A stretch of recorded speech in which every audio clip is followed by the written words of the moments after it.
thinking about this word flet. You remember that movie Fletch? With Chevy Chase? Oh, yeah. It's not like that, though.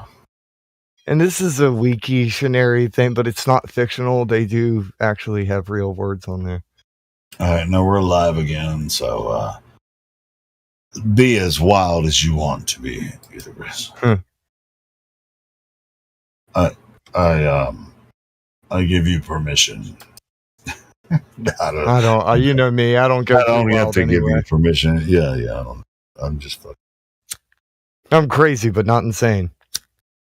crazy, but not. Hey, there is a difference. You know, crazy means full of cracks. Insanity is just doing the same thing over and over again, expecting a different result. That's one of the definitions of it. Yeah. I just like that one because it's so casual. Yeah, you can throw it out there, and everybody's like, "Yeah, I heard that before." Yeah, it's good enough. That one's my layman's. That's the layman's definition for insanity. If I wanted to get etymological with it, yeah, let's get etymological with the term insanity. It's not. Oh, I'm already looking flat. Whoa!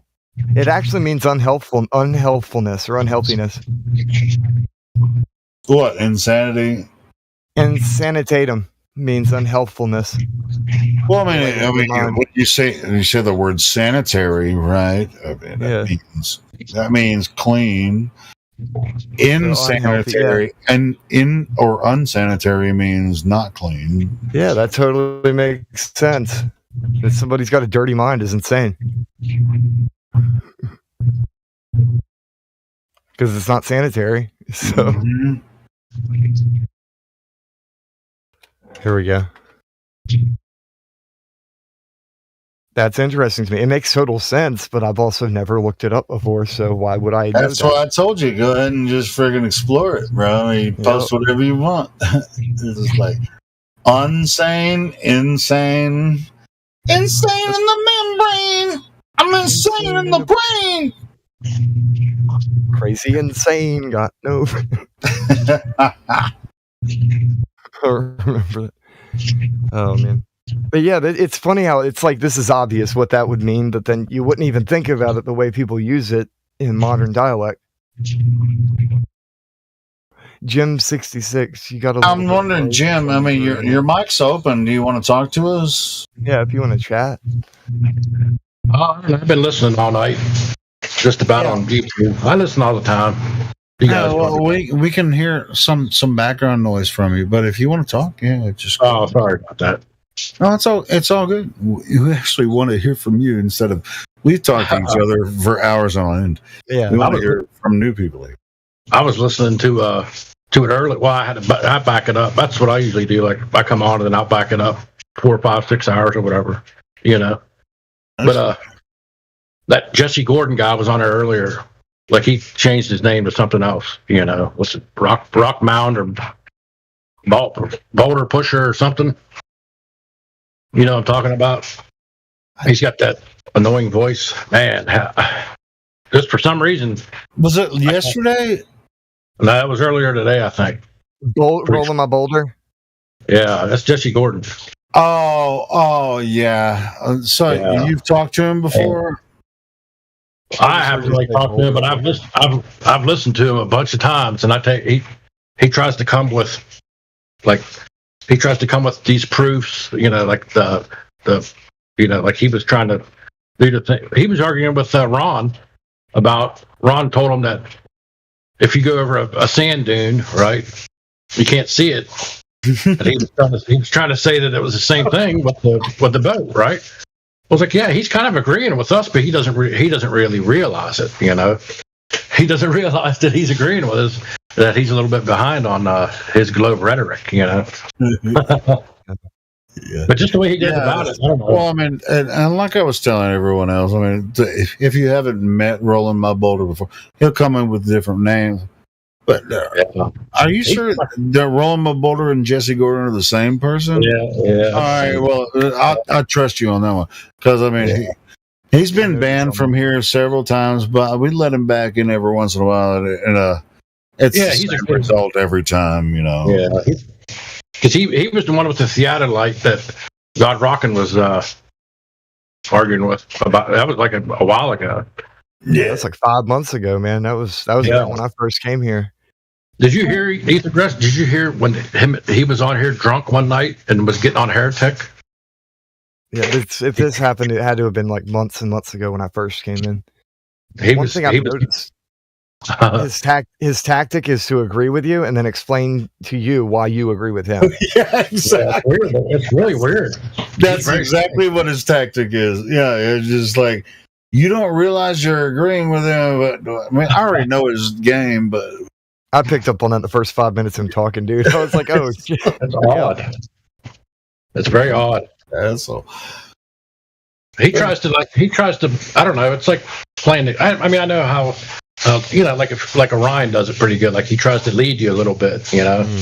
Yeah. If you're just having a normal conversation, that doesn't even really, you know, I'm not good at that stuff like that. You know, I just like to, you know, like to talk. You know, he also doesn't. Jim, have you talked to me before, Jim?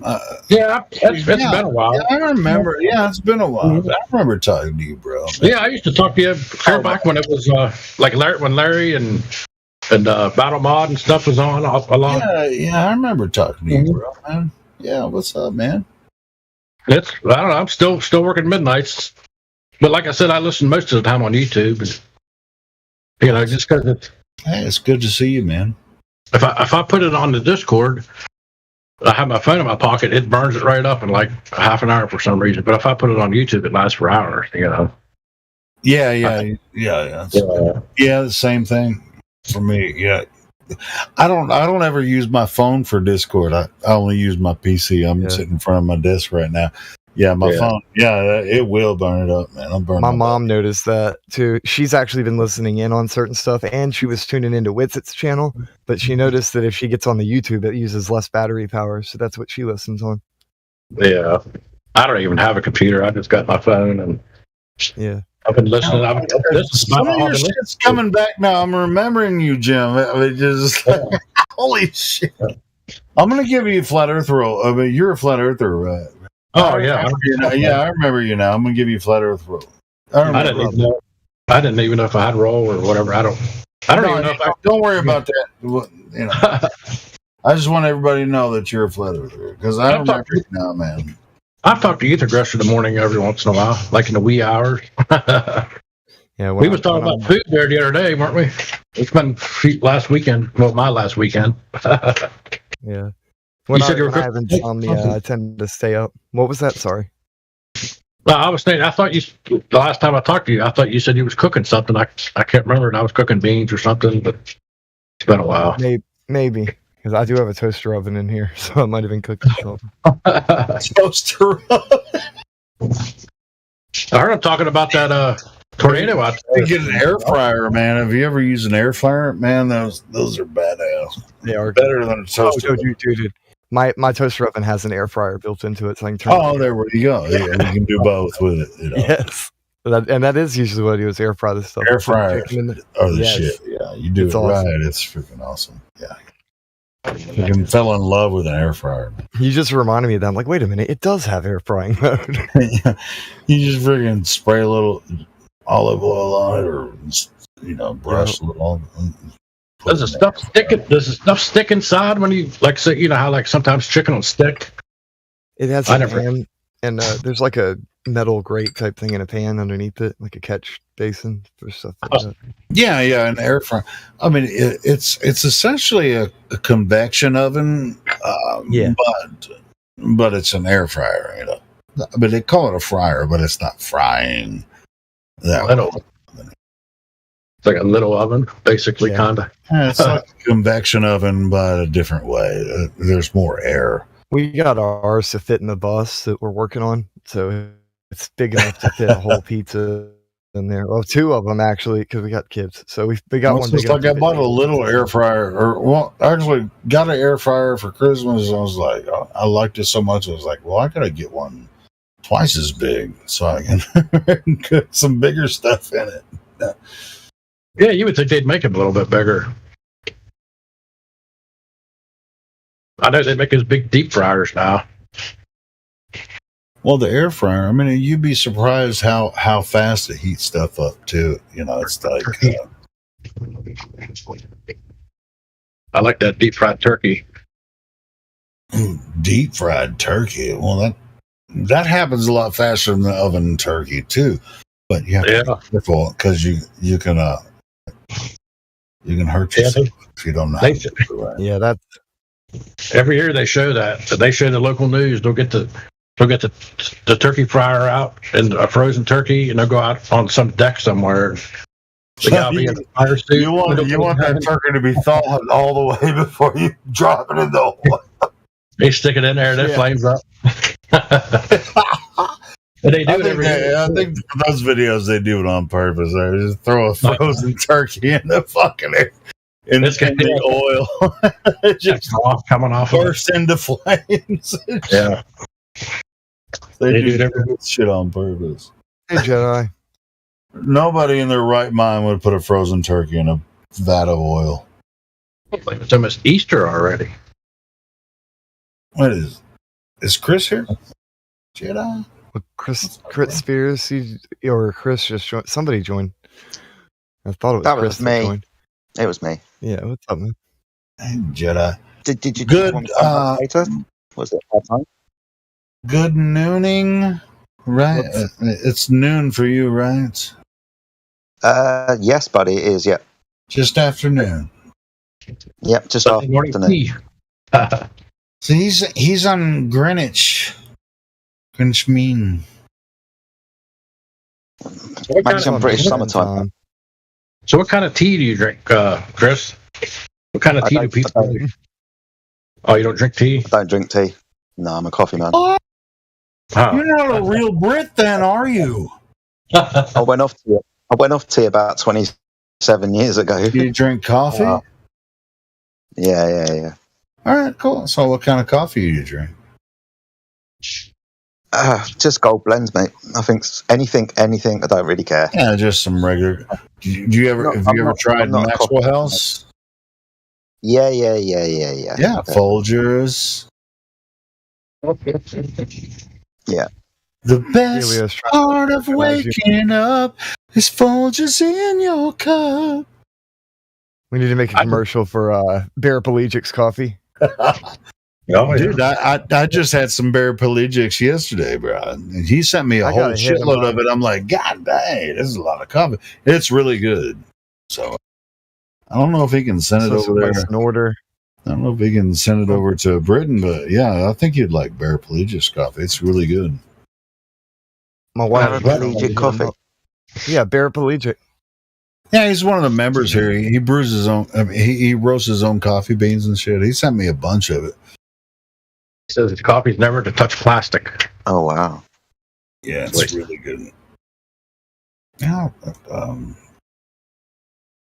I mean, that makes sense, I guess. But of course, there's so many coffee makers that are plastic now. You know. Yeah, several different blends too. He sent me like a whole big box. I'm like, what the fuck am I supposed to do with all this coffee? And he prefers to deal with flat earthers over globies. Yeah, he's like, don't share this with it. He's like, don't share it with normies. I'm like, don't you want to sell your fucking coffee? We'll share it everywhere. Good coffee. It's like, if people are going to give you money, fucking sell it to them. You know? It's already ground up. You have to grind it. Is it the whole bean, Helio? He has whole bean, but sometimes he'll ground it too. I mean, one of my favorites is he has one called Bike Thief, which I think is based on like Owen Benjamin's thing. It's a Nicaraguan, Bike Thief. You know Owen Benjamin's story about the bike thief.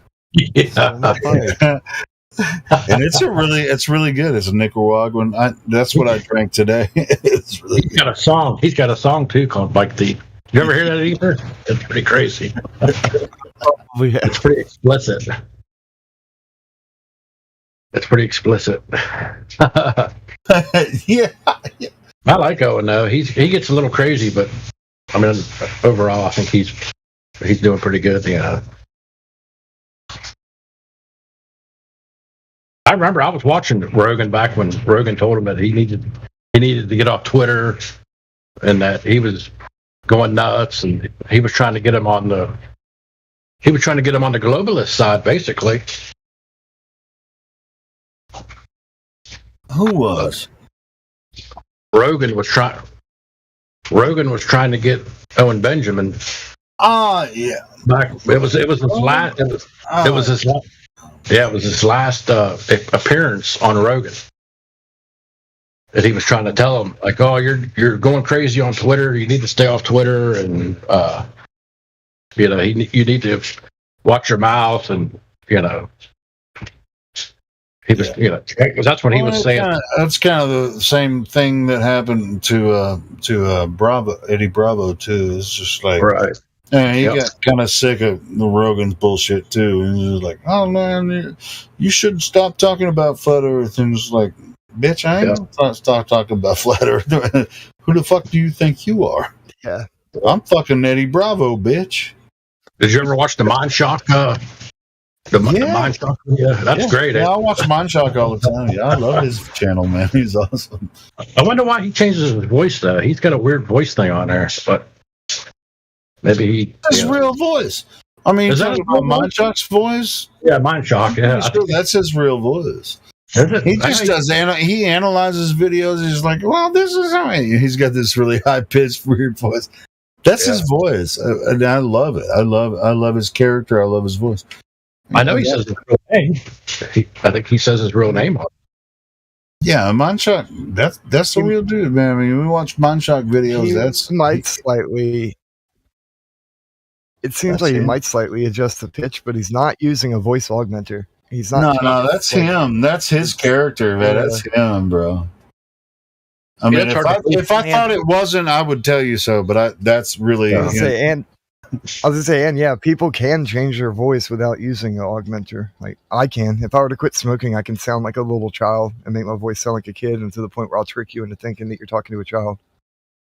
Yeah, you could, but I mean, eventually I'd figure it out. You know what I mean? But I've listened to Mindshock enough to know that that's him. Not you, Helio, but in general, like I've pranked people before with that and had to actually second guessing your own self, and it was fun. Hey, listen to how good my voice is. You don't think I could actually try to sound like someone else and just? I don't even know if this is your real voice, Helio. How am I supposed to know? I've never met you in person. Because your mama told me so. That's why. Well, I believe her. I trust her. I mean, told you so. She told me about Santa one time, and it was true. It had to be. You heard my Georgian gay voice, right? No. Southern Georgian gay. Please, dear God, no.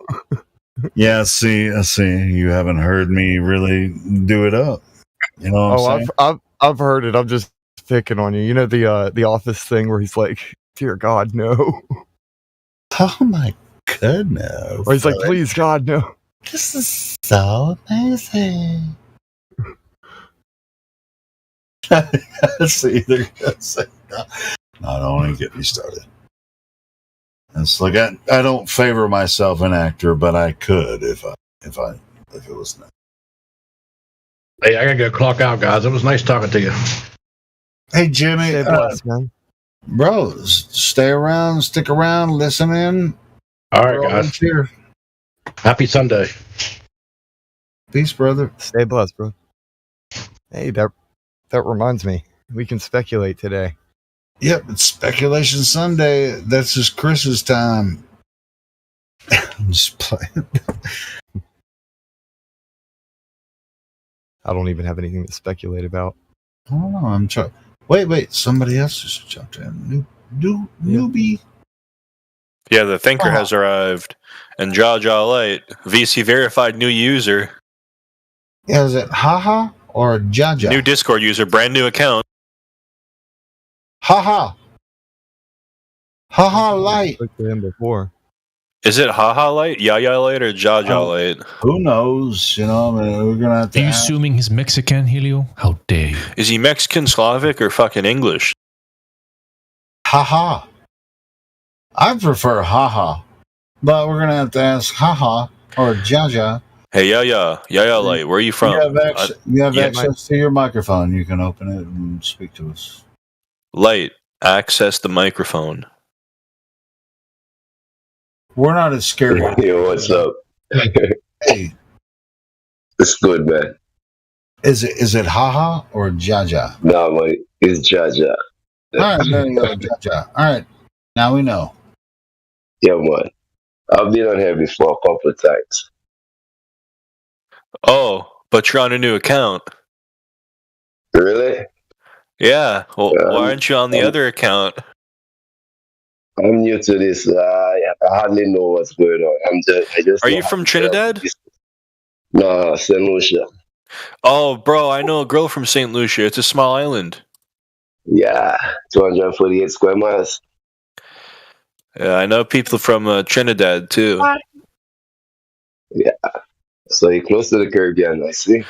No, I know a lot of people who came from there. Alright, cool. I was in Long Island, St. Lucia, born and bred in it. Do you like it? Yo, straight.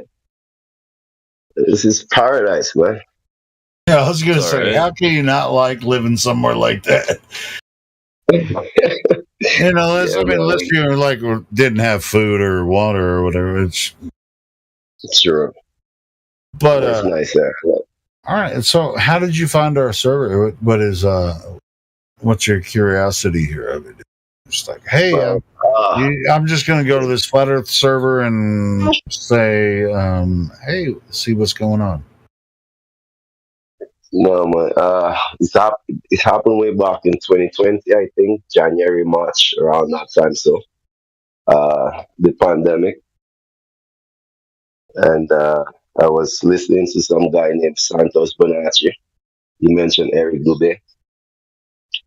Went and check out Eric Dubé, and it happened from there. I got you guys after QE. I heard QE mention 24/7 Discord a couple of times. I went and looked up you guys. Yeah, cool. Well, you found your way I've been here. following you ever since.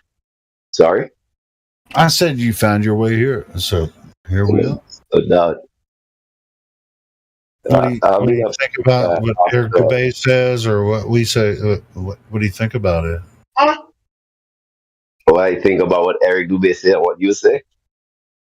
Sure. I mean, It's true. Essentially the same thing. I mean, about flat Earth, basically. What do you think about it? Yeah, is it true? No? I'm all about truth, man. So wherever the truth leads me, I'm going with it. There you go. That's what's I'm about truth. So how long? I mean, is this the first time you've talked to people that are flat earthers or anything like that? No, my first time coming here, I link up with Miggy. Oh, okay. And, you talked to Miggy before then. Okay. Yeah, and some of the other guys. I think there was another guy. I had a conversation with the guy, Andy Holmite there, and there was Beetroot. There's Airy, something like that. And this is my first time talking to you, Helio. Okay, cool. Yeah. My kind of truth is like I kind of have an issue with. I mean, people think there are different kind of truth. I only on the basis of only one truth. So I don't know how I could get this out.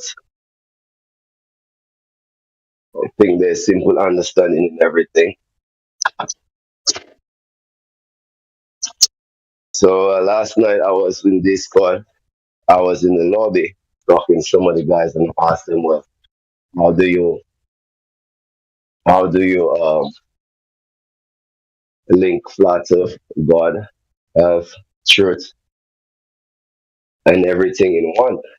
And the response wasn't like, oh, this is something beyond us.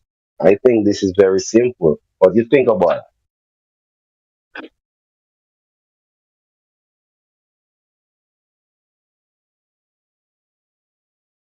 ain't gonna lie, man.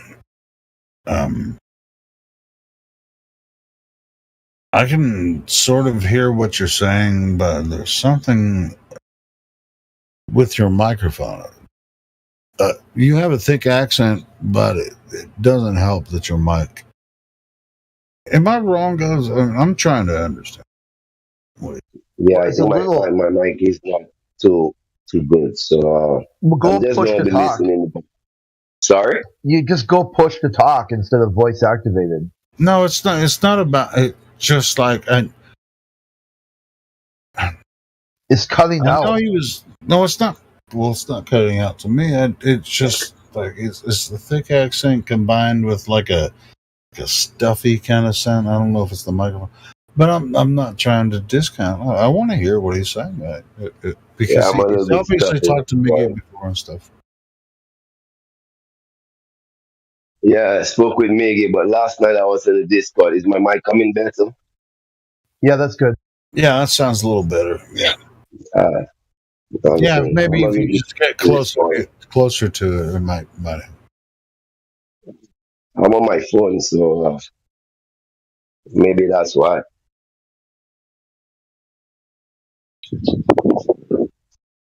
Let me see if I switch microphones. See if it's any better. Hey, what you been up to, Crit? Not a whole lot. Well, It's been snowing. Saturday, it's the weekend. It's been snowing like a motherfucker here. Really? Where? It's. Did you hear about the tornado that hit Little Rock yesterday? Yeah. I was just. Dude, I used to freaking everywhere it hit. I know every single place. When I was watching the news, they were like, "Oh, it hit it." I was like, I knew everywhere. I grew up in Jacksonville. It started in Jacksonville, or before Jacksonville went all the way from Jacksonville, North Little Rock, freaking Sherwood, North Little Rock, up to West Little Rock. That tornado freaking hit everywhere I've been. It's like, holy shit. And it doesn't often. We've had tornadoes in Jacksonville when I was growing up, but they never hit downtown Little Rock, man. It was freaking crazy. But I don't live in Little Rock now. I live in northwestern Arkansas. But it's just easy. Yeah, it took out a big portion of the West Little Rock.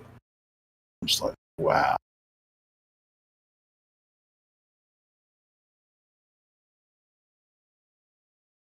Wasn't no little tornado, man. It took out big squad.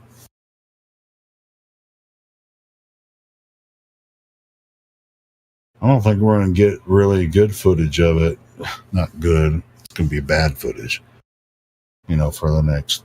I saw some more footage today, but I don't think the full damage. Go ahead. So, don't think of it in terms of the globe. Don't think of it in terms of the globe, though. Think in terms of the waters above and waters below. Because when it goes into detail, what is actually where this water is, it gets interesting. You have to kind of disregard the spherical nonsense that they try and talk about, but listen to what they're saying when they're talking about the actual water that's underneath the earth. That's pretty interesting to me. Evidence for waters below. Their evidence is this. Evidence for waters below. All right, and so people that are creationists, in the first 2 verses of the Bible, in the beginning, God created the heavens and the earth was without form and void. Bohu and tohu. And darkness was on the face of the deep. The deep. The great abyss. That's what that word means in the original context. It's this great abyss. That's it also implies water. Yep. So it was water first. Yeah, an incredible earth of water. And water first. but it was formless and void. It's just like mud. It's just a bunch of mud, and then he separates. How can you have mud without land? It's just water and it's just soup. Yeah, he was like, all right. So God's going, all right. I got an idea here. Let's see.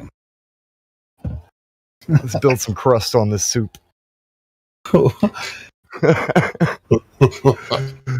love the Book of Genesis. I mean, the first 2 chapters they're brilliant. It's weird, but they're mutually exclusive. So it's either this story or that one, and the Bible one lines up with every other nation and tongue in the world, and then the modern one's like, "Hey, Spaceballs." Boy. Either way, I mean, if they can interpret what Genesis is into Spaceballs, and I'm saying, even with other ancient texts, including some Asian or Indian with their gods, they're not going to be able to find balls in there, from origin. No. And they've got to change. They have to twist scripture and change the words in order to get balls in there, because Chug and Dur exist, and Isaiah wasn't an idiot. So it's just like scripture twisters playing around with old text, and it's not just scripture twister. And they had to hop through hoops with all the other crap to do the same thing. Oh shit! That makes you think you're like, hey, it's Bible study night. We're gonna do scripture twister. Oh God! I know that's gross. Oh man. I know I'm fucking with you guys because I have to. It's my job. Speaking of which, the interesting thing about the F word, it actually means like fist, or it's a strike, like a punch. So when people like F you, they're punching somebody with a word. Like, it doesn't actually mean the other thing, because that's just some weird lame. Like, okay, well, I thought, but some people would say it's an acronym for unlawful carnal knowledge. Or fornication under the consent of the king, or something like that. But that came way after it. The original form of it is just strike, like a punch. That's what it actually means. So if like somebody yells F you at somebody, you're basically punching them with a word at 700 miles an hour. Can you punch 700 miles an hour? I don't know. I can if I talk fast enough.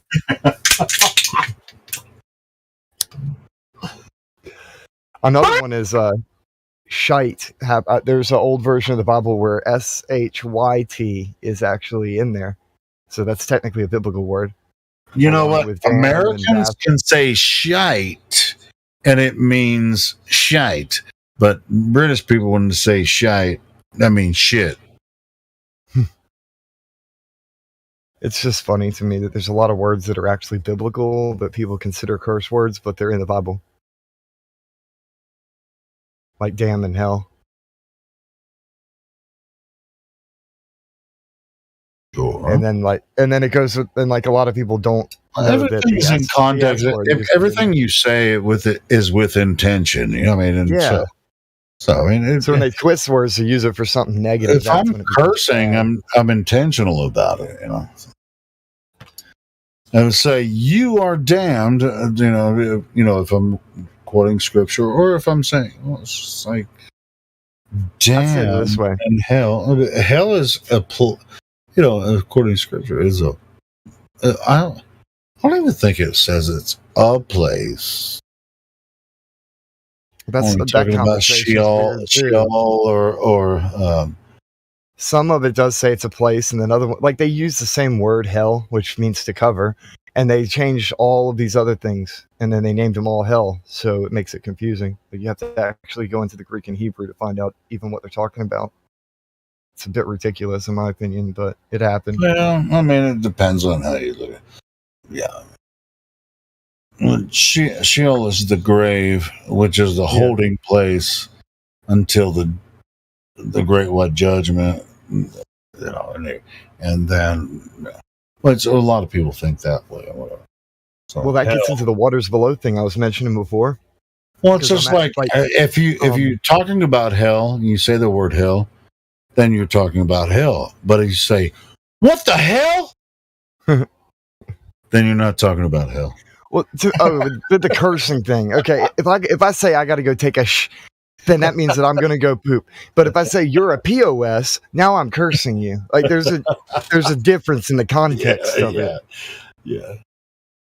But people don't understand context, so they'll just get offended by a sound effect. They're like, "Oh no, you said that word." That's not the point. That's like the difference between an ad hom and just saying a word. Like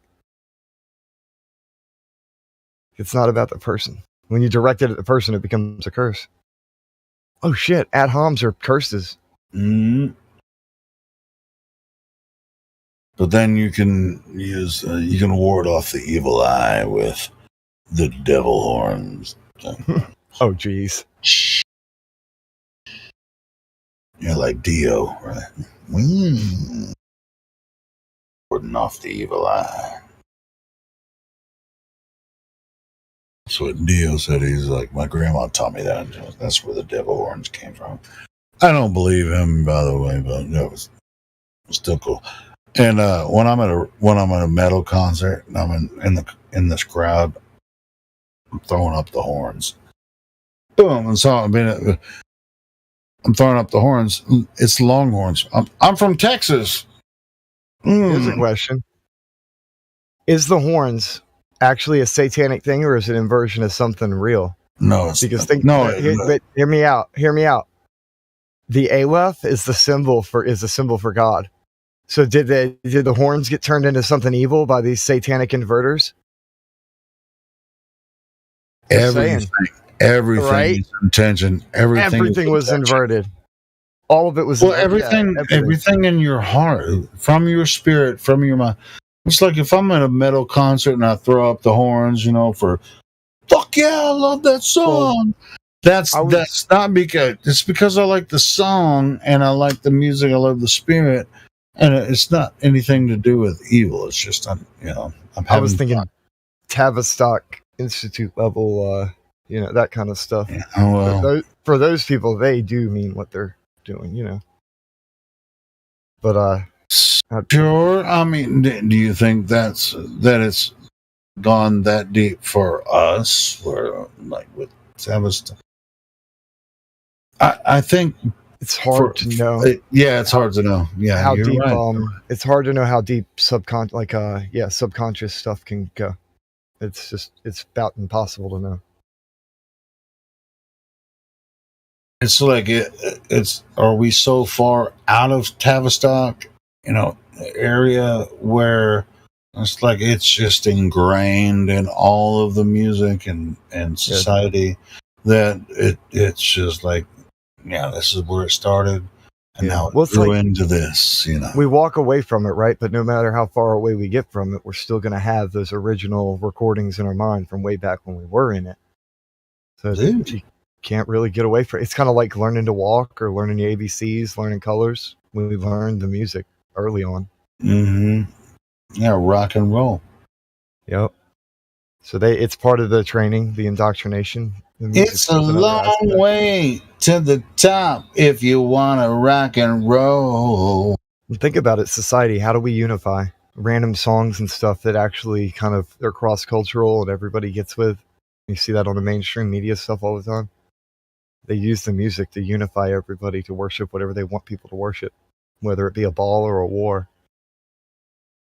Yeah, and you're right about Tavistock. I mean, now, as far as rock and roll goes, and sure, I was affected by it, but making your own way through rock music, I don't know, but like pop music is the new Tavistock, I think.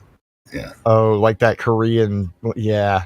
Well, I mean, even American pop music, with the freaking boy bands and shit, like little teenage girls going. Nee. Oh, I was just commenting on the crossover that's gradually occurring between K-pop and American pop. It's inevitable. I don't even pay attention to that. I'm a rock. I barely do. But I know. I'm just telling you, like little teenage girls, they're still boy band crazy. You know? Like they always will be. They have new boy bands for each new generation. You remember how bad everybody flipped out over kind of thing. Backstreet Boys and NSYNC and all that? Like, they lost. Those motherfuckers are still around. You know? Yeah, I'm just saying. It's because it has to do with triggering emotion, though. They know how to manipulate emotions and get people to react a certain way, and then collect the money. But you know that just every few years they come out with a new pop boy band. Yeah, for the teenagers, and they got to get a younger model. Yeah, but even with Tavistock, though, back then it was the rock and roll. You know, it was Jimi Hendrix, Rolling Stones, and kind of shit like that, and that worked. But it still does work with even. Is it still coming from London? Not every time, but a lot. I'm gonna lie. It's like it's a long way to the top if you want to rock and roll, dude. I was watching this documentary about Bon Scott. You guys should watch it too. I can't remember what channel I was watching it on. It's something just came out talking about Bon Scott. Dude, it's really good. No, I can't even remember it. I have too much lack of sleep. You sound like you haven't gone to sleep at all. I know I haven't slept at all. But yeah, Bon Scott, bro, that dude was unstoppable, man.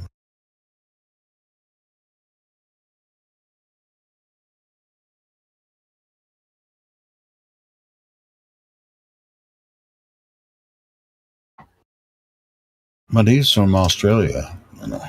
Man, I was really, really sleepy last night because I took my medicine. I've been feeling sick the past 2-3 days, and I don't bitch and complain about how I feel. Instead, I just pass out, and y'all see me disappear.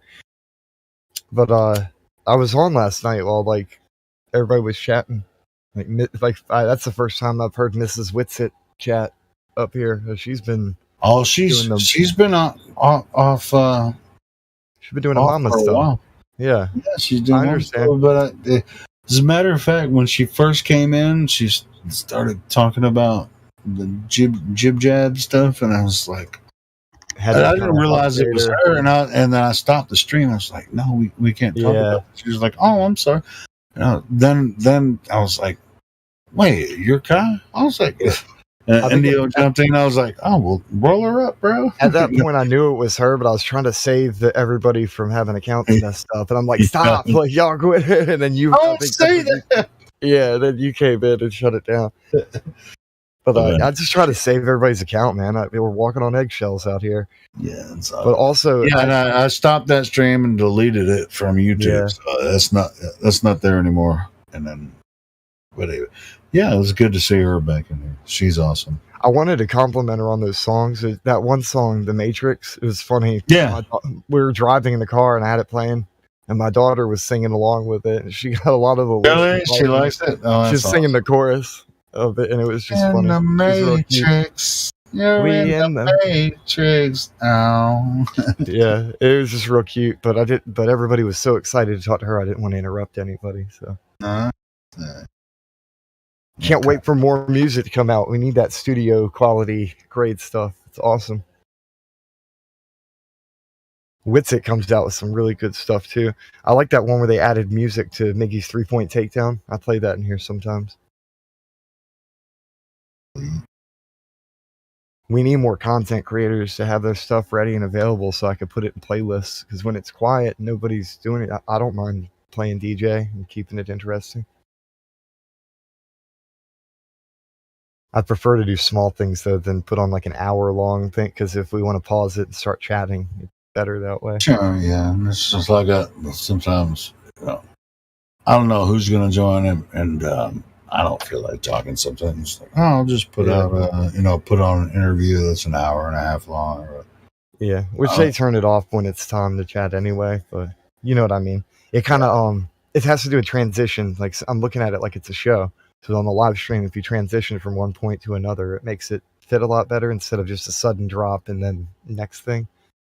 Yep.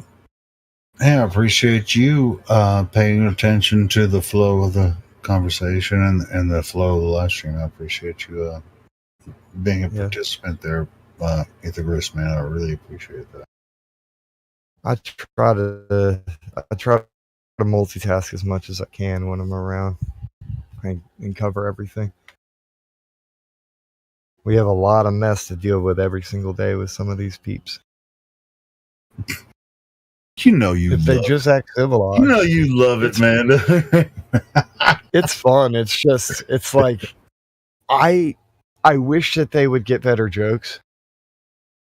Yeah, I mean, if you're gonna be an asshole, make it funny, you know. Yeah. Don't be such a dork. Well, it's just the same jokes for the past like 10 years or so. Like, come on, man. You don't need a new script. You ever talked to Isa before? You know who Isa is? Is that somebody Isa here Mahovsky? Oh, if you haven't talked to him, if we say his name 3 or 4 times, we might get him in here, but not at this time of day. But he has some good music. Let me find one of his songs. But anyway, he's like, he says this. I learned that from him. It's just like, if you're gonna troll, you better make it funny, or otherwise we're gonna get tired of you and we're just gonna kick you. You gotta step up your game. Yeah, I mean, if you're gonna troll, make it funny, man. You gotta have wit first, like, you know. Yeah, be witty, make it funny, make it interesting. Go ahead and troll us, but make it funny, man. Make it interesting. Yeah. Kindergarten level trolling is not funny. It's annoying. It's obnoxious. We need that high level trolling. Yeah, man, do it right. If you're gonna freaking troll, I have a theory about trolling though. On a long enough timeline, either somebody will become the most toxic form of trolling possible, or they'll become an anti-troll and start trolling trolls in order to teach them. Before I play this song, if you're not familiar with Isa's work, I'm gonna go ahead and post his channel in the live stream, so that you can go ahead and subscribe, because you'll love his content.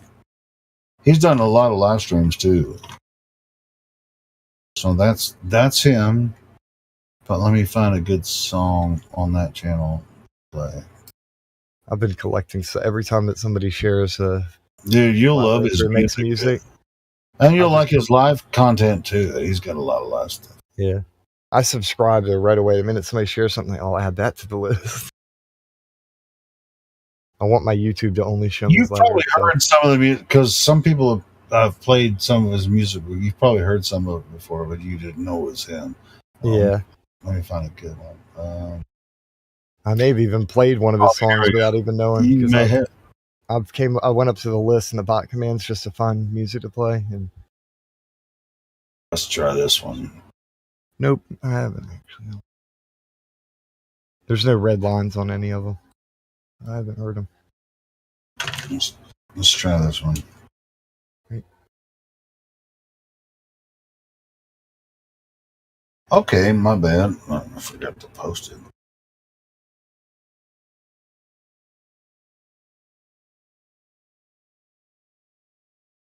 Are you fucking this up, Elio? Yeah.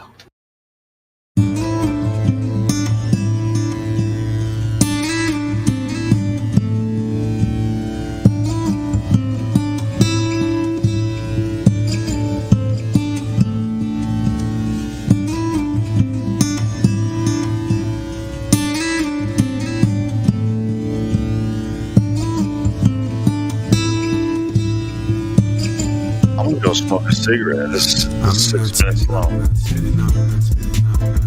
All right, man.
I'm not spinning.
24/7 Flat Earth Discord. Go get VC verified.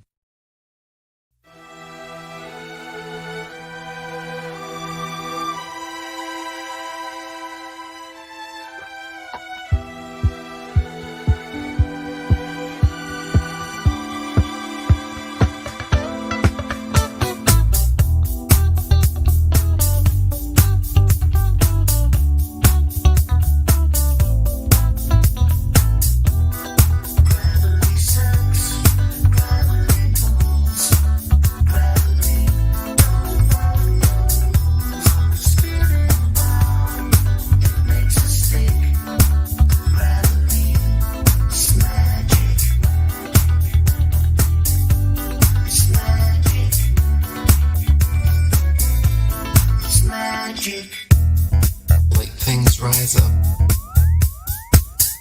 heavy things fall down. Simply a natural property of weight and density that is very different from gravity. Gravity is a hypothetical magnetic-like force possessed by large masses, which Isaac Newton needed to help explain the heliocentric theory of the universe. Gravity sucks, gravity pulls, gravity don't follow, spinning ball, it makes us stick. Gravity is magic. It's magic. It's magic. Now, even if gravity did exist, why would it cause both planets to orbit the sun and people to stick to the Earth? Gravity should either cause people to float in suspended circular orbits around the Earth, or it should cause the Earth to be pulled and crashed into the sun. What sort of magic is gravity that it can glue people's feet to the ball Earth? Gravity sucks, gravity pulls, gravity don't follow, spinning ball, it makes us stick. Gravity is magic. Gravitation is only a subterfuge employed by Newton in his attempt to prove that the Earth revolves around the sun. And the quicker it is relegated to the tomb of all the Capulets, the better will it be for all classes of society. Gravity sucks, gravity pulls, gravity don't follow rules on a spinning ball, it makes us stick. Gravity, it's a con trick. It's magic. It's magic. It's magic. It's magic.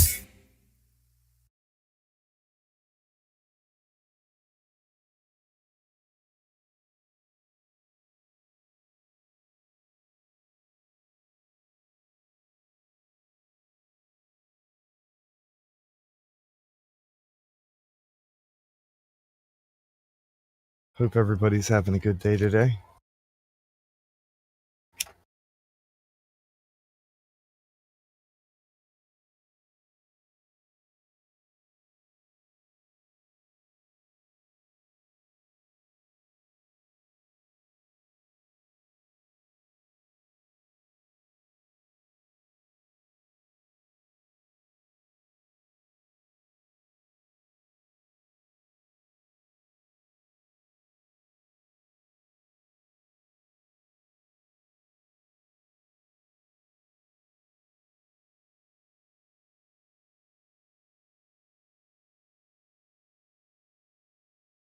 Yeah, that was a good one, Ethers. I'm just gonna play another Isis song.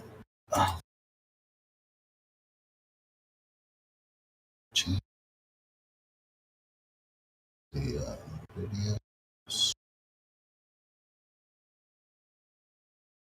I started a. It's magic.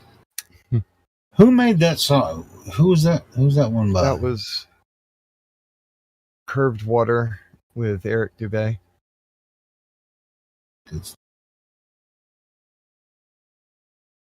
I'm working on building up a playlist. I'm thinking about making 7 of them because we're discussing kind of themed days, kind of like the Speculation Sunday thing, and then the Flat Smackdown Fridays. Oh, here we go. You've probably heard this one before.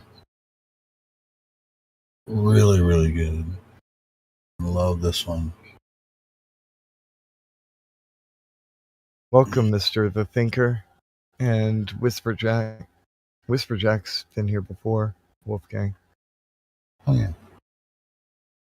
He's got a 3 points participant, so he's met Mayhem. How's it going, man? Yeah, talk is preferred over them playing. Yeah. We're really just playing the music to fill dead air, guys, so we prefer to chat with y'all.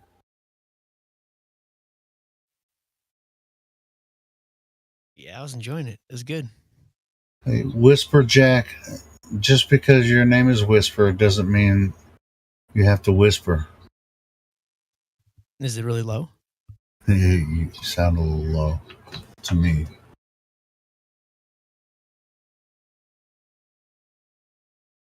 How about now? That's better. That's better. Excellent. So is this your... Oh, well, I guess it's not your first time here because you have the 3-point participant rule. That means you've talked to us before. Yeah, I've been around for a little bit. I haven't been very active on Discord lately, but I pop in from time to time.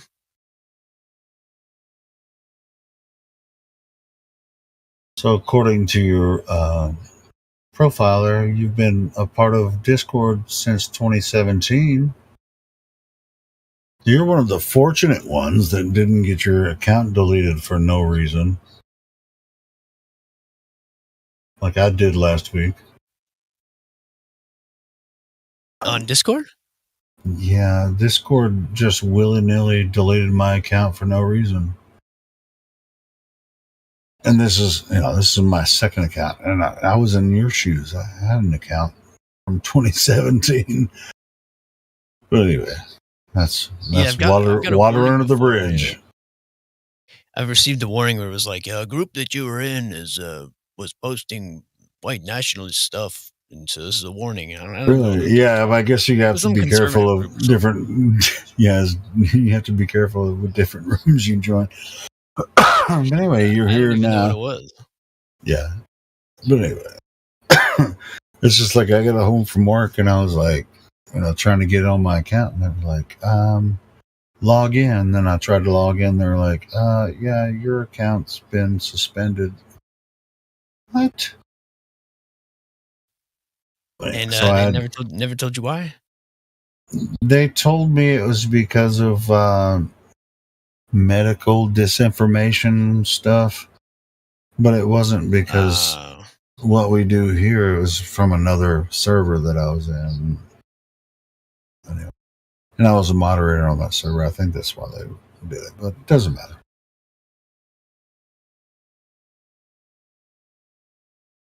So, have you talked to people about Flat Earth? I mean, you said you've been in other servers and stuff. I mean, what brings you to our Flat Earth server? I really just enjoy popping in here and trying to catch some of the debates. So I found out about it actually from you guys sometimes post little highlights on Spotify. Yeah, sure. Yeah, some of our some of the better moments and talks. Yeah, sure. Yeah, Indio does that. Yeah, it's a podcast that Indio makes. Yeah. Yeah. So basically, I just kind of pop in from time to time just to hear arguments, just to sort of sharpen my ability to, engage with people should the opportunity arise. Sure. Well, that's going back to so have you talked to anyone about Flat Earth, or is it something you're curious about? Do you fall on one side or the other on as far as the debate goes, or you just like? I just like to debate for debate's sake. I enjoy it, but I don't know. I don't know. It's okay. It's okay to hold a position. I know it's not. I know it's not a planet. I know it's not. You know what I mean? Like I don't. Other than that, I don't know. But it is okay to hold a position. Like when someone asks me, "Are you a flat earther?" I say yes, because I've been a flat earther the entire time. Now, you don't have to say you're a flat earther, but you also don't have to say anything, but you already have. So yeah, where do you? No, I'm not. I'm not. Like I don't buy the heliocentric model at all. I don't buy it. I don't buy it at all. Yeah, the reason I would say flat earther, but I like to say I'm a flat earther to trigger a conversation, because I know people hate that, because I don't know what the Earth is, but I also know it's not this, just like you were saying, not the heliocentric model. Yeah. And as far as we can tell, the part we're on is definitely flat, or massive. I guess it could be a massive planet, but I mean, I doubt it's a lot bigger than they say. Yeah. I guess it's so big that it looks flat, right? I can concede that point. I guess it's so infinitely large. According to them, it's just like, well, it is it's the size they say it is, but it looks flat anyway because we're so small. It's like, okay, well then let's test that. And then we start going over the numbers, and it's like, well, we talk about the black swan and different measurements and all that kind of stuff. And they're like, well, what? Then they bring in refraction, right? Right.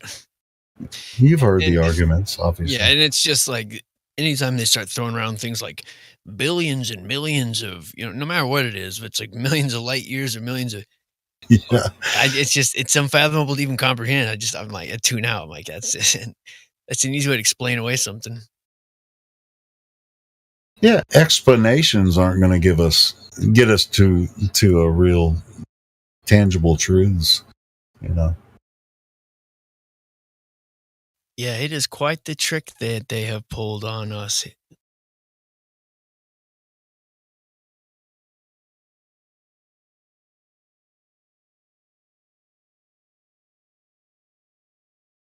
Oh man.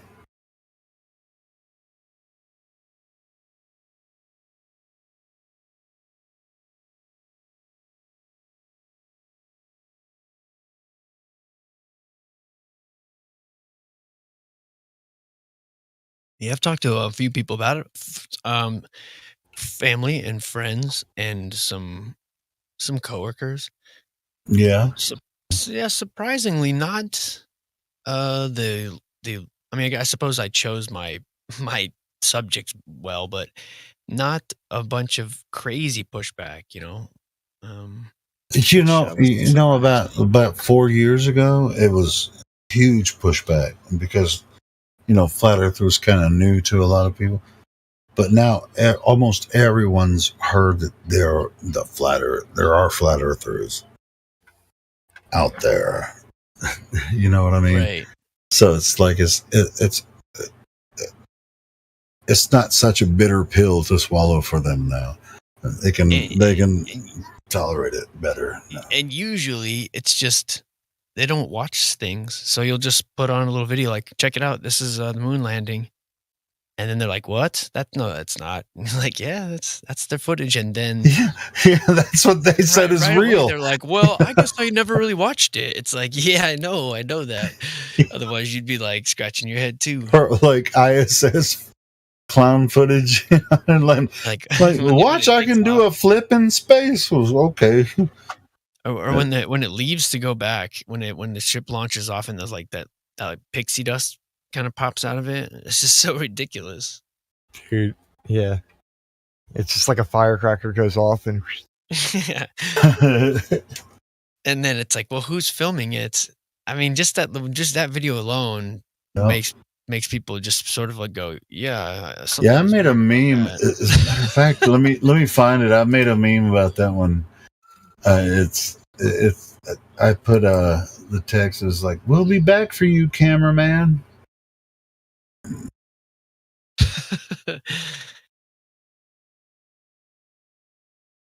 There's a gif of that lunar launch, and it says, "We'll be back for you, cameraman." And when I ask, something close, it's like, who took this footage? Oh, here it is, right here. See it in the live stream voice takes. I made that one. Yeah. We'll be back for you, cameraman, I promise. That's good.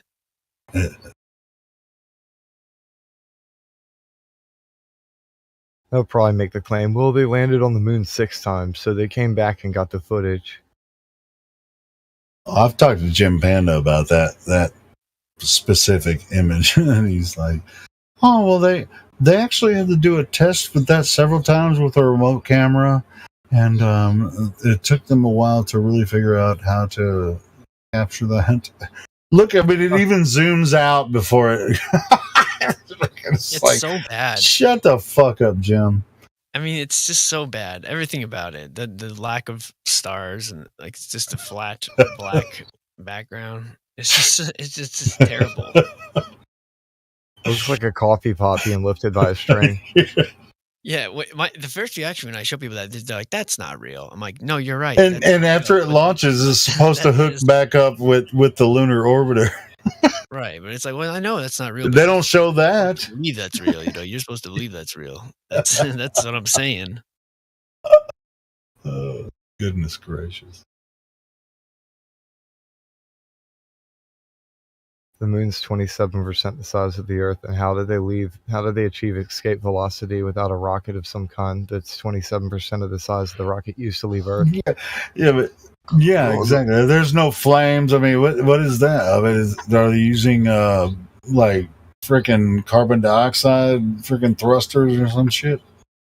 My whole thing is the people that like believe that this actually did happen, when they see this and they're like, oh no, that the moon landing obviously is fake, but the globe Earth is real. Right. Like, I don't understand. Like, the moment I saw this shit, I was like, of course they don't have any authority there because they lied. If they wouldn't have to lie if they had authority there, if they were there to give some kind of authority or some knowledge about there. So since that's not the case, then how do I know they're not lying about the globe? Because I sure as hell don't fucking know that it's a globe, right?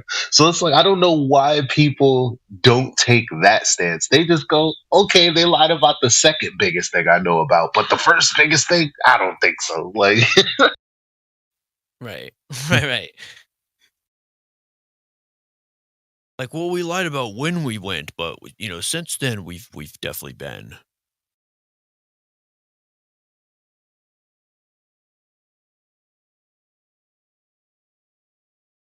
But what kills me is like they'll put articles out. It's like BuzzFeed, like top 10 most craziest planets, and you'll read about it. It's like there's a planet where it rains glass sideways, and like there's a planet where like it's just like, what are you talking about? How would you know? Even if that stuff was real, how would you possibly know that? Well, they know it rains diamonds on Jupiter. I mean, come on. They know it. It's just so bizarre.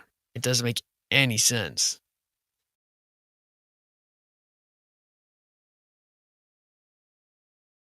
And that's the shit I'm talking about. So here's another example. When you watch Mike Tyson has a clip talking about the flat Earth, or not even really, just like briefly. But the thing about it is, when you watch the whole clip, it's like, oh well, no, he's still like kind of drinking some of the Kool-Aid. But it's like, there again, it's like if he can look at Jim Jones and say, they say it's raining diamonds on Jupiter shit. You believe that shit? Like, when he says that, it's like, right. Yo, bro. From then, Mike Tyson himself just saying, so you know what? how the fuck do we know that it's a globe? Like, you know what I mean? Like that.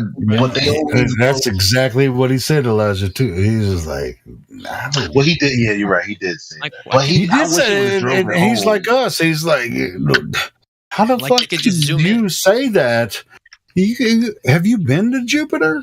You know, It's like satellite imagery is so real that once they just zoom in and show like a ship going up the side of the Earth. Like, just show it.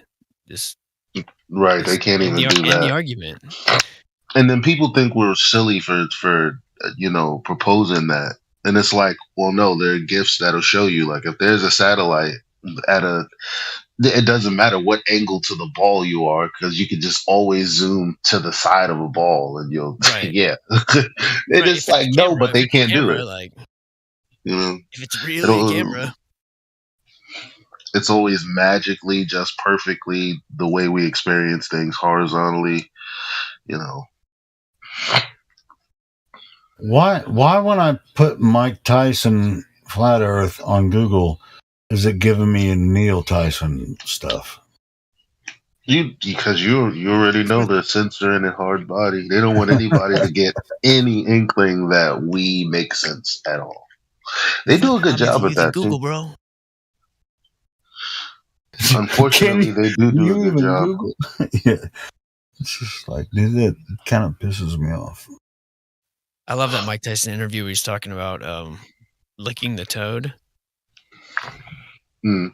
He talks about how he had this psychedelic experience and he came face to face with his ego and he starts crying and he's like, I was naked and alone and afraid.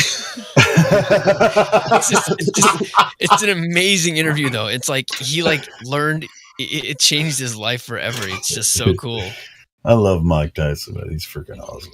He's talking about how his ego, he's like, man, I was nothing without my ego, you know, like you know the toad? You do a good you do a good voice of him, you know. It's funny.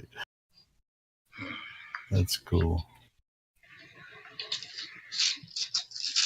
It's just like in the ring, Mike Tyson don't take no shit, and you know, on his podcast, he doesn't take any shit there either. Too, he's just like, I'm Mike Tyson, motherfucker. I'm the best in the world. He always takes that stance, but honestly, like he's become very humble because I watch a lot of podcasts. You know, he's a really cool dude, man. I like Mike Tyson.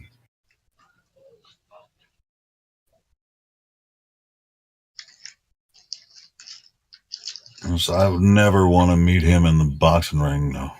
Damn. Imagine taking one of those, one of his punches, man. Holy shit. That's how we believe that. As soon as possible. There's a reason why I asked. What's up? You know it's going. I should have been going 2 hours ago. I do need space over here. I'm coming. I'll just.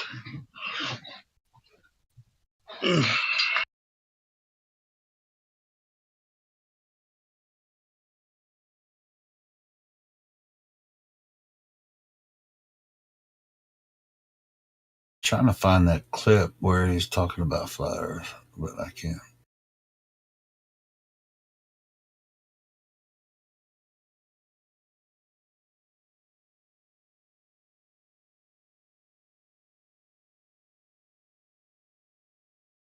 I know it's not related to Flat Earth, but I put a link for that for him talking about the toad interview.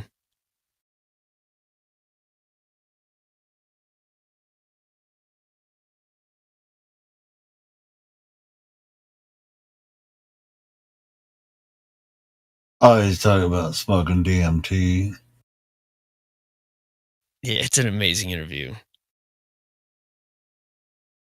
He's a trip, man. Oh, look what they got. Hold on.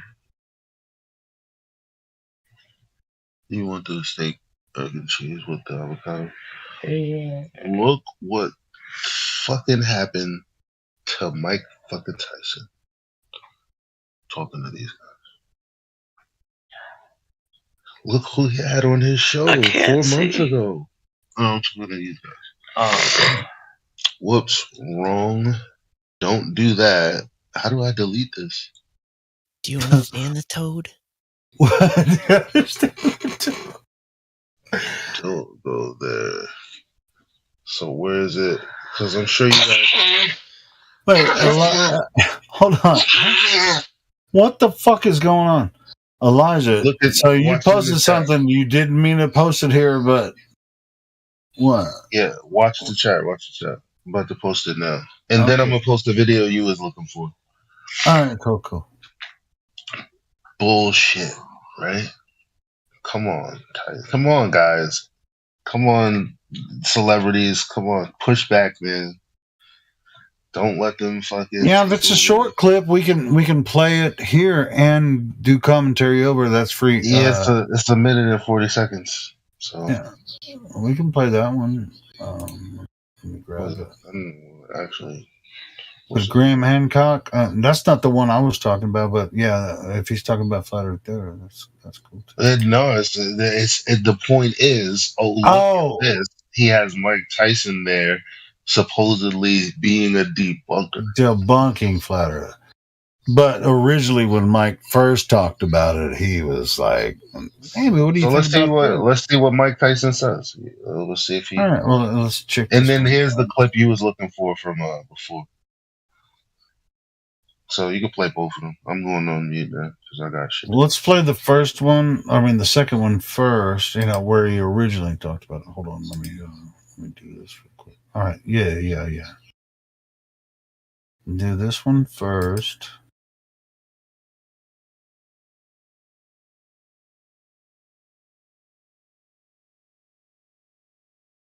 And this is Mike Tyson when he's talking to his buddies about Flat Earth. Imagine we live on a flat fucking world. All this time we thought we lived on a round planet, huh? We have no fucking evidence to believe that we're on a round planet, only by people telling us. But we really don't know who we are, where we came from, who the fuck is our purpose here. I'm not going to go for that. You're not going to tell me you're not on a round planet, though. How do you know that? You never been out of space, nigga. Go ahead. You never been out. What did he say? Over 1,118 miles per hour. The wind? Yeah. So that would tear us apart. All right, so that's where he was when he first started when he brought it up on his show. All right, so let's see what this other one says. What was that? That was Mike Tyson.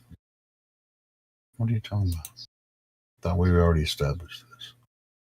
All right, so this is Mike Tyson talking to Graham Hancock.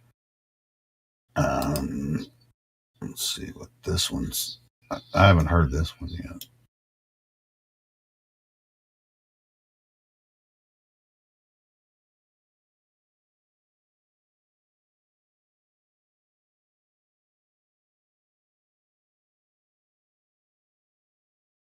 Why is it not playing? God dang it. Wrong channel, I think. Oh, my bad. Yeah. My bad. Here we go.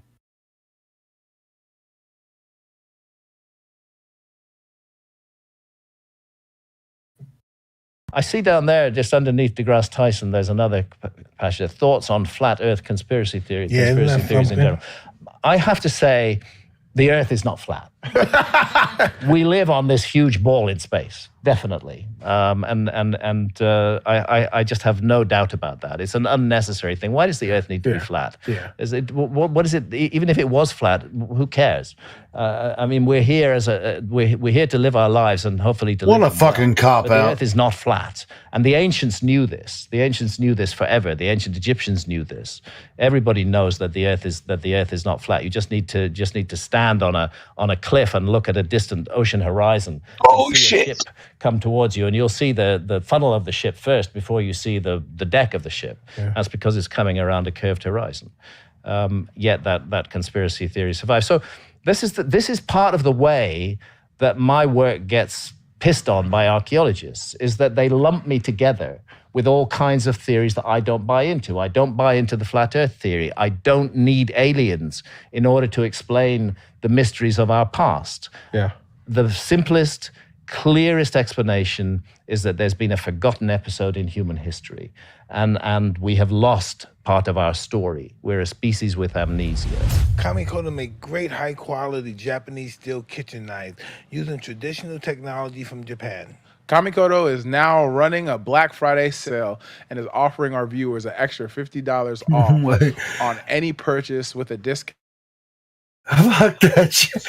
It's just like, okay. Jump right into the advertisement. That was, I mean, it's just like, I mean, I know Mike has to do ads on his show and shit, but well, if that's all you're gonna say, if that's all you're gonna say, why are you still saying it 5 years into flat Earth? Like all of that stuff for the it's definitely a sphere. Shouldn't you have said that and got all that shit out the way in 2015? Like, why are you still talking about it if that's the case? I mean, it's like, other than us in here talking to each other, I mean, you already know the people that come in here. Like, we know like how hard it is to get them to see information. We're not even telling them, hey, believe me. We're like, look, did you know that this existed? Look, this is not us saying it. Look at this right here, right off of NASA's website. Okay, don't care about NASA. Okay, well, let's go here. Let's go to, real world happenings. Like, look at the eclipse that just happened the other day. Look at the angle of this. Okay, not that. Okay, look at these the long distance photography world record. Okay, how about look at celestial navigation. Look at what they say in this book. Look at this teacher. I mean, we can go for hours and hours, right, guys? And some people just like not give a fuck at all. So it's like, what I'm saying is, to that person, why are you still here? It's not talking about Graham Hancock. You talking about Graham Hancock? Yeah, it's like they're always. Yeah, it's just like everything he said was appeal to authority. Why everything he said was appeal to authority? You already scrubbed this off the internet as much as you could. So why do you keep talking about it? Like what? Because I don't know about anybody talking about Bigfoot, unicorns, or any of this other shit for years on end not being true. Maybe there's like a small collection of, but we're talking about you got shit under YouTube videos, addressing it. And you know what I like about what he said, Elijah? You got people talking about it right now, professors right now, like saying, "Oh, I know for a fact it's not," but then you're not giving any evidence either. You're not saying anything. You're just like, "Oh, for a fact it's not." Look at ships. Okay, well, guess what? For the last 3 years, we've debunked the whole horizon, ships disappearing over the horizon. Okay, what your claim is that the horizon is geometrically 1.2 times the square root of the observer's height in feet, based on the radius of the Earth, 3,959 miles in the Pythagorean theorem. That's your claim. Most people don't know. So it's not just any old horizon with any old thing looking like it's beyond the horizon. It's no. You believe the horizon is 3 miles if you're a 6-foot observer on the beach. So and when that's the sun pretty much what he said. like, okay, well, there's a horizon 3 miles away that's blocking the rest of everything that I see beyond that. That's what you believe. Not that, when I look at a horizon, I don't give a fuck if it's 500 miles away. They know that's not the claim. So it's like, get fucking real. Professor Hancock needs to separate himself from his ego. He does do a good Mike Tyson voice, man. I ain't gonna lie, man. Whisper Jack, I like that. It's funny. But I wish he would have said, "How the fuck do you know?" How the fuck do you know? He said it to Jim Jones. He should have said it to him. Yeah, he should. Mike should have brought it right back to him. And then because he said what Graham Hancock there said. He's like, it's so big And we know, he brings all the stupid straw man shit, it's just like, we know, or the appeal to authority, we know, and it's so big, and it's just like, bro, man, get out of here with that nonsense. All right. Well, I can't figure Graham Hancock out. Sometimes he seems really on point, and sometimes he's just so far off. Well, and he also claimed, it's impossible for the Earth to be flat because we know, and everybody's known for thousands of years that the Earth is a globe, and I mean, it's the same bullshit that everybody else says,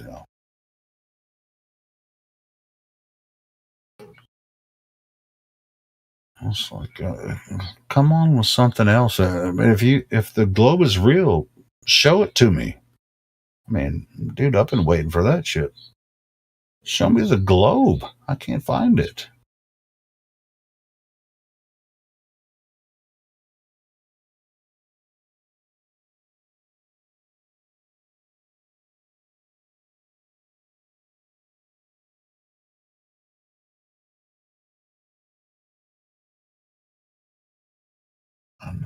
Crazy ass globe that they keep talking about,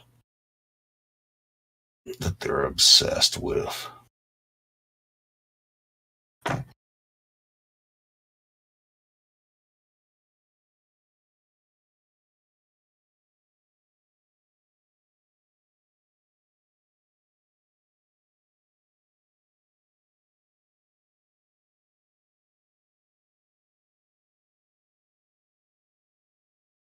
Another music break coming here. I wanted to play this, but so nobody's talking. I'm gonna play it. Another Issa song.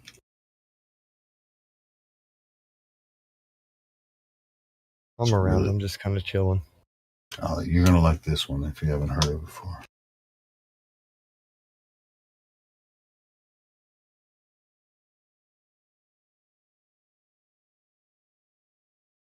Okay.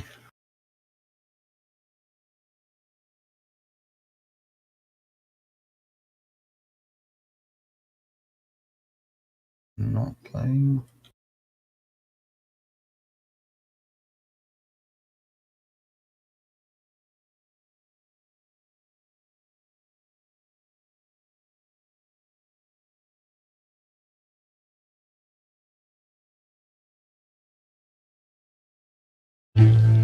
Welcome to the show where you don't know if it's part of the show.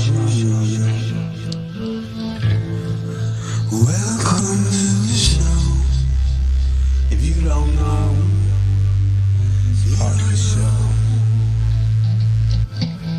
And they teach you to reach for the stars while opening up the bars and keeping you chained down with mortgage bills and cars. Vaccines for your arms, kids sounding like supercharged.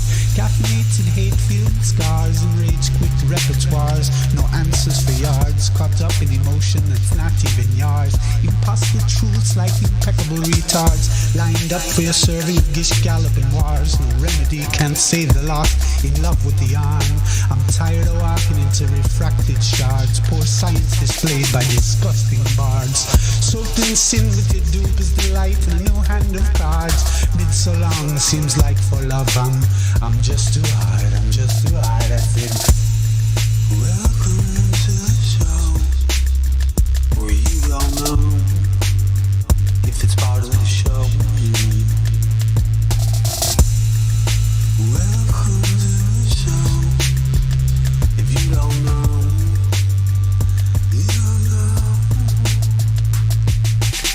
Intoxicated ache makes you believe you're spinning in space while you have no shame or grace. It's a disdainful state I used to contemplate how to save myself from my own self-hate. Wonder why I was even made with a dreadful fate, forced to try and awake with a full plate. No one to help me stay awake or educate. I got to liberate and fight through even gates. But my brother, heaven could never be late, and rockets don't work in space. It's all fake. The show is on Mars, it's a joke, but you're too far gone, it won't be long. Pepe's beak is strong. We have our son and we march along like streams of knowledge leading to God's holy pond and lives of truth that hits the bong and sings the song, turns mankind from the wrong. We come in peace with a holy gown and all of us wearing our holy crowns. So the earth is flat and we probably just won't get along. Just to go along, I said, welcome to the show where you don't know if it's part of the show. Welcome to the show. If you don't know, you don't know.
Welcome to the show where you don't know if it's part of the show. Welcome to the show if you don't know it's part of the show. Then they teach you to reach for the stars while opening up the bars and keeping you chained down with mortgage bills and cars. Vaccines for your arms, kids sounding like supercharged. Caffeinated hate-filled scars and rage-quit repertoires. No answers for yards, caught up in emotion that's not even yours. Impossible truths like impeccable retards, lined up for your serving of gish galloping wars. No remedy can save the lost in love with the arm. I'm tired of walking into refracted shards. Poor science displayed by disgusting bards. Soaked in sin with your dupe is the light and a new hand of cards. Been so long it seems like for love I'm just too hard, I'm just too hard, that's it.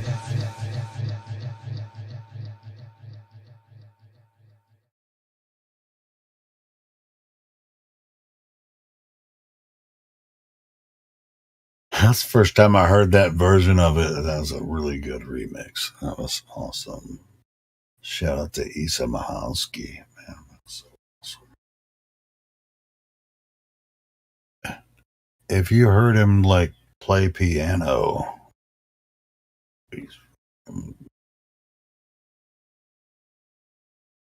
he smash all day on the piano.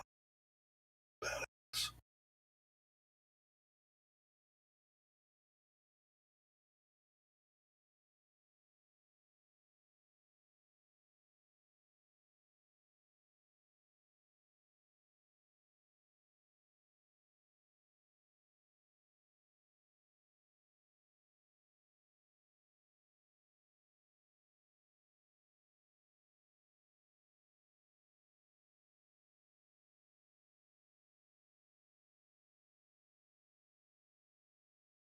Maybe if we play enough of his songs, he'll come in here and talk to us. Shout out to Isa Mahalski.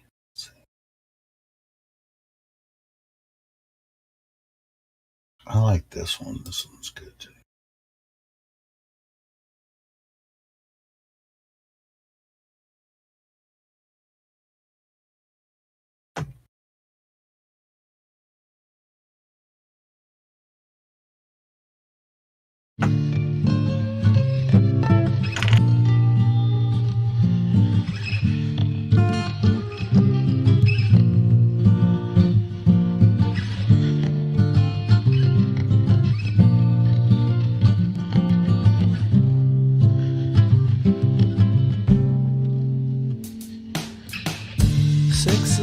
sky in love on TV. Your empty eyes break it off me. The moon is landing on my head, and I can't feel anything you say. I can't feel anything you say.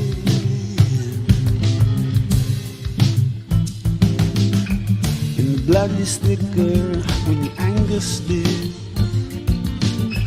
like over the edge where Columbus killed. And through the lies of trees cut in shade, Washington's apron washed in vain, washed in vain.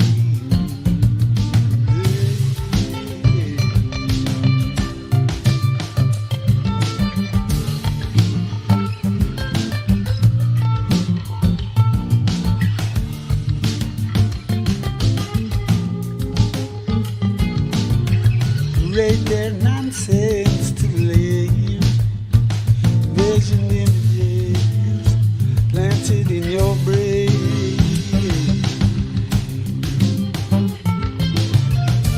Be not conformed to this world, transform your mind and touch the soul. Ask your eyes, you can see the destructive side that's breaking you and me. Breaking you and me.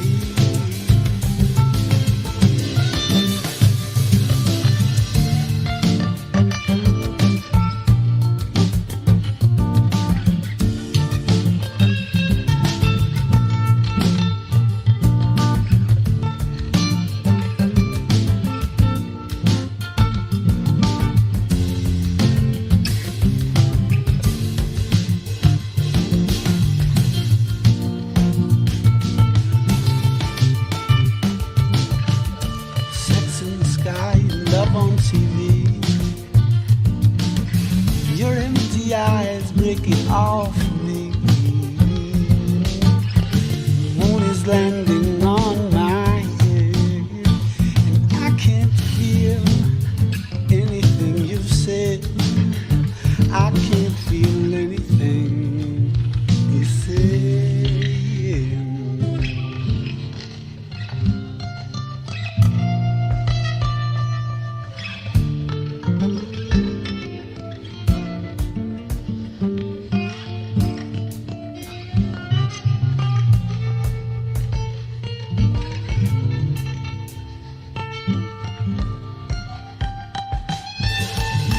The blood is thicker and the anger spills, like over the edge where Columbus came.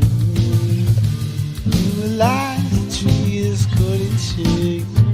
Washington's apron washed in vain, washed in vain.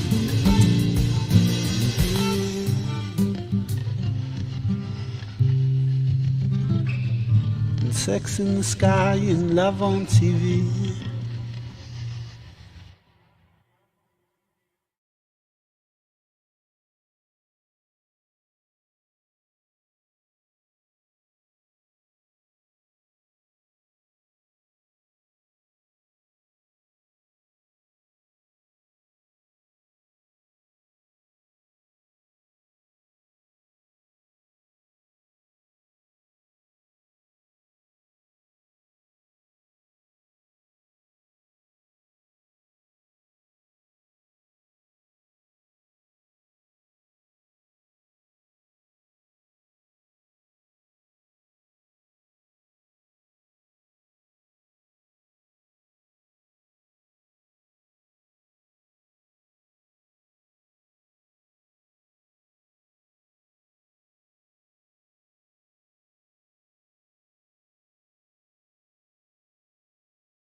Don't leave it up to me to play something, because I'm going to.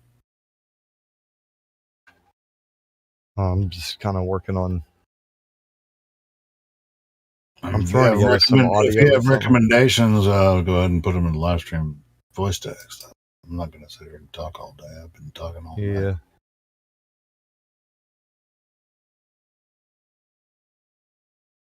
A lot of kumbaya. What is the hat?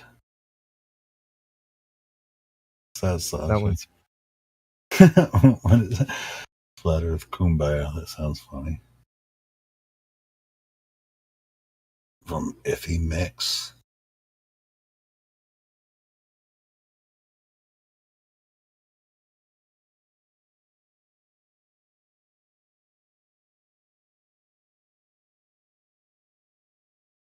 Like kumbaya, my love. Kumbaya.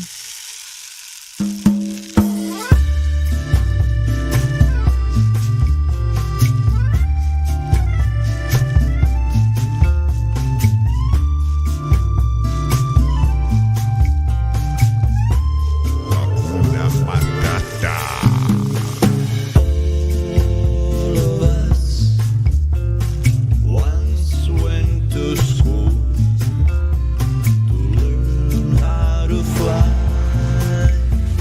or how to be cool. We learned all well, had our egos swell. Now when we won't prove, no one can tell. What it is? No one knows or won't tell, because the earth is flat. Kumbaya, kumbaya. We see too far. Kumbaya, kumbaya. We see this now. Kumbaya, kumbaya. The earth is flat. The earth is flat. Kumbaya, kumbaya. We see too far. Kumbaya, kumbaya. We see this now. Kumbaya, kumbaya. The earth is flat. We all love space, and science was our thing. Once upon a time, Einstein was the king. To think we touched the moon. What I like of it most is that we had the technology, but now it's all been lost. Eyes don't petty, 'cause NASA never lies. The earth is flat. Kumbaya, kumbaya.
lie. And it don't matter how many dumb sheeple believe it. And the truth is the truth, hiding right out in plain sight, and still people don't see it. Man, this shit got me heated, and I won't stop till the elite are being defeated. They keep us deceived about everything that we think, and they keep it a secret. What we're taught is not conducive with reality. Big bang, evolution, and there's gravity. I tell the truth and then these motherfuckers laugh at me, telling me the earth is photoshopped because it has to be. Most people accept the deception happily, but what they're doing to us all is a tragedy. God created the heavens and the earth in a verse, but we're living in a famous on the galaxy.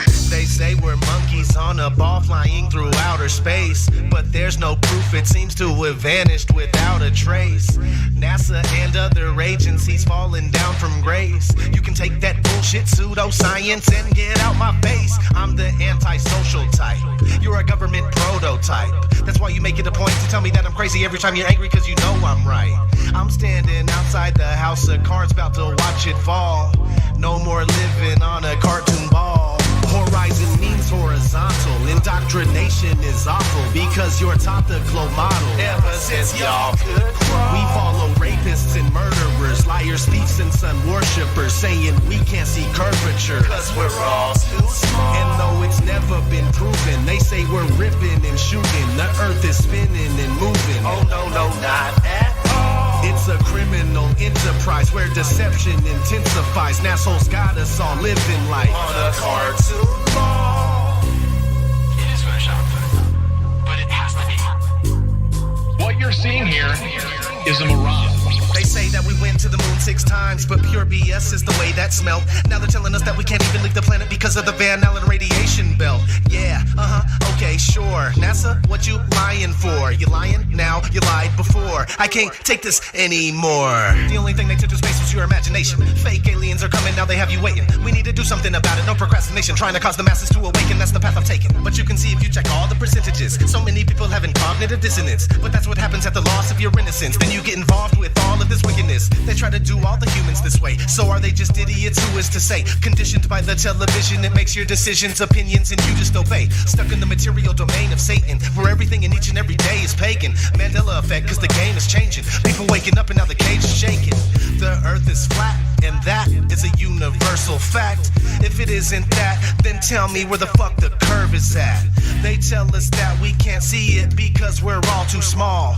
And now we're spinning on a cartoon ball. Horizon means horizontal, indoctrination is awful because you're taught the globe model. Ever since y'all could crawl, we follow rapists and murderers, liars, thieves, and sun worshippers, saying we can't see curvature cause we're all too small. And though it's never been proven, they say we're ripping and shooting, the earth is spinning and moving. Oh no, no, not at all. It's a criminal enterprise where deception intensifies. NASA's got us all living life on a cartoon ball. It is the world that has been pulled over your eyes to blind you from the truth. Like everyone else, you were born into bondage, born into a prison for your mind.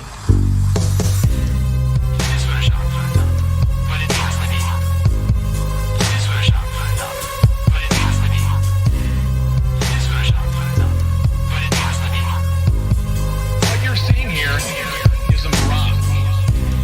It is photoshopped, but it has to be. It is photoshopped, but it has to be. It is photoshopped, but it has to be. What you're seeing here is a mirage. We accept the reality of the world with which we're presented. It's as simple as that.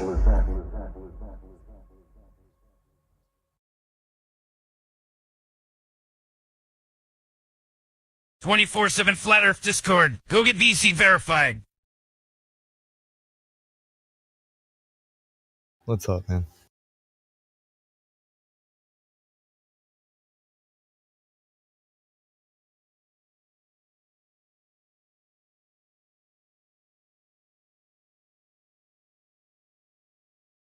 Trying to see if some of these people in the lobby want to get VC verified. Somebody had joined in earlier, but then the music was playing, so they left.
Put your knees on the ground, gotta pray to the king with a crown. I have to tell you that we're living deep in the matrix. We in the matrix. Chase all the lies and you'll find that this place was created. You were created, darling.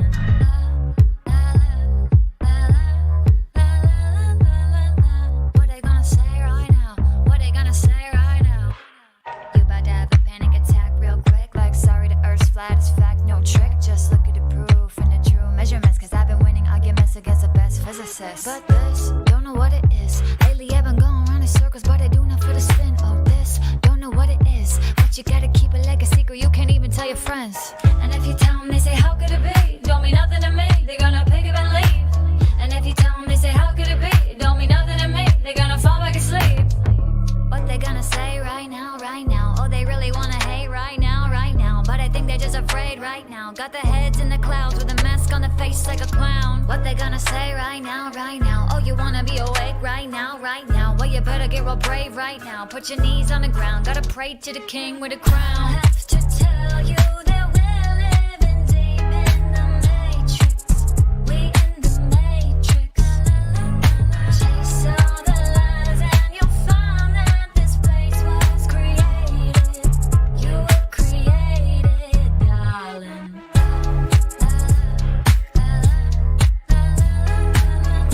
What they gonna say right now? What they gonna say right now?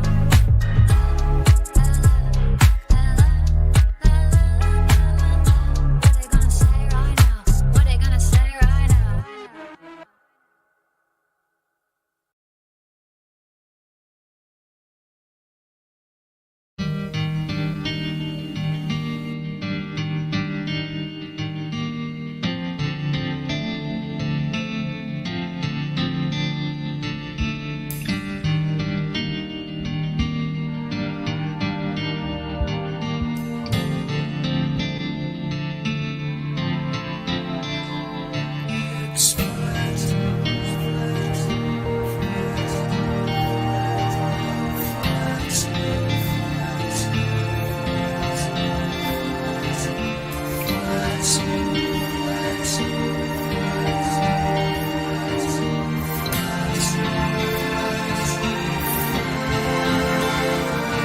It's flat. We don't live on a spinning ball. Not from where I'm certain. 'Cause I can't see no curve at all. I've waited all my life just to think for myself, just a little bit more openly. Now I've gone out far to be true, but my senses always knew. I just want to scream the earth is flat.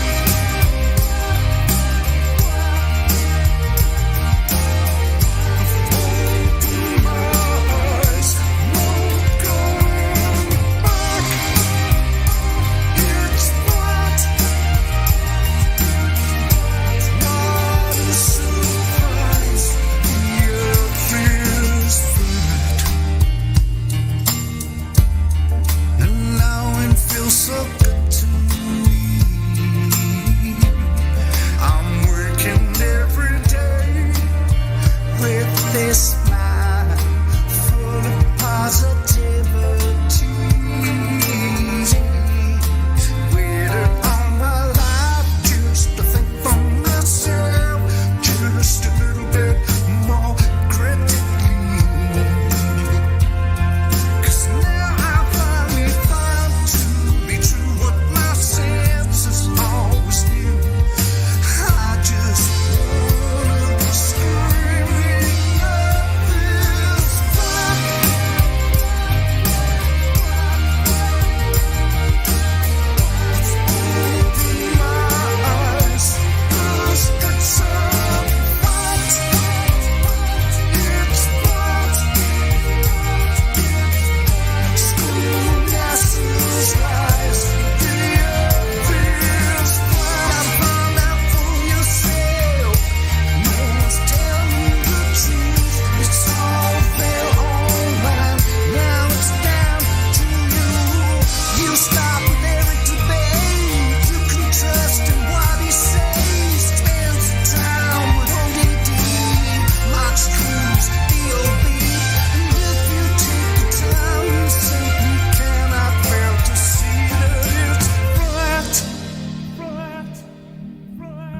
we don't live on a spinning ball.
come the truth. Yeah. You know he ain't gonna lie.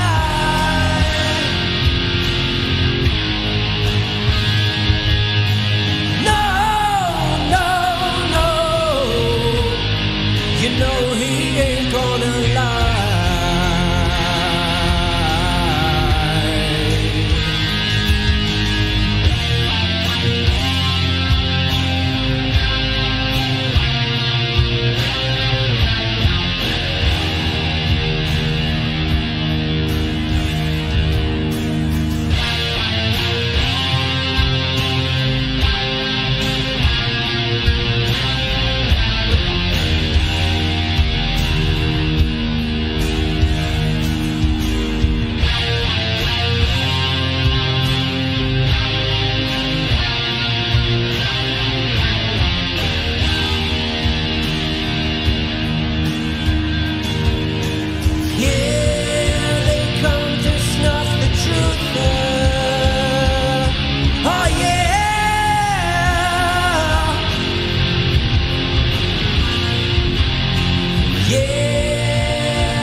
Sends us pictures photoshopped.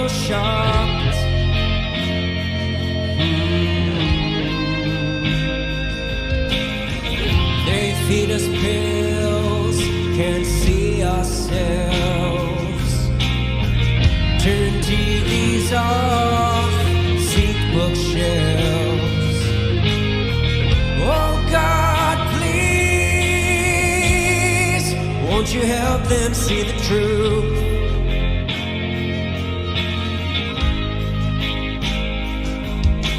Here they come to snuff the truth. Oh yeah,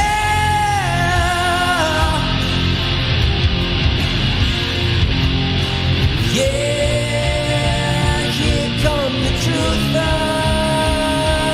Yeah, you know he ain't gonna lie.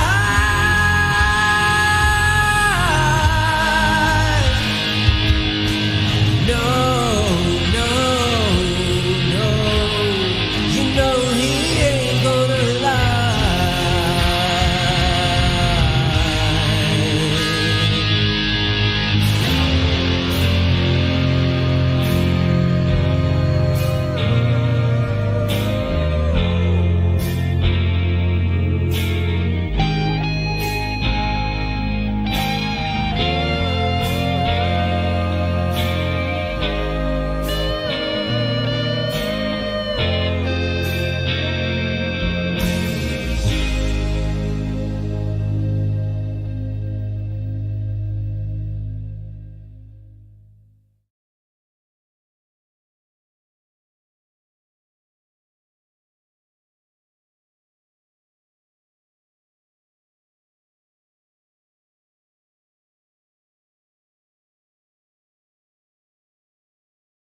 It is part of the natural physics of water and other fluids to always find their level and remain flat.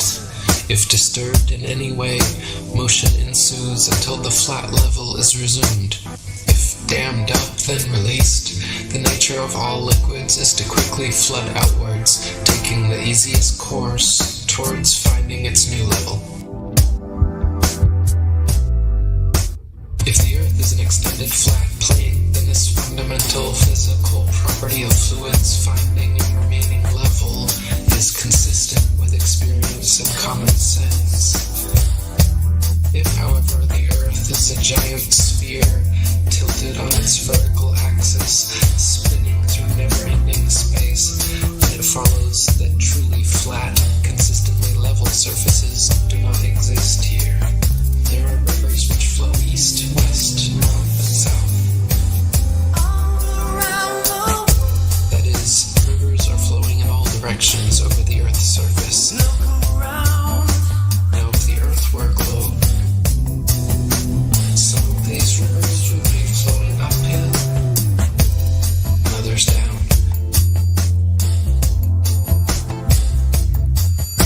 Some of these rivers would be flowing uphill,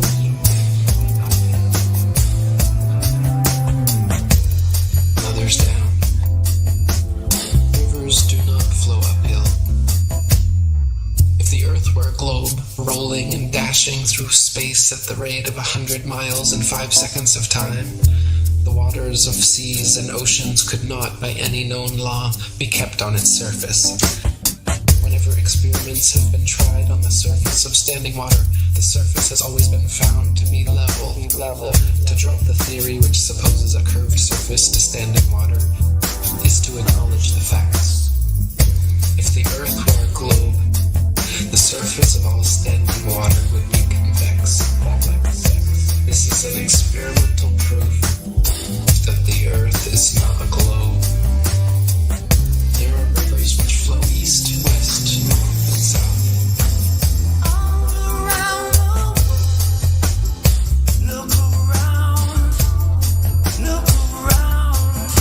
Now, if the Earth were a globe,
souls quietly behind the doors are bleeding us just for fun.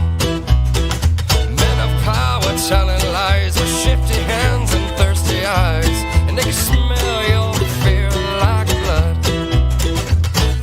Oh, my weary soul, we met your kind before. Set fire to a soul, and no sweet providence come save us from ourselves, from hell and consequence.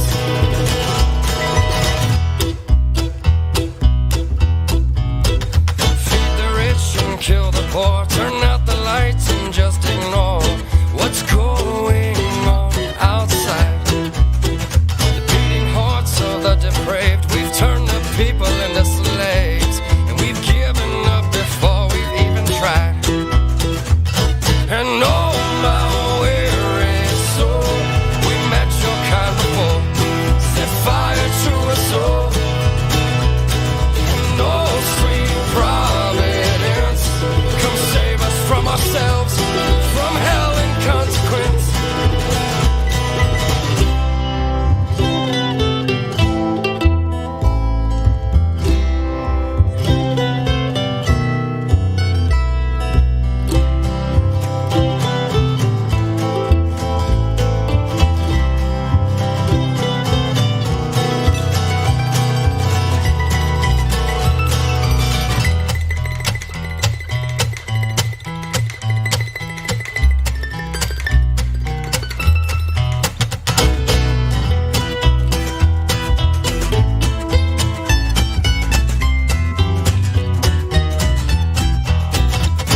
And oh, my weary soul, we met your kind before. Set fire to a soul, and no sweet providence come save us from ourselves, from hell and consequence. And oh, my weary soul, oh, my weary soul, no sweet providence come save us from ourselves, from hell and consequence.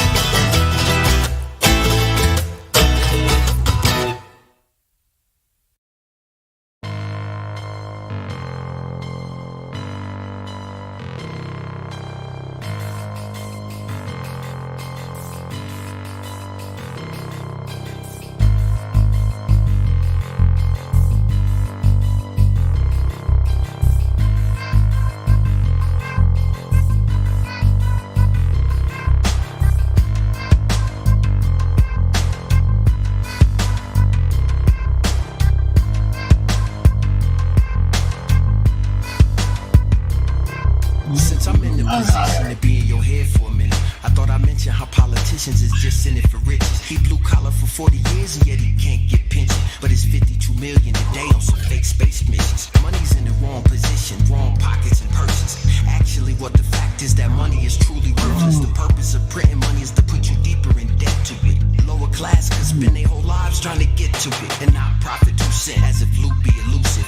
Tragic who you can lose when it happens to be reducing. I'm guessing that my conclusion, money make us act stupid. They divide with it, conquer it, then continue to rule with it. Cool as a cucumber, but we hungry like some hostages. They live in paradise, while they keep us where the monsters live, called the metropolis. And debt keeps it operative, and the money is generated solely by the populace. We spent our whole damn lives trapped in the bankster's paradise.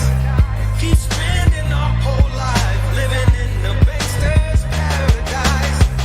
We spent our whole damn lives trapped in the bankster's paradise. Keep spending our whole life living in the bankster's paradise. Money equals slavery, slavery equals money. Man, I hate living this way, cause they're taking my freedom from me. It ain't gonna be so funny when you find out the fact that you're meant to be on the bottom. They design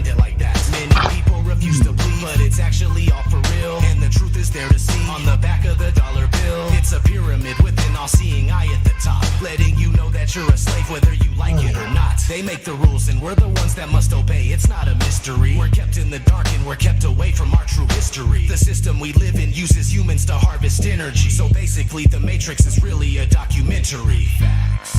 They live, we sleep, and they love to fuck us over. Bang, bang, skeet, skeet. They take over your mind and they control you with their lies. I just want you to open up your eyes. Tell me why are we so blind to see that there's no such thing as freedom when none of us are free? Tell me why are we so blind to see that there's no such thing as freedom when none of us are free? We spent our whole damn lives trapped in the Baxter's paradise. Keep spending our whole life living in the Baxter's paradise. We spent our whole damn lives trapped in the Baxter's paradise. Keep spending our whole life living in the Baxter's paradise. 1, 2, we are EY 2, 3, 4, time to go to war. 5, 6, don't fall for their tricks. 7, 8, gotta stay awake. 9, 10, never sleep again. 9, 10, never sleep again. 9, 10, never sleep again. 9, 10, never sleep again. Why are we so blind to see that there's no such thing as freedom when none of us are free? Tell me why are we so blind to see that there's no such thing as freedom when none of us are free?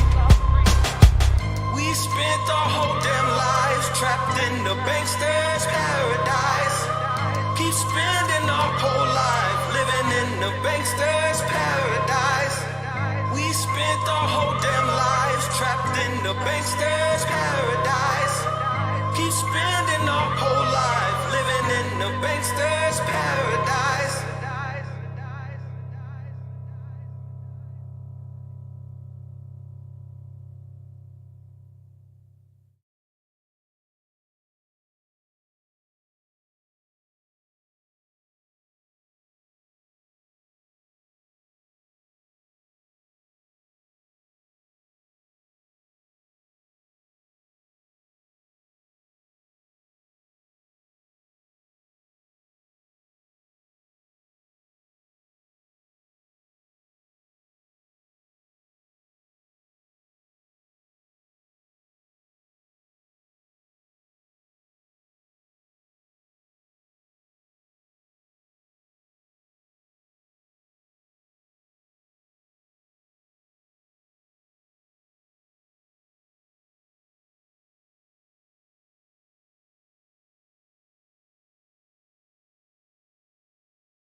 I'm gonna step inside and go get some coffee or something.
Nobody that I know of in my field uses the so-called scientific method. In our field, it's by the seat of your pants. It's leaps of logic. It's guesswork.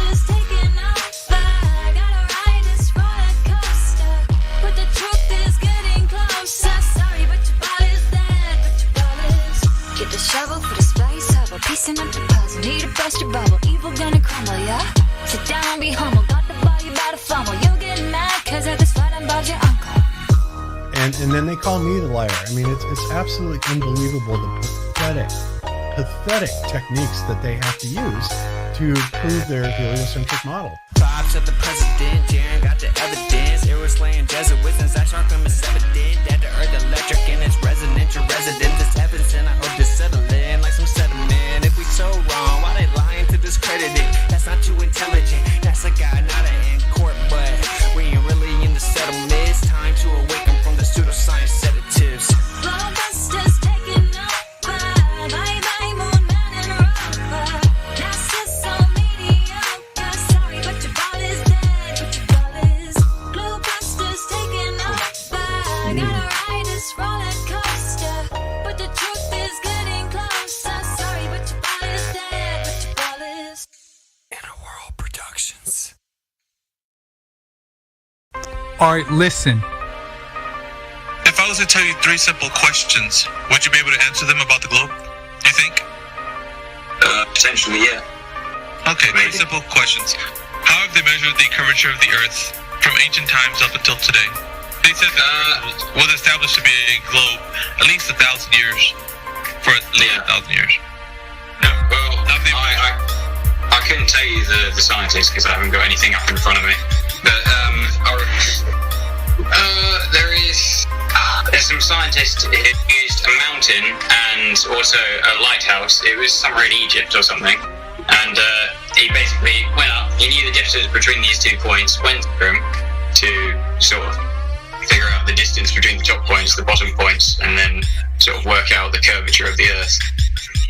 Alright, so what I'd like to ask you is that the method that you're speaking of right now, do you know it fully, or are you just kind of vaguely responding to what you think it was? Vaguely responding. Okay. Yeah, it's good that you're honest in this conversation because that is key, right? Yeah. For us to have a good discourse. Yeah. Alright, so since you are vague, I would say that, well, you just believe that that's how they measured it, right? I mean, because of the information that you received and how you're telling us, right? Yeah. Okay, so now up until this point, is there any time in recent times that they've measured the curvature of the Earth that you know of? Well, I'd use this may not be a good answer in your book, but you can use the ISS as an example. As when they go up whatever distance they are from the surface of the sphere that we live on, well, they can see that it is in fact spherical. Okay, it's just like your own eyes. You can sort of believe it. Right, your own eyes, but not your own eyes, right? At the same time, because it's not your own eyes; it's their own eyes. They're telling you the story from that place that they're at. They are telling you the story. Right. So you're basically believing what they're saying. Once again, you're believing what right. So we're just establishing, that as much as we're not going to get into any details right now in this conversation. But so far, what I'm gathering is that you just basically believe what they're telling you. So that's fine. That you just believe that they said that the Earth is measured to have curvature. Yep. So we'll go ahead and go to the next question, which is, how do you know, or how has it been measured that the Earth has been detected to be spinning on its axis, axial rotation? So what method do you know of that we can actually do, or has been done, that detects axial rotation? I couldn't tell you. Okay, honest answer. All right, so we'd say that you just believe that however they detect that the Earth is spinning on its axis, they must be correct because there's been a lot of people that have detected it, or a method has been done to detect it, right? You just believe that to be the case. I just believe it. Okay, so third and final question is the vacuum of space being a medium that we could travel to, or that it actually exists as a medium that they tell us. Now, how can we establish, or from your first-hand perspective, that the vacuum of space is indeed adjacent to the pressure air that we breathe? I couldn't tell you. Okay, so real quick, I'm just going to round up the three first points that I just brought to you right now. And these are the positive claims that the globe Earth makes, right? That there has been measured curvature, that we have a detected axial rotation, and the vacuum of space is indeed a reality that exists next to the air pressure we breathe. But with these questions, we found out that the only thing you know is that you believe that all these three questions are true. You don't know that they are. You just believe them. So far as you know that secondhand information has gotten to you, and you believe that the Earth is a globe that is spinning in the vacuum of space. So it's not established as true knowledge. It's only something that you just believe it to be true. And you agree with me. So no, hold on. Well, you're just assuming that I agree with you. I don't really. No. Because you're saying that this information that I know is just a belief. It is. We went over that. You just conceded them. No, I didn't concede them. I said I don't know how they work. Right. You just believe.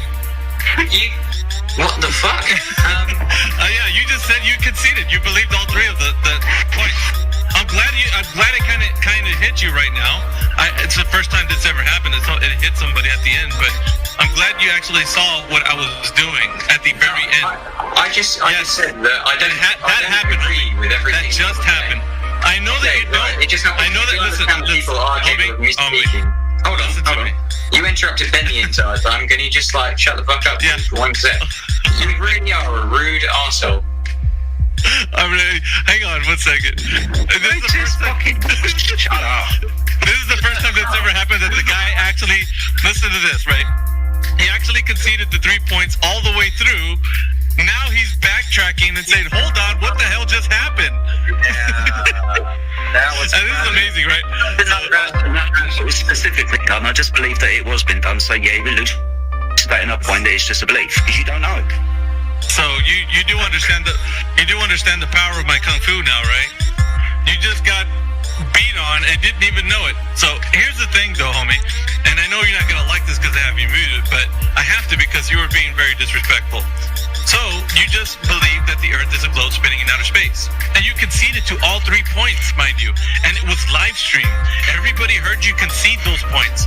So it's not only that you conceded it, but we have tons of witnesses right now. About 50 people listening on the Discord, and about maybe 60 or 70 on the 2 live streams that we have running.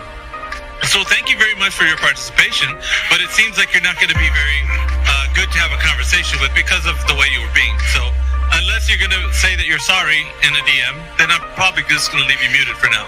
And let's get to some other new people that are in here.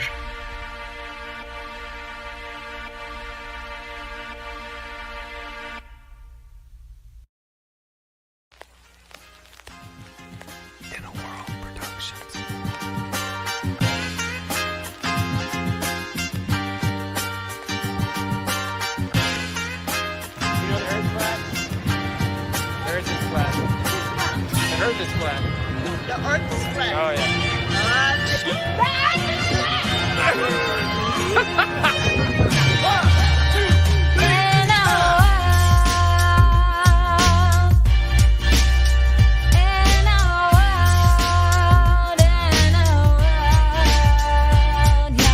Running through the cities in the last of days. Gotta face the truth, this is the masquerade. Waking up the public, time to liberate. No, you're doing great when they start to hate. In a world, yeah. Stockholm Syndrome got me fighting with the slaves. But how they about to face the truth when they can't show their face? Now the system don't control me, yeah, the beast is getting slayed. Austin got the pout, they look sour, oh behave. When I'm about my father business, witness, he gon' get this praise. I ignore ya, cause the Torah, only thing that I obey. I ain't with the social distancing, but I'ma need my space. They be boring me with quarantine, so stay up in your place.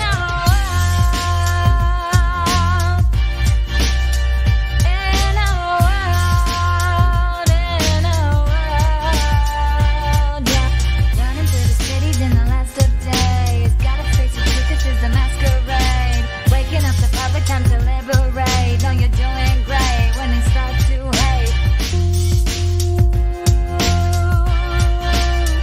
In a world, yeah.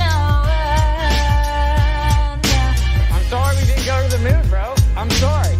I didn't lie to you, bro. I'm sorry. I think it'd be cool we went to the moon too, dude. It was a cool story. I'm sorry you got triggered.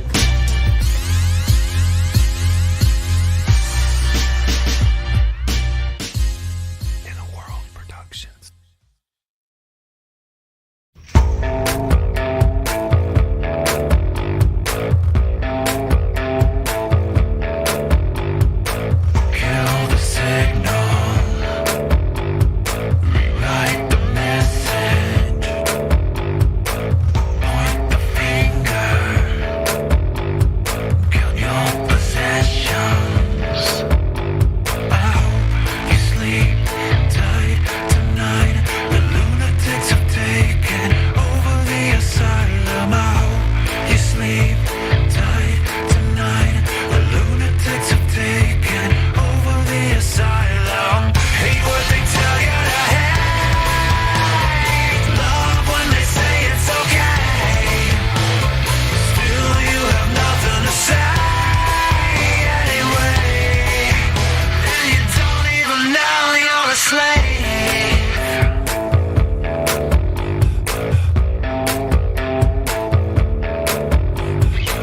Lies are shining. Truth is fading.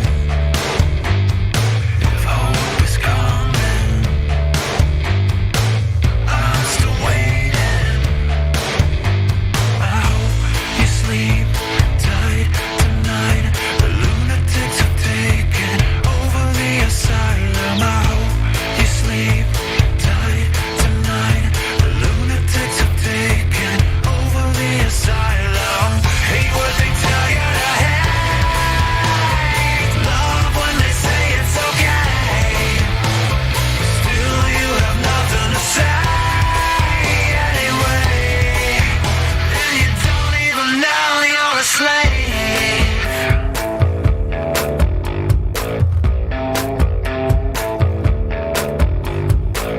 Erase the paint from the picture.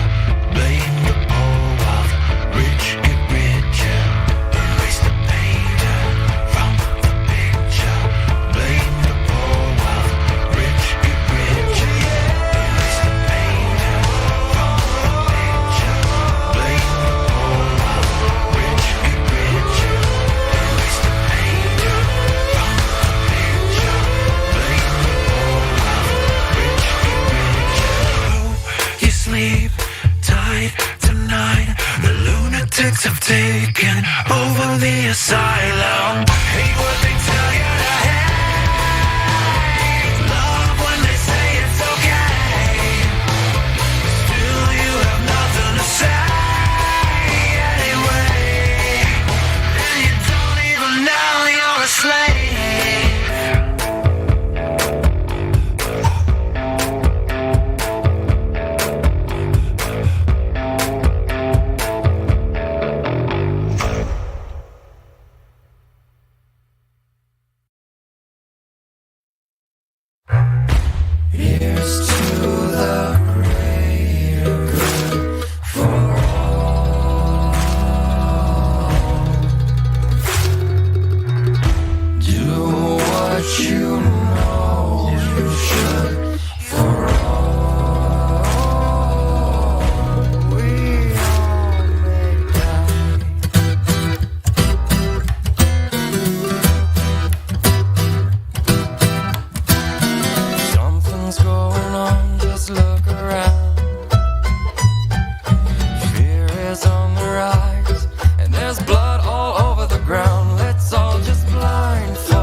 together.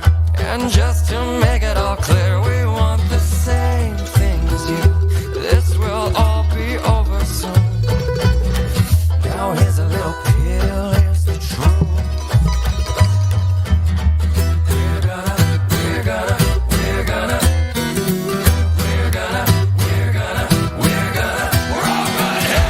you feed the machine, bring them all back down to their knees. No time to waste. Remind the slaves they ain't gonna make it out alive today. I said, hey, you poison the well, watch it all burn, take him straight to hell. He's got the whole world in his hands. It was nice to know you. All been damned. Come on.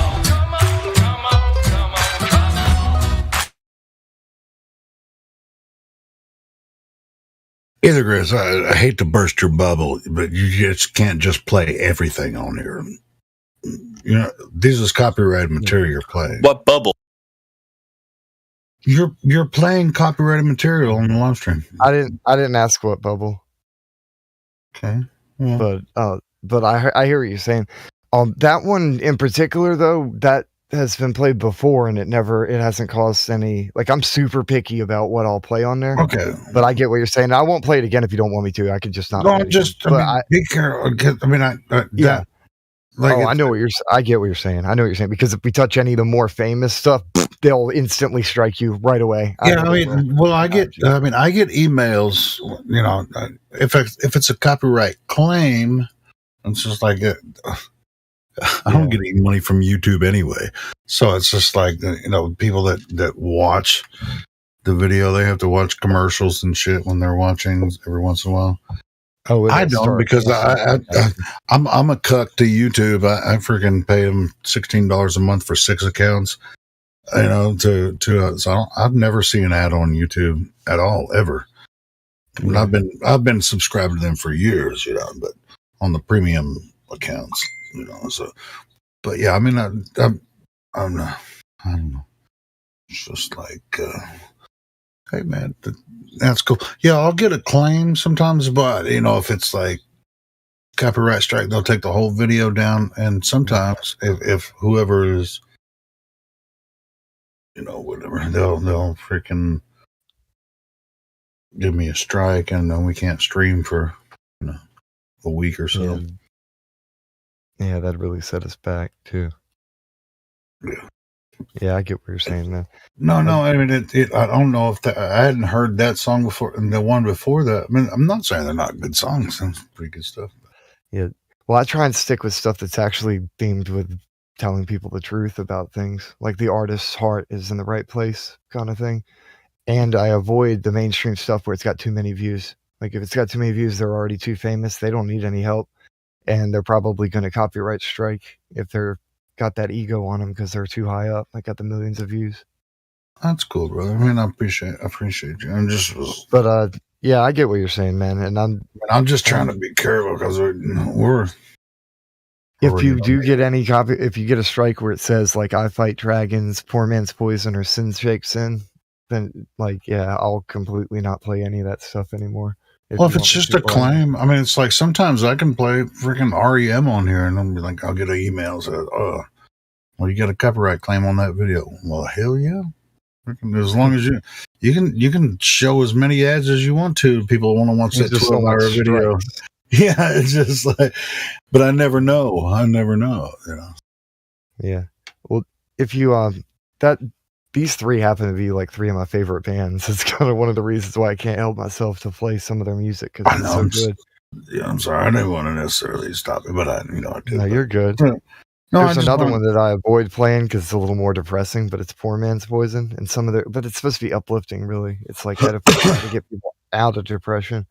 But he's got a couple good songs too. Or Citizen Soldier. Well, and I mean, a lot of the music we play on there, I prefer necessarily to have permission from the artists, you know, to play it on there. Or if they have a Flat Earth channel, we already have permission, you know, it kind of automatically. That goes without saying. But anyway, hey, I appreciate you, brother. Yeah, filling the dead air. I really need, if anybody's got any more suggestions for music, I can add it to the playlist so that I can just put something on and let it roll and we don't have anything else to talk about. Yeah, I really like that music. That's why I was like, "Oh shit, this might be, we might have an issue." You know, that's the only reason I was saying anything. This music's a little bit too good to be played. Yeah, that's what I'm not saying it was too good. It's just like I'd never heard it, and it sounded like professional. You know what I mean? So, yeah, that's what I was meaning. But it's a bit too good to be made in somebody's office at home. Well, sure. Well, I mean, so does a lot of the stuff that members here have made. Yes, It sounds really good. So it's just they built home studios. But I know where that came from. So it's like we know we can play that shit. You know? Yeah, you literally know the people and they're like, here. yeah. I did talk to them all the time. Yeah. But anyway.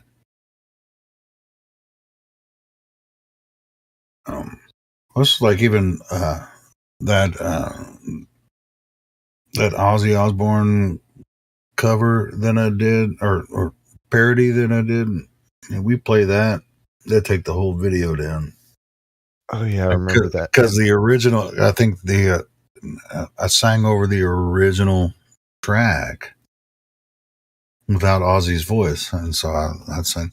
So every time we play it, they'll take the whole video down.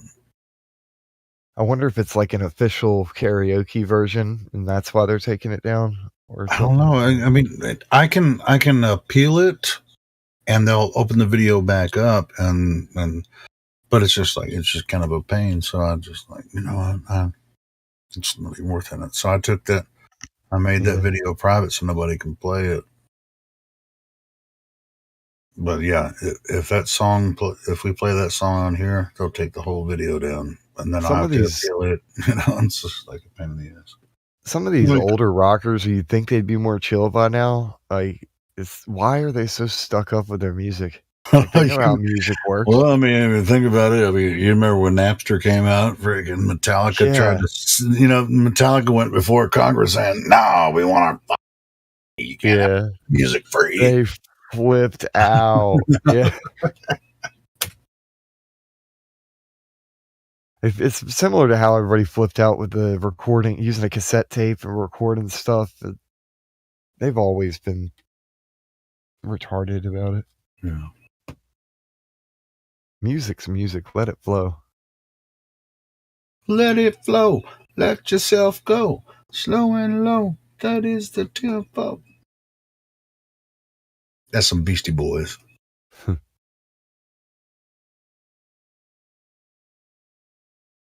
That's funny. That one music video that they did, they didn't even ask permission to do it. They just kind of went and recorded a music video. I think they're on a subway or something. Beastie Boys. Oh yeah. Wasn't that? That's the lore anyway behind the song. I don't know if that's the truth, but yeah, maybe not. I think I remember that video.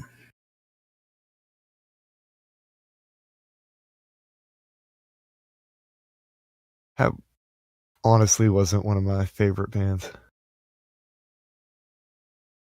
I don't like the way that it's not one band that I can just like put the album on, listen to the whole thing. But they have some really good songs though. Freaking Sure Shot. It's just Slow and Low. Some of the music, the way they rap sounds like barking. I don't know how to explain it any other way. Like they do have good songs, but then there's other stuff where it's like, what is it song? I mean, they have some really good songs, but yeah, you're right. I mean, it's like most of my favorite bands, I can just hit track one and listen to the whole thing. Yeah, play the whole album. Yeah. But Beastie Boys isn't one of them for me either. So. But I do like their style. It takes all kinds, I guess.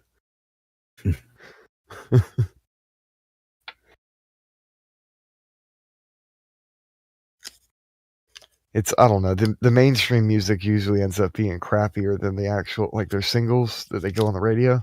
And if you listen to the actual album, it ends up being different for a lot of songs, a lot of musicians. Like, it's a completely different feel than what you would think. It's just kind of weird. Well, it's just like a lot of people are radio people. And it's like, you know, you listen to like Soundgarden, right? You'd be like, okay, well, gonna break my rusty cane. But and a lot of people either liked that song or you hated it, you know. And there was another, what was the other pops? The other one, that radio song that was on their first, well, it wasn't their first album, but there was their first hit Black album. Hole Sun. No, Black Hole Sun was on the next one. It was on Super Unknown. But yeah, if you listen to Black Hole Sun, but they also had Spoon Man on that album too. It's just like, yeah, that's actually a pretty good song. But those, a lot of people be like, I like that song, but they don't listen to the whole Super Unknown album, which is completely badass. Like, it's like that's one of those you hit play on track one and don't hit stop until it's over, you know. But people are just like pop music, you know. It's like, back when torrents were real big, I'd download the entire discography and then make myself listen to every song. Just even if I didn't like it, listen to the whole thing. It's just like, I like Soundgarden. How about, do you know the name of the album that Spoon Man is on? It's called Super Unknown. Have you ever listened to the song Super Unknown? No. Live in the Super Unknown. You know, this is like, really. Yeah. I'd make a habit. I'd kind of First it steals your mind and then it steals you. You know, this is like, bro, you don't know Soundgarden until you really listen to the whole fucking album. It's like what's on the radio is a portion of it. But yeah, man, freaking that's done. Yeah, that's kind of what I was talking about. Like, you'd hear so little based off of what actually gets airtime on the radio. So in order to actually know what a band's like, you have to listen to everything. No, especially like Soundgarden. Dude, Soundgarden started, their first album came out in 1988. It's called Ultra Mega OK. Have you ever heard that one? I've probably heard it, but don't remember.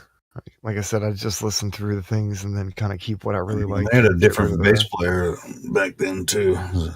Hiro. I've heard so much. Hiro Yamamoto, I think his name was. So they've been rocking a while. Yeah, they came out in 1988, in the same year that Guns N' Roses came out with their first album.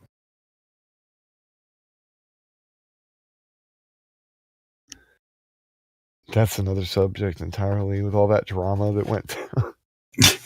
You know, I mean, the only reason I know their first album is because of, you know, the guy that I was in a band with, you know, after the 90s, when Soundgarden really got hot, you know, that's when I started looking. They had Ultra Mega OK, Louder Than Love, and then Bad Motorfinger. Bad Motorfinger was, you know, with Rusty Cage.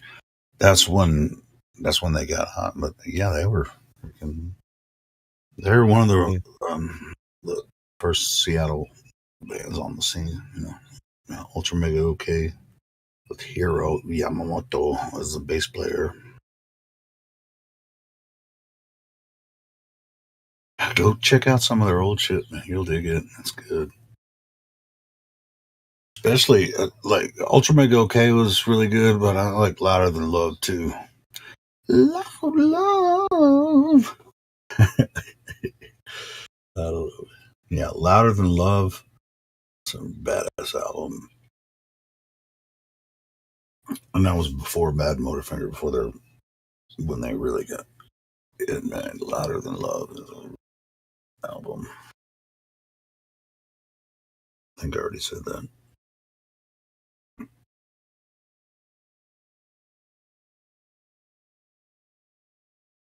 First it steals your mind and then it steals your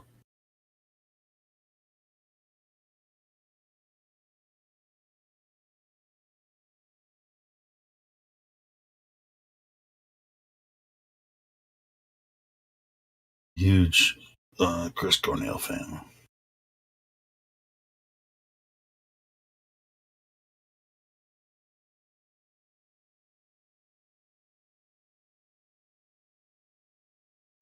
Made a parody of I it.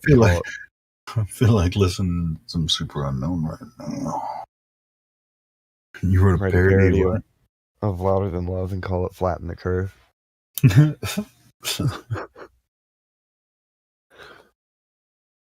Seriously, you should look it up on YouTube. I don't know if you've heard any of that album before. It's really, there's some really good songs on that one too. This is back when Soundgarden was something, but they weren't like, it was right before the Seattle scene broke crazy. I think the Louder Than Love album came out in 1990. And Ultra Mega OK was 1988. TKA. TKA. What? Different song. Has a specified Soundgarden. Oh, well, I think TKA is one of the songs on that album. There's a different band singing a song called Louder Than Love. It's either a cover or a different song entirely. Let's see. Louder Than Love. But you're right. There's one by Soundgarden. When my first search, Yeah, Louder Than Love, TKA. That's one of the songs on the album. Yeah.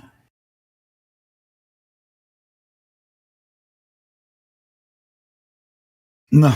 Yeah. I see what you're talking about. Not that shit. Yeah. Type in Louder Than Love, Soundgarden. Yeah, that's not. I had to specify Soundgarden. It took me somewhere else entirely. Like, no, that's not it. That's not it.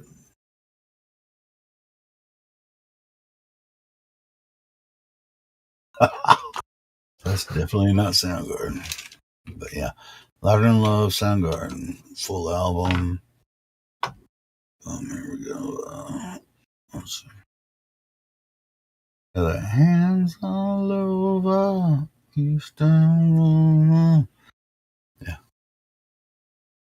Yeah, if you haven't heard it before, listen to it. It's good. I also have the whole Ultra Mega OK album on Sub Pop. I mean, Sub Pop is the album they were signed on, and they actually have the whole album for free. You can listen to it on YouTube. So, this is their first album. A lot of people think Littlefinger was their first album, but no, it was. I'm gonna step inside real quick and go grab something to drink. I'll be right back. Soundgarden's first album.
And let me know when you're playing squad next time.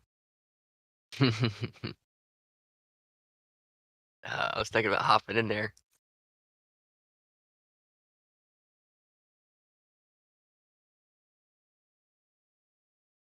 Oh, he's probably not there.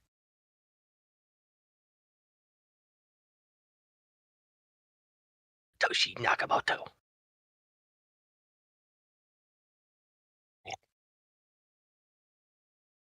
Wait, is the bot on? Okay, no bot. Oh, phew.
Hey guys, I've returned.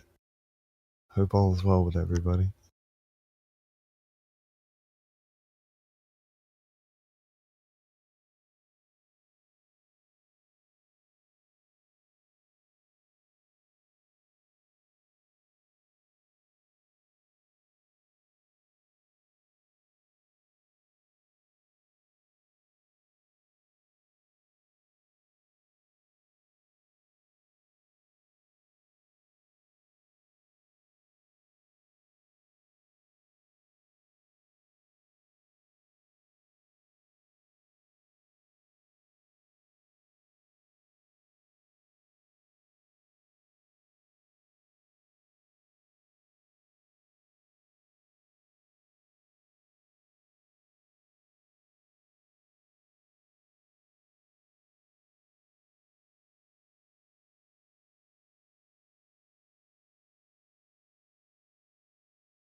See, the thing about the globe belief system is that it's got a lot of holes in it.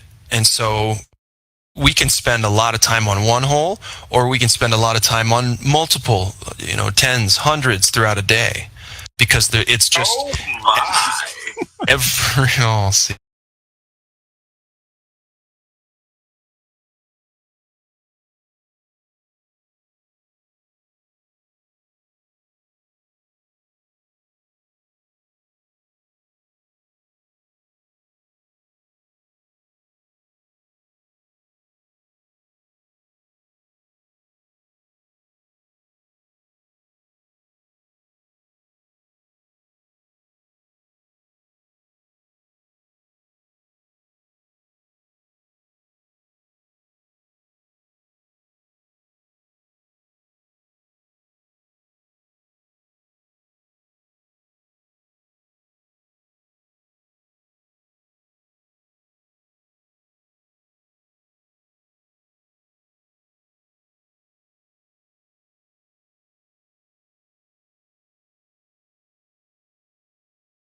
You dug down deep into the earth and confirmed Well, that the that's not true? furthest that you can dig in the earth is 7.8 miles. So you're making a claim about 4,000 miles. So would you like to substantiate and verify your claim for me?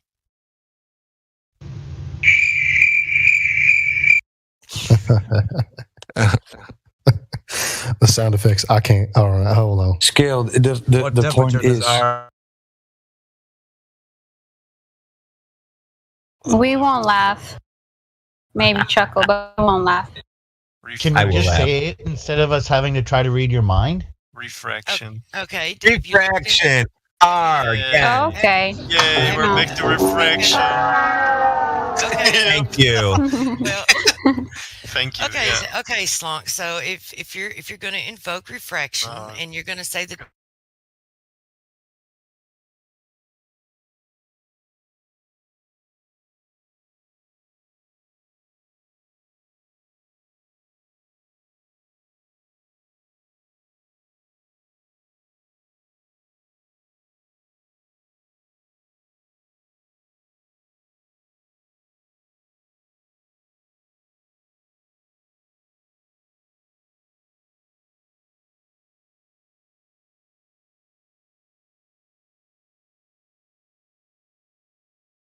Never a quiet morning for me.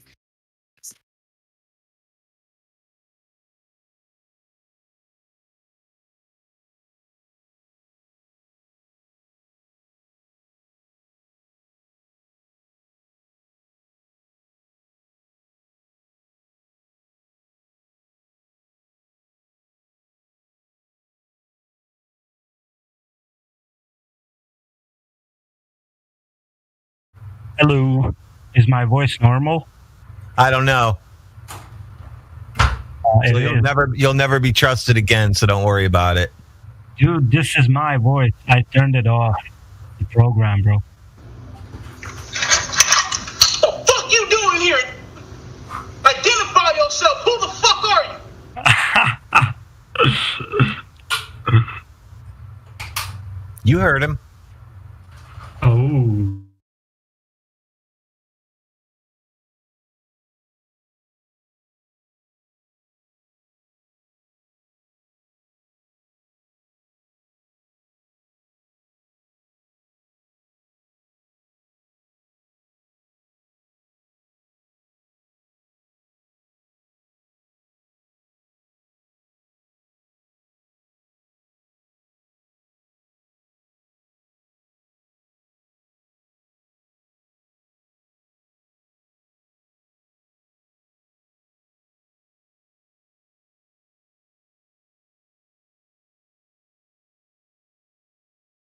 Because you get those weirdos that are like, well, it's technically a geoid. It's like, well, there's no curvature, dude. Like, so. Yeah, you'd have to measure it as a geoid for it to be a geoid.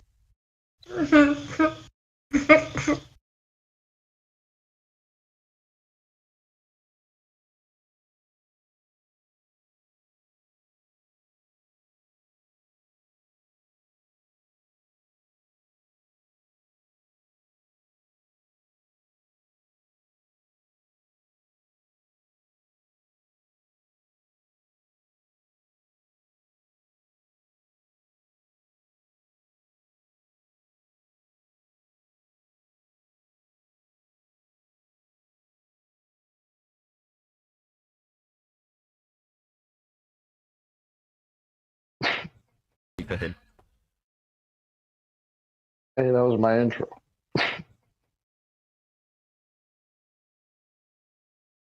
Well, what's the other one? We don't know. Magic speed. Magic speed. The magic speed thing's come up several times in the last week or so. So I think it was you that brought it up first, Chocolate, right? With the trajectory that an asteroid would have to take to make the craters on the moon. Do you want to just run his comments or Neil deGrasse Tyson's comments back past us? Turns out there is a magic speed. That's Creation Bear. Thank you very much. It turns out there's a magic speed. It's the way he says it, like he's talking to a 5th grade class. Like, wow, guys, there's a magic speed. It's insane. But isn't that though the programming where they have some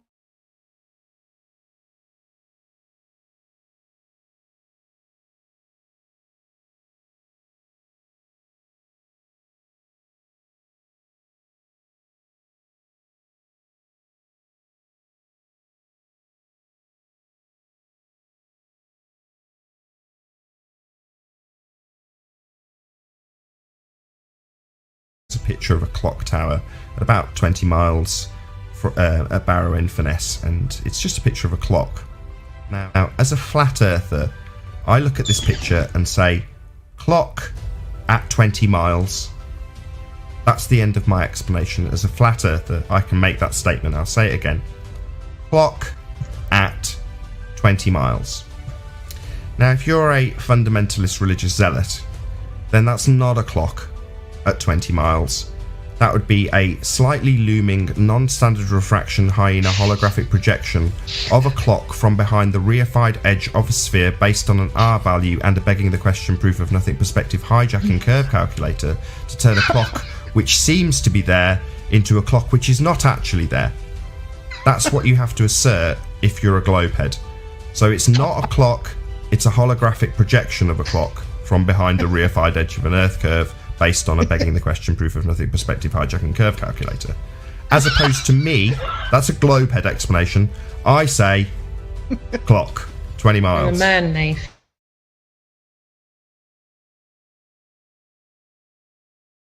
Clock, 20 miles.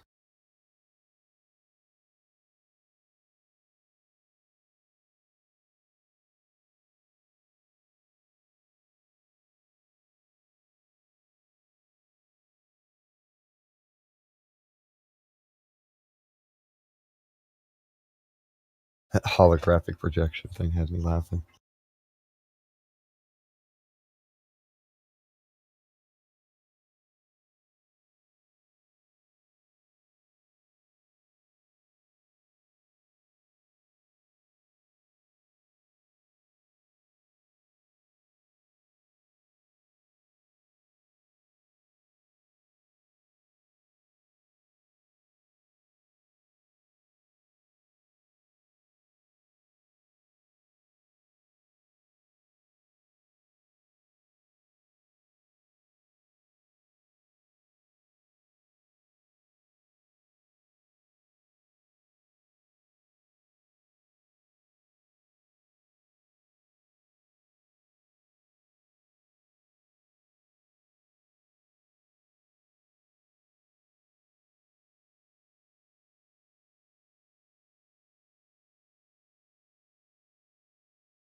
Folks, just a friendly reminder, it is Sunday. We do a little speculating on Sundays. Call it Speculation Sunday. So, a homework assignment, 1 speculation will be due from each VC panel member by the end of the day.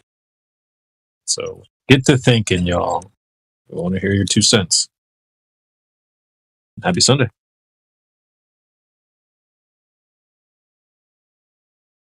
Happy Sunday, dude.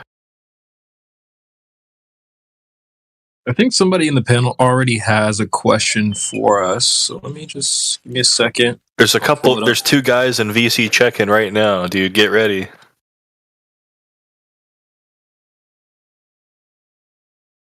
You need to prepare, bro. That's what we've been in the gym for. We've been training. Stay ready. One of them left already. VC check-in. Oof.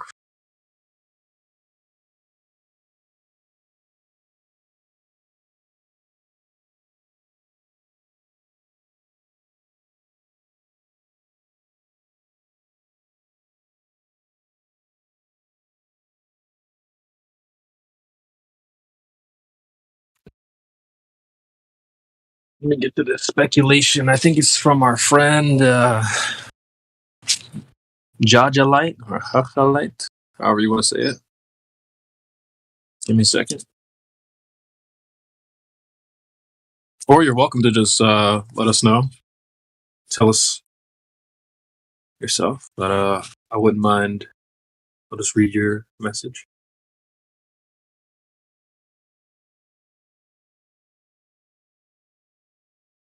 Okay, so here it goes. Speculation Sunday. If all knowledge was obtainable by the individual man, is this possible?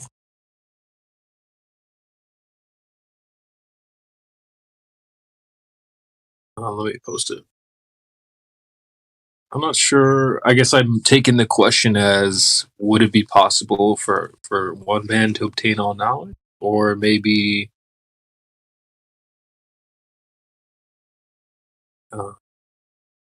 let's see. If all knowledge was attainable...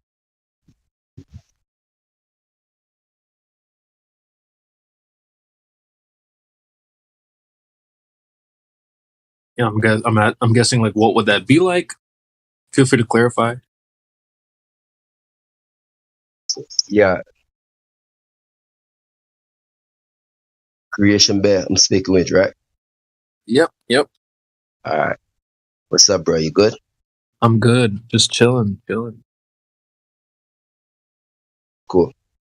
You want me to jump right into it, or you want me to pick your brain as to how you stand with truth?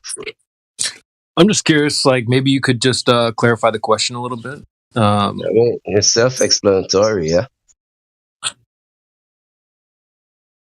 If all knowledge was obtainable by the individual man, is this possible? So you're asking, is it possible for one man to obtain all knowledge? Individual man. Well, man is a collective now, no? It depends on what knowledge you're talking about.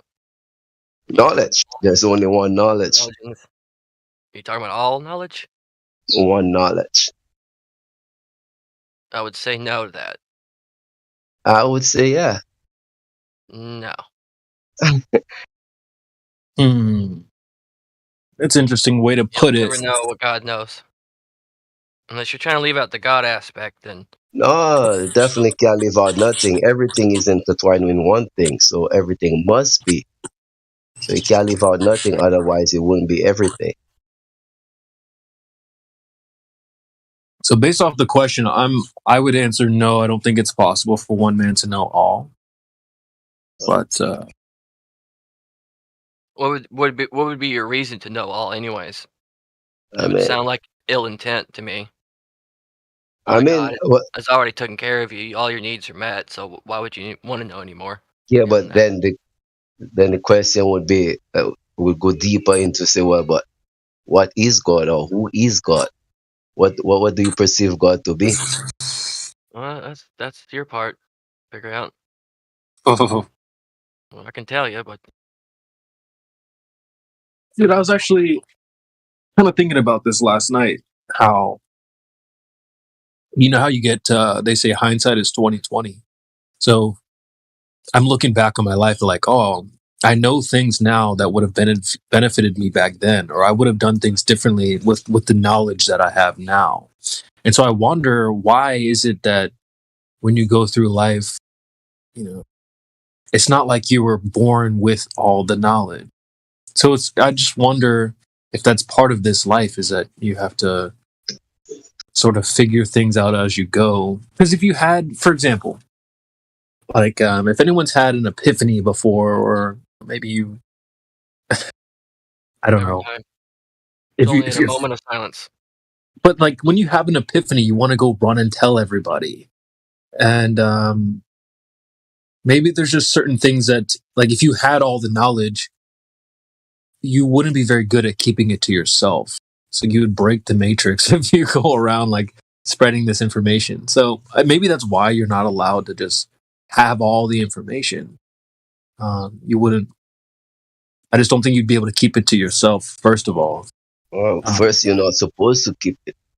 It is there for everyone. You're supposed to You'd have share everybody it. running around creating abominations everywhere, for one. So, half machine, half human hybrids. You would have all that shit going on. Oh man. Think about it this way. Think about it this way. If you had certain information that, I don't know, like a family member you had, and you knew when they were going to die or something like that, but they didn't know. So like you would be affecting, you know what they say, the butterfly effect. You like touch one thing and then you create a domino effect type of thing. I don't know. Maybe that's why. No, but it's not up to you to say who die and who live. It's up to you to do what you have to do. Who die and who If live you is had not your all business. knowledge, you would know things like that, wouldn't you? You would know, like, Yeah. I know when I'm gonna die. I know why this person came into my life. I know what they're doing. I know when they're lying. Like, you would know all these things. So if you started telling them, "Hey, I know you're lying right now," so like, I don't know. Maybe it just wouldn't work that well. All right. I'm sure. Let me put it that way for you. On the aspect where now you want to go outside of yourself and to say, well, what is this and what is that? This is not your business. Only what's revealing to, only what pertaining to you is your business. Now the world is yours. You're on this earth. Yeah. So everything that's pertaining to this earth is your business. Now, I want to put it in a way where I don't confuse people. Knowledge is obtainable by, I don't know if you have noticed, if you have seen this Indiana movie, Indiana Jones, where they went to the cave and got the, what was it, the skull, the crystal skull. Yeah. And that woman wanted to know everything. Yeah? Yep. And when she started getting knowledge, she wanted to stop. Now, you see, this is a rush process. You cannot rush this. You cannot just wake up one day and say, okay, I want to be the smartest person and just go into some dimension and boom, you're the smartest person. How did you get there? That happened overnight. It will not work. Knowledge is a process. Yeah, I totally agree. Yeah. As to you were born into this world. You came into this world having every knowledge possible. It's just that you're not fully aware of it. You see, I would say, like, we go to school. They didn't teach us anything.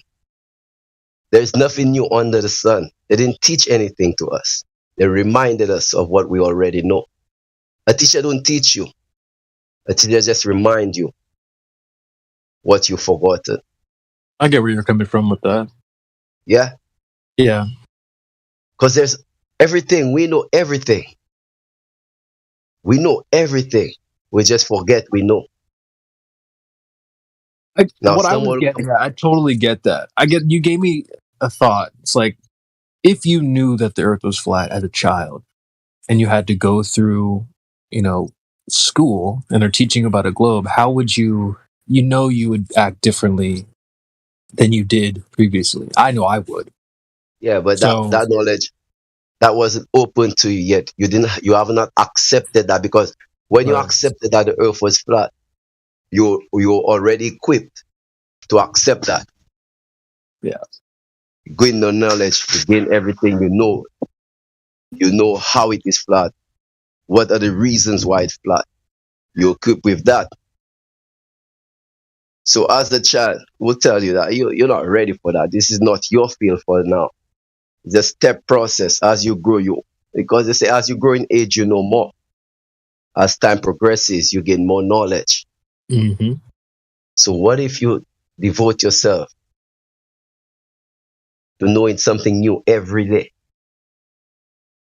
Learn one new thing every day. That's good Gain advice. knowledge. Yeah. See, well, you see the point where we mix up those things and it doesn't seem possible. There's the point where we say that we could never make it as an individual person. I could never do that. That is impossible. But you must understand that the Creator, the one source, dwells within you. And this is all knowledge. So how could you have something in you, dwells within you? It is a part of you. This is a source of life. Is a main source. And then you could say, well, okay, I could never be that. But that is in you. Yeah. That is in all of us. Limitations, we do not have that. To limit yourself is to imprison yourself. Damn, that was a bar.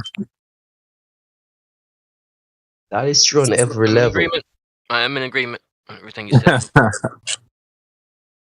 I'm only about one thing and one thing only. It's truth. I don't care who. Truth is truth, no matter what. Yep. Don't fight that. You will not win. Understand that we have, they say man is a measure of the universe. Where do you stop learning? You don't? Jaja, what is your religion? We don't have that. Then who are the followers of your understanding? Do you have those? Everyone that is on the way to truth, everyone that accepts truth. Do you have a church that you go to and you guys all talk about this, or do you have have a following of people that you talk to that are similar and like-minded like you? That would be everybody that's on the verge of truth. Because I told you, that's pretty vague, but I'm saying, like, as far as you go, do you gather together with groups of people like-minded like yourself that believe? I don't. Because as you said, there's nothing new under the sun. So the type of thing that you're talking about is rebranded and repasted into a new name, but it's nothing different from a new age concept. And new age, like a new. Can I tell you something whenever you're done? So everybody has like different opinions on like what they have about the source or the oneness or the understanding of a higher power. And you know, certain groups of people flock together and you know, they feel like the thing you're saying is truth and some don't. But I think I would just want to be real with people. If I tell them, like, you know, this is what I believe, and this is a group of people that think like-minded like me, you know, I'm a whatever, you know, certain people name themselves something. They give their group a kind of a denomination. And so I don't know if you know what I mean. That's kind of what I'm saying. If you say like, oh, I'm just a regular person talking to other people, and whoever listens to what I say is following the truth, I think that's just kind of a mask for somebody passing a religion that they're not giving the name for. You know what I mean? Like, because that's a little bit like, it's a bit sketchy when you don't say, like, when you come out and say straightforward, this is what it is, this is who I am, and these are the people that are in the congregation, then I know that you're truthful about what you're saying. But when you're hiding behind, like, you don't want to say what it is because it's it'll cause people to like off the bat just like, nah, I don't want to. Oh, you're this group, I don't want to deal with it. You know what I mean? So the allure of it is to speak about what it is before you actually tell them who you are, like as a group. And so it won't give the people a standoffish approach to like what you say. It's a tactic, and I'm very aware of it. You know, people use this all the time, and it's you know, people come off sounding like they're saying some truth, and then all of a sudden you get to know their full doctrine, and it's just like, oh, I didn't know this is what it was about. That's why it's just being real in here. In this Discord is like intellectually, you know, appreciate it. Anyway, just like you know, just keep that as a thought. That way, just people know who you are through and through. They don't have to wonder, like, well, what this guy sounds something similar. What is it? That way, you just tell them straight up. This is what I am. This is what I believe, and you know, you guys can take it or leave it, and just leave it up to the person, you know, without having to like say things that are a bit vague, so they can go along with the ride, and then all of a sudden they're agreeing with you. The next moment you know, like, well, this is what it actually means, and you know, you tell them the full doctrine, and they're like, oh, wait, yeah, no, I don't agree with that. You know what I mean? That's just being truthful. That's all. So, Toshi, there was some guy that said he wanted to say something. Yeah, Satoshi. I forgot. Oh shit! Nah, shit. I was waiting for it too, man. Yeah, you got some knowledge bombs, man. Speculation Sundays in full swing, like CB saying. You need to write a word down when you got something. Yeah, just a word or two that you remember of it. Straight. I suffer that too. But hey, Miggy, let me all out you real quick, bro. You use a lot of words. I try to remember some. One of them, you use opinions. Other people's opinion, groups, religion. Mm-hmm. So all those has how you say, all those has faults. Bad faults in them. Well, yeah, it's an opinion. It's not true. Opinion. There's faults in opinions. Religion, there are faults in religion. Groups, there are faults in groups. You will find faults in all that. What you will not find fault is false in is the truth. And that's my religion. My religion is truth. Okay, so if you hear truth, you come to it, right? Is that right? That's right. That's right. Do you believe that you're God? I don't believe that I am God. Okay. I know that I am God. I don't. I think let me bring you to it. Yeah, the creator, as you might think, well, we all have a different understanding of that, right? But the concept of the creator, it would have to emanate from some place that we can't describe as in a materialistic view, because a creator would have to be something outside of the creation. We are the creation. Some people will disagree with you or not. Some people have different opinions. Remember what I said about opinions. Right. But like the proof or the truth of the matter would stand out. So the truth being that you're going to bring the thing that's self-evident.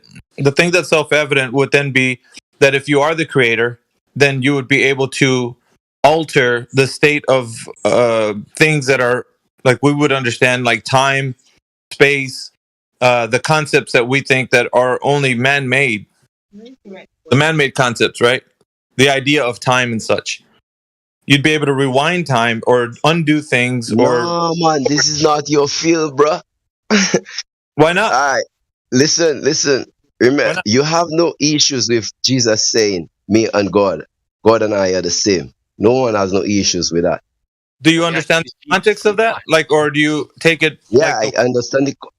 Okay, so what would that mean to you, Jaja, if he said that? How do you take it? Because everybody, they can misinterpret in context certain things that are being spoken of. So if you interpret it correctly, then I would say I agree that you understood what the context was, because the people that he spoke to, when he said, eat my flesh and drink my blood, they all went away. Why do you think they went away? They said so. Why they went away? Right. He turned to understand what he said. Right. And he turned to his disciples and said, "Are you going to leave too?" Right. And his disciples said, "What?" Where should we go? Where should we the go? only one that give us the true knowledge. Well, and then that's the thing too. It's like people were following him though. They were so much because of like the good things that were being said, but then when the hard thing was said, they couldn't take it. And so because of what, it's almost like, okay, some people might get what you're saying and get what I'm saying, but when the hard thing is said, it's too much to bear. It's like it's like how It's a lot to bear. If you accept it, it will be gentle, like I said in the beginning. Truth is gentle to the head of those that, or the people that on truth. I don't know if about you know about truth, it will not sound gentle to you. It will sound like truth, harsh. Yeah, of course. Truth is a revelation of something that is already apparent, but that you were understanding in a different way. So, like, if we talk about like the truth of creation, that's apparent to everybody. It's self-evident, right? You can go and nobody has to convince you that the Earth isn't curving, right? Let's say, for example, use the Earth as an example, but it's self-evident because I mean, it just is. There is no curvature to be measured. So when we talk about these things, it's self-evident to you, me, and everyone. So it's not like a religion. And so the truth being that it is something that's you can see, it's not measurable. So if you go and turn that into like something as a philosophy, who is God? Are we all God? And then the answer for you would be yes. Collectively, all together, we are little pieces of one whole. You know what I mean? And then everyone has this endowment inside of them. Some people maybe turn away from this, and some people actually go to it. But at the same time, it's like there's different thought processes on who God is, and whether you are God. You said yes. I disagree, but maybe other people have a different understanding of this, and that's why Speculation Sunday. You guys can join in the conversation. We're just talking with Jaja. All right. You said a lot. Sure. Let me just try and hit one point at a time. Thanks, Jaja. Sorry? There's an order to things. The divine There's always this. Yeah, I'm just letting you know. That's it. This is in relation to things as a holistic view. When you say there's an order to things, is it in discord or as things in totality? Everything. All right, cool. I agree. This is called the law of attraction. Are you familiar with the law of attraction? So everything happened according to, like I will put it, nothing can happen without a cause. There is no cause without an effect. There's no effect without a cause. This is as simple as it can get. It cannot get any simpler than that. All right. So what you say, Miggy? You ask where we share different views on if man can become God, and if God is one deity and man is another. If you're a Bible person and you read the text, then you should be able to decipher what the text means, because the Bible is written in a way to keep people enslaved to it, but it's also the truth, only for those who could read it outright. Because for once it's saying something, and on the other hand it's showing you something. Well, we all know that a picture speaks 1,000 words. So when you would use words and when you would use symbols, I would go for symbols, because a picture speaks way louder than words could tell. Now the book is showing us something, but very people don't see what the book is showing us. They know what the book is saying, but not what it is showing. When Jesus, as the Son of God, gave all those clues, all those parables, whereas he and God is of the same, then he came to you and he said, you are my brothers, you and I are the same. I will no longer call you disciples. I will call you brothers. Now you can go to the Father just like I can go to the Father. Make him the same as his disciples. Disciples that did not run away when he said, eat my flesh and drink my blood. The people that ran away, they could not understand that teaching. That teaching was, this is like the Pharisees. Yeah, the Pharisees came with the truth. They're the ones who said they have the truth because they're the teachers. They're the one teaching the people. But then when Christ came with a different truth, they would not listen to that truth. They're saying that's devil worship. But only those who understood the truth, as the disciples, the 12 disciples, they stayed with Jesus because they understood that. Jesus came to show us we and God are of the same. Yeah, I don't think it was a different truth, Jaja. I think it was the same, but they didn't understand the implications of what they were saying. Yeah, because they thought in the old covenant was that if somebody committed adultery, you'd stone them. There was a very harsher way to deal with sin than it was with grace. Grace was teaching them that even if somebody did commit that sin, that they would have to have a heart of forgiveness, and that was more difficult to do than to outright punish somebody an eye for an eye. So they didn't understand that point of it. They only understood like rapid judgment. And so like when it was understood to them that not only committing adultery was something that was a physical thing, but it was a spiritual thing, because you have to actually think about committing that adultery before you actually do it.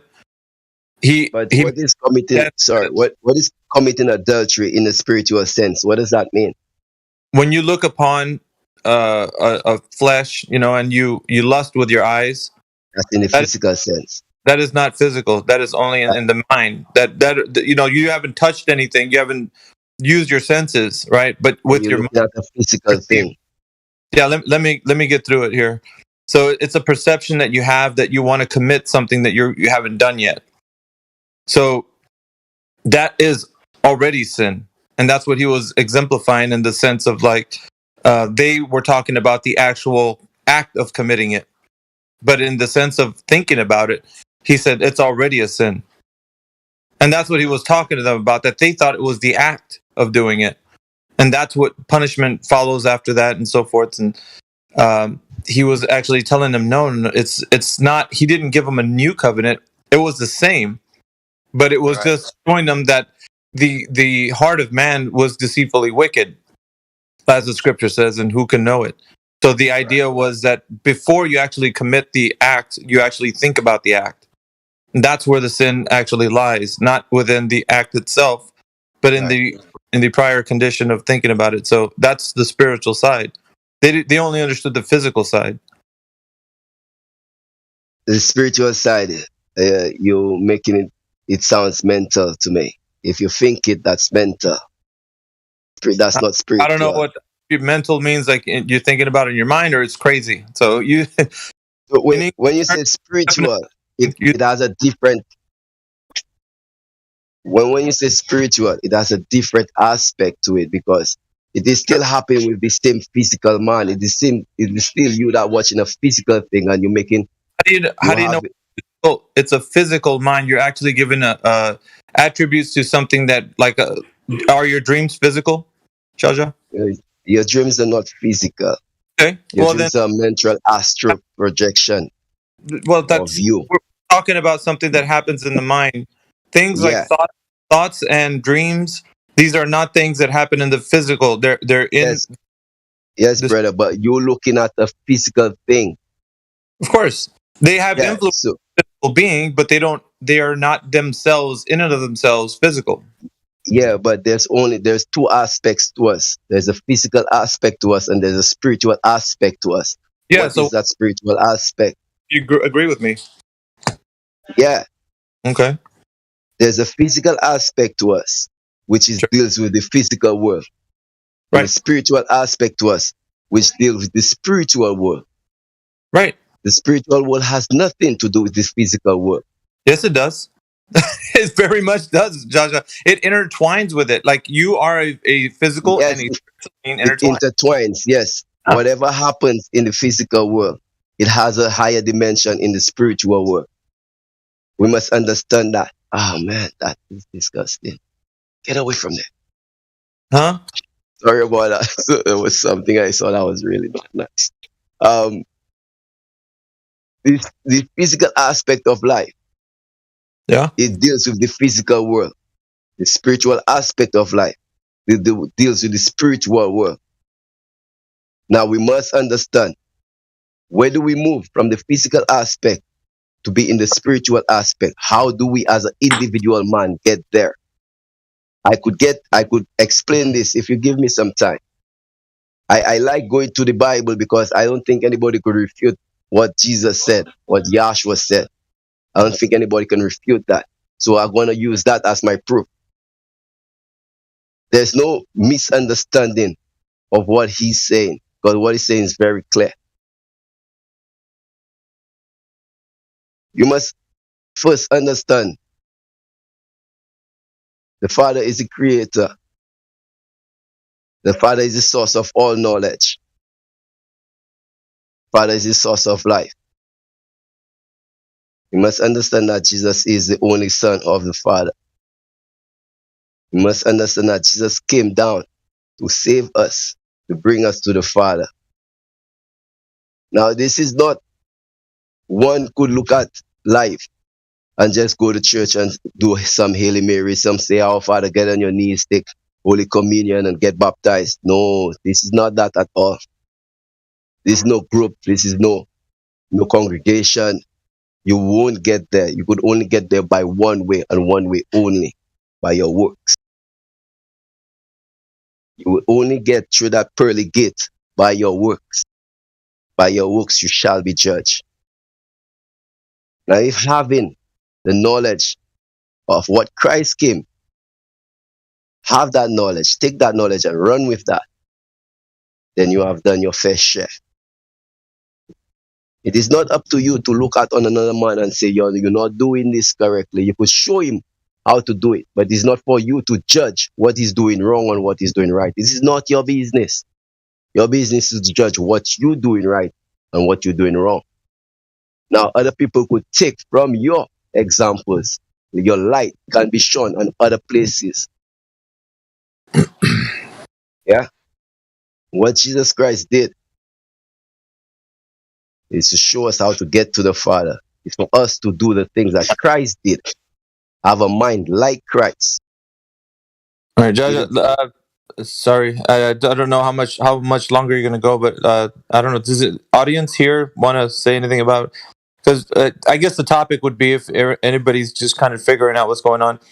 It's just a discussion. That Judge is saying that we are all God, and I disagree with that. So if everybody agrees, it's Speculation Sunday, ladies and gentlemen. So we're kind of throwing a little bit of everything into the mix here. Religion, thoughts of like what the earth is. I mean, come on. Everybody's got speculations. The only thing I can add is you cannot enter the kingdom of heaven through works alone. So it's not just works. Yeah, you have to have a good heart, bro. But that is works. By your works, your heart shall be pure. By your works, your mind will be. Ain't nothing Sorry? we did. It ain't It's nothing we easier did. for a rich man to pass through the eye of a needle than to enter heaven. So you can't just do good deeds and assume you'll make it there. That is the only way. No, it's not. What other way is there? Jaja, it ain't nothing we did. All him. All him. All God. Alright, there. You guys are thinking. He didn't. If he didn't come, dude, we'd be destroyed 10 times over. So. If it was up to you, Jaja, you would make it. You would not make it. I would not make it. Anyone in this room would not make it if it was up to you. That's why, thank God, it's not up to you, right? The way has been made for you. He's the way maker. He prepared for you to the Father. He said it in the context of what you just read. Yeah, but who is gonna walk that way with you if it's not you? Well, that's not your concern. You are concerned for a personal relationship with the Creator. You tell people about your walk. And if somebody wants to join you and says, "Hey, I want to walk alongside you," then that's great. If somebody does not want to do that, even in your own family, then that's their business. That's their walk. You can't then therefore say, you are condemned because you don't. They already are condemned. That's what the scriptures are saying. But not that you have to be the one to say that to them. You just the only thing you need to do is show them love and compassion, and in this life, teach them the ways that you've learned from, like, the good things that you've learned. But that's what I said.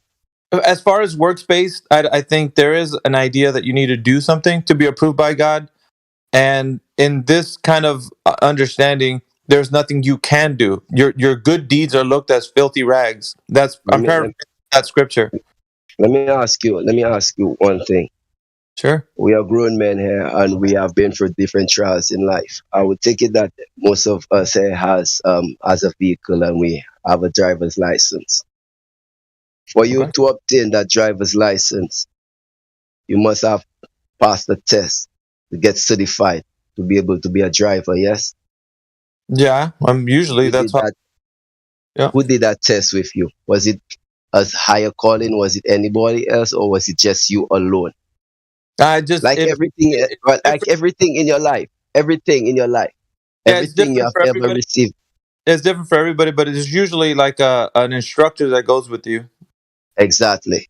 All right. Now let's narrow it down. Like everything you have obtained in your life. Okay. It is you with the sole purpose of bringing that into your life. You studied for an exam, you pass, you get an A. That was you. Yeah. You ride a bike, you misjudge the road, you get into a tree. That's the obvious thing. Everybody that goes through life is experiencing life because they're in it. Like that, your involvement in life and your interactions with the things that are around are because you're here. That's if you're exactly not here, what it is. But it's the idea behind the salvation portion of it, not the idea that you're going through life and experiencing salvation. No, it's not about experiencing. It's about how the process of salvation is brought upon you. If you've done something, bro, right? If you've done something to attain salvation, there's something you can boast about. But if there's something that you didn't do to obtain salvation, then that's something that everyone can be like, I didn't do this, man. I didn't rescue myself from this life. God did. He rescued me because I wasn't just in need of like a bandage, on this wound. I was a dead corpse. I didn't have any life in me, and He breathed life into me, and I was born again. So there was no condition that you could meet, that there was something you could rescue yourself from. You were completely dead to God until He revived your life into new life, which is the following after Him. My apologies, I got that mixed up. It's easier for a camel to pass through an eye of a needle than a rich man to enter the kingdom. Yeah, man, I know what you mean. What that means to say is that materialistic thing will get you nothing. That's right. So your good deeds, your works, your philanthropy, look what I did. I paid the neighbors rent for them for 2 months and helped them out. That don't get you into heaven. Right. I'm not. Yeah. Correct. There is a teaching of is it windy out there? Who's here? My mic. There's wind. I think it was coming through the mic. Barely. It's not much. Barely. No, you're good. You're good. All right. Well, there's about my thought, man. I just. You go ahead. My thought has been just. Okay. What were we talking about? Workspace salvation. Oh, your work. Yeah, your works. There is a ancient teaching about the afterlife, where your heart is being with a feather. Does anyone know that? Go ahead and tell us. I'm not. Yeah, it sounds familiar, like I've heard it before, but if you want to tell us. The afterlife. In the afterlife, for you to make it through, your heart must be weighed, have the same weight with a feather. Wait, isn't that mythology? I don't know. I just use it as an example. Where have I heard this before? It's an Egyptian. It's an Egyptian something. Okay. Go ahead. All right. It's Ma'at, the feather of Ma'at. The feather of Ma'at represents truth, justice, and righteousness, or something like that. Okay. You could Google it. It will give you something around that line. Now, for your heart to be weighed, same weight with a feather, to be balanced with a feather, is for you to live a good life on earth. A good life on earth, meaning that you do good in every aspect of your life. Every aspect. One man can be conscious about his life, about his 24 hours. Gotcha. Yo, One thing. you can hear me? Yeah. What about the thief on the cross? The thief on the cross. We get into that. You guys want to take me down on a lot of roads, man. All right, continue. All right. So in 24 hours, one man could visualize his life, could be conscious about his 24 hours. And within 24 hours, you know that you have not harmed one soul, and you have done all the good you can do, and you give homage to your God. I'm going to say that term, God. You give homage to that God. Wait, I thought you were. Sorry? I thought you were God. Yeah, see, when I say I use that term, because this is the term most people will understand me by. Oh, okay. All right. You could visualize, you could be conscious of yourself for 24 hours one day. For that one day, you have done 100% good. Now, some of us will say that is not possible, but that is so possible. It doesn't matter if you're living in this wicked world. There are roses among thorns. We could overcome bad situations. We don't have to go just because someone is a negative person. That doesn't mean we have to be negative also. We could do good. We could do good deeds. In that one day, this is your works. By your works you shall be judged. And that one day could continue to another day, and another day, and another day, and another day. There, you're on the road to perfection. You're on the road to becoming God. Now, in the food aspect, you need food to help you obtain this. You know that a vegan life is way better than a life of one that eat flesh products. You know that the foods up. Sorry? Yeah, I was like pumping the brakes there. That's an opinion. What you just said. Yeah, That is a fact. No, it's not. Not a fact. That is a fact. No. The fact is, that's also in the Bible as a fact. No, it's not. No, it's not. Yeah, man. Jesus ate fish. I'm not talking about Jesus. I'm talking about the talking about Jesus. You've been talking about Jesus. Yeah, I'm telling you the fact that the source I'm using as a fact. It was in the Bible. It was the What's the verse? I don't know the verse, but I'm gonna tell you the story. I think it was Shadrach, Meshach, and Abednego. All right. Those would capture the Israelite boys. And when they were captured and brought into the palace, they were given all sorts of things to eat, meat and everything. Mm-hmm. They said, no, give us the food that we deserve, the food that we like, the food that we want. Yeah. And in 10 days, the people that ate the vegetables and the fruits of the earth, they were more advanced than the people that are eating from the king's table, the flesh and all that. Yeah, but their strict diet didn't include eating pork, so they were offered the flesh of the swine, and they didn't want to eat that. So just like today, like some of the Jewish people, they have a kosher meal, like they don't eat the flesh of a swine. So they were. What I'm saying to you, brother, and you're taking this way out of context. What I'm saying to you, the alternative was to stay away from that. Vegetarian life is way healthier than one who eat meats. That is factual. It's an opinion. It's not opinion. Yes, it is. Ask any doctor; they will tell you that this is a fact.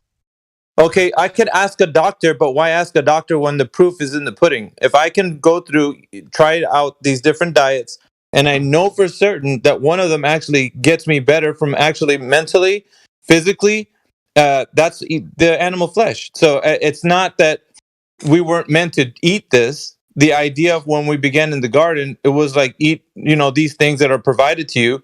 But then, of course, the predator and prey happened in the fall of man, the sin.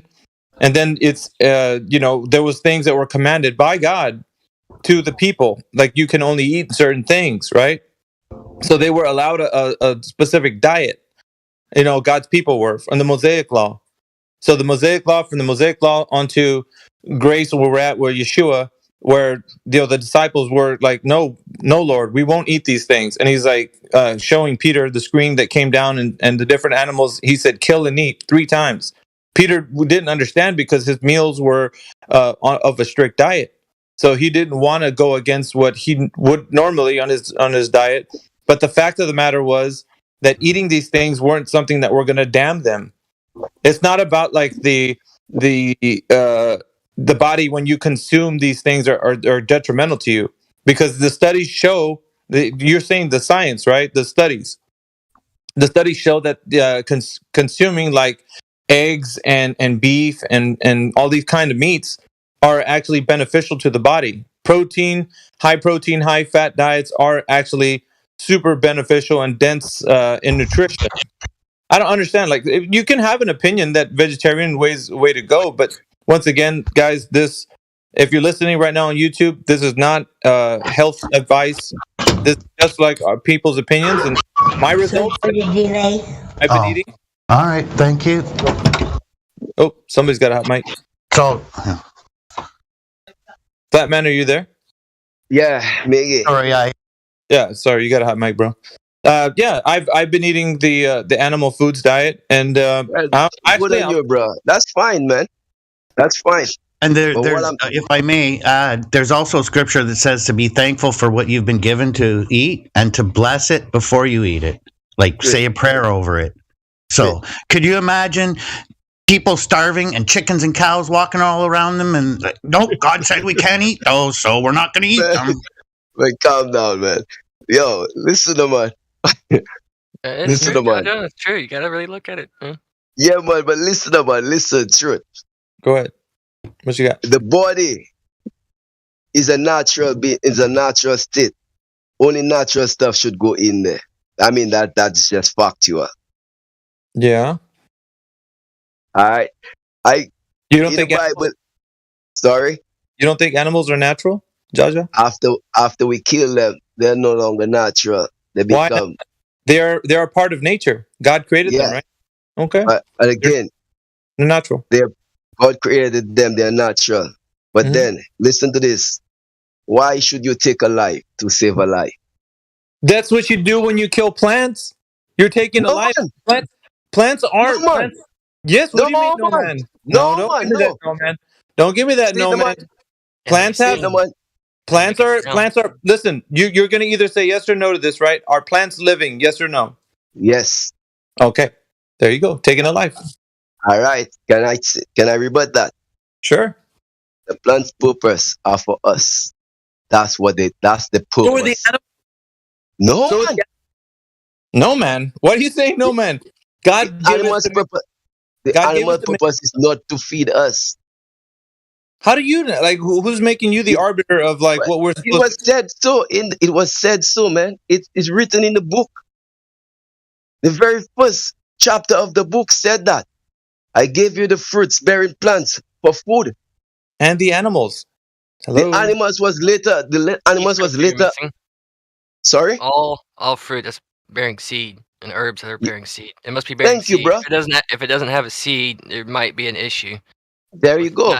Not eating that plant. It might be a poison. It might be. But they're still living. The idea that they're not living, and then it's more like it's more of a choice that you have. It's a preference. That's fine. If your preference is that you want to eat that way, that's your deal. But that's fine. I mean, you eat what you want. You should not deny yourself of anything. But there are certain things. Every effect has a cause. Oh, now, what the plant? Moderation. Then.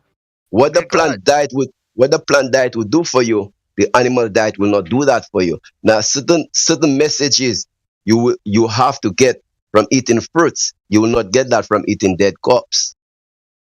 Because you the make it fruits. sound like a corpse. Like you're putting this as a very put offish way for somebody to like. If you've if you've ever had a juicy steak before, I don't think you'd be saying that. You'd be like, trust me, I have done it all, bro. I've done it all. Okay. Well, I'm just saying though, it is a wave of people that think this way, and they're very militant about their veganism or vegetarianism. Hey, it just You depends. should not deny the body of. You want to eat your meat, eat your meat. You want to do whatever you want to do whatever you want to do. But just know there's a cause and effect to everything. Yeah, like living longer because you're living longer for your high protein diet that you have with the animal products. Of course, there is a cause and effect. Yeah, you might get some messages, some better messages from eating off the earth than you'll be eating from the animals. You'll probably be more connected with God eating from the plants, eating from the earth, That's than eating from. That's incorrect. That is not incorrect, bro. Yes, God and I connect great when I have some honey garlic wings. If you are not connected, then you will have no issues with what I'm saying. What you put in your tummy. Yeah, no, that's the reason why, Jaja. It's because like I was not on an animal foods diet. I was more into the high carbohydrates, and that kind of stuff, and it got me in a bad way health wise. Well, you did not do it properly. You did not do it properly.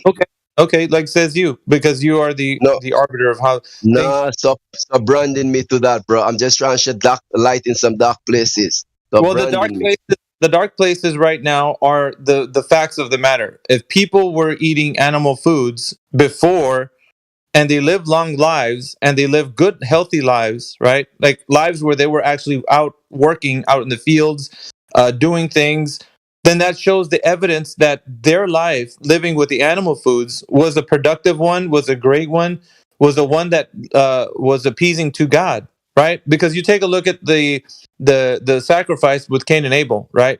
Cain sacrificed his vegetable garden and the best fruits of his vegetables and stuff like that. And you got Abel did the sacrifice of the lamb, and it was more appeasing to God.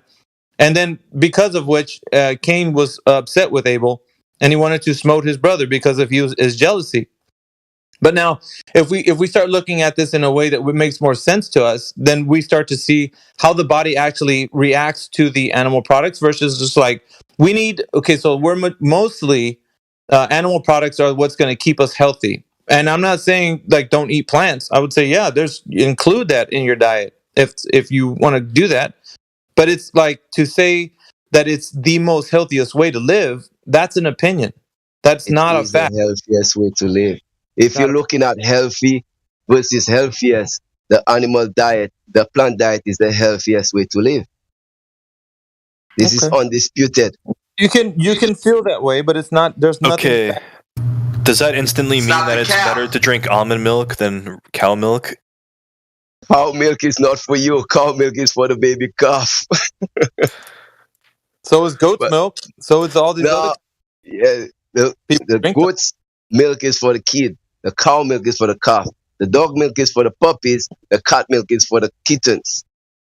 If you want to drink milk, you want to drink milk for me? Sorry? I'm just nothing. And your mother milk is for you. Now there's also another great saying. Don't go down the road. Milk are for babies and meat are for men. Now the meat we're talking about is the food that are digestible, the spiritual food that are digestible. Because from an infant, you have to grow to become a man. The knowledge I was given to you from a baby, which is the milk. Now you got to grow to be a man. You have to get the real stuff, the meat stuff, the spiritual stuff. One guy said what about the thief on the cross? You said meat. Don't deviate from that, Jaja. You just finished saying meat. So animal products. Meat is not animal product. If you notice in the Bible, it said, "I give you the food for meat." No, the scripture. Yeah, that means all. That means the and the vegetables. All of it. All of it's meat. All of it. All of it's meat. It means what? It's Food saying is all of meat. it is meat. Yeah, all of it. Food. The meat is meat, and the vegetables is meat. All of it's meat. Now you get it The there. meat, that was men brought that in later. Men put that in. Men made Yeah, the men made it they look like categorize. what they call They meat categorize. would be the animal product, but what God made it to be is still what it is. The meat is of the vegetables, the fruits, the nuts, the grains. That's the meat. It's meat too. All right. So That's far, all of it's meat. recapping the conversation from the beginning, Jaja, do you think everyone is God? You yourself are God. I disagree. Do you think veganism is the correct way to live? I disagree. There's other points you're raising about salvation by works. I disagree. Well, not give me a chance to prove those. That there's nothing. How? Okay. If you allow me to prove that, I can prove that to you. I don't know how the scriptures actually speak against it. Go ahead if you got some. The script. I'm going to use this scripture. Go and ahead. I'm going to use life as there is a particular time in everyone's life when they are born. There's a particular time. There are 12 months of the year. In one of those months, someone was born. Now, we in the flat earth movement, use the sky as a clock. It's also said so in the Bible, I give you the sun and the stars for signs. In everyone's birth, at the time that everyone was birthed, there was an alignment of all the planets. The sun was in a certain degree, the moon was a certain degree, and all the other planets was a certain degree. They call this astrology.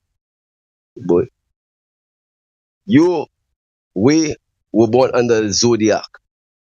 Now, if you know astrology, you will not be denying this with me.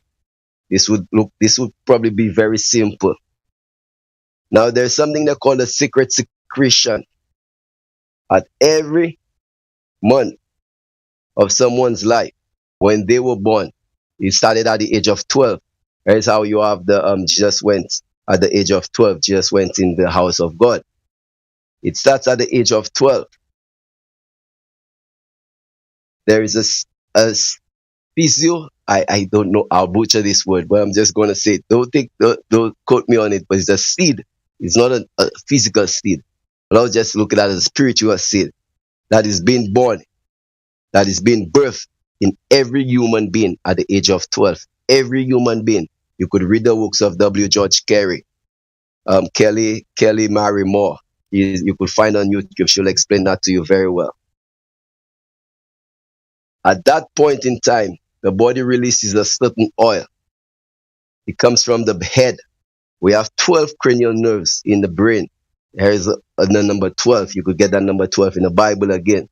12, Christ and his 12 disciples. We have 12 cranial nerves in our brains, in our head. All right? There's a secretion that is secreted in our head. And the same way Jesus Christ took the journey, this oil, that secretion is called the anointing oil. This is written in the Bible, the anointing oil, the Christ oil, the Christos. All right? That oil travels down the spine. When it reaches down the spine, it has to go to the coccyx, our vertebrae, our bottom part of our vertebrae. We all know about the 7 chakras, our 7 chakra points. We know about that. We don't all know that, Jaja. We don't all. We should know that. Well, that's you. This is you're pasting something over this crowd that now we should know that. This is that should be the correct way to say that. Man. But yeah, I'm sorry. All right, we should know that. Yeah. Okay. We didn't get to the point of what you were trying to say. You waffled on to another point. I'm getting to that. I don't know, man. Like, you gotta. I know it's a presentation, Jaja, but like, what can we like summarize? What do you mean? Like, I honestly, if somebody's following you right now, please chime in. Like, somebody that's hearing Yeah. Josh chime in. If you're following him, I'm not. I don't know what he's talking about. No, I was gonna ask him if what he's claiming to be correct. Well, how do you explain freaks like that dipshit that shot up the Christian school last week? Oh no, we're not. We're gonna stay away from that. Sorry. Serial killers. Yeah, nope. We're not gonna talk about death like that. Let's. No, but he's saying there's a secretion that blesses or whatever. Like, come on, man. Yeah. At 12, at 12, everybody. Yo, check it out, no man. Check it out, brothers. You must understand. At the beginning of this, I think I asked Creation Bear or some of the guys. I told them there are things you know. There are things you know you don't know. There are also things you don't know. You don't know. This knowledge. Sounds simple, dude. Yeah, we know that. Yeah, that's pretty easy. That's as clear That as is mud, very bro. simple, bro. I'm sorry if I upset the Discord. My point was, if what he's claiming, certain things wouldn't happen, certain people wouldn't exist. That much I agree. Like, yeah, that's a great way to put it. But this knowledge has been hidden from the world. This is hidden in plain sight. This is happening with every one of us. We just fail to understand it, to see it. Because we have not been taught that. We have not been reminded of that. Now, this will sound new to you, and this will sound like some blasphemy or something, but this is as oh wait, true before as daylight. before you go on, Jaja, like that's one thing I do want to remind the crowd. That's another thing I disagreed with that you started off. I was listening to when you had a conversation with CB, but you said, "Can we have all knowledge?" And I disagree with that. I would say, like their initial reaction was, "No, you can't have all knowledge," and it's not about being reminded, because that's false as well. Well, you're not reminded. You're not reminded. It's this true. idea. Well, okay. That is true. Right. Let me tell you why this is true. I don't know if you're saying what I said was true or what you're saying is true. Like what I saying is true. What is true is that if we deem that God dwells in each and every man, if we deem that, if we know that to be a fact, then how is that we cannot accept? That's not a fact. Not a fact. It's not a fact? No, it's not. It's not. What? Scripture. Yeah. God will go far away from you. I don't know. Evil guy. Yeah. You're not. Every man that has a heart, should know that. I would have to. Sorry, I have to add this. That's kind of a naive way to think. Like that. To allow every and any stranger into your home and assume they have the best intentions for you. Like, are you kidding me, man? But what are you talking about, every bro? man's heart is filled. Not every man's heart is filled with light. That is a naive thing to think. That's obvious, Jaja. Man, this is not what I'm saying, bro. All right, continue. Okay. Yo, understand this now, man. You cannot invite us to the stranger in your heart and think that he is there out of love. There is a menacing world. We have wicked people there. Okay. This is why this knowledge has been hidden. Wicked people hide this knowledge. This is why we have such a hard time accepting this. Got a machine here too. You must understand every cause have an effect, and every effect have a cause. The heck, you must understand that. I feel like these riddles here are. Those are not riddles. Those are axioms. Okay, dude.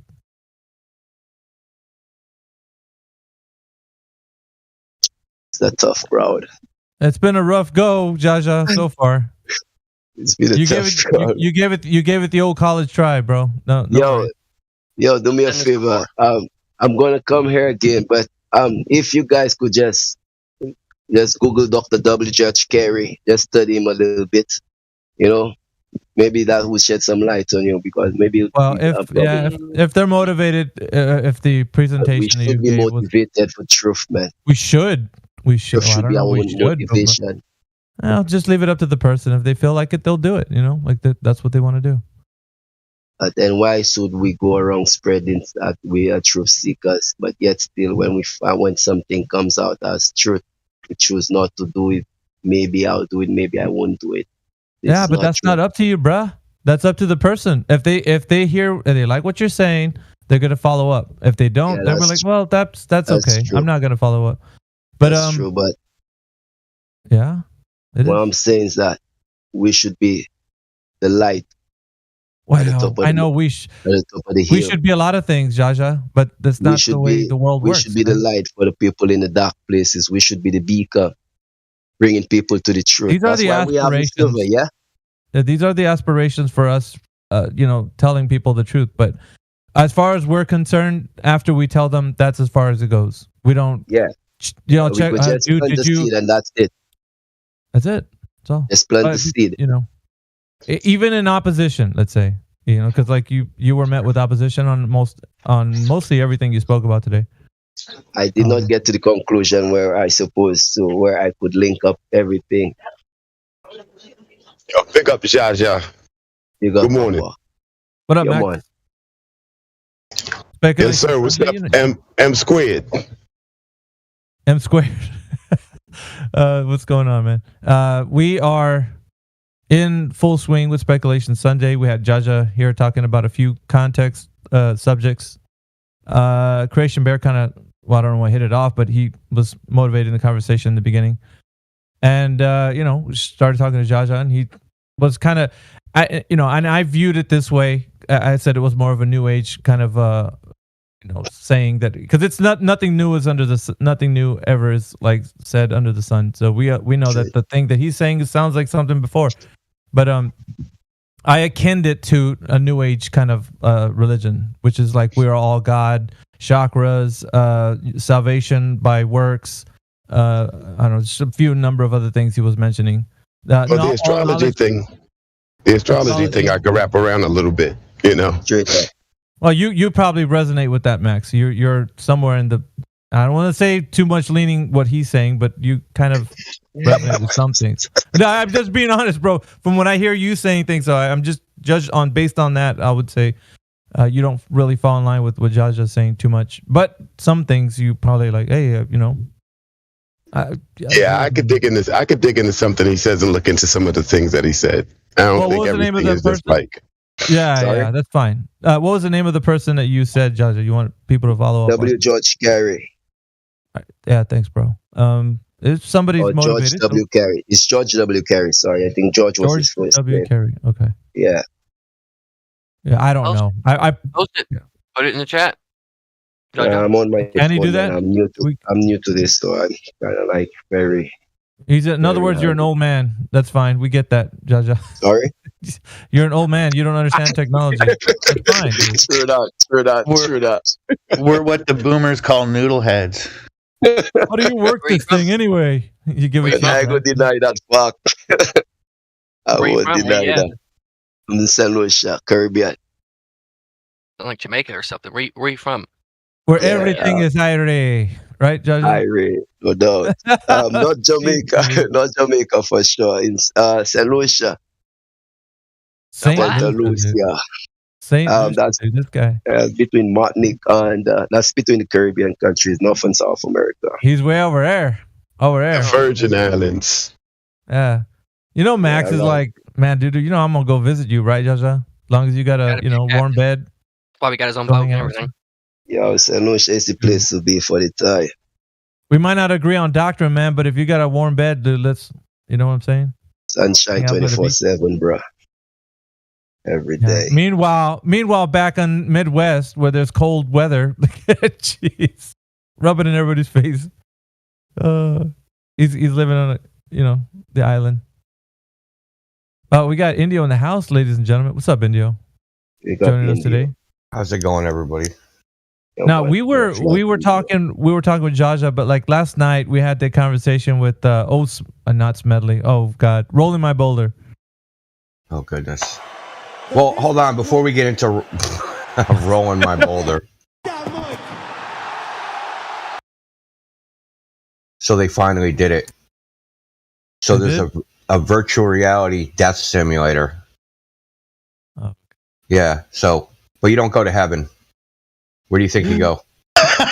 Where do you think you go? Where do you think you go, Miggy? Virtual purgatory. The cloud. You go to Just space, like- man. You go to space. It may be the final frontier, but it's made in a Hollywood basement, bro. Yeah, I posted a video in the chat. It's unbelievable. Put that chip in a grinder. See where it goes. Everything we've been saying about the heliocentric religion, about how like every facet of it is just a replacement for. I feel like there's an old like hippie that's getting ready to say "far out, man." You know, like. Well, of course, there's an agenda to it. So the agenda is, they want you to see how fragile the planet is from far away, and that your life means things. The whole. So just a bunch of trash. I'd be saying I see space people. Like that young kid in the Sixth Sense. Yeah, hold up, brother. Hold up. Yeah, you get to go to space. Reality man. is virtual enough. Yeah, this is virtual. Yeah, hell yeah, dude. Like. Just contradict the whole damn Yeah, thing. Trendy. Hold up, now, man. You die and just become one with the universe in space when you merge with a black hole or something silly like that. So that's very boring. That's what they said. You go to space and get sucked into a black hole. That's your life after death. Where's the free will there? Ain't no free will. OMG, my I run pizzas on Sundays. I'll be leaving here at about 4:30 to start an evening shift. A couple Sundays ago, buddy goes, Interstellar, you got to check it out. It's a cool movie. You'll like it. I can't believe I wasted almost 3 hours watching that movie. There's a black. It was he ends up in the black hole. It's retarded. Movie, though. It's pretty good. The plot twist. Cover your ears if you don't want a spoiler alert. Cover your ears. Cover your ears. Cover your ears. All right. Plot twist is that we save ourselves. Yeah, no shit. At the very end, we're the ones that save ourselves from the future. Now we're going to fix the Earth. Now they're going to snap out of it and actually plant some seed and start fixing shit. Yeah, the one thing I did, the one Easter egg I enjoyed was they admitted that gravity was bullshit, basically, in the movie. Yeah, that stuff. That's what made the movie The good. rant that McConaughey went on when he was sitting at the front porch about like how we've always wanted to be like what do you call it? Like those guys who go on the new frontiers and like explorers. We're always but we're not meant to be here on this earth. Like that's not what we're meant for. I'm like, shut up, McConaughey, with your stupid rambling. The hell did you just say? Like, come on, dude. Come on, it almost felt like he was going to end it with "Drive a Lincoln." No, but all right. So we're on this rock. That's funny.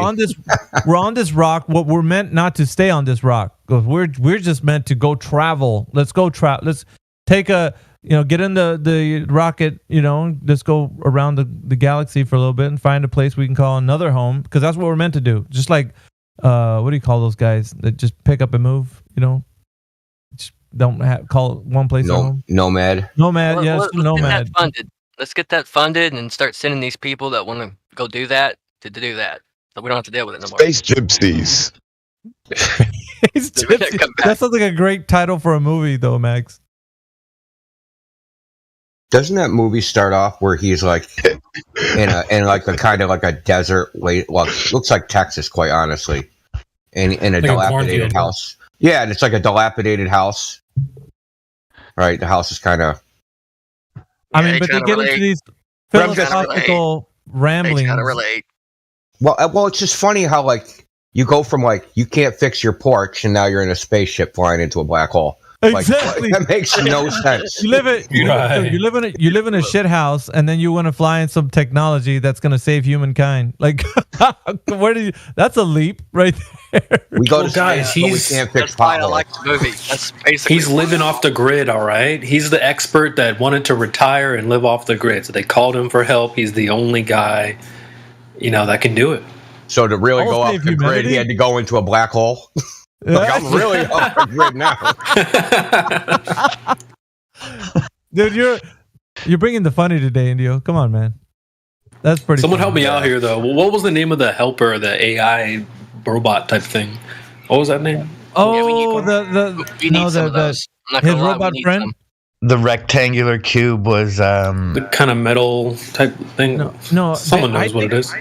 Yeah, CB, I think the AI kind of like response to like the guys that were there, I think that was great. If we get AI like that, I think that would be sick. He was like, "Oh, turn the humor down, please." That was really cool. You could adjust the settings. Like your humor is too high, right? You know, you're a little too funny, you know, or whatever. Try telling that to your wife. See how that works. He turned the humor down just like 90%. Sometimes you gotta rub that out of them. Where's the oh my thingy? I'm cooking right now, so it's gonna be oh my. Oh, he's giving that one's easy. Oh my. Wasn't it TAC or something like that? TAH sounds about right. Let me look it up.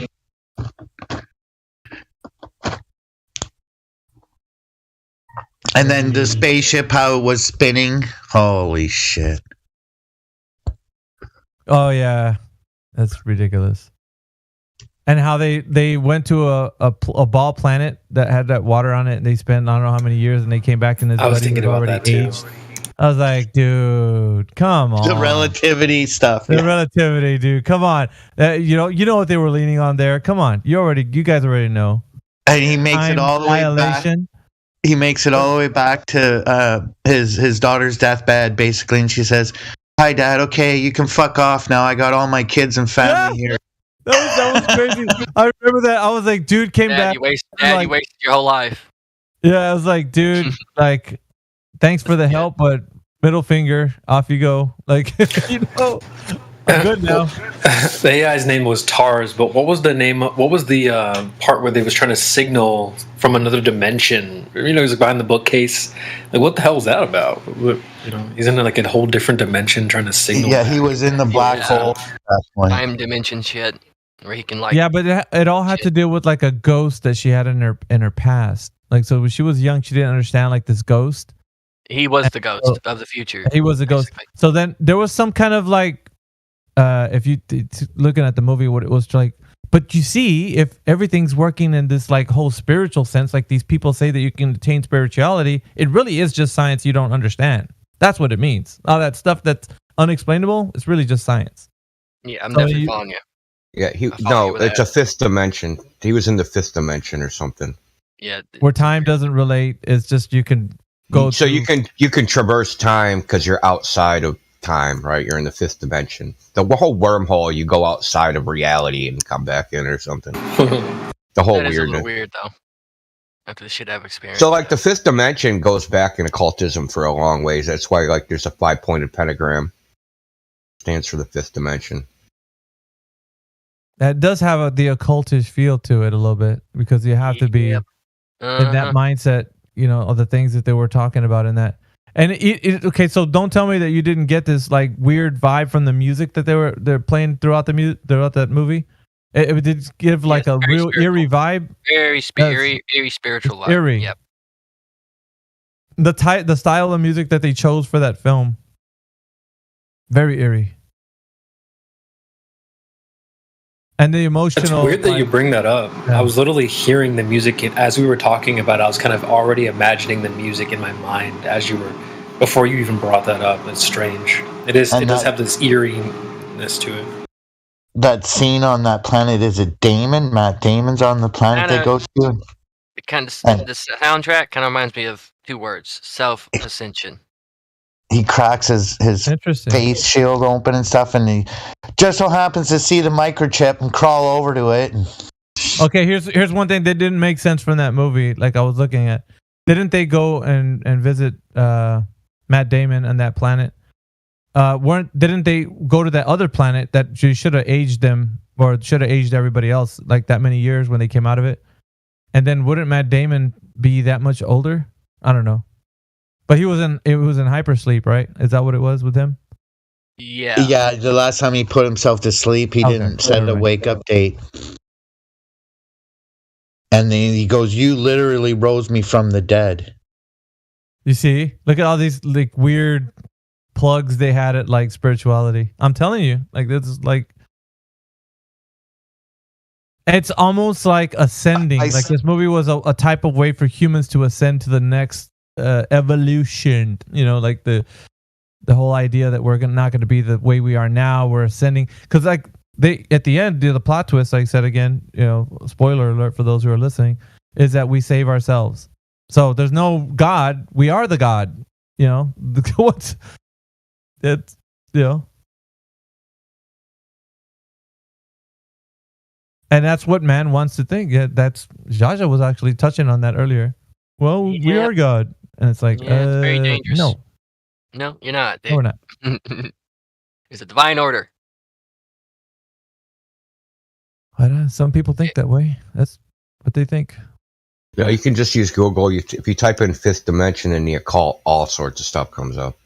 This is actually something I looked into probably a long time ago. If there's an occult connection to some of this other dimensional stuff and isn't it crazy that people would actually think this is more real than the actual literal sense of like when we talk about like spirituality and using the context of the biblical narrative, like anything but that, like everything like that. Like, no, let's not talk about that. Yeah, we were talking about this last night, right? Anything but God. Like, anything but that. I'll take anything. I'll take a shark overlords. I don't care. Just not God. Like, it's just the unknown, I think, that scares people. So when you start talking about the afterlife and God and things of that nature, it gets to be a real heated debate. Because no one knows, and everybody's dug into their own opinions, and they've formed religions based on those opinions. No, I'm not even talking about the religious part. Like, you can throw that, like, it's not, they're not even objecting because of the religious part, right? It's not because, Catholic or Christianity. They're rejecting the idea of a creator itself. They don't like that. Yeah, they're scared of the unknown. It's just the unknown. People are scared of the unknown. Everyone is scared of the unknown, and so they create these ideas, whether they're true or not, and they go with those ideas. It's ego. It's ego driven, in my opinion. Like they want to be evil intentions too. They don't like their evil intentions exposed. There's probably that. The moralistic consequences of all of it, right? All that. Yep. Right. So some people want to be able to operate outside of the morals, right? And so they can discard God since it can't be proven or disproven in their opinion. Yeah, and not only that, Max, you get people that are up. They don't just get mad; they get like irate when you start talking about it in that way. That they like in this afterlife, you will be held accountable, and it's like, no, you're wrong. You're so stupid. And you're like, dude, chill, man. Like, we're just talking about what is the thing that could be the thing that we're believing in, and it's like you are so abhorrent to this idea, like you would just. No, anything. As long as if God does exist, it has to come about some Darwinian means via what's his face that said that to was it Hitchens? Not Dawkins. Dawkins was saying that. And so it's okay for it to happen in any other way, but the one that it involves the creator and you being held accountable. You know? The same way most people don't think about the globe is generally the way they don't think about God, to be totally honest, unfortunately, right? The masses of people are trying to struggle with the physical reality that they have here, right? Whether their bills are being paid, whether their kids are sick. So they're struggling with these things. And so they're going with whatever beliefs that they have established already in the first, 18 years of their life before responsibility kicked in. So whatever's been established, they don't want you to push on any of that. They're just going to push back because they figure they got so many other things in this life that they can't think about anything else. It's the same reason that they give you, what does it matter if the world's a ball or not? Right? And so it's kind of like that argument, that sort of pushback, I think. I'm not 100% sure, but just on the masses. But that's just the way they operate. Well, that's the way they operate. Ignorance is bliss to a degree, right? If you don't know something, you don't know something. But they would argue that it's more intellectual, the reason why they don't believe in a creator. It's more intellectual. Has nothing to do with partly because they don't want to be. Maybe in your human reasoning, yeah. I think that's your own reasoning. The doubt should be on the side of not a creator, I think. That's just because. in our experience of life, we see anything that exists had something that caused its existence previously, right? People exist because, two people got together and hooked up. Chickens exist because, it's a chicken egg problem. But I think just because of experience, we should always lean on the side of what our experience tells us is that everything had something happen before it, and there has to be some first thing that happened. And First cause. So it didn't create itself, right? So I agree with you wholeheartedly, Indio. Indio, what you're saying is the truth, right? Yeah, but unfortunately, we live in a society that creates our paradigms. They create the narratives and they give them to us, and children are a blank sheet, and children accept those things, and then they go on without questioning them ever. And then once they're questioned, it's a lot of fight. That's the part I hate, Max, that you can't do, your kids go to a schooling system that then indoctrinates them into a religion, but that you think that it's just like man's intellect, like that the whole narrative of space and things that are unverifiable, with the idea that dinosaurs were lizards, and kind of stuff that just they know. Well, as when they get older, they're starting to regurgitate. So when you ask them, how do they know the Earth's a globe? Well, we learned back in 3rd grade that Christopher Columbus thought it was a globe, or a flat Earth, and ships, and they show you the image of a ship's falling off the edge of the Earth. And you look at now, they're just so staunch in their dug in position. They don't care. They're just like, yeah, Earth's a globe, dude. Duh. We don't think it's because they get them when they're the most vulnerable, when they're the most curious and imaginative. This is why when you tell a kid about rocket ships, they go home. You tell them about dinosaurs, they go home. Raw, raw, raw, raw. So anything you tell these children about, they automatically start imagining it. Their imagination runs wild, right? And they start to just accept it as truth. Period. They accept it as a fact. And until that's changed, and if it's too late to be changed, we get them with the Santa Claus thing before they're 8 years old. You know what I'm saying? Oh, yeah, Santa Claus wasn't real. 9, 10 at the most, before other kids in school that make sure that they know Santa Claus is not real, So that lie doesn't persist forever. But these other ones persist until they are wrapped in responsibility, created in this narrative that was created by other people to make you work on this rotating wheel that goes nowhere, that you need 2 incomes and your children need to be raised by other people, and you no longer get to tell them about the birds and the bees. We'll tell you when we tell them about the birds and the bees, if we tell you. So this is the type of thing that has happened. And, until we start to dial it back and push back and fight back on just a regular low levels, until we start becoming aldermen and congressmen and PTA members and pushing back against some of the bullshit so that we can get a foothold, it's going to be tough. Uphill battle.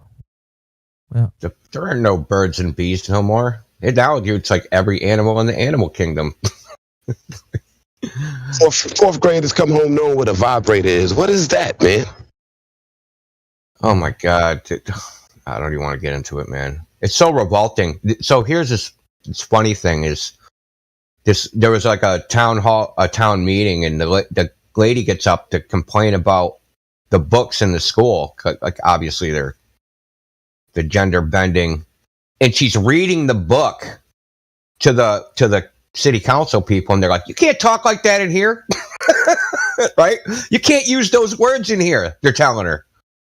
When it's a book in the school's library that she's reading from. Yeah, it's so surreal. It's like she's like, this is a book that's in the library. I'm just reading from it. Because even they were horrified by like what's being read, but they didn't realize, they just thought she was just being vulgar. Or maybe they did realize it. I don't know. Now you put some costume people in there and have them reading that book to a bunch of children, and the confusion that's created is just unreal. And no one wants to say anything. That's passed off as norm now these days, Max. Well, I think what they're trying to do is like, so they're the leftists' theory is gender is a social construct. All right, is that it's imposed on you at birth when they create a birth certificate and say you're a male, you're female. That's a total social construct, and that sexuality is more fluid, right? There's a spectrum of sexuality. Oh my God, I'm almost gonna throw up in my mouth saying this stuff. This is their hypothesis of humanity, is that this is a social construct, and they're trying to prove it by changing. I will allow. Well, I'm just saying they're trying to, I guess, prove it or and it's proven. It is proven. If it really is a social construct. It is, but it's a social construct based on a byproduct of physiology, right? The social construct is a byproduct of our physical man and woman structure. It's not this arbitrary, just sort of you do this, you do that sort of situation. No, it's because men are bigger, men are more aggressive, women are not. Women are more gentle. They give life. They are nurturers and natures. You know, they give guidance. You know what I'm saying? They are easily forming groups. They go to group thought, you know. So there are so many differences. So the social construct is a byproduct. It's not arbitrary. Yeah. You know, and that's what they would have you believe, that it's arbitrary. You know, no, these are byproducts of us being men and women that created the social constructs that we exist under now. Okay, we've tried a whole bunch of different methods throughout time. I wouldn't even call it a social construct. It's an extension of our biology. Oh, no, I agree with you. Yeah. So, like the social, if it was an actual social construct, we could literally make up anything in our heads to arrange the gender and sexuality of human beings. And just through social conditioning, we can make it happen, right? So, like, we could just say, there's no such thing as male and female. That doesn't exist. We can just brainwash the kids into thinking that. No, and eventually, everybody would think that if it was truly a social construct. We couldn't do that. But that ain't going to happen. Because we couldn't do that. Some teenager is going to rub up against some other teenager, and they're going to go at it like it isn't. Biology and physiology is way too strong, and it's going to override any of the bullshit social construct stuff. And this is why you're getting a heavy pushback now. This is why the LGB is trying to separate themselves from the rest of the other letters these days, if nobody's noticed. But that's what's happening. The original guys, the L, the G, and the B, are saying we don't need the rest of the letters, and they're messing us up. You know, and so if nobody's noticing, that's what's going on in the undercurrents of it right now, because it's went too far now. Okay, so social constructs again are a byproduct of physicality, period. You know, for years women could choose their own careers. They still choose to go into nursing and schooling and all of these other things. They've very rarely choose to go into construction and mason work or anything like that. You know, they have these opportunities. Nobody's telling them they can't go to college and learn what they want, you know, but this is what they decide to do. So that's a decision that they make. Nobody said you have to. You had the freedom to choose whatever you want. Men still generally goes into the more dangerous sorts of more physical sorts of work when they go to college, the more what we consider more masculine, because that's who we are. With choices provided to you in front of you that you're able to make, you're still making the choices that they say are social constructs, but they're not. You have the choices available. Yeah. I mean, men do those things because testosterone makes hard work feel good. Because we're men. That's it. Let's keep it simple. Good. The way our like, you could call it brain wiring or whatever, but being exposed to testosterone makes doing something that's hard feel good, like gratifying. So, like, I agree. I love like swinging a frickin' pickaxe and like smashing shit, dude. That's what I'm doing.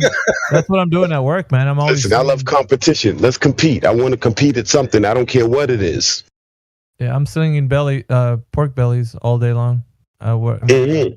And they're like 15 to 20 pounds, and it feels great. Like after you've done a good hard day's work. And I'm not saying that doing mundane tasks are the way it's supposed to be. I'm just saying when we do them, you feel this. I don't know, the satisfaction after you're done. Gratification. Doing a duty, doing a hot duty there. Yeah, but you know, like if any hard work that you put into, like, you know, stuff around your house, or you tend to a garden, or you're cleaning up, or yard work, or, you know, just anything that you start doing that stuff, it just feels great afterwards. You see a job completed, and you're just like, you feel like I did that, you know, kind of thing. Doing what's needed to be done. It does. And women feel great after they finish cleaning the house. They prepared a great meal. They take care of their children. You know, they come together and put together a project. They feel great after accomplishing those things. Yeah. So this whole gender thing is a byproduct of our physicality and who we are. My one shirt idea, I had it in my head for years. When I finally placed an order and got the first 25 of them in my hand, along with 75 other design of 3 other designs, I was just like, yeah, this is it. And then now I got stickers of those shirts all over the place. Like, it feels great. And then I drive around and I see the stickers still on the bank machine or wherever I put them. I'm like, yeah, awesome. So when you hear this argument that gender is a byproduct of biology, I think you might have heard it here first. I think it's going to catch on because that's what it is. And it's an easy argument to make, you know, and there's very little data to go against it. You know, gender is a byproduct of biology, period. It's not something arbitrary that was created by society that says men go in this box and women go in this box. It's not. Yeah, this is by the way, for you guys just tuning in, this is Speculation Sunday, and we get out as much speculation as we can, so we could kind of sustain us through the week, so we don't have to be kind of using our speculations on the weekday progress with, you know, the people that come in here and listen to the conversation of people talking about the shape of the Earth conversation. So as much as we can, we try to get most of the things that we have speculations on individually or collectively. We talk about things that we are concerning us with the speculations that we have. But nonetheless, you can have them here today. It's like a, you know, if you think about something that's a speculation, go ahead and bring it up as a topic. And what we do here is we'll challenge that because we do that anyway. To say that it's just a speculation that everyone's going to run with, I don't think that's true. We can all just say, hey, look, I agree with that, or it's interesting. But if you have a speculation on the shape of the Earth or just a topic that's not too provocative, like we can't just freeball it, if you know what I mean. So for anybody here that has something you want to bring up, go ahead.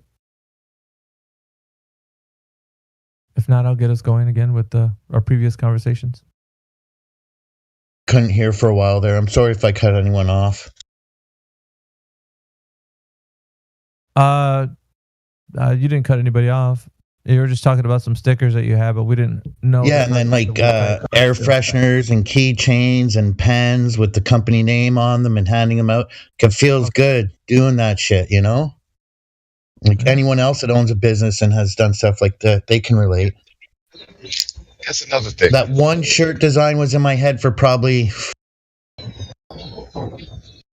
6-7 years or so. Like now they're on people's backs. That's a beautiful thing, you know, and you just said you enjoy giving them out. And that's another thing that I believe. I believe people are generally good. I know that, you know, I've heard people say that, you know, they believe people are generally not good. You know, if anybody would like to have that dance. Oh, that, you know me, Max, I'm always up for a good rousing debate. That's a great. Well, I disagree with you on the whole free will aspect, libertarian free will, that is. But I do also think that because of a context in the Bible, because I draw from the context from there, I would say that people are generally deceitfully wicked because their heart is deceitfully wicked. And so it's trying to live a life in this world with everyone else whose heart's also deceitfully wicked. And because of that, there's so many routes to like why people do the things that they do. You know, like if you're together with a bunch of dudes, what's the conversation going to be like? I can just tell you to imagine it, and you already know where it's going to go. It's a locker room. Let me ask you. The boys. Let me ask you.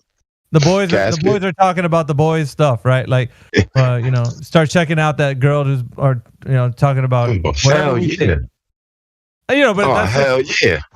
That's just us, right? And that makes us feel good. But like, why do we go there? Like, why can't we just talk about like things that are not, you know, that and you know? But we do. Some people say, well, maybe it's because you're not educated or you're not you're more well-to-do, you know, because that's why your mind's in the gutter. It's like, no, that's just what everybody is. We're people, you know. We're gonna later for education. Education is overrated. Intelligence is a far more greater thing. But let me ask you, in your experience, right, the same way we experience the world in a certain way, in your experience with people, have you found people to be generally, in your experience, your personal experience, have you found people to be generally wicked? Yeah. You have. Yeah, the facade that they're trying to be good is the thing that they struggle with. Everybody doesn't. You're just generally bad. You're just trying to be good. It's something you work at. Being a good person is something you're working at doing. Not a bad person. A bad person is something that you're naturally good at. Do you think that applies to yourself? Yeah. You have to be good. You think that applies to yourself? Yeah, dude. It applies to everyone. It applies. No, to you don't think morals are kind of innate to a degree? You don't think morality is innate? No. Listen. I'm not saying we don't know that morals are there. They're there. We just don't like them. Okay, so you know. Okay, when you're walking with your wife, don't be looking at that girl's behind when she's walking past you. You know this. But no. There's a way to do it. There's a way to do it. And it all depends. It all depends. You're gonna put evil things in people's minds. I don't think that's wicked. I don't think that's wicked though. But go on. Hence why we have sunglasses in our avatars, bro. Like, let's not go that way. Bax, come on, bro. Like, listen, no, come on. Honestly, I believe people are good. Honestly, I do not believe that people are generally wicked, and I don't believe that it's a facade. I don't believe it's a facade or a veneer. I believe that they are honestly good people, and if given the opportunity, they would do good things. Because my experiences have shown me this. My word, I have about 12 to 14 sunglasses in my sunglass collection. Look at Flatman flexing. You're better than me. I'm all eyes. No, I guess what I'm saying though is that, like, when you wake up every morning, you're working at being good. This is naturally true. You're not working at being bad. This is true. Bad is something that's innate. If you wanted to be lazy, you could be lazy by not doing anything. You have to work at being somebody productive. It's always work to be good. It's never work to be bad. Does that make sense? I wanted this to make some sense. It doesn't. It doesn't. I don't think that it's an application to be good or bad. I think you choose to do good or bad things, but I don't think it's an application that you wake up and you have to strive to be good. I don't think like that. That's not how I frame it at all. I believe it's done by the actions that you do in life. Right? I don't think it's an innate personality set that makes you good or bad. I believe it's done by your deeds. Right? And so if you're helping an old lady across the street, that's a good deed. If you're giving somebody a few bucks, that's a good deed. Those sorts of things is how I kind of measure good and evil. Now, if you're robbing people blind and you're doing an Enron situation or something like that, if you're doing a Bernie make off with your situation, you're talking about extreme cases, and I'm not. What I'm saying is, I'm talking about general cases on day-to-day basis, passing people in the street. Okay, so let's just say this, man. If what you're saying is true, then you wouldn't have time to be like you have to be bad in a way. And it's like, let me just explain, right? You have to be, that side of you has to be innate, because if it's not, then everything you'd be doing, you'd be helping every old lady across the street, you'd be talking to everybody nicely. Like, you wouldn't never have like, dude, this guy's an idiot. Like, you would never have that thought in your mind, would never be a part of you, because you would say, well, people are most generally good. And that's not the case. The thing that you do is you have your judgments, your shortcomings, things that make up who you are. But that because of that, you can't be generally good, because all these things that I just mentioned, this is what makes you you. But at the same time, it's a striving to do the good that shows that you can be a good person, because you want to be. Why did you do something good for someone? Because you wanted to do it. You weren't just already naturally that way. You wanted to be that way. So, because you didn't have to, right? If you gave that person a couple bucks, you didn't have to do it. You could have just walked on by. You could have walked past that person. That's really, And then even if you did that, you didn't naturally do something bad, but you just didn't do the good thing. You know what I mean? It's so you Well, and that's it's within the realm of reason, right? So if you're late for work, you can't help the old lady across the street because you're going to hurt yourself. You can't put detriment to yourself, because you got to help yourself first. Charity starts at home, right? So you got to help yourself first to be in a position to help others. See, I'm not disagreeing with you on that. And so this is what makes people bad to a degree. There's a couple of things, in my opinion, that makes people generally bad. When they have mental disorders such as sociopath or psychopathy, right? Psychopathy, right? So I'm going to discount those, but those are a lot of people that run around here because they are just as intelligent as everybody else, even more so. And then you also have people that are bad due to situations. Right? They received poor education. They received a poor life.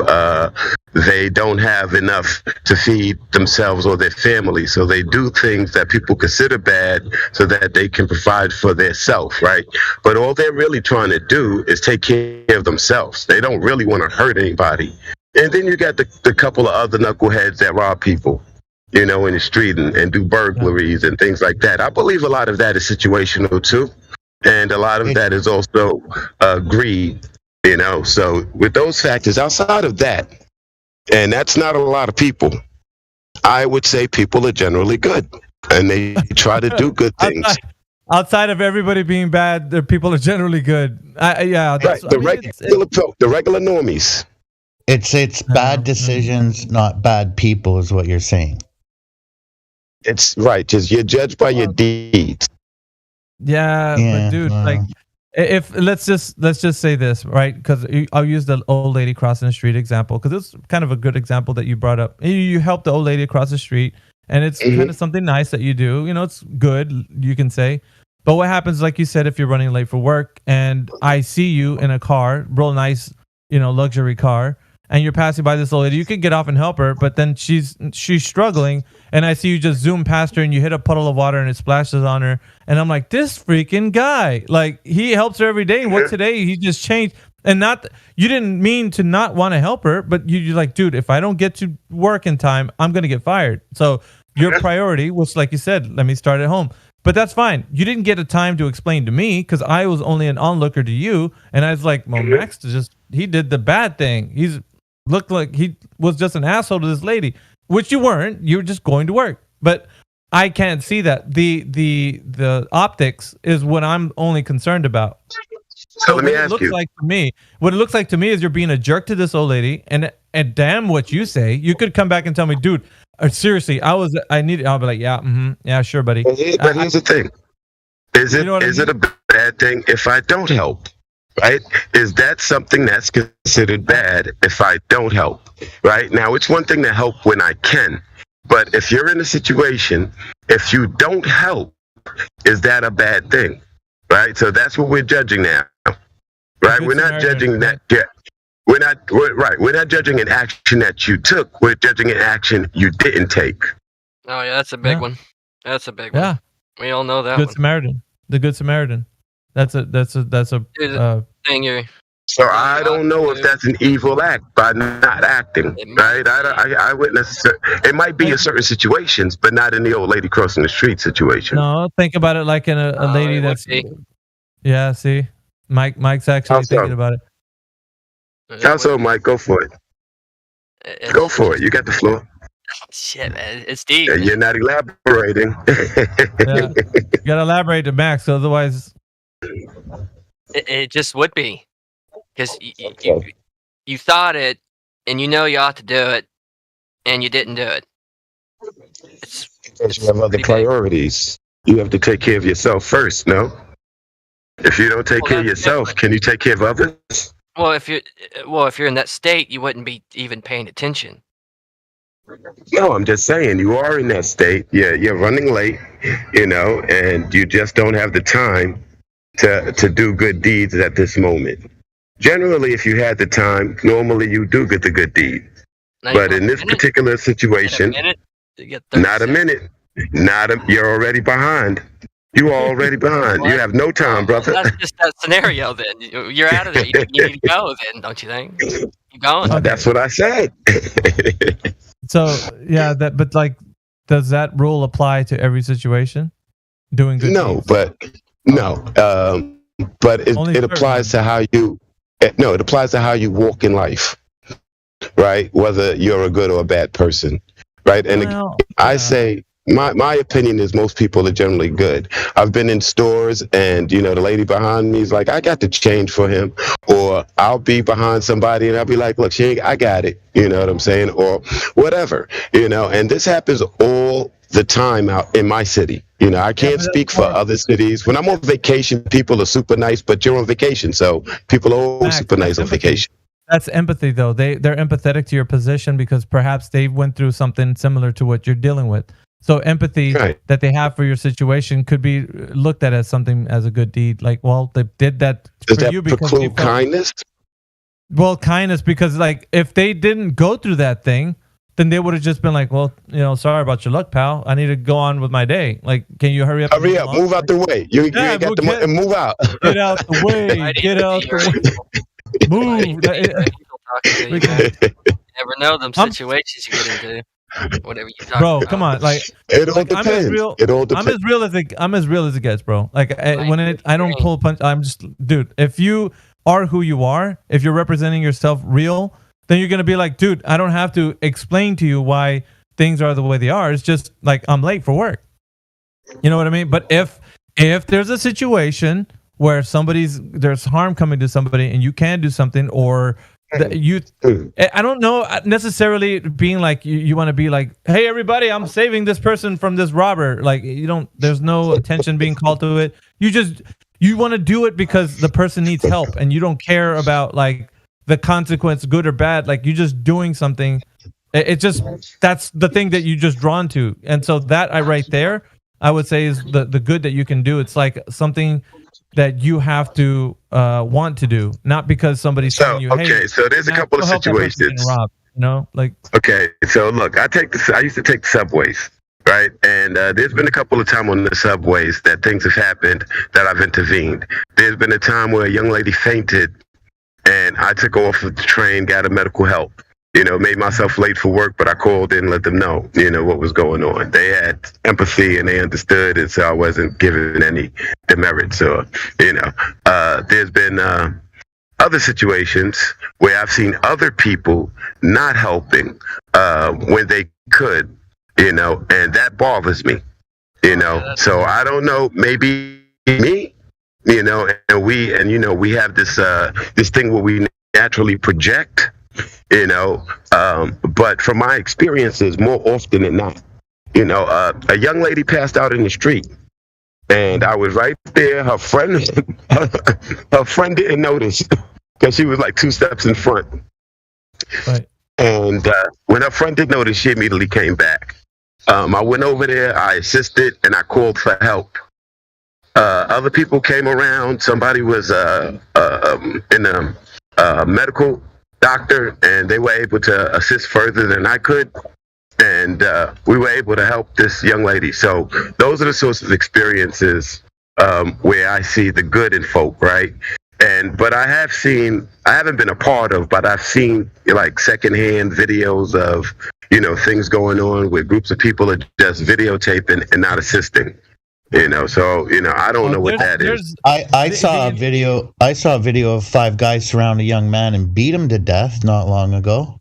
Yeah. So like, listen, like the good that you're talking about could also be taken to the other extreme, which is they're doing good just for the sake of like having everybody's like these celebrities, right? TikTok and YouTube. What good is. Yeah. So they'll go to like Walmarts and they'll see somebody, hey, you want $10,000? And the person's like, yeah.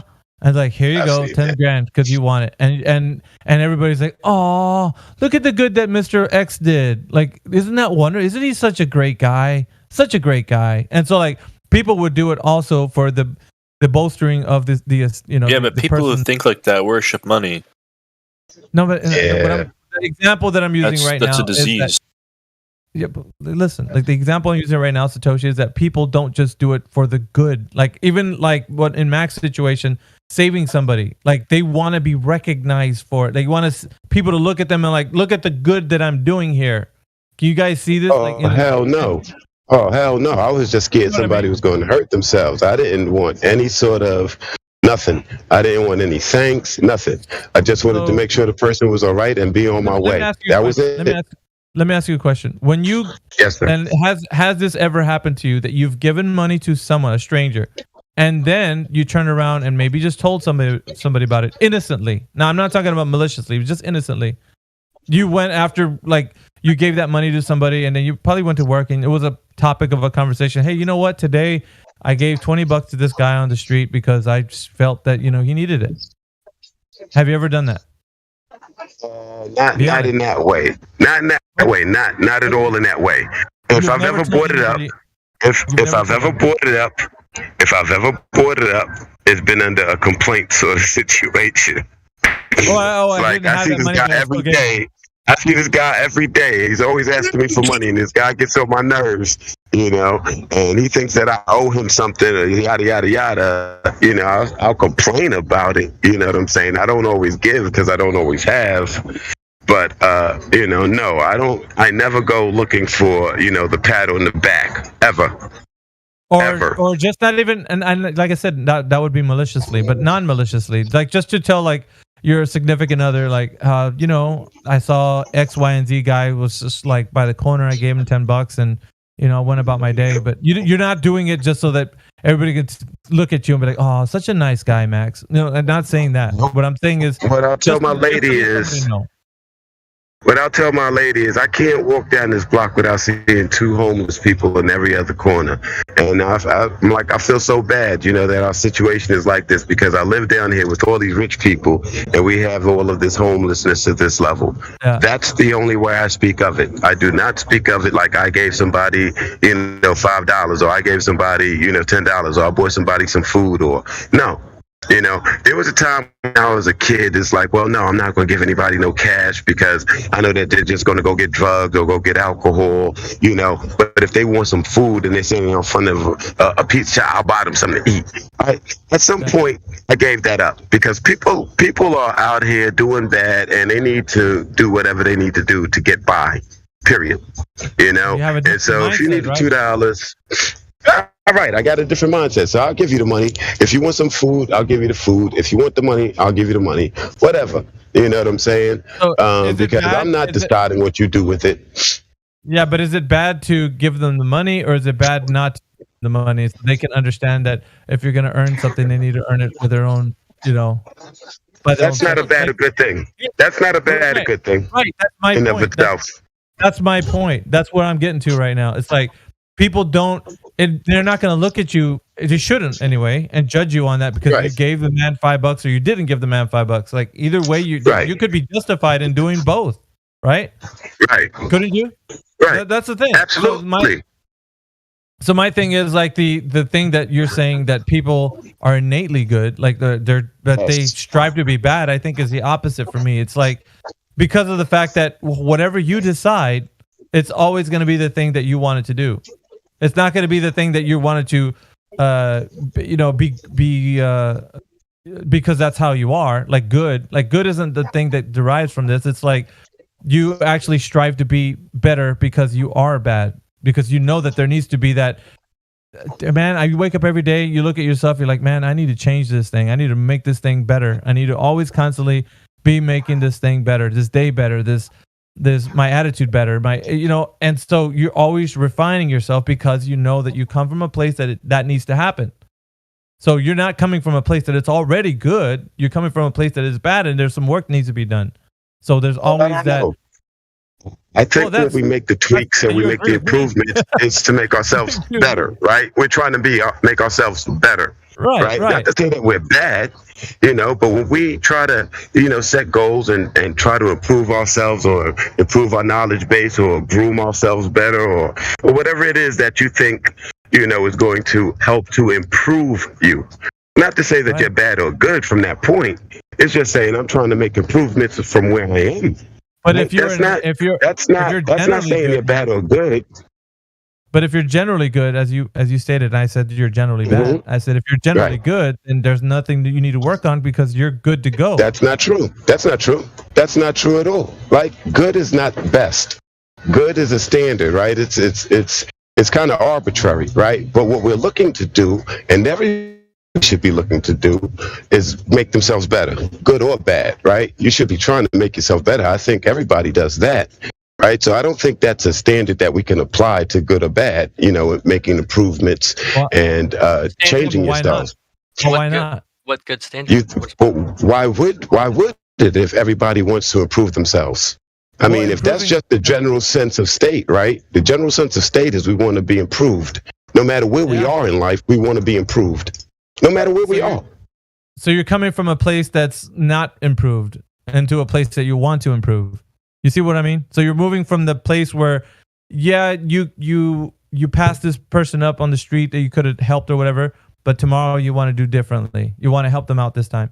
But then again, tomorrow you wake up and you're like, I could help this person, but then if I do, I'm going to enable them and they're not going to know that they need to go, and so on and so forth. So then you change your mind again. So there's always this state of thinking that you're wanting to do good, not wanting to do, like the thing that you are already is a thing that needs to be improved upon, not a thing that doesn't need to be improved upon. If you're generally good, like I'm good. Like I know that doesn't matter what I do, I'm doing good. No. I don't think it's so absolute. I don't think it's concrete. I think there's a lot more fluidity to it.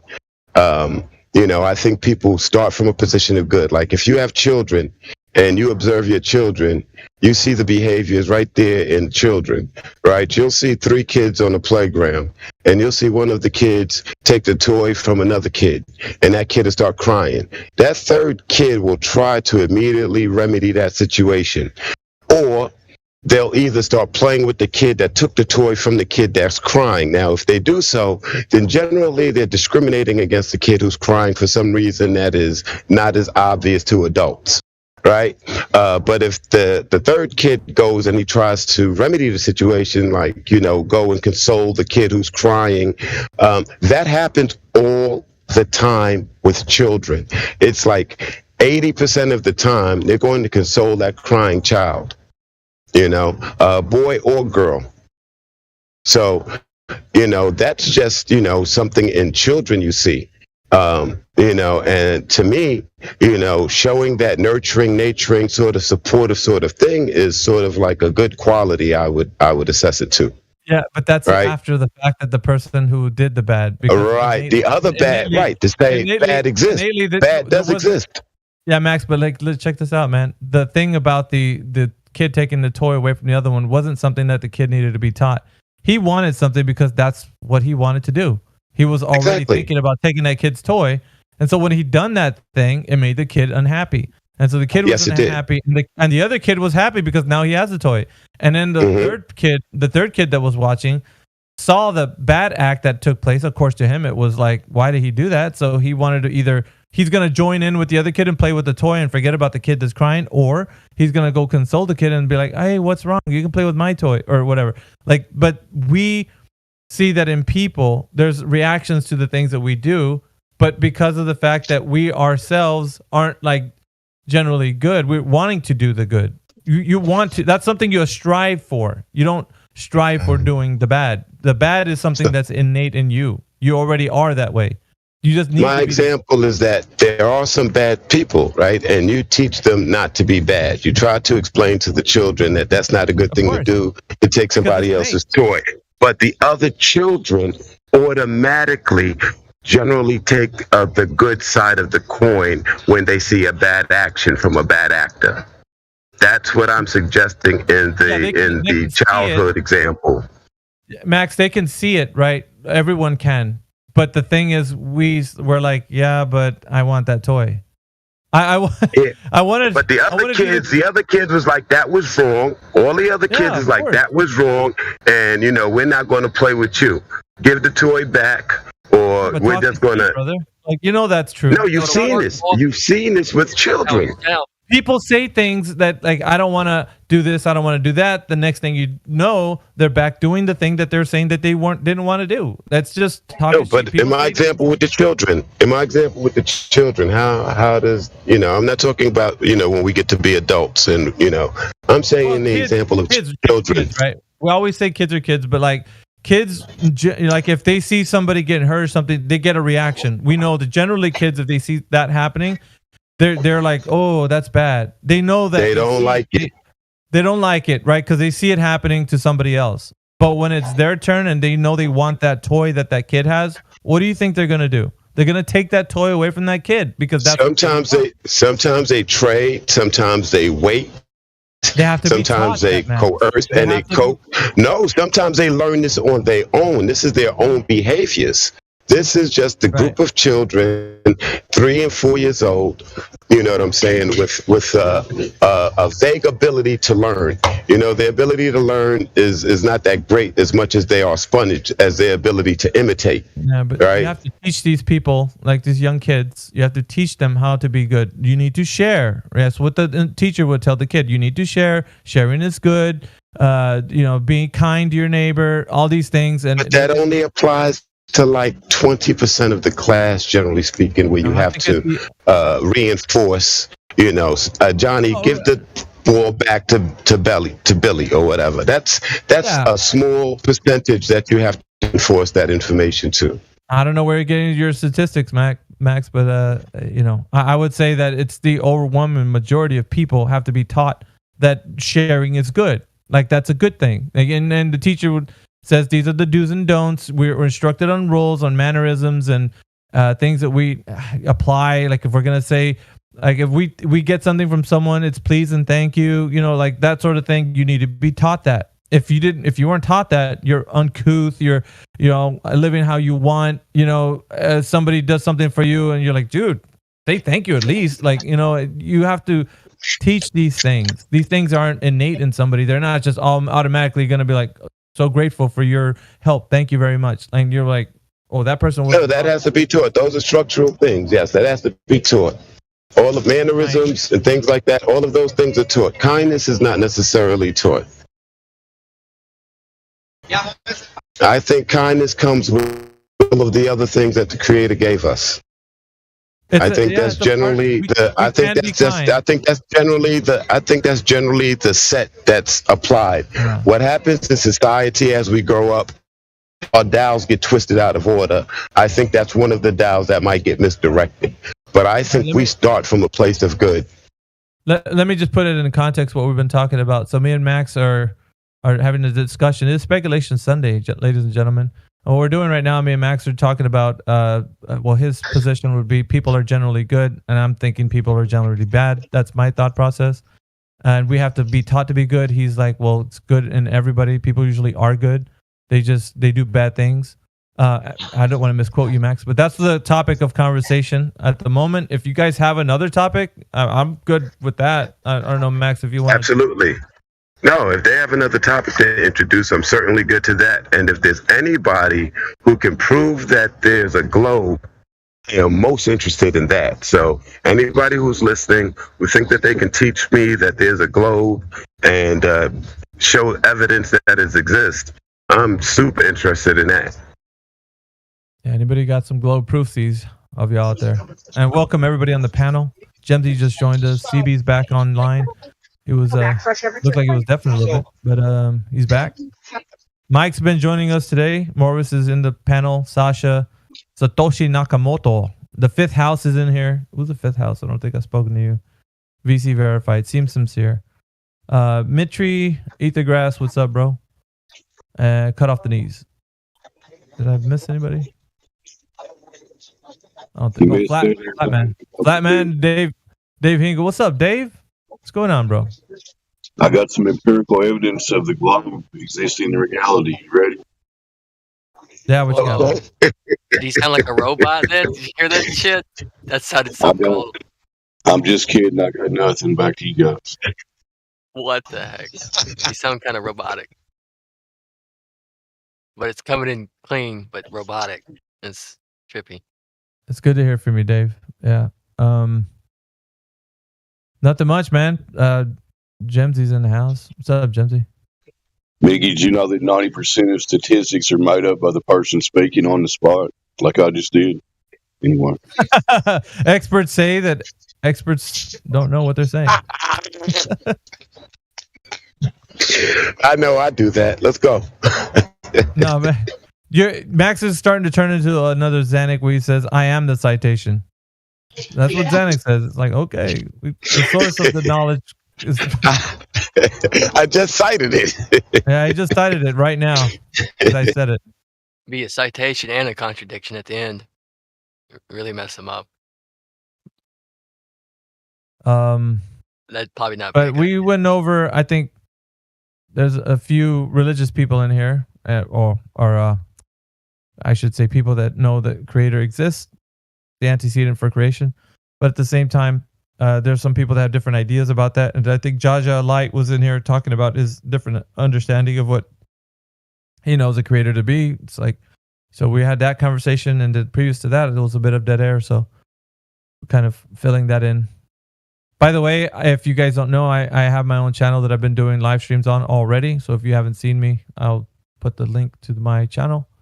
You guys can join me. It's kind of dope. Yeah, we're hanging out. Dude, I was thinking about doing like where we have it as a stage. Like Discord has a feature where you can put like a stage and people are in the audience, and certain speakers can be on stage, and if you wanted to speak, you raise your hand, and then the speaker can see the person raising their hand. You could just bring them up to the stage and such. Yeah, we have the feature. I don't know. We haven't used it yet. Like not in here. Yeah, I've seen that forum on other platforms. I've seen other people doing that. That seems like a good way to keep a good discussion going. We should start using that, I think Spake and CB and I were talking about that yesterday.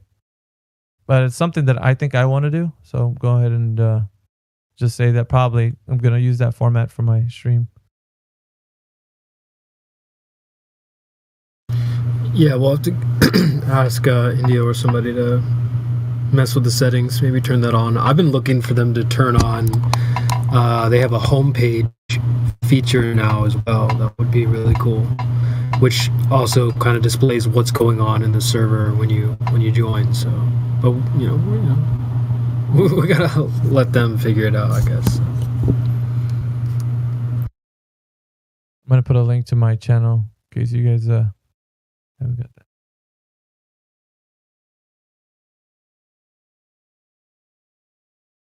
I was thinking about going live today, but I gotta set up my PC that I purchased.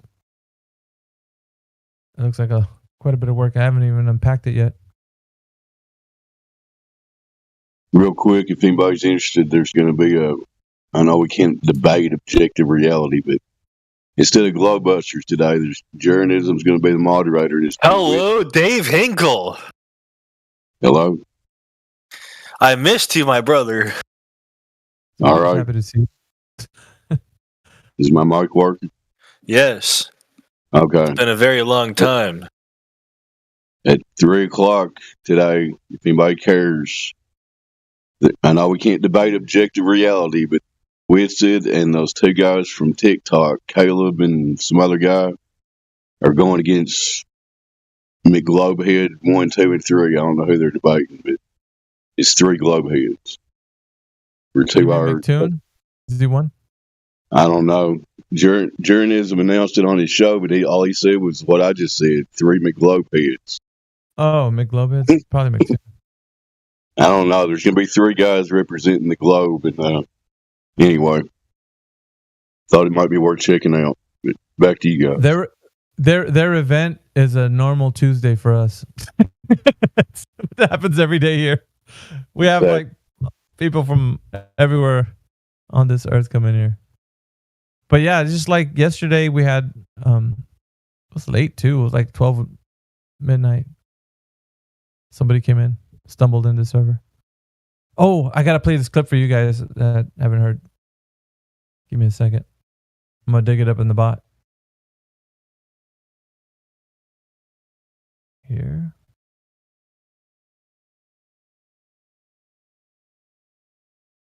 This clip was now 2 days ago.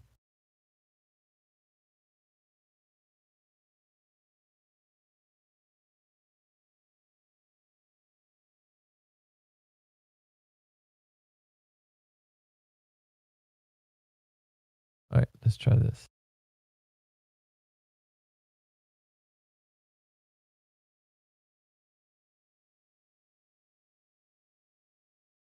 But right now, you don't know if the Earth is a globe. I do. I've seen pictures of it. Okay. I mean, you've seen pictures of it, but do you think that's a great way to present evidence? So if I showed you a picture of King Kong climbing a tall building, you're going to be like, King Kong. Another thing that I actually have done, I've been to the equator, and I've balanced an egg on a nail. Bruh. Wait. So that's pretty much proof for me. Wait. I don't see the correlation. I'm sorry. Bro. That's science. That's just scientific I didn't proof. expect that. Scientific proof.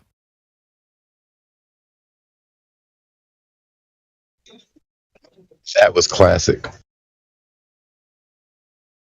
I mean, balancing an egg on a nail at the equator.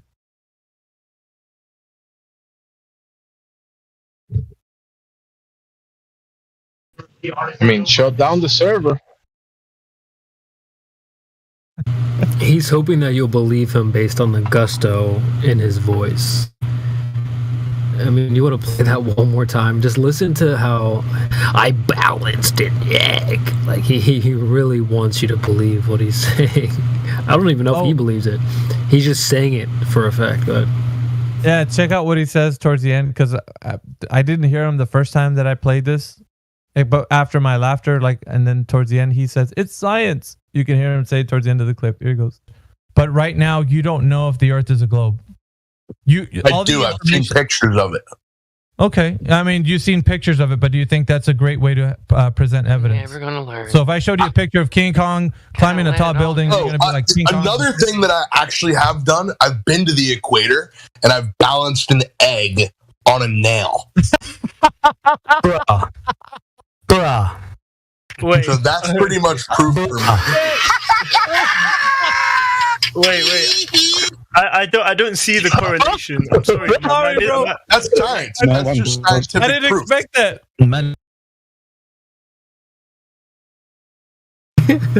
that's just science, bro.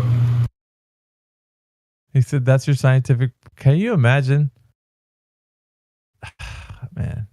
What was the other guy yesterday, CB? 187 IQ. I mean, the guy's brain. I mean, we need a whole Discord just for his thoughts. Shit, yeah, I remember now. I kind of forgot about him. What kind of goofy stuff was he saying? Remember that? How do we provide evidence that the Earth is actually in motion? Well, cats, cars. Oh yeah, the bending and bowing buildings, right? Well, you see, a cat is in motion, and therefore the Earth is. The Earth is in motion, therefore a cat is. I almost clipped it out as I went back to listen to some of it. Now that you reminded me, but I didn't save it. Let's see if I can pull up something real quick. Was that Smedley Butler? Yes. Was it? It was him, wasn't it? Yeah, it was him. Oh, I got it right. Boys are rackets, Smedley Butler. Huh? What'd you say, Max? I was saying that. I said, I don't have wars are racket. There's no attack here. I was saying that. I don't have to defend anything because there's no attack here. None of you have offered any evidence to refute that. Bro, when I asked you if buildings move, you couldn't figure that out. But then you turned around and said, well, cats proves that the Earth moves. Come on, dude. And cars. Are you asking me if buildings move? Yes, they do. Check it out. Any buildings can't move either. I mean, at the top of a skyscraper, they bow and bend like a tree in the wind. Yeah, you didn't hear that. It's funny the second time, right, CB? Like, oh my goodness. Like a tree in the wind. Like I don't even know if he's a tree here in the wind. But see, notice how he's pretending to be confused because he had no hesitation when you asked him if he was moving. He's like, yeah, of course, I'm 100%, no questions asked. And he goes on to say like cats and all these other things. And I'm like, okay, so what about buildings? Oh, well, they bend and they bow, of course. It's like, oh my God, dude, you're thick. You're thick. You're like not even trying. He brought his tap dancing shoes.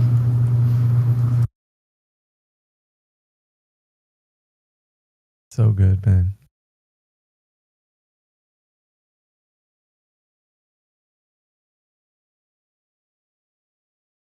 Right. He said he was an expert, and then Gappy Gat, I think it was Gappy Gat, just asked him some simple question like, what are the certain components of this metal or whatever. He tap danced around that for 10 minutes and tried to say, well, I'm an expert on this stuff. It's like, well, you had your opportunity to demonstrate your expertise, but you didn't do that. So you don't get to pretend to be the expert now.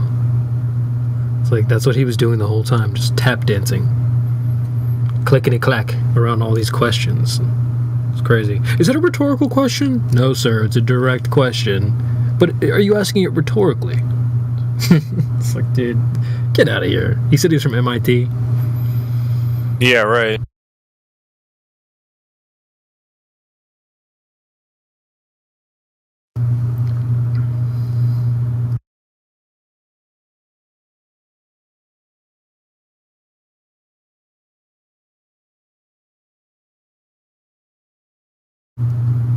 Yeah.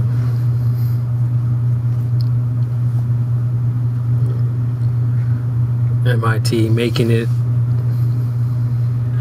trash. I don't know, dude. I don't know what MIT he's talking about. That was crazy. But I got to debut one of my sound clips. Y'all heard that little the kazoo? That was great. I've been waiting for that. I've been adding some clips to the board recently. I've got a couple new ones.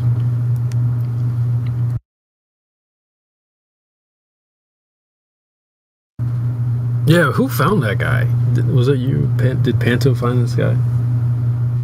It's like someone dragged him in from somewhere.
You gotta love that Cuban.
Can you ask a Glober how they're preparing for their next battle in our Discord? I mean, we know how you fight at this point. We know what the plan is. Have you done anything differently in approaching this one? Yeah, just I guess running a lot more.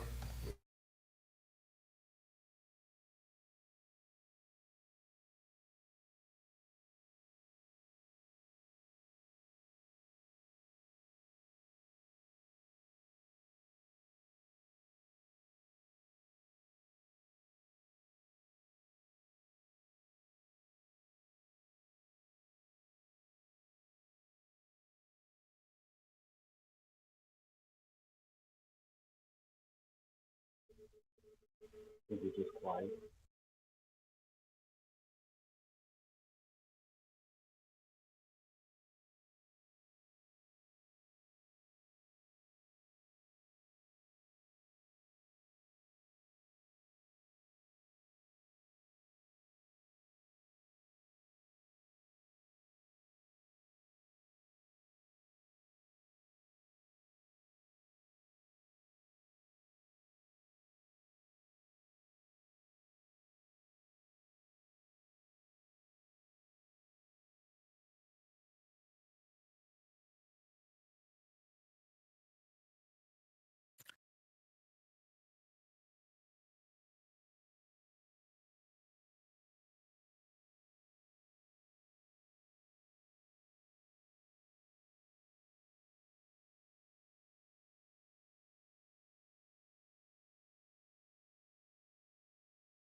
Say so. Yeah, when I say nothing, I mean none of the buildings we all live in, sir. So hopefully you do have a building to live in, and that building does not move. So, yeah, your building moves every time you walk through it. I guarantee you. Oh, that's really cool. That's really cool. But that's not does your footfall? Do your footfalls make sound when you walk through the building? Of course it does, because you're vibrating the building. That's great, but that's not the type of movement that was ever in question here. So you failed to demonstrate that. What type of movement? How about curvature?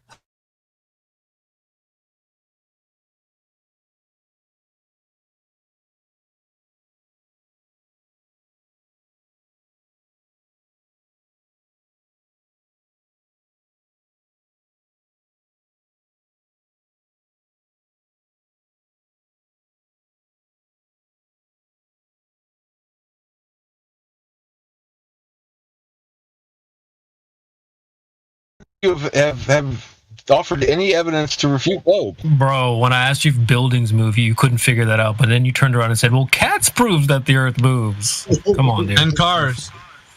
Are you asking me if buildings move? Yes, they do. Check it out. Yeah. Either. The whole earth. I mean, they're at the top of a skyscraper. They bow and bend like a tree in the wind. They bow and bend like a tree. Okay, goofball. That's not what I'm asking you. Okay, Jesus. Okay. When you said cats move, is it because they're bending and bowing, or is it because they're freaking moving with the earth? You think that they're moving with the earth. You think you're moving with the earth. So when I ask you if the buildings move with the earth, you're like, oh, well, there's all these variables. Okay, goofball. You've never seen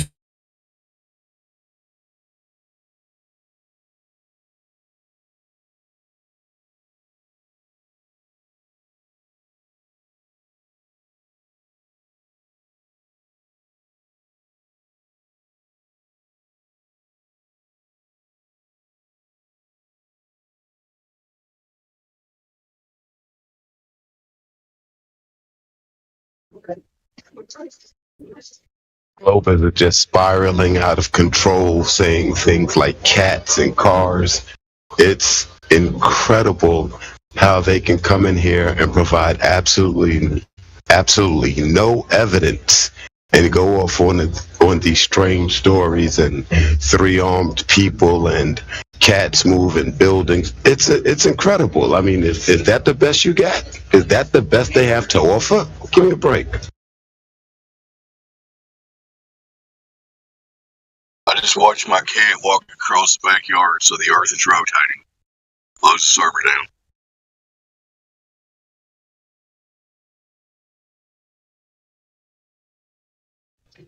What have we been doing all of this time if all we had to do was see the cat walk across the porch? Even better, the cat is making it turn. Freaking conveyor belt thing. Shit.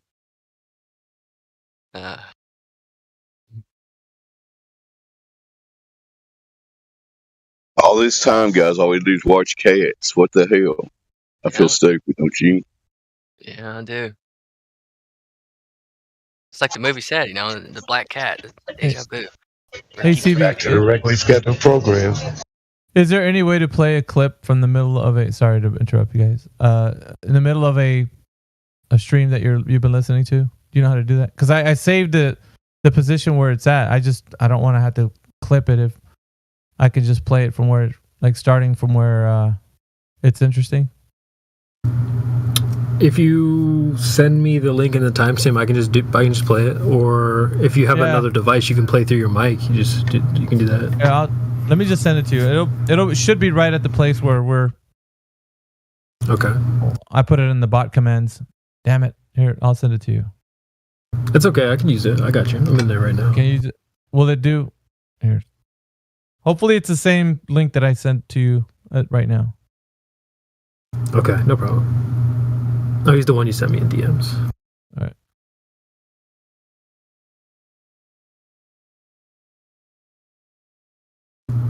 Doing now practically is on a flat and stationary Earth.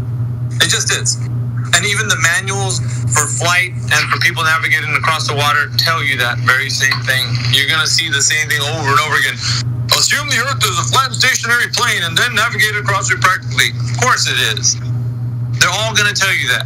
Sorry, I had to mute myself. I had a 7-year-old melting down on me right now. So you're about to have a 45-year-old melting down on you right now. So Sorry, so pause it real quick because I remember that moment. I was, I think it went over his head, but I was geeking out in the background. Wait till you get to the point. Okay, so it came out of curiosity. You know, you guys have been doing this for a long time. Yeah. If you think I've been disrespectful, I'll step back. It's okay. No worries. So I'll step back. Just get to the point. That's all we're saying. Get to the point.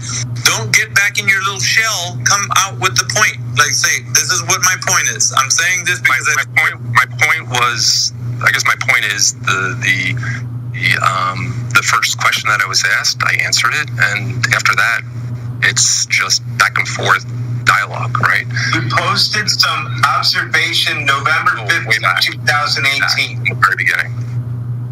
Someone asked me, first question I was asked. My good sir, why is this an analysis about our conversation versus the content of what should be talked about? Is the Earth an actual globe like you think it is or not? Well, and then you go back to like giving us an analysis of, well, see, within this conversation, we've had about 3 yeses and 4 nos. Like, who cares about what that? Just get to the meat. Talk about the context of what you're saying. Is the Earth a globe? Give us some evidence. Because we're not getting anywhere. You're analyzing the conversation like this. Like I said when we started, the punch list of probably topics that you guys go through on a weekly basis. Are you doing this to torture me? So you're torturing right now. Like I don't. Just get to the freaking talk, and I can't talk. If that's the case, then I'll just go into listening mode. I find it curious. I'm so butthurt now. You guys are being meanies to me. They just tell. They're just fucking God. Yeah, say it. Get real. Yeah, let's go. Let's go. Come on. Get real. I want you to bring it out. I want to see the fangs. Let me see the claws. Come on, give it to me. Is the Earth a globe? You want to be direct? Is the Earth a globe? Yes or no? Nobody interrupt him. Is the Earth a globe? Yes or no? It is. It is. There's ample evidence for it. There's ample evidence for it. If you haven't gone back and forth on the ample evidence, if you haven't gone through the ample evidence one by one and discounted it, there's nothing I can say to change your mind. Don't give us. Yeah, good. I like to hear this. Don't give me your little nice guy facade bullshit. Come out with you really feel like. Really tell us what you're thinking. Don't give us this like. Well, I'm just trying to be nice. And no, I don't give a shit about that. That's very adult. Yeah, let's go. Come on, let's have your globe Earth evidence then. You want to take the gloves off? Go ahead and see if you can smack us. The simplest thing. Every summer I spend it away from where I live. Right, 2 months out of the year. Every day I'm on the beach. Every freaking day I'm on the beach. And I see the evidence. I can't see left to right curvature. That's obvious. Not sea level. I agree with anybody that says it. I can't see it. But I do see the evidence of curvature. And you all know what the next line is. Everybody repeat. 1, 2, 3, go. You say Horizon. So you live on a cardboard tube. And what happens there at the horizon? You tell us. Not a hill of water.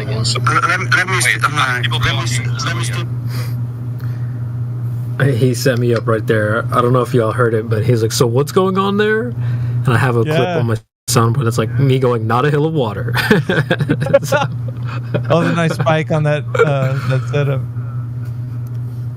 That's good.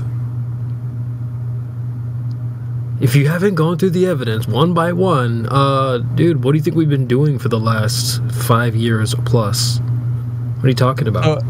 I don't know if anybody could hear, but like this guy was trying to pretend to be nice, and as soon as he knew he wasn't getting anywhere, you heard him explode. Like we couldn't get what he's saying. Like as in his overwhelming evidence of the Earth being a globe is just so obvious, dude. I went to the beach. Duh. You guys don't go to beaches? Like he's just trying to tell you how obvious it is a globe. But you don't see left to right curvature. But I mean, if you imagine it, it should be there, right? Like. You don't see my wife, but I have the effects of a wife. Yeah, guys, it's what's this? It's like we use a poker analogy all the time. You got the winning hand. Let's just show the winning hand. Come on, man.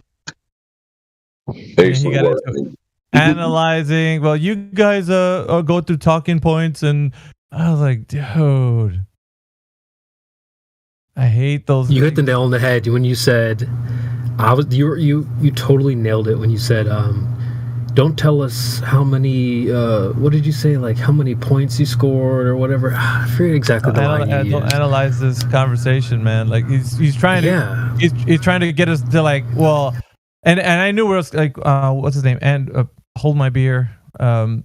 He comes in here and he's like, hey, I understood where he was coming from because he's all gassed up by these, anti-flat earthers, like all the videos that you watch from there, and like they give talking points like, oh, and by the way, flat earthers are always going to say this, so present them with this and this will debunk them. And so he's coming in here thinking that he's going to do that old 23s could do, like when they're doing a little tap dance thing. Like it's not going to work. And so when that didn't work and I was asking him to present the evidence, he just started to get flustered, and that's when he went off.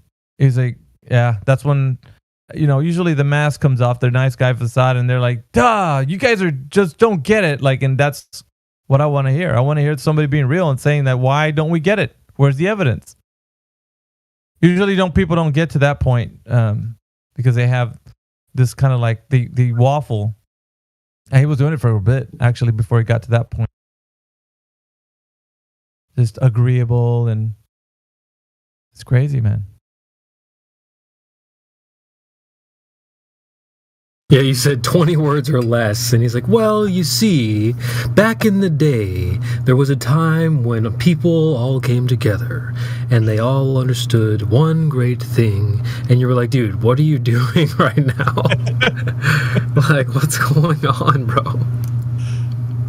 Oh, man, great. I loved it when your fire kicked up, started holding them to it,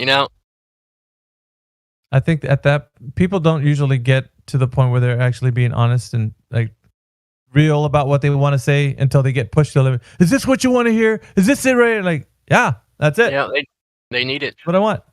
You got to push them, and you're doing it. It gets it. I love it. It's good stuff. I think sometimes it just takes a little peeling of the onion, and once you get them there, they're fine. Afterwards, he was already comfortable in the fact that he just thinks that it's a globe, and he's happy to tell everybody that, look, I've been to the beach, guys. I don't see left to right curvature. I mean, but curvature's there, still there, right? Right? I had to go back and listen. Admittedly Sorry. says it. Yeah, go ahead. My bad. I didn't mean to interrupt. I just had to go back and listen to your point. You said like, oh, how they want to analyze the conversation instead of just maybe answering direct questions or furthering the conversation. You pointed out how he's like, well, in this conversation, there's been 3 yeses and 4 nos. It's like that's actually a really good way to put it. I've never heard that before, but that's a really good way to highlight exactly what they attempt to do. Like, stop analyzing the conversation and let's continue the conversation. Oh, But yeah, you they don't want to see- let it unfold. They want to. Yeah, because I think they know where it leads. Mm-hmm. Yeah, it's like a snowball effect. You know, if it gets rolling, it's going to gain steam. You know, it's going to gain size and maybe even turn into an avalanche eventually. I think a lot of them, even just regular people, that like friends and family that I've spoken to, have this natural inclination to stop you from allowing this snowball effect to even take place. I need to get a T-shirt that says "Answer the question." Just in bold letters, 24/7 Flat Earth. Answer the question. That's brilliant. Remember when he tried to flip it on us? Oh, well, no, you answer the question. It's like, dude, Another what? one, with a shirt. Another one would be hold them to it. Something like that. Maybe something shorter. I don't know.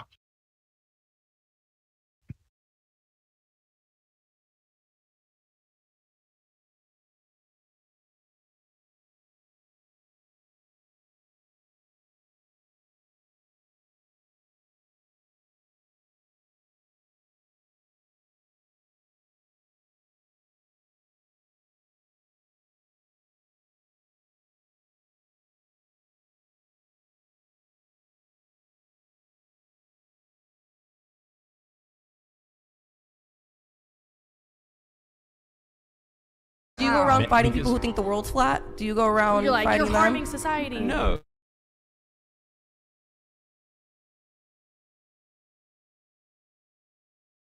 What's up? Good Sunday to everybody. We got Elijah joining us right now. What's up, Elijah? Sunday. Sunday. What day you think? Elijah. I don't know. What day truly is it? I don't really know. How you get all philosophical, but really, when you think about it, every day's the same. Why do we have to actually name these days? Speculation Sunday, everyone. Right? Let's have a discussion on Speculation Sunday as why do we have to call each name for the days of the week? Sunday, perhaps. No. Creation Bear is like slamming his keyboard on. Speculation Sunday wasn't meant for this.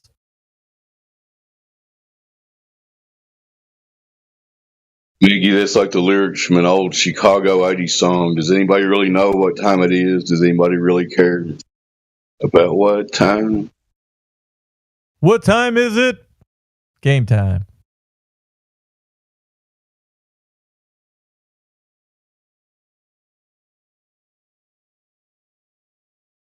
It's time to present that globe evidence that everybody thinks they have, but never come in and tell us about. Go ahead, Mickey.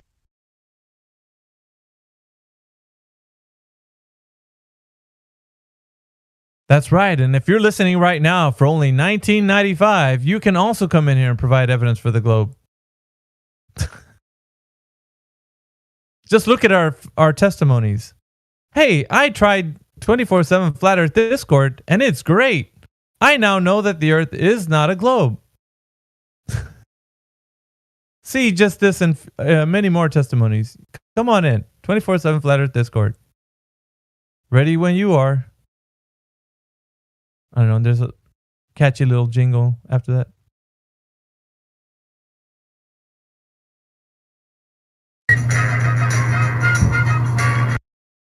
Hell yeah. Step right up. Don't be shy. Only a nickel here.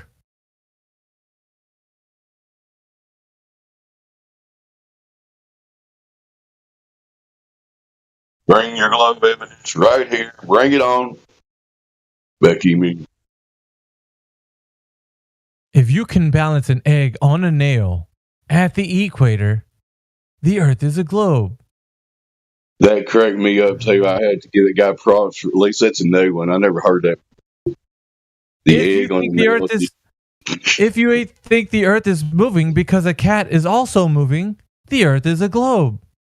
If you think the Earth is moving because a car is moving, the Earth is a globe.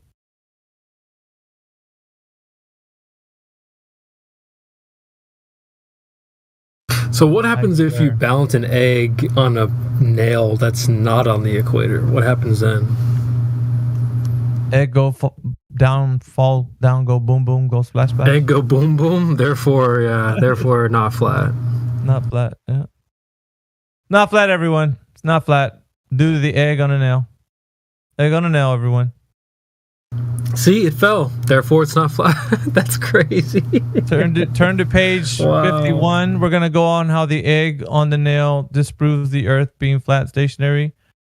Kids, make sure you do your homework. Get the egg and the nail. Where do you live, Timmy? You live in Ohio? Well, that's not gonna work. Egg's gonna fall down every time, Timmy. But if you move to Ecuador, I think you'd find that your egg would balance. Let's talk to Juan. Juan, you're in Ecuador, right? Let go my egg on a nail go, or something like that.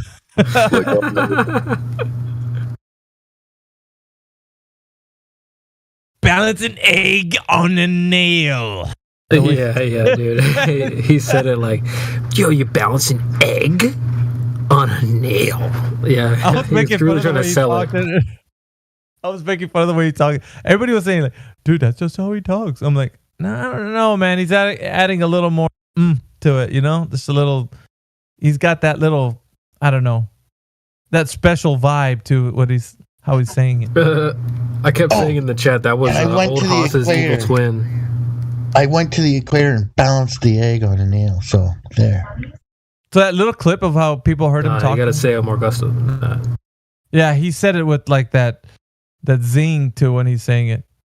So, you guys think that the Earth is flat?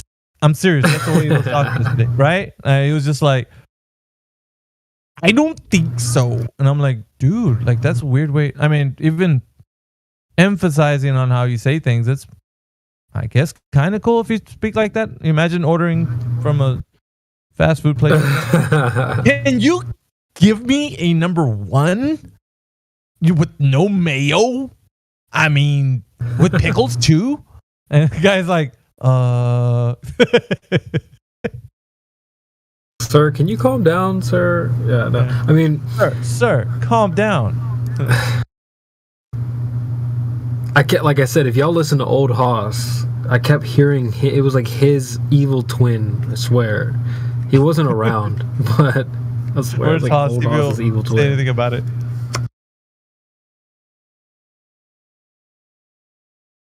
I mean, I can't knock him for wanting to say things with a little bit of an emphasis, because you know some I do that sometimes, but I mean, I wouldn't do that when you're being that wrong. He was earlier telling us that the radius was wrong. Remember, he was like, we posted the picture of the radius and the math that kind of tied to it, and behind the chart with all the numbers, there's a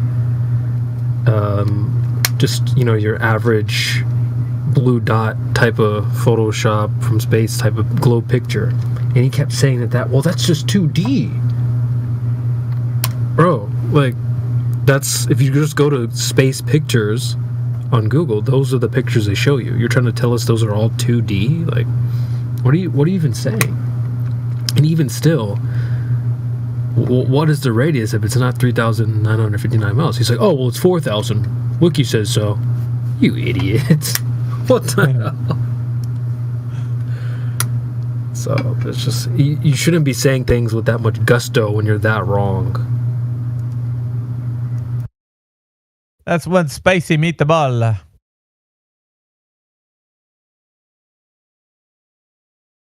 This is what's so funny is like, sorry, go ahead.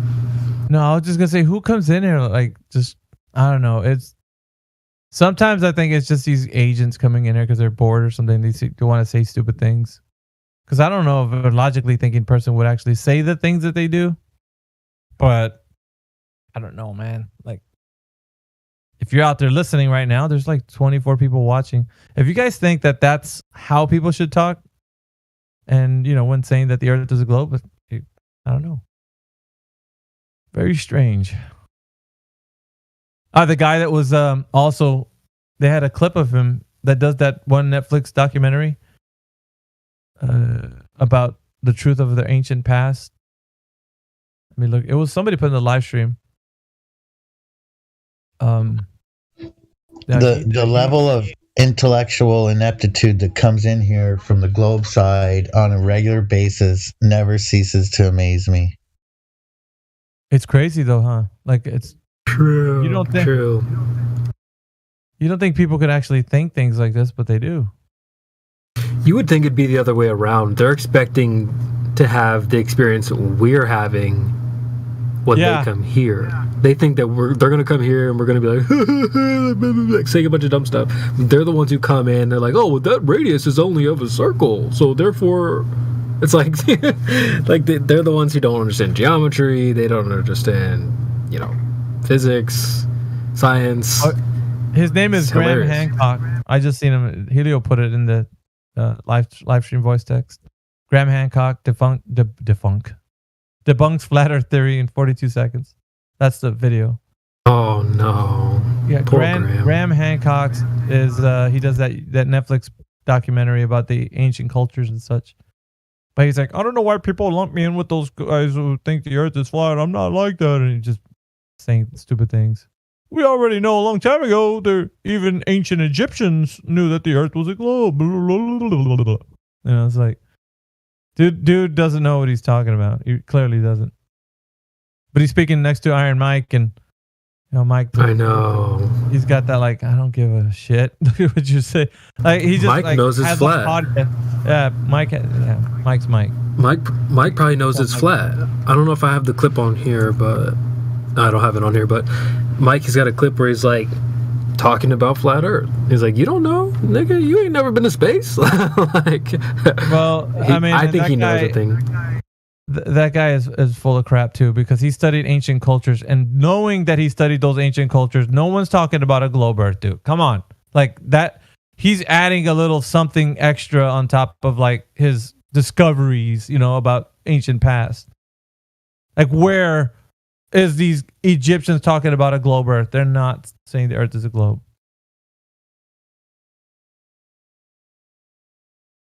So he's just putting words in people's mouths and saying, well, the Egyptians knew the Earth was a globe. So everybody knew the Earth was a globe. It's like, I hate when people say that. They always assume that, well, 2,000 years ago, ancient Greeks already knew this information. Oh, yeah? They didn't know it. It's a bluff. Like, I call them out, man. Like, they're not going to have the answer. It's totally a bluff. No one who has... like, I love the poker example. If you have the winning hand, you don't just sit around talking about it. Would you accept if I had a king and an ace? It's like, no, dude, it doesn't work like that.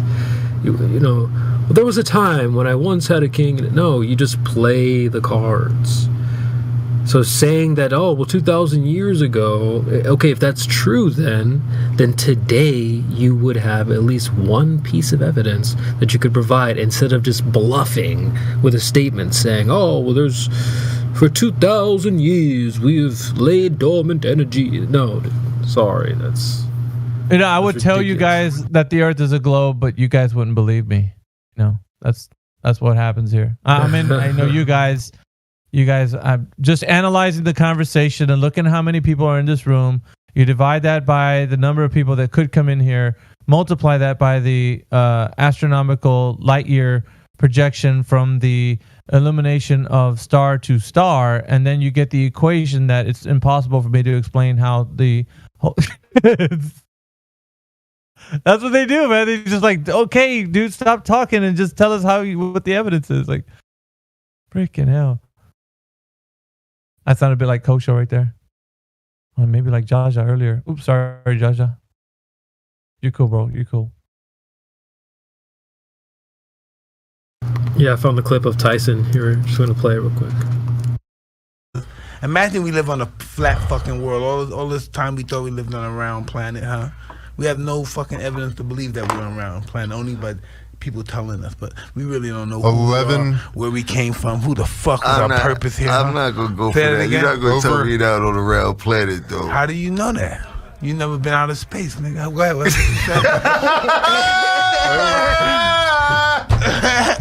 do you say? What do you say? Over 1,118 miles per hour. The wind. Try to hate on Mike. I dare you. How do you know that? You ain't never been out of space, man. These guys, I mean, these clown shows are like, dude, come on, man. Come on. I mean, come on. Like, no, man, you come on. Like, tell us how it's possible. No one's got verified information that this is so. They're just only parroting what the... Oh, it's just globe. It's so globish, man. Come on. Like, come on.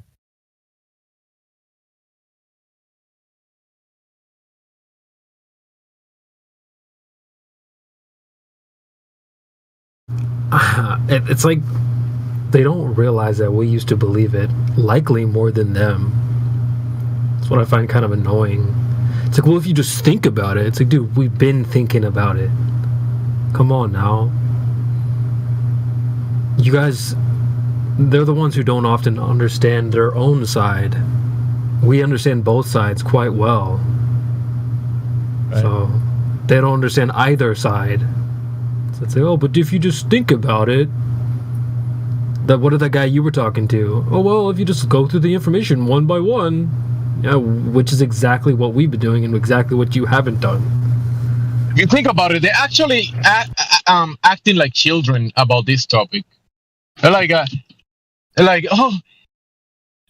CB likes the girl from the next room or whatever, right? Like, like you dummies or whatever. They're acting like on this topic instead of addressing the real evidences of proponing a real idea. They're actually acting like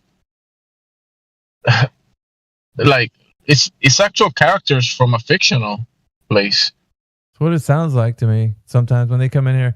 I tell you guys, but analyzing the conversation and knowing that you guys are flat earthers, you probably wouldn't believe me. So yeah, but where's the evidence, bro? I just told you what the evidence is, but what is evidence? That you guys are flat earthers, therefore you're wrong. You're wrong. I already. But where's your evidence of the globe? I told you. I just did. I said it right now. And my evidence is that you don't agree with the globe, and you're wrong. yeah, that's true. Gemsy, other people have said that they feel like the proof is that we don't agree. It's crazy that they would even consider that for a moment. So my cat that walks on this earth proves the earth is spinning. See how you don't believe me that the earth is spinning? See? I just gave you some evidence and you just denied it. Because the cat is actually walking and I know that the earth is spinning underneath its foot. So you see, that's the behavior that I'm talking about. It's like he's that guy. Well, I enjoy having fun with people, but we know he wasn't serious. I mean, he was just playing a character. He said he was like an university guy or something. I don't know. Yeah, Smelly Butler. Yeah. I mean, he was just messing around with topics, so he wasn't serious. Well, I did feel that way. I mean, I didn't take him like if he was saying he was from university and that. Well, first of all, his intonation was garbage, dude. Like you couldn't hardly hear him. And on top of that, he was saying some things like that, and even Spake was getting flustered with him, man. Like, did you hear Spake? I know, like, dude. And CB was like, Spake, come on. He's like, no, man, you settle down. Like, whoa. Yeah. The firing line is hot. You know what I mean? Like, stay out of the firing line. Yeah, because Spake he was like about to strangle this guy, like freaking digitally, you know? He wanted to. He's like, kill me now. Kind of stuff. Bro, one day we were having a conversation in another room, and we were touching many topics, and then I brought some references about something that we're talking about. And I mentioned a reference from scripture, from the Bible. When I said Bible, I thought Spake wanted to strangle me for some reason. Yeah, it was. He wanted to kill me through the microphone. Yeah, bro, I'm talking the same thing you're talking about, bro. Yeah, I'm your brother, man. Hold on, man. I'm your brother. Dude. It's all good though, because like we come from different backgrounds. That's cool. I mean, but you know, it's sometimes the topic relates to when we speak of the creator. We gotta say a bit of something in context, but you know, I wasn't expecting him getting upset. So I imagine this guy being a troll probably threw some wording that triggered him. But I know he's used to trolls and he can manage trolls pretty well. But doing it in the live stream is different than doing it in a private room, right? We can behave whatever, but in the live stream, we gotta keep it cool, honestly, and keep it on topic. And keep it on point, and don't get too upset. I mean, I do get upset sometimes with some people, but just try to keep it cool. So we got Tex-Mex, Jemsy, that jumped in here right now. Tex-Mex, are you there? Yeah, I'm here. I just wanted to listen to what y'all were saying. I don't really have anything to say. Oh, you know, that's cool. You can listen. But I think everybody has something to say, Tex-Mex. Usually when it comes to this topic, because everybody's been taught told, I should say, that the Earth is a globe. And, you know, it's a pretty provocative thing that we're talking about, that it's not a globe. So it's kind of like these interesting topics that I think may spark some conversation for you. And I think your critical thinking.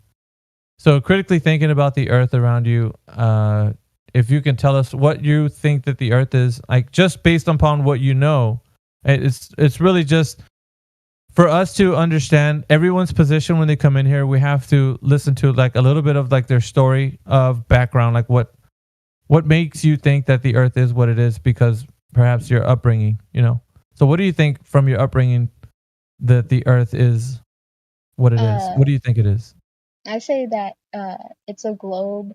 I took a couple years ago. I took an astrology class. And so that, of course, really solidified my thoughts that the Earth is a globe. And enemy spotted. You're gonna scare her away right away. To me, it just makes sense. I have done my research into like flat Earth. That's why I'm joining like servers like this to like, because I know like not one flat earther represents all flat earthers. You know, there's like a lot of different flavors of flat earthers. So I think it's good for me to get into servers like this so I can see like all the different varieties. Sure. We are Jemsy's gonna we'll go ahead, Jemsy. You first. Yeah, so I was going to ask you something in reference to what you just mentioned. What was the type of mindset when you joined this server? Because as you can see on the title, it's a Flat Earth Discord, right? So it sounds like you've heard the so-called label Flat Earther people having conversations, and you want to hear more about people that question and has falsified the claims of the globe. That's it. Is that why you're here? Or why are you here in this server at the moment? Well, like I said, there's a lot of like different flavors of flat earthers. So it's not like you debunk one flat earther and that's it for flat earth, because like not one flat earther has like all the answers. So by like getting into stuff like this, I'm able to see like every single proof that, you know, a flat earther could come up with. Okay. So I just wanted to say that me, myself, I'm here, many people in here. I'm not a label. So flat earther, that's not what I am, right? I can share and have knowledge about a topic, about some information about something, about description, words that you can describe and put on a piece of paper with your palm and write it down, flat earth, and talk about that, right? But that's not who I am, okay? So when you talk about people, there's individuals. There's a lot of people from all parts of the world in this place. So I know you might be coming from the perspective that there is this group of people out there that are flat earthers, right? So it's good that you're mentioning that there's a lot of flavors. You mentioned that you are into astrology, and you've been doing observations about the luminaries, right? The things in the sky, because you're an what do you do on that profession? You look up to the luminaries? Well, I just took a class on it like about 2 years ago. I haven't really kept up with it, but I did really enjoy my time when I took the class. So can you tell me one specific topic or thing that you learned from this class that will bring you to the conclusion that the ground that you're standing on and the place that you're in is a curving, spinning ball in the vacuum of space? What was the number one thing that brought you to that conclusion? To be fair, for this class, it wasn't just like Earth stuff, like it was about the solar system in general, but we did go over the Earth. About the Earth moving, we had to learn about parallax. Which, are you familiar with that? Parallax, yeah, that's a good one. I like parallax. And let me tell you, what do you learn about parallax? Can you just tell me real quick? It's like how an object appears to be in different places based on the point of the observer. Okay. Yeah, that's interesting because that's a topic that I like pointing out about the parallax based on you know how they claim that the ground that you're standing on is actually moving at it's spinning at 1,000 miles per hour at the equator. It's also moving, following the sun at 66,000 miles per hour, right? Mm-hmm. And the sun is following the galaxy 600,000 miles per hour, and the galaxy is following the great retractor almost the speed of light, right? So it's multiple movements, multiple vectors, all at the same time. And when you point out parallax and you make the observation in reality and you look at the luminaries, the cycles, the daily, nightly, weekly, monthly, yearly cycles that repeat within the luminaries, the parallax of the globe just gets blown out of the water. Like that, the globe doesn't make any sense because you're moving through billions of miles and you're looking at the same cycles of the luminaries repeating. Specifically, celestial north and celestial south and the celestial equator, that stuff will be changing all of the time. There will be different parallax from those points. You always have this. But that's a good topic that you definitely should look at from the other side, because you're here to look at the other side, right? You're not here to just defend the globe. You're here to promote the globe to people, teach the globe to people. Or you're here to learn, to hear what other people have to say, and talk specific about other topics. Yeah. Welcome to the server. Yeah. Go ahead, Miggy. Yeah. Thank you, Jemsy. It's good that Jemsy kind of established a bit of knowledge so he can kind of gauge whether or not you're saying something similar to what he thinks. But it's like he was saying, it's a grand topic, especially when you get into it. What I would say is, from your perspective, Tex-Mex, what have you learned so far that solidified, because you used that word, that the Earth is a globe? Like, what was the point that you said, oh, you know what? Like, I couldn't think of it anything other than a globe because of this information. What was that information? Was it astrology itself, or what's something that gave it away to you that you didn't have to? You're like, I settled on this because it's true to me now. So it is astronomy, not astrology. I do make that mistake a lot, though. I won't lie. Oh. Did you mean astronomy? Yeah, I meant astronomy. Oh, okay. So yeah, Jemsy and myself, we heard astrology, so we thought maybe that's what you meant. But you meant astronomy. Okay. Yeah. I make that mistake a lot too. I might have actually had made it, and that's why y'all thought that. Yeah, I wanted to point out. Forgive me.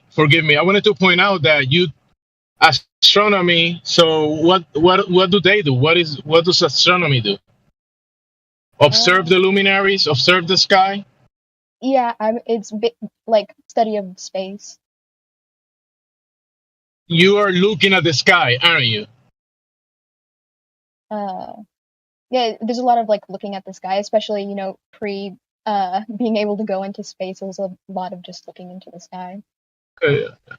Yeah. So the astrology part. So yeah, you're looking at the sky. We're doing the same observation, but you're making conclusions and assumptions of the distances, the sizes, and the making of these bodies in the sky. So your conclusions are flawed because you're coming from pre-assumptions that you cannot demonstrate, prove, or verify. Okay? So you gotta take that and look at the other side. Okay? Go ahead. My bad. So knowing that that's astronomy, that you're taking a look at everything in the sky, and you said going into space, well, that's like everybody before thinking or conceptualizing that the cosmology that you are talking about was already assumed to be something, and then the confirmation happened when man went out of this reference frame of being on the earth and going into the vacuum of space. Would you think that would be the confirmation side, the verification? I mean, even before going to space, I think confirmations would be like meteors, like coming through. Okay, but the place that they're coming from, were they these meteors and what they are, right? Even the essence, like the material aspect of a meteor. Like you think that they're rocks from the vacuum of space. They're coming from that place. Okay. I want to touch the meteors. My bad. Because she heard what meteor... She has an idea the meteors comes from the vacuum of space, right? I have to add to the meteors because I've looked into many of the researchers and multiple nations, including Canada, the US, Russia, and they do observations of the sky like you do, right? Like we do. We all look at the sky, but they have these at least on this research that I looked, they were trying to see where meteors came from, right? They call them sporadic meteors. So sporadic meteors is this phenomena that we see of the sky. You see kind of this plasma from one point of the sky to the other point of the sky. So they set up multiple electro-optical equipment, right? Multiple cameras and multiple separate points to have a bigger angle of the sky. So it was like 6 kilometers from each other, these electro-optical cameras, to have an angle of the sky to observe for a year, 365 days. And the observations shows that all the phenomena that we call sporadic meteors come from 6 radiants in the sky. They call them radiant sources, and there's 6 of them. The main ones. There's 6 of them, and there's divisions of them, but they call them 6 radiant sources. And these 6 radiant sources, where all sporadic meteors come from, also have a cycle, a yearly cycle, and the sun, the moon, the opposite side of the sun, the north toroidal, the south toroidal, and the equator, they all these 6 points are in reference to all these regions of the sky, and they all move around a region of the sky, like a middle area. So yeah, there is research about sporadic meteors that will point out that the observations are done from the ground, that is motionless, it's not moving, the sky is moving in cycles, and yeah, there's a lot of information about that doesn't prove any globe. So yeah, meteors is a very interesting phenomena that happens that does not prove that you're living on a curving, spinning cartoon globe through the vacuum of space. Okay, go ahead, man. So Tex-Mex, like you're saying that with the observations in astronomy, would convince you that we are living on a globe. You're just leading on that information because you said, going through that, you were led down a path to think that it is a globe. Yeah, I mean, there was like probably a point in my life where like, you know, I could entertain like flat Earth and be like, well, you know, I don't really know, and then, you know, I didn't really look into it because this is when I was a lot younger, so it was like, even if it was flat, it's like I don't know, I'd rather like go play video games, whatever, because I was younger, and then I get older and took my astronomy class, and then that was pretty convincing to me. In what way was it convincing though? Did they show you something? Did they demonstrate something to you? What was the convincing part for you? Just the visuals? Just maybe the videos that they showed, like CGI, you know, stuff happening in space with ball planets, and like what was the convincing side for you? Just the argument of it, or what? So also before I took astronomy, I also took a physics class, so that kind of like goes in part with it as well. But I think what's like super convincing for me is gravity, and that with gravity, there's no other shape for matter to make except sphere, and that was really convincing for me. Okay, so gravity convinced. AI, did you want to come in? Yeah, there's definitely some fundamental assumptions there, and that's that the things that exist were created with aggregate processes ad infinitum into the past, which you'd need a mechanism to coalesce the matter. However, if they're created in place, that's not needed. That being said, the shape of a sphere is irrelevant to gravity. Mass attracts mass, Newtonian and bending and warping of space-time and Einsteinian both can work if the Earth is flat. That's absolutely correct. It has no bearing on the shape of anything. The only bearing that has on the shape is the claim that it's required to be the creative process behind it. It's essentially creation mythos for heliocentrism. I would say, so the reason I didn't really go into detail about why I think that a sphere would be needed with gravity. So the reason I said that is because gravity works equally in like all directions. So a spherical shape would be most likely because the particles, you know, if you get on like the smallest level, like the particles are being pulled equally in all directions. Well, that's not true. Even in gravity, they're only pulled in the directions of aggregate mass that's sufficient to pull them from other aggregate mass of greater gravitational attraction. So it's not the case that gravity pulls equally in omnidirectional directions like radials from a center point. That's simply not true, not even in heliocentrism. Now, that being said, assuming that you need a sphere for such a thing to happen only assumes the nature in which gravity works as being radial in all directions, which again is a self-circular argument. However, even if you apply that mass attracts mass to the center of mass, all as you need under a flat Earth is a different aggregate substance that has a different permutation of shape that results in the same effective field lines that we experience, which, by the way, everyone agrees is what we experience, is level and plumb everywhere we go. So there's no necessity for gravity to require a sphere. So gravity is highly non sequitur to the shape of the Earth. Why wouldn't gravity be like radial in all directions?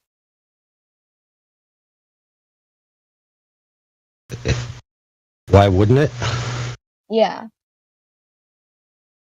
Well, the equal question would be, why would it? Because nothing stops. And the correct answer is a mathematical construct. So I could just as easily make a gravitational construct that doesn't require it to be in all directions, and you could make one that requires it to be in all directions. Who's right? Neither. It's just an opinion. But what would be like stopping it from being radial in all directions? It's not, I'll tell you, it's not necessary that it be so. and therefore it's not on the table as a necessary conclusion. And that being said, if someone claims it's necessary, they have to prove it of a contingent necessity.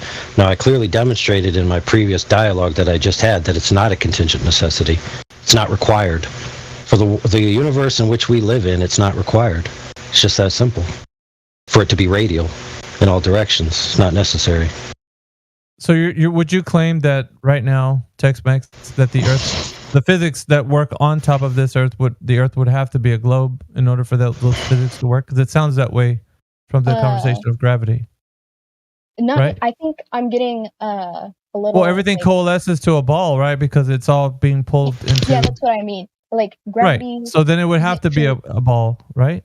Yeah, like gravity isn't true because it's a ball. It became a ball because of gravity. So what was there in place of what was because obviously, do you think that the Earth itself is causing the gravity, like because it's so big that it's bending and warping space and time? You think that's the causation of gravity? Yes. Okay, so what was there before to make all the matter coalesce so that it can become the thing that makes the gravity bend and warp space time? What was there before? Clumping things together. What was there in its place? So basically, like there was I do remember I had to watch like some documentary about this in astronomy. What did they say? But yeah, so basically, like in the very beginning, whatever, you have all these like dust clouds and gases, and even those small particles have gravity. It's very weak. But you can have it on a small scale, is what you're saying, on a very tiny scale. Okay, so if it's that small and it doesn't need to be planetary size, then you could use a small sample set to demonstrate gravity in a reality demonstration, right? You'd be able to do that. Okay, so in a reality demonstration, how do you think I can prove gravity to somebody else? I think you probably have heard of this. This is I think a common argument, but the Cavendish experiment, where I mean, have you heard of it? Yes, we're all very aware of it. But you can go ahead and tell me why you think the Cavendish is also providing evidence that the Earth is a ball pulling everything into the center so that we can see gravity working physically. So, just as a disclaimer, I guess, the Cavendish experiment would be proving gravity, and then gravity would be why I say it's the Cavendish experiment doesn't directly prove that we live in a globe. It would just be since we're talking about gravity. So like you set up the Cavendish experiment, and you have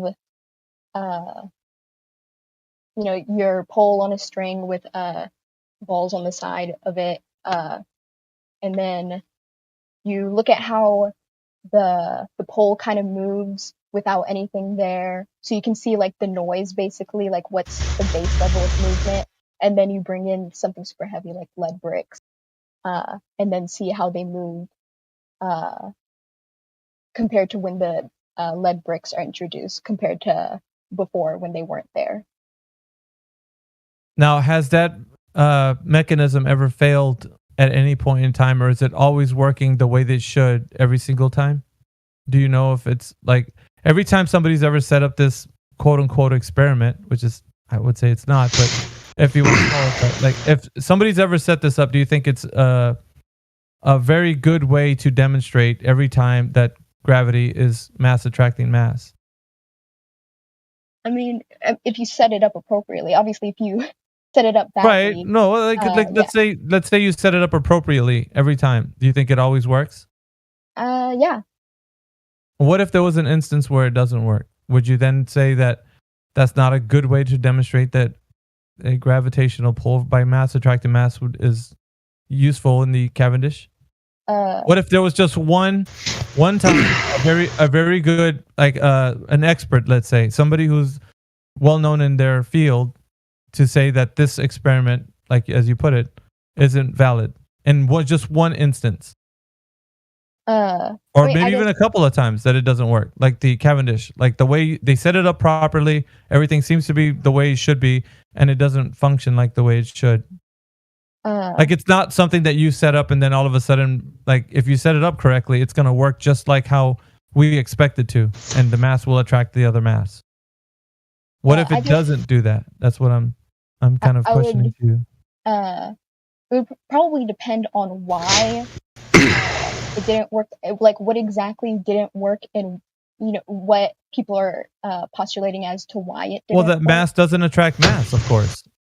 That the two lead objects didn't attract each other, and if one time that they set it up properly and it didn't work that way, would you accept that? It's highly irrelevant because the conclusion that two things are moving towards each other, therefore mass attracts mass, is non sequitur, especially in light of the experiment, since you can't isolate mass alone to have an experiment that proves by virtue of mass alone attraction.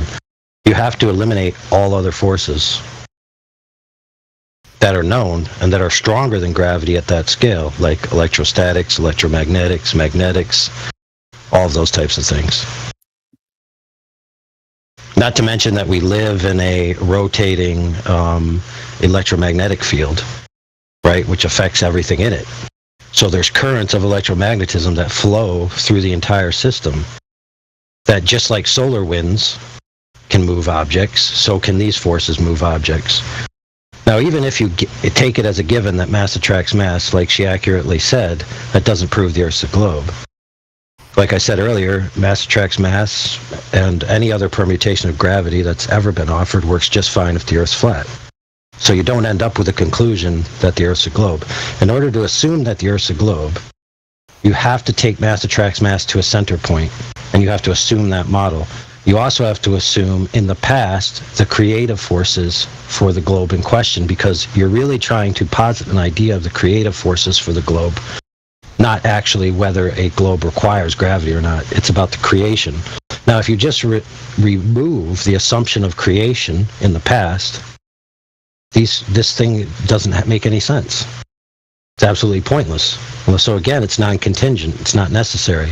The conclusion doesn't necessarily follow. What do you mean by creation in the past?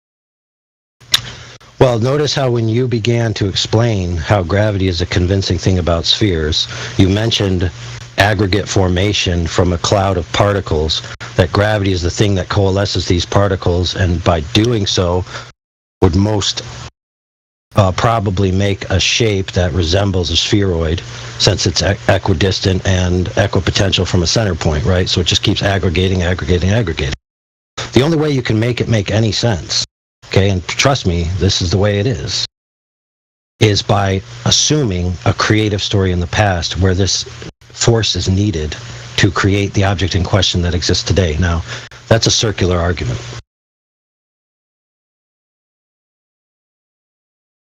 Very circular. Yep. What other way would the Earth be created then? Notice how by asking that question, you conceded that it's a circular argument. This methodology is necessary for the creation of the Earth. I don't have a positive alternative, therefore it's necessary for the creation of the Earth. That's highly circular. Sorry, I'm just a little confused, I guess. It's also assuming, by the way, uniformitarianism, that the processes that occur now are the same processes that must have occurred in the past, and that there's no case of special intervention by a higher power that's not subject to these rules that you have put in place on the creation of the Earth. For example, if the Earth was specifically created by an extra-dimensional entity in place, then all of these ideas about the creation story that involve forces become irrelevant. And both arguments are equally as plausible, because neither of them are verifiable, because nobody existed in the past to tell the tale. At best, we have the information we have today, and we're creating inferences and stories about what occurred in the past. So rest assured, when I began this, I said this is a creation mythos for the heliocentric model. And I think I've proven that handily in spades.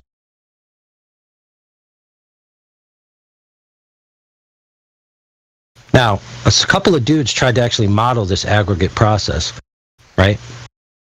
And they created a dust cloud, and they created the gravitational forces, which people claim exist, and put all the math in there, and they were not capable of forming any spheres. They had to add an ancillary factor, which they dubbed the stickiness factor. So it required direct sentient intervention to coalesce the objects into spheres when they modeled it. Otherwise, it would have randomly just clumped together. Do you have like? Yes, or not have connected at all, It would have been pure chaos. Yeah, just chaos. Yep. Do you have a link to that so I can like read up on it? Oh yeah, we got it. We got it in here somewhere. I'm not capable of looking for it right now, but I guarantee if you just type in stickiness factor into the server search, or one of our friends does it and provides you the video. But there's a lot of I posted it a little bit higher in the text. I can post it again. All right, sweet.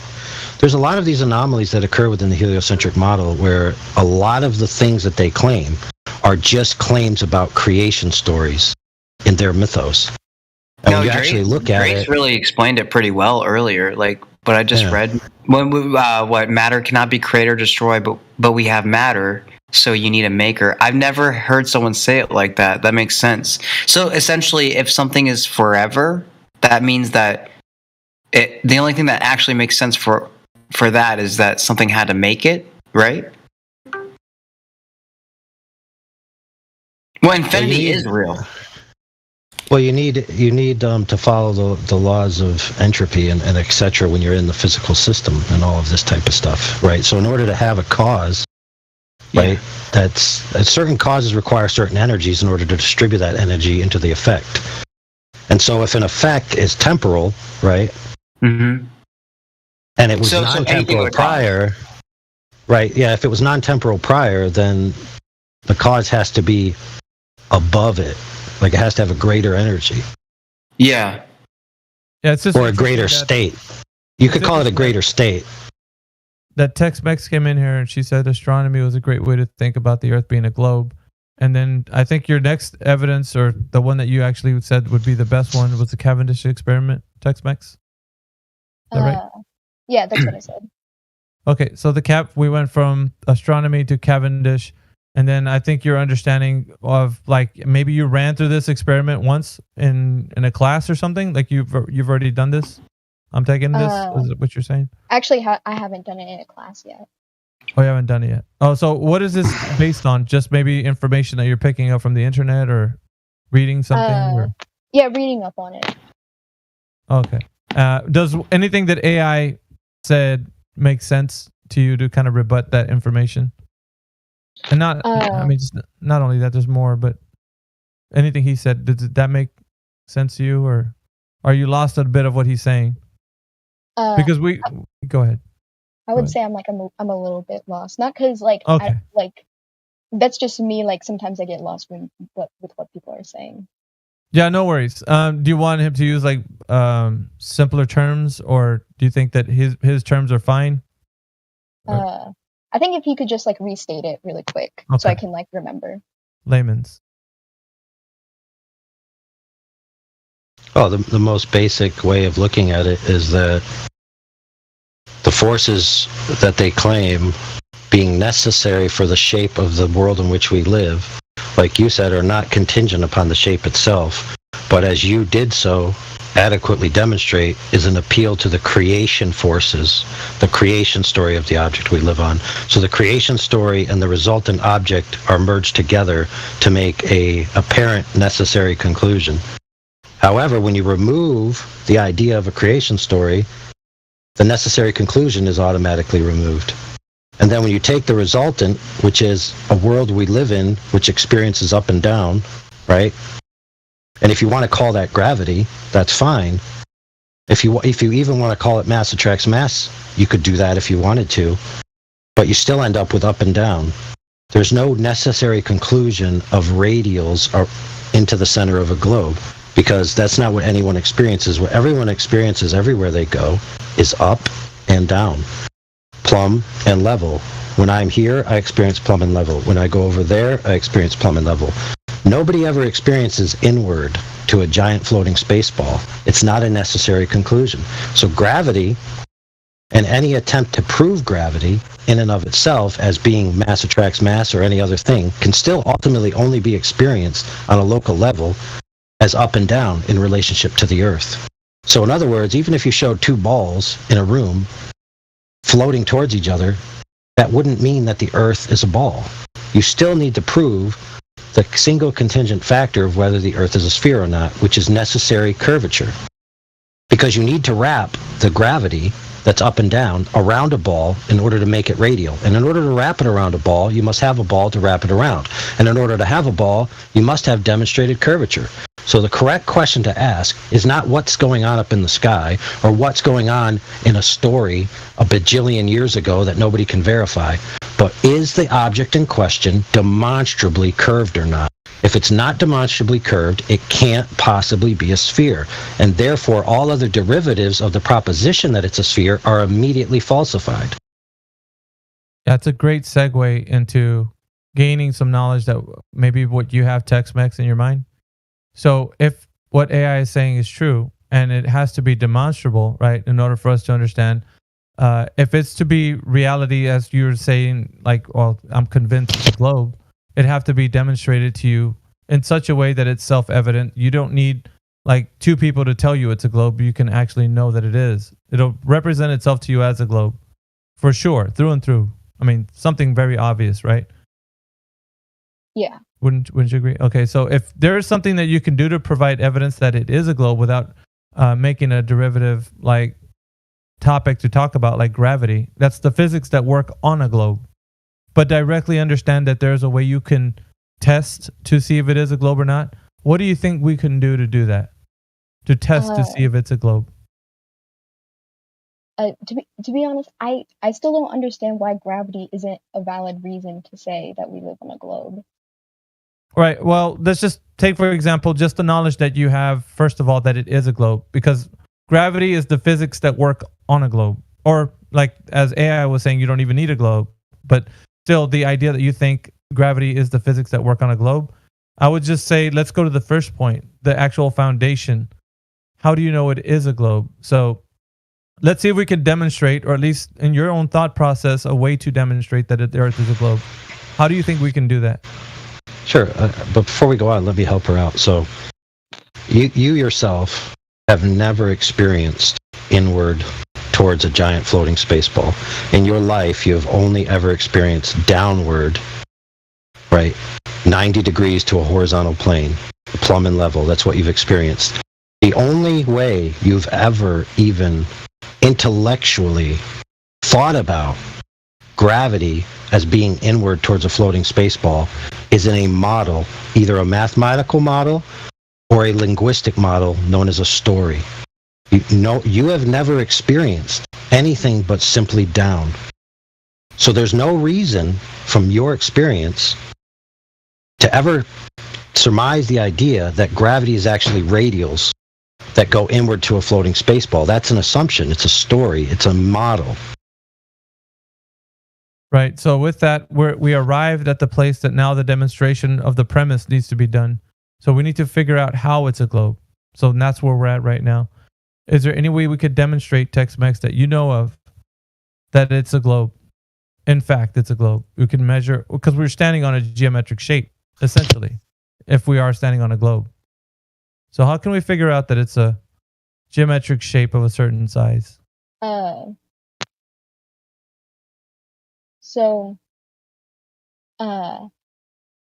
I'm trying to think of the name. Have you heard of the Transcontinental Traverse survey? If you go ahead and want to just post something in live stream voice text about it, go ahead and tell me what your go ahead and go into a little bit of an explanation as to why you think this is relevant to finding out how the Earth is a globe. Yeah. So basically, the one I'm thinking of, they've done this multiple times, but the one I'm thinking of, they did this in the early 1900s, and they did surveys across like West America, and they would measure triangles out along the ground and they found that all of their triangles had spherical excess, meaning that they were more than 180 degrees.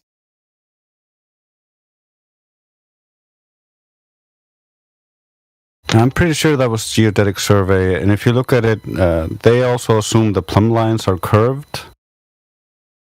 Do you have a citation, Tex-Mex? Yeah. Let me... Put it in live stream voice text. It's the text channel right above the voice channel we're talking in right now. Yeah, let me see if I can find the... Because I do have the, like, original PDF. It's extremely long, but I think I remember what page it starts.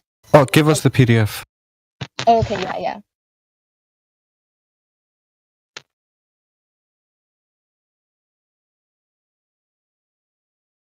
I wonder if it's the same PDF we took a look at. I think don't we have that PDF, the one she's about to bring up? Let's see. I think we've gone through it before, yeah. But I'm not sure until I see it. And I gotta go deal with dinner, so I'll be right back.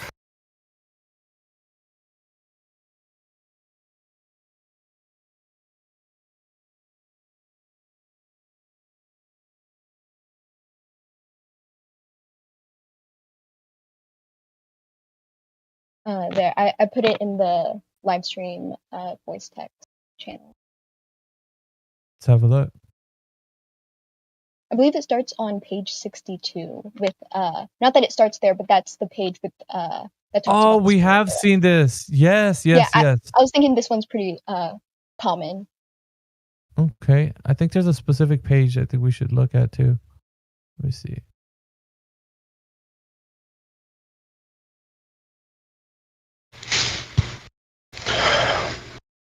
Oh yeah. Is it page 19? I think it's page 19, guys. If I remember correctly, we went over this. Page 19. Let's see where it says here. Page 19. 1, 2, 3, 4. Fourth paragraph down.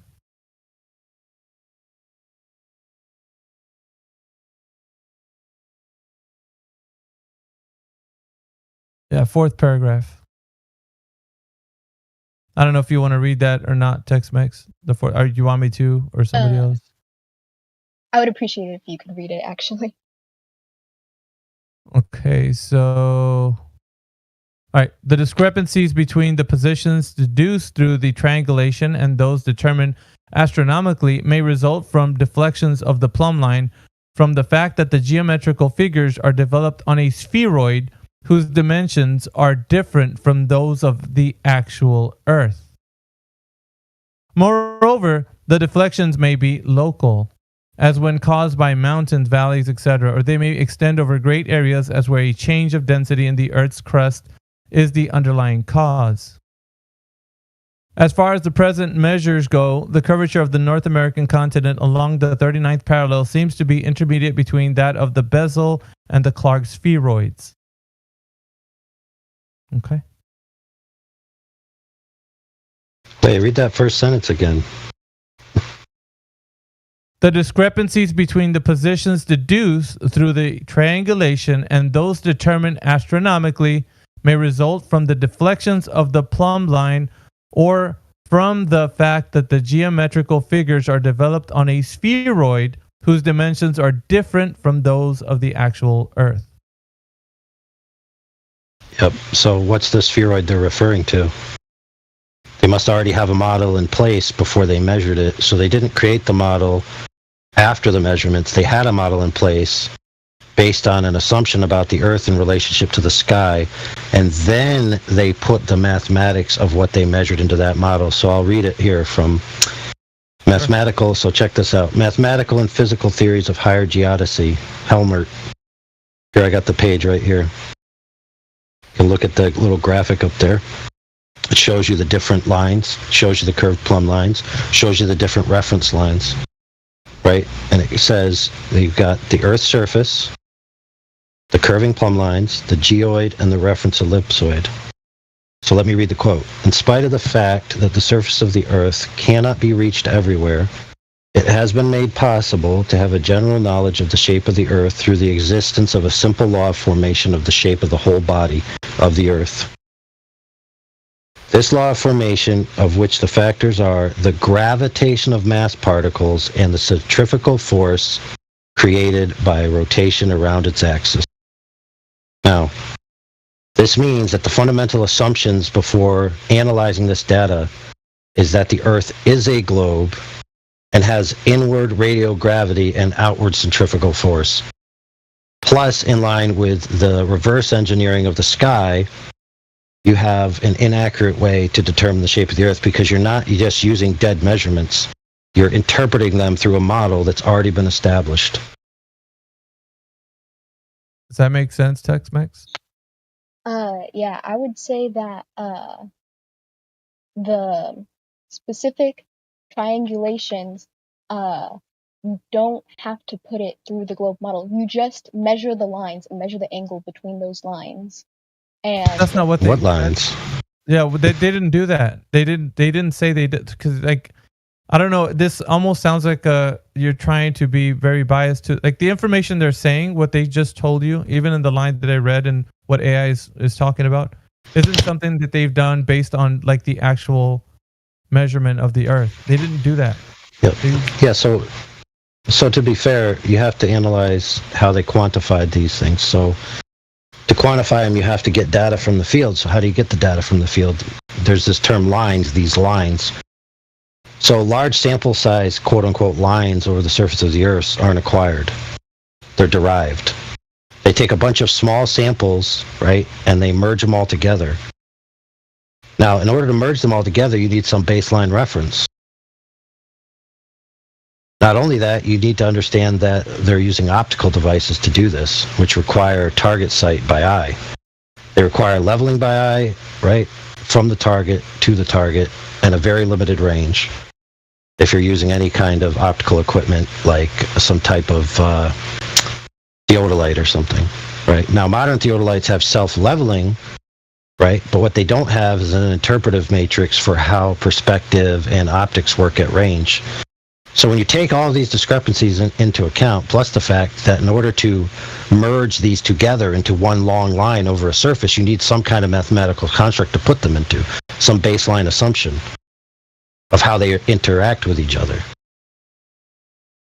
So it's not simply the case that they're going out and using a dead reckoning methodology in free space and getting exact Cartesian coordinates from an initial point, and whether or not they have deviation from level, right? Like a perfect ray line of level. And then they have these deviation points and they're charting these in free space coordinates. It's simply not what they're doing. And these books simply explain that that's not what they're doing. Sorry, can you explain again why this is invalid? Yeah, it's interpreted through a model. That begs the question in the first instance. It's circular reasoning.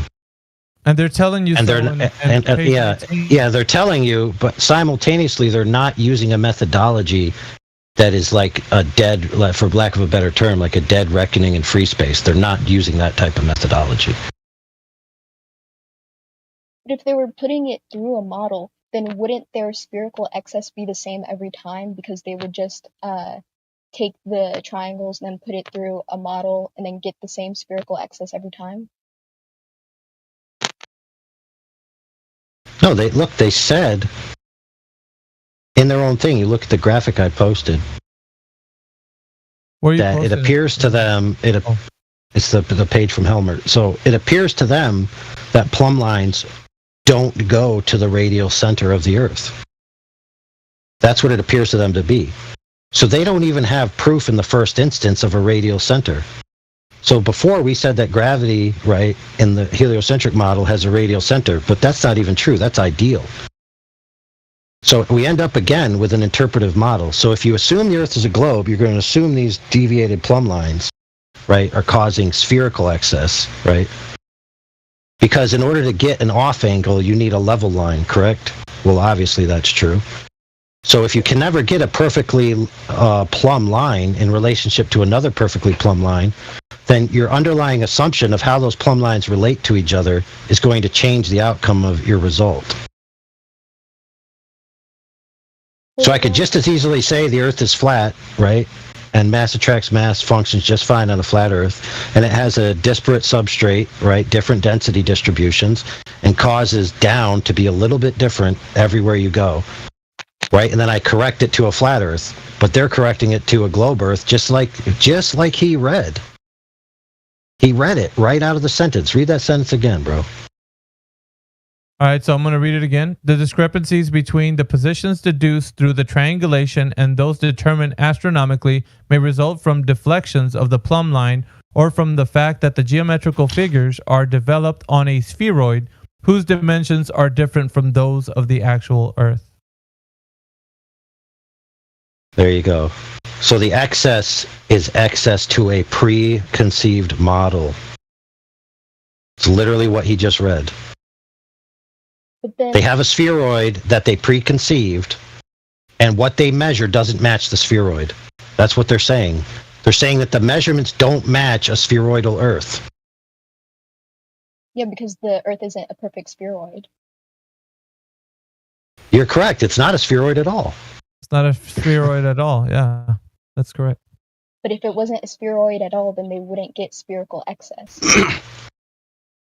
Oh my goodness. Off They have a of their preconceived notion, dude. That's their model. Look, they're not talking about hold the on. actual Earth, Tex-Mex. Hold on. This is a language error. I already described that they're only assuming it's spherical excess because of the nature and how they're assuming the plumb lines are arranged. You could still have disparate plumb lines if the Earth is flat, right? Because you're getting an angle, right, to an optical point out in the distance, which, by the way, has its own problems because optics aren't perfect, right? So you're getting drop angles, right?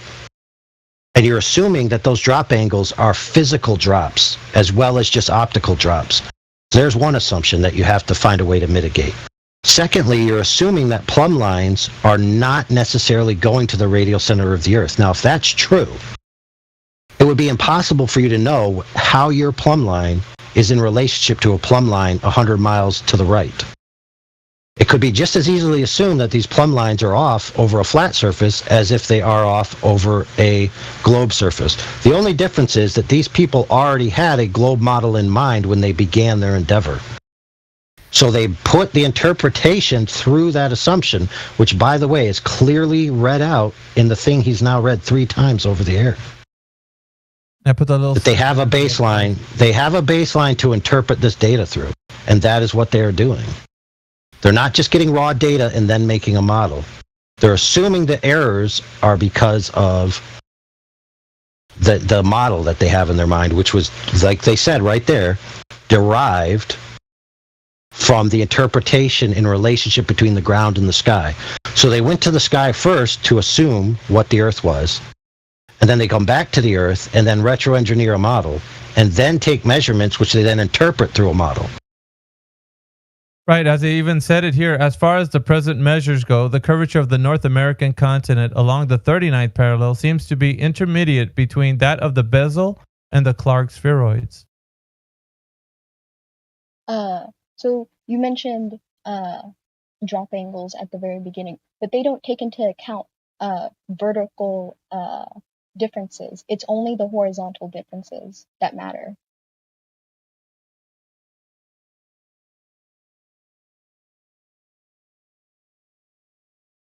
Oh, so you're saying that this is a chart of... so you start at one point and you're making a triangle that's planar and horizontal to the surface of the Earth. I mean, I think that's what I'm saying. I'll be honest, I'm not entirely sure. Yeah, so let's assume that's true. Okay. So when you take something far out into the distance from you, right, and you're trying to chart where that is in relation to you, you're going to say it's an angle away from you, right? Yeah. And keep in mind that they did reference these distances to the astronomical model that's derived. Okay, so they're saying that the discrepancy is between the spheroid, which he read. Okay, so they didn't assume a baseline flat Earth. They assumed spheroidal models, and they got excess to the models. And that's why they said between the spherical models, it doesn't match. But even so, when you take something out far into the distance, perspective dictates that optically, its physical location is not the same as its optical location. So if you're just using optical targeting at distance, how are you going to account for the optical discrepancy? I mean, does refraction move things like horizontally? I thought it just moves things like vertically. Refraction is an ideal model that's assumed in the globe model as an ex post hoc excuse for why there's numerous circumstances of observations that defeat the globe geometry by orders of magnitude. Yeah, terrestrial refraction. Right. So in real life, okay, the military recently contracted with colleges, right? Not community colleges like the real deal stuff, to test a multi-wavelength laser system where they shot a tri-band laser over 120 kilometers because they wanted to test the accuracy of the lasers or which wavelength is best to use for targeting systems.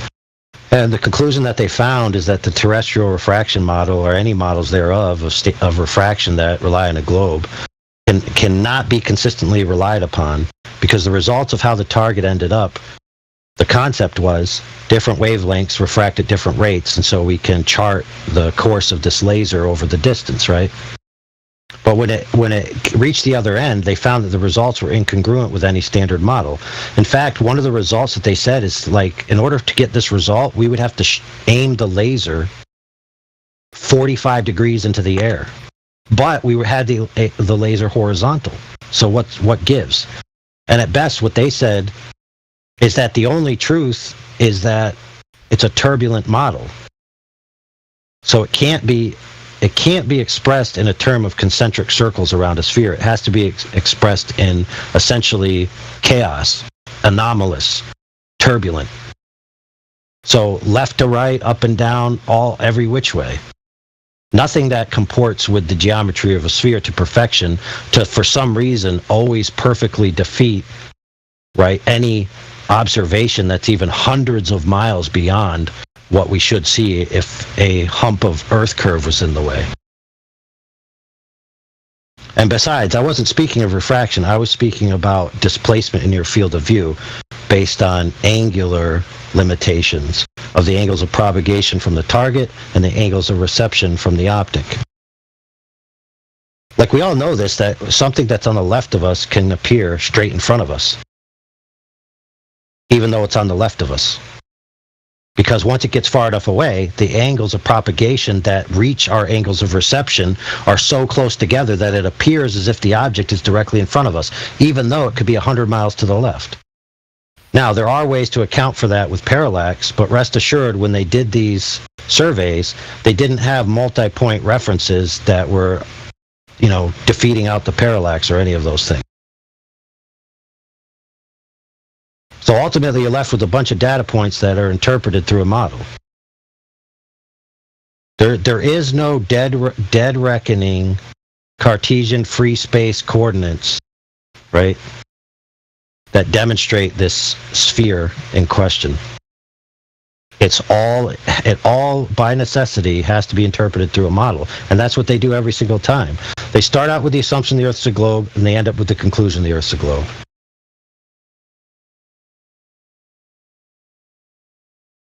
Is it all right if I research into this and come back later? Oh, absolutely. All right. Thank you very much. You were very cordial. You're welcome.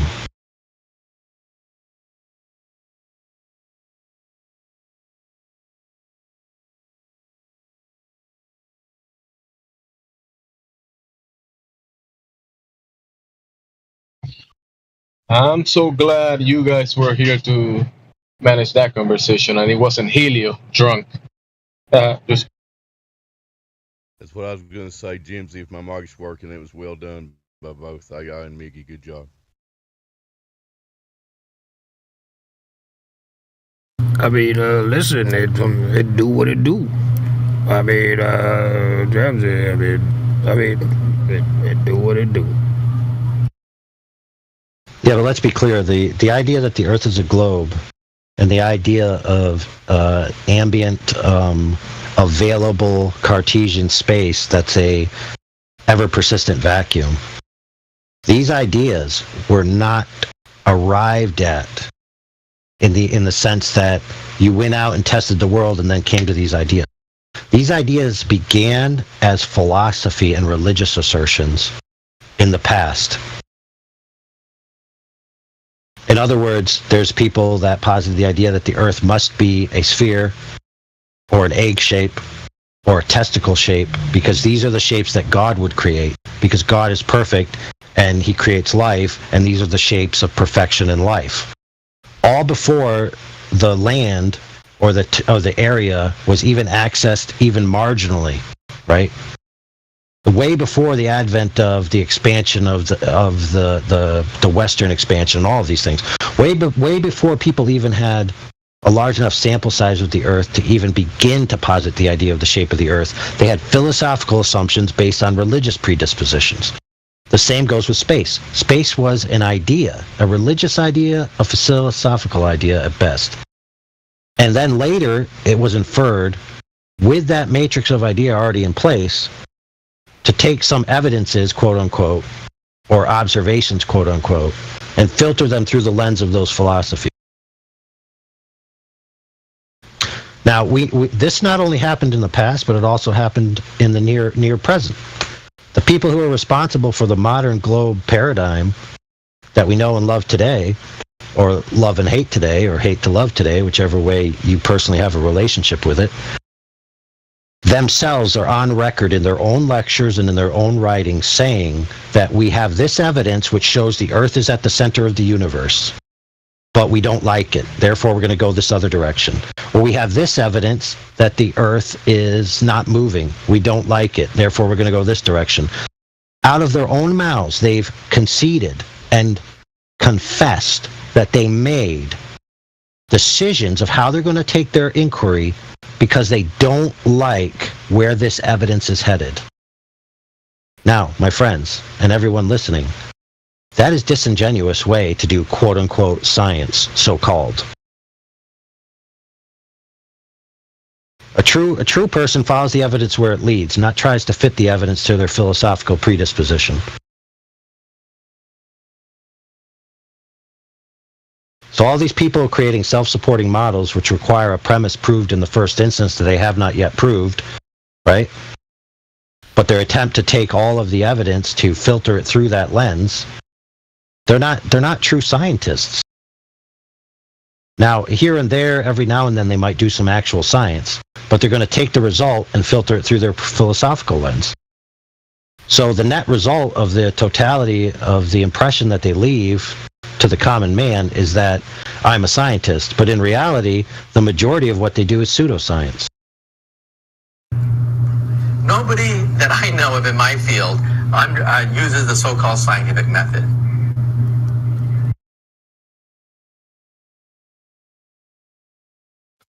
Yep. It's weird that scientists wouldn't be using that.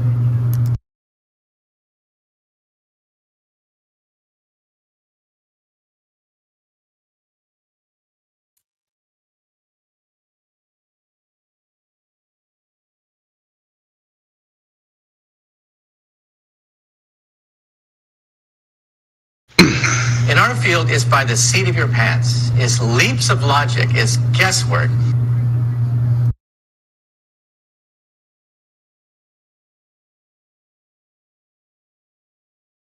Yep.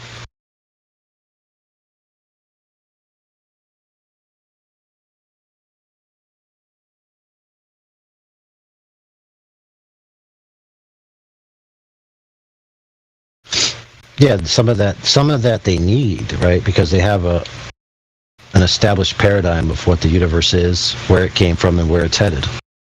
And so when they get new evidence, they try to filter it through that. And if they find a hole, then sometimes they just create things out of nowhere, like dark matter. It's like,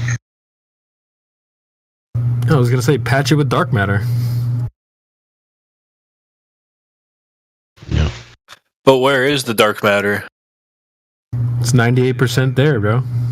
But where? Where is 98% there? It's over there. It's everywhere. They always say, since we know it's a globe, here's the math and everything that shows it's a globe, so it's a globe. When the dark matter is not enough, we just make dark energy. Yeah, so where did the ideas of those two things come from? Well, the idea is that they had a uniformitarian assumption that the forces that they say created the Earth, being the gravity, in which our previous guest said is the proof of the globe, which was defeated handily, they assume that that's also a creative force and a compelling force going out into all directions from a center point being here, and everywhere we go, those things are still at play. And when they apply that out into the lights in the sky and they make models of the way in which they move, and they assume that they're three-dimensional objects with spatial relationships to each other, and that they should be moving under the same uniformitarian assumption of forces that occur here, they have problems because all of a sudden they realize that their claims about limits, like the speed of light and all of these other type of things, start to break down because they get this anomalous readings, like they call this group of lights a galaxy over here, and they say, oh wow, these groups of lights are moving in a way that if our claims are true about the size and distances between this other groups of light, then that means that they're actually moving faster than the speed of light. Now, how in the world could you see something that's moving faster than the speed of light? That seems retarded. But anyway, the answer is you're only seeing the light from when it wasn't moving faster than the speed of light. So how do they even know it's moving faster than the speed of light now? Well, it doesn't matter, because the answer is they just say it is, right? But that violates relativity, because nothing can move faster than the speed of light. So then they say, oh, well, the object itself isn't moving faster than the speed of light. The space that it's in is moving faster than the speed of light. So nothing can move faster than the speed of light except space itself.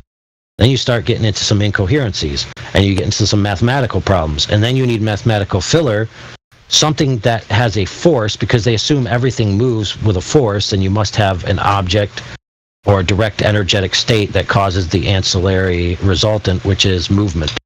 So they say this thing is moving faster than this thing, and it would need this much stuff to move it that way because we have these equations that we've established and assume is true ad infinitum and omnidirectionally, right, in all space and time. Therefore, I have a space missing in my math equation, therefore I need 72 somethings. What am I going to put in for those 72 somethings? Oh, well, I'll just invent a matter or energy that I can't see or detect in any way, shape, or form, and the only way I know it exists is because the model that I created isn't accurate today. So the inaccuracies of my predictions mean that I've actually invented and created and discovered a new type of matter. And now, AI, does you're that right, seem though. honest? No, it doesn't. In AI, what you're talking about, how like they claim that gravity can push, but it can also pull, but can also go this way and that way. It's just, yeah, it's up in the air. It's crazy. It does. I mean, it's just, it furthers more confusion, and it also opens up doors for like unexplainable events. Well, one of the answers to get rid of a lot of these needs for explanations is to abandon the Big Bang altogether and abandon the idea that the universe is shot out from the Big Bang and continuing on from the Big Bang. A lot of people are actually positing the idea that the Big Bang is a misinterpretation of the early state of the universe and that it didn't actually happen, and that we actually exist in a post-inflationary universe. Right? So we actually exist at a point in time where the assumption of the dominoes don't exist. So you go back in so many points to the first cause, right? And then you just remove those dominoes that go back to the first cause. And then you just say, oh, it just began at this domino which was already falling. Yeah. It's like, how does that even make sense? Well, I'm glad you mentioned the Big Bang, because also, the whole idea of gravity is that it has existed forever because there's no beginning. There's no end. You can't measure it. And so the assumption is it's always been. But the thing is like, how has it always been if it wasn't there before the Big Bang? Like, it came after the Big Bang. So the whole thing just doesn't make sense, quite literally. ethically, logically, and literally.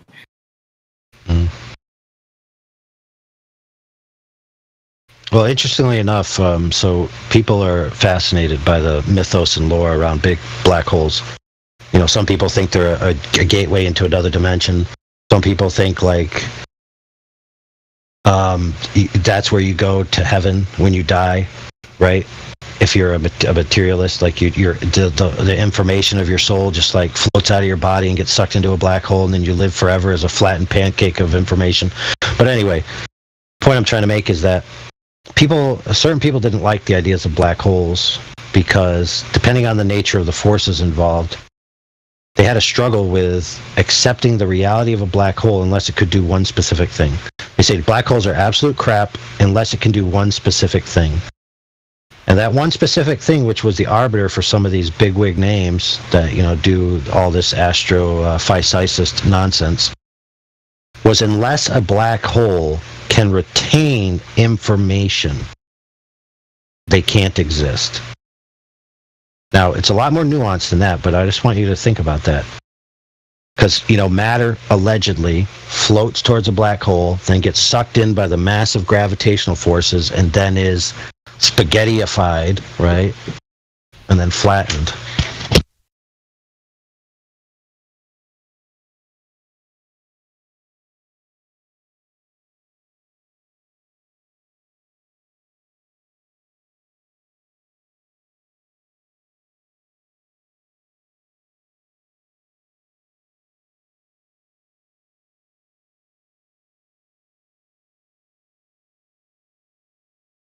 See, the thing about the globe belief system is that it's got a lot of holes in it.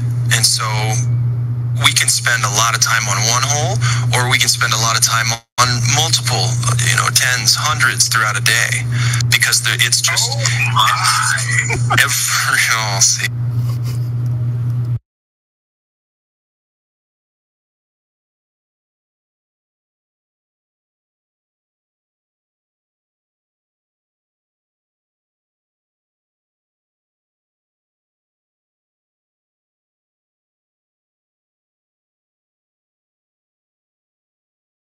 So basically, here's this thing we made up, and here's what it has to be doing for all the other shit we made up to still continue to be made up. Thanks.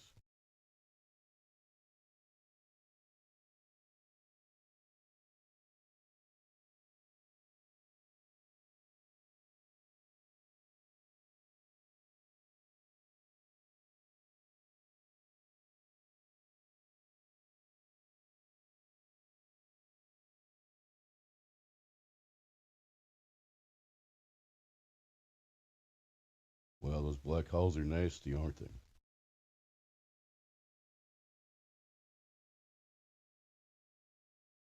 This dead air day with the mic's not working, obviously.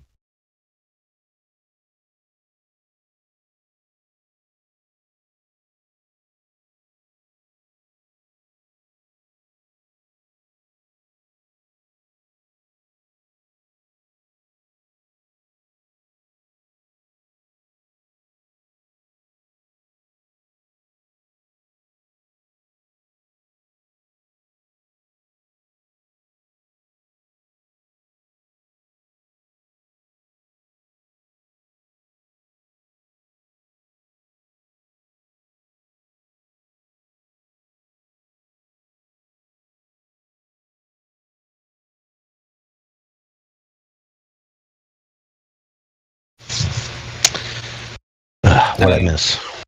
Yeah. I was just kind of agreeing with the whole gravity conversation. That one was actually quite fascinating to me. Like, I never once thought that I would not believe in gravity. Because they drill that into your head from day one, and so we just never question it. Kind of just go along with it, and then you just gotta question it for a minute, and then creation, exactly, everything influences you to believe in gravity, like fucking Vegeta and Goku training in what do they say, 1,000 times gravity heavier.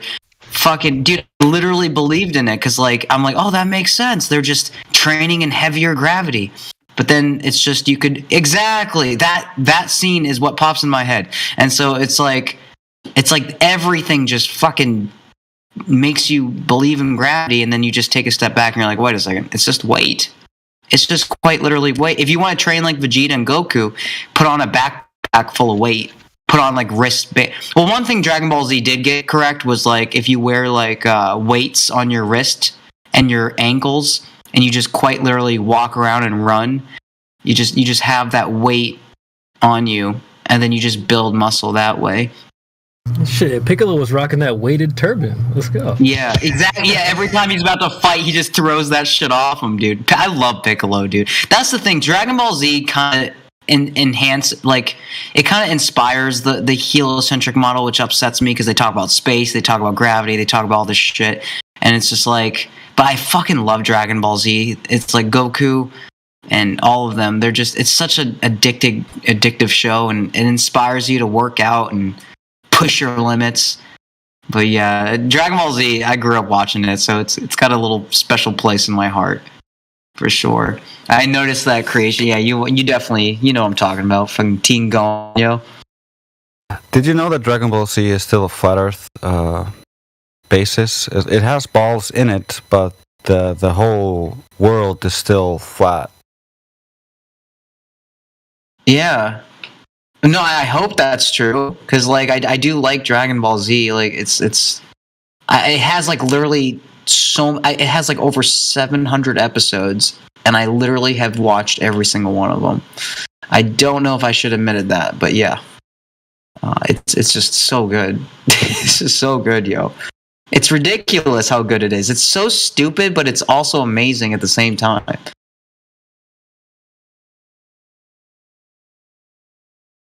And everyone who like didn't like it in the beginning, they kind of end up liking it in time.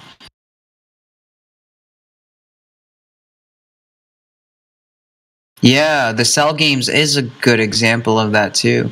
They talk about so many things too, like when Goku does instant transmission, he's talking about the speed of light is what he's trying to talk. It's like, it's kind of, I don't know, like there's like what 3,000 something miles per second or something. No, he's not talking about the speed of light. He's talking about teleportation. Yeah, you were telling us about this in your dream, weren't you? Or like informed ways of the dream, right, Drace? Yeah, he's basically just talking about teleportation or instant transmission. He uses it literally to travel from heaven and hell to the earth, which, according to their cosmology, is all based on this flat Earth, basically inside a globe model. And then there's all these balls floating around, and then the mortal worlds or planes have all these balls within them that the people live on, but the worlds or the cosmos themselves that they live in are essentially flat.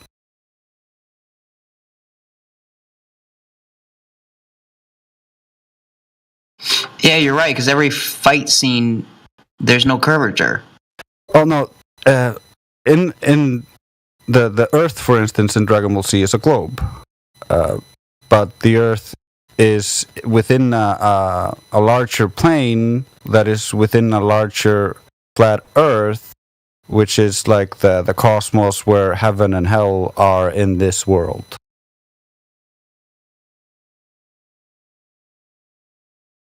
So they pay homage to kind of both ideas while drawing deep inspiration from the old cosmological models of the old religions.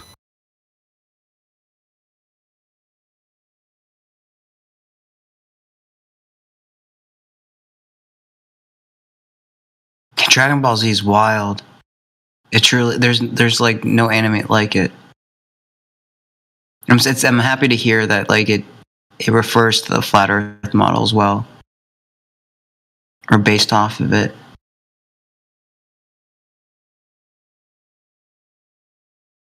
The hyperbolic time chamber is a very fascinating idea as well, where like they somehow are able to train in 2 days real time, but then for them it's like 2 years.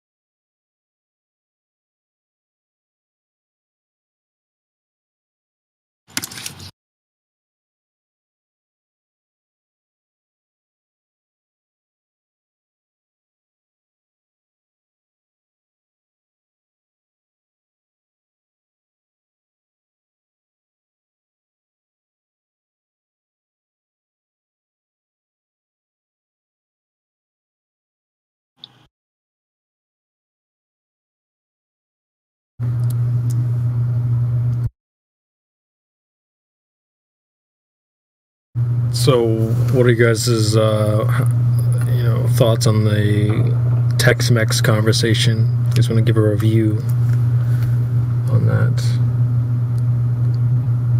She seemed like she was chill, but pretty staunch about her position. No. Well, I guess I listened like near the end. It seems, but like. I would say just give it time, because I mean the fact that she's open to it and like she's listening and like responding, like we've all kind of been there, so it just takes time to kind of take it in.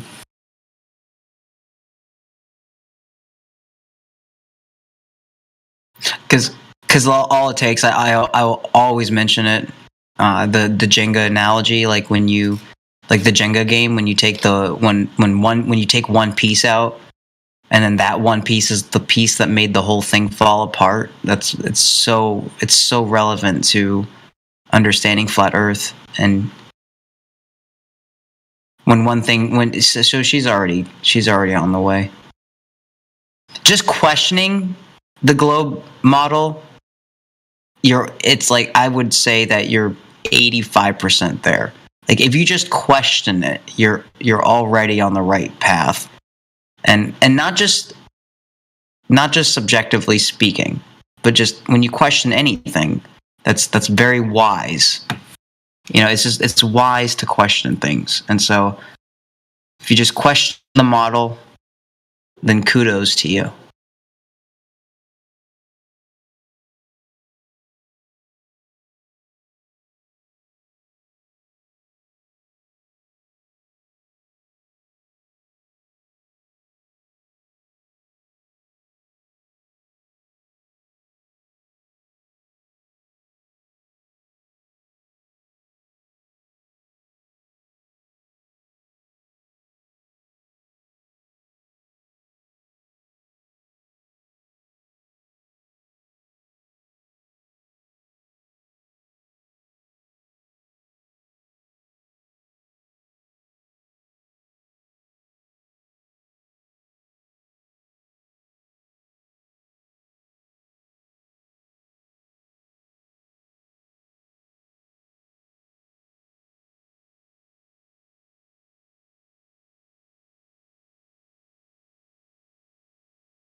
Lol.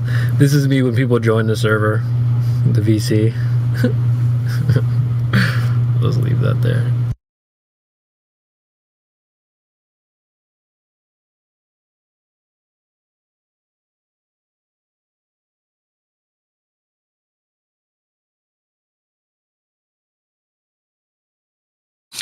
Yeah, so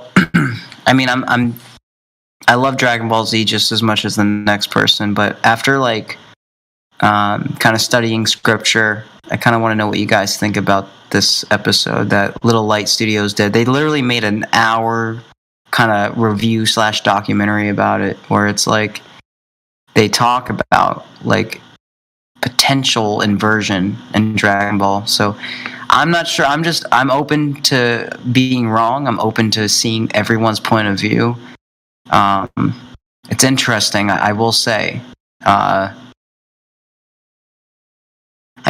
Everything kind of just seems to be attacking the Bible, and so I don't know how I feel about it, but I will not deny that I grew up watching Dragon Ball and absolutely fell in love with it.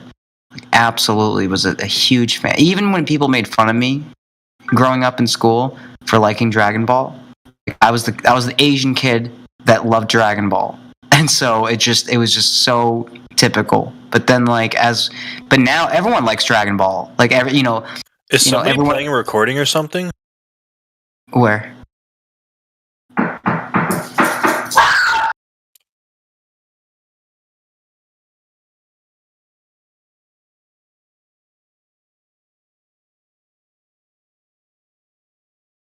Never mind.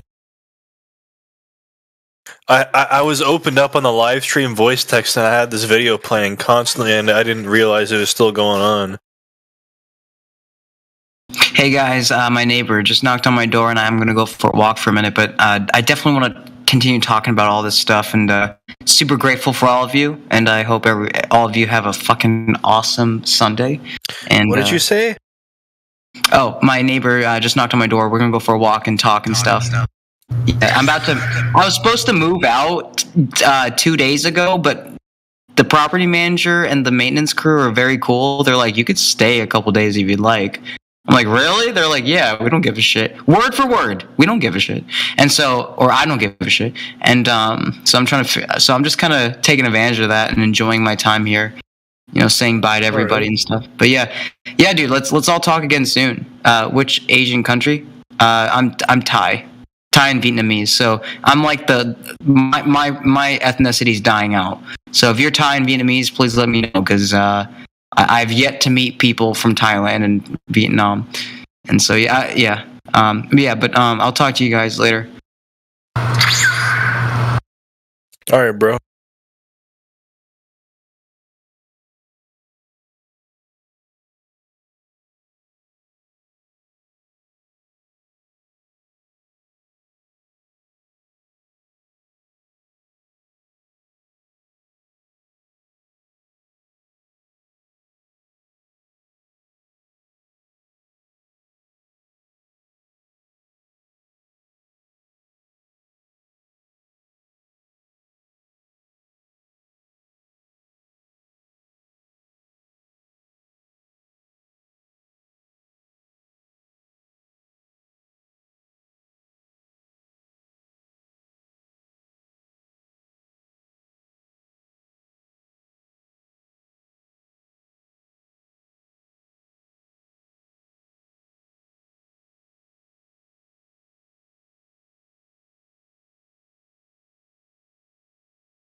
What's everybody doing?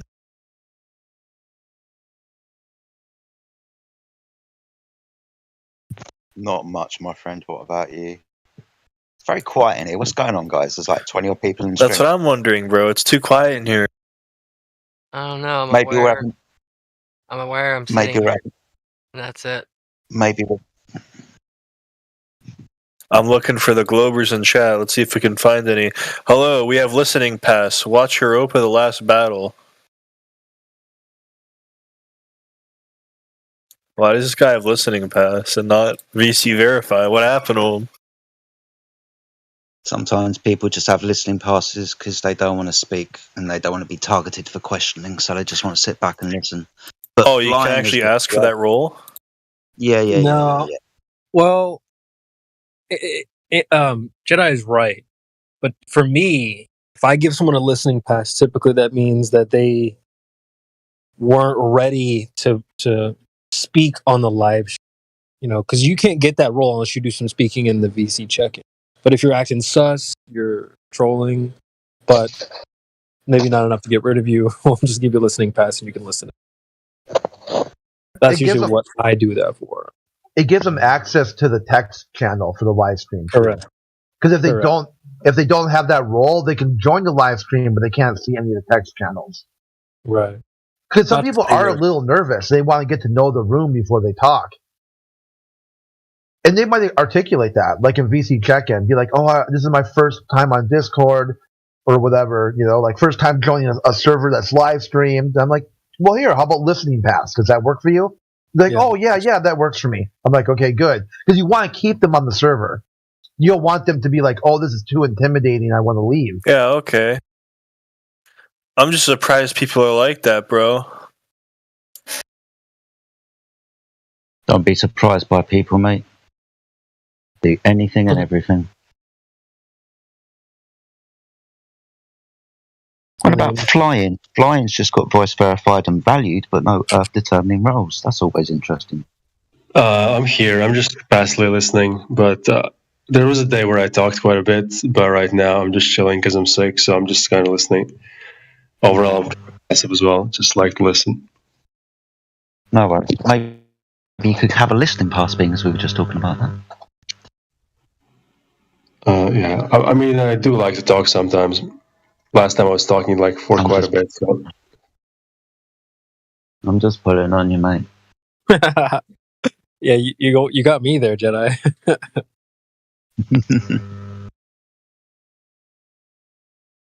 So, what's been going on Speculations Sunday? Any decent speculations? Has any Globers been in? What's been going down? I see Timbo the Gold. I've been waiting for the just jumped Glober. in. You've been waiting, have you? I just got to give a shout out to Timbo. Hope you haven't been beating up too many fucking kangaroos, you bloody marsupial toucher. There's been a couple Globers today, but I think only one. But there's been one. Tex-Mex. Yeah. Good girl. Yeah. You just missed her, Jedi. That was only Glober. We had some gentlemen in here speculating about us all being God or whatever. So that's the speculation. We got kind of deep there. Oh, the guy from St. Lucia. He was like incredibly Christian, bro. Yeah. So other than that, nothing too crazy. I don't know if I have any speculation. I'll try to come up with something. I'm going to go out and run an errand, but maybe I'll think of something. Sure.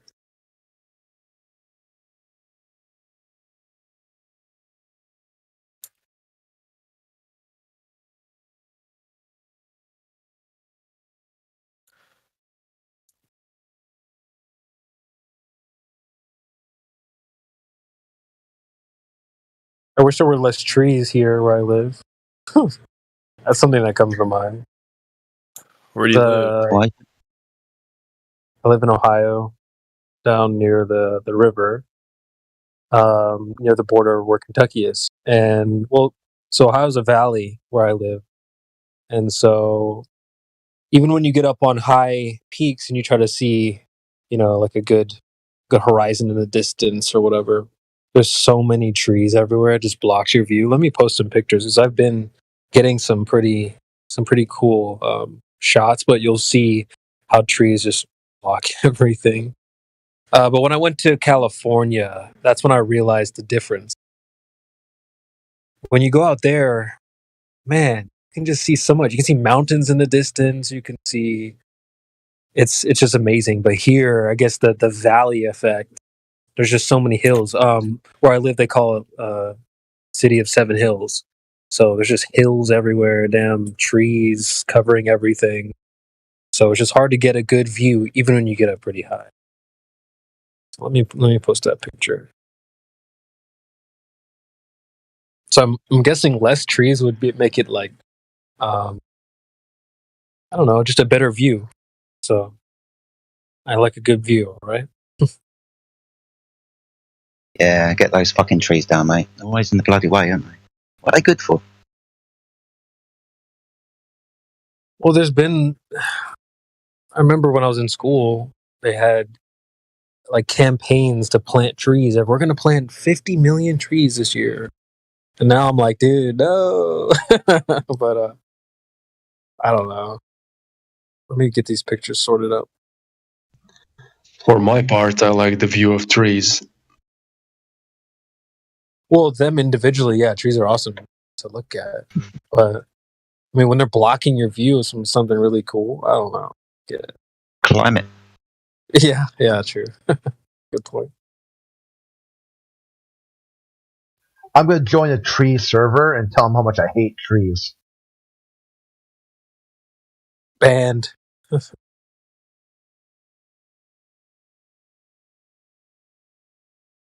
Here's a couple of pictures. If you guys are welcome to check the chat, I'll throw some stuff in there. Oh yeah, they definitely. So here's one that's looking down about maybe like 8 to 10 miles away from downtown Cincinnati, looking at downtown from a little bit of a hill. But you can see the valley effect there, kind of a little bit of a valley and all the damn trees. So I'm speculating that less trees equals a better view. But I don't know. I don't know what comes with that. I disagree. More trees, better view. But what if the view is behind the trees? Move. What if the trees are behind the view?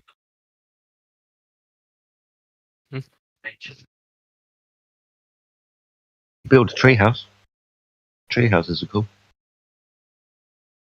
You see, look at the last picture I posted, right? So that's a pretty sick view behind. But there's no way, unless you literally climb one of these trees, there's no way to get that view unless you go up higher somehow. There's just trees everywhere like this, and it just prevents some of those pretty views you get every now and again in the distance.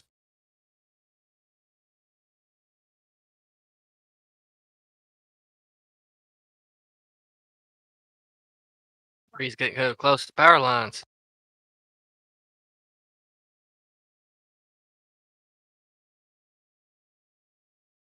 Somebody just jumped in the server called Joe Mama. Welcome to the server, Yo Mama. Somebody figure out if your mama's got any voice verification or poems or whatever. Can't be asked to touch a button. Joe Mama. VC Verified, been with us since last year in the summer. No, 2 years ago this summer. Oh, so awesome welcome. Welcome, Yo Mama. Interesting that you haven't got any Earth-determining roles and you've been in the service for such a long time. But welcome back, Yo Mama. What brings you into the server today?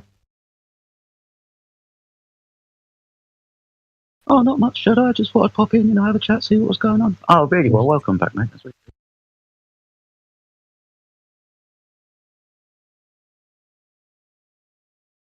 I mean, guys, this is all I get, right? I don't live near the ocean.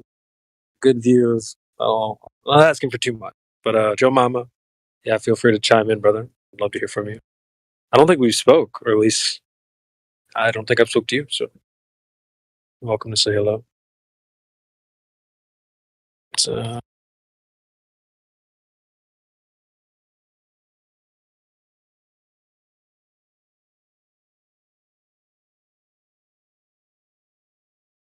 I think there's some other speculative type stuff. I got one for you guys. Go ahead. Apparently, aircraft carriers are not flat. The deck of the aircraft carrier is not flat. Yeah. They're designed curved. Yeah, it's designed to have the curvature of the Earth. No, I do not accept that. I know. What? Yeah, that's what they were talking about on the Gempanzees today. We're talking about how the aircraft carrier can't be flat. What? The fuck? What the fuck are these people talking about? Yeah, I've got a picture of an aircraft carrier in my head and it's got a great lip on the end. I completely understand maybe some necessity in building it curved, but why in the hell would it need to be the curvature of the Earth? You know, as they say. That's yeah. That wasn't. I added that part in because okay. Yeah, they didn't exactly say that, so I don't want to completely straw man their position. But you could tell that the Earth. Crit, I wouldn't be surprised if they were like, "Yeah, of course. Why else would they design it?" Yeah, if you got a chance to really explore, you maybe would get there. You know, but of course they triggered out before I got a chance to really figure out what the fuck they're talking about. Right. That's so dumb. They would say stuff like that. Oh, well, the aircraft carrier is curved, therefore it's not flat. Therefore, the Earth's not flat. It's like, dude. Well, you know that picture of the it's like a table with a red level on a cliff, some jaggedy ass cliff, some rickety ass table. Yeah, I remember that one. And then they edit it, compress it side to side. Oh, look, it's curved. Well, I've had multiple people tell me that actually, they say that tables are curved. Like, because the edited photo shows the table's curved, and I'm asking them, why is the table curved? And they're like, well, tables are curved. What? So you're telling me like the tables in my house are curved, or what's going on? Like, well, yeah, not tables aren't flat. It's like, so all tables, snooker table, pool table. It reminds me of what the aircraft guy is saying. Oh, well, it's not flat. It's like, what's so bad about things being flat, dude? Friggin' tables are anti-table now. This is how far we've got them. They now passionately hate anything that's flat and deny all flat surfaces. Yeah, they can't even say the word flat. Like something that's objectively flat. It's like, yeah, they've gotten better. I will say, because when I first got into this, you could not get them to say the word. You couldn't. And over years of twisting their arm, now they'll be like, "Oh, well, it's locally flat." It's like they'll say the word now, but like, yeah, some people, oh, well, no, that table is actually curved and everything's curved. Even the water in your cup is curved. Locally flat to 8 billion people wherever they go on the earth. Okay? Yeah, Kiwi talked about that a lot. Locally flat. Good. So, well, you don't understand, Jedi. The curve is in between the two of us. Is it? Yeah. What if I walk over towards you? But it's locally flat when I come towards you, so have I stamped out the curve? What's happened? Well, let me think about this. So, don't think too hard. If you shorten that gap, then level is curved, sir. Yeah, I think that's how it worked out, because it'd be like 100 yards. So a football field, you can't detect the curvature, but anything over a football field, and you can detect a curve. So I looked up like how big is an aircraft carrier. It's 1,000 feet. So a little over, a football field. So that's probably why they gotta say it's curved. Because if you were to play a football game on the deck, Right, I get what you're saying. They're saying like at a bigger size, then you start to notice it more. Yeah, like if you did that spherical triangle, the spherical excess triangle, an aircraft carrier would be big enough to do that. Actually, you said that triangle. It just reminded me of something a goofball in the chat said today about walking 10,000 miles in a triangle. We need to make a song, dude. I would walk 10,000 miles in a triangle. Like, I don't know. Because, damn, dude, they really think they can just go outside, like open a door, put their back to the door, and then just make a beeline 10,000 miles without hitting anything. No buildings, no trees in the way. There's no lakes or oceans you gotta walk on like Jesus or whatever. The lizard. It's like so unrealistic, this supposed proof of the globe you can only do in your mind. So stupid. I'm sure you guys have heard this before many times. Oh, just walk walk 10,000 miles in a triangle. Yeah, barely an inconvenience. Just do it. Right now. Just take a quick break. Go for a quick walk. You can, do your 10,000 miles and get it done. It's like, dude, well, be back before the commercial's over. It's just such a stupid, not very poorly thought out.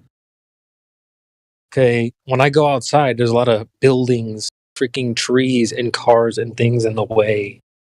So what do I do when I run into something? Oh, just go around it. Well, then you're not going in a straight line, then, are you? If you go around everything that's in the way, what kind of straight line is that? Come on, man. This is stupid.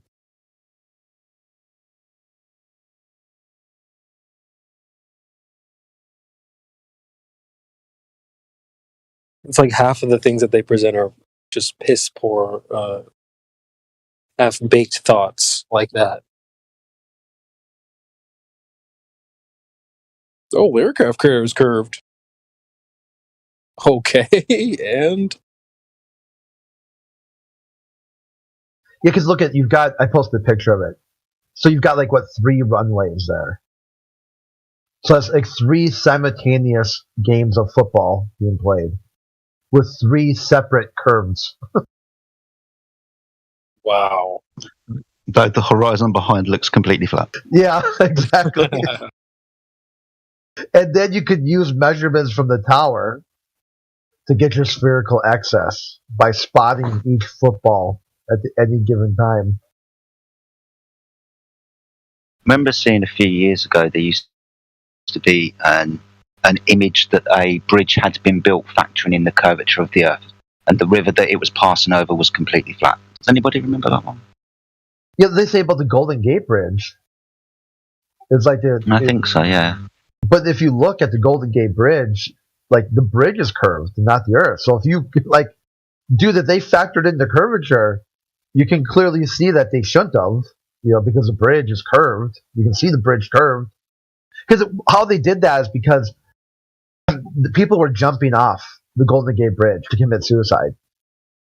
So there was a spot on the shore that you could see people, but virtually every day someone was jumping. Some days multiple people were jumping per day.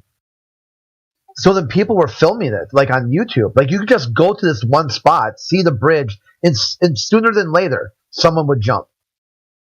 So they put these nets around it, but the nets really didn't work because people could kind of work out and jump past the net and whatever, or they would just jump and land in the net and then jump off the net, So then they put call boxes. They put suicide call boxes, every 100 feet or something. I don't remember the exact detail. There's then they put in roving therapists that would just walk up and down.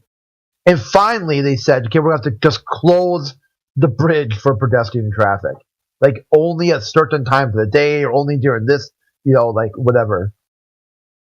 And it was just to me, it was such a weird thing that if this was all you needed to prove the Earth was a globe, and doing that should offer you some sort of insight into just how important your life is, how important things are, that this is the only life you've got in this massive heliocentric model. But it doesn't. It does. The globalists will double down. If you've got wrong thing, jump to disprove gravity.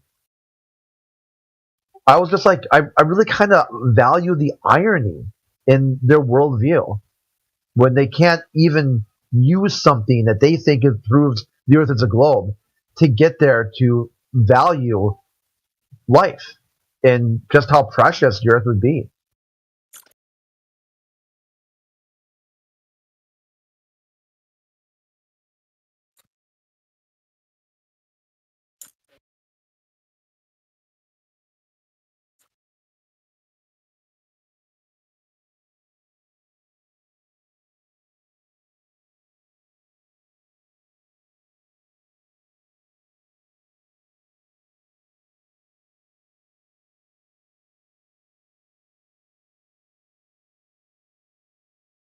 I'm just glad that we don't have to be desperate like them. They just all across the board and they literally create people in the past that proved it for them. I mean, I've heard people say that they are skeptical about the existence of Eratosthenes or Albert. But these are the supposed characters that, like, well, they have the proof.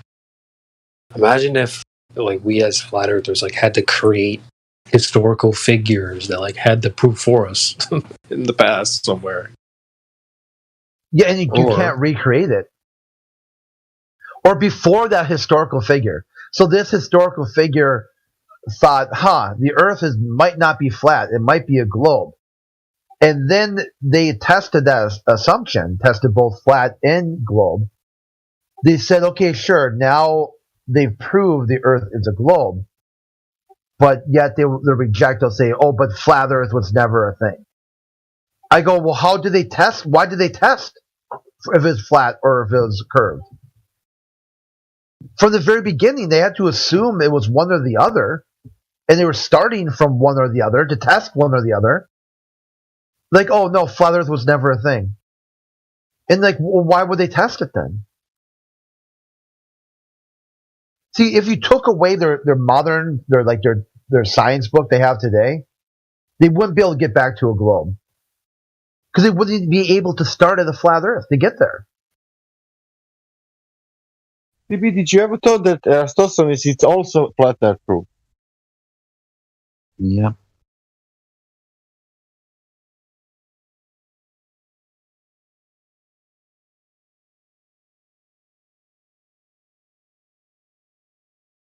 It's kind of a good point, though, Crit. Why are they even considering it if it's such a crazy idea to begin with? You know, they'll be like, oh, you know, the craziest people think that. They probably wouldn't say that about, like, a Bigfoot person or someone who believes in aliens or whatever. But if you introduce Flat Earth, oh, wow, you're one of the craziest people I know. Yeah, I don't know, this might be a little bit out there, but there's this guy who's, I guess, living with his mom and on Gem Panda server. She's like in the last he's really disclosed a lot of this on the live stream and stuff, that, you know, she's basically in hospice. But yet every day he's on Gem Panda server talking shit about flat Earth. I'm like, dude, don't you want to spend some time with your mom?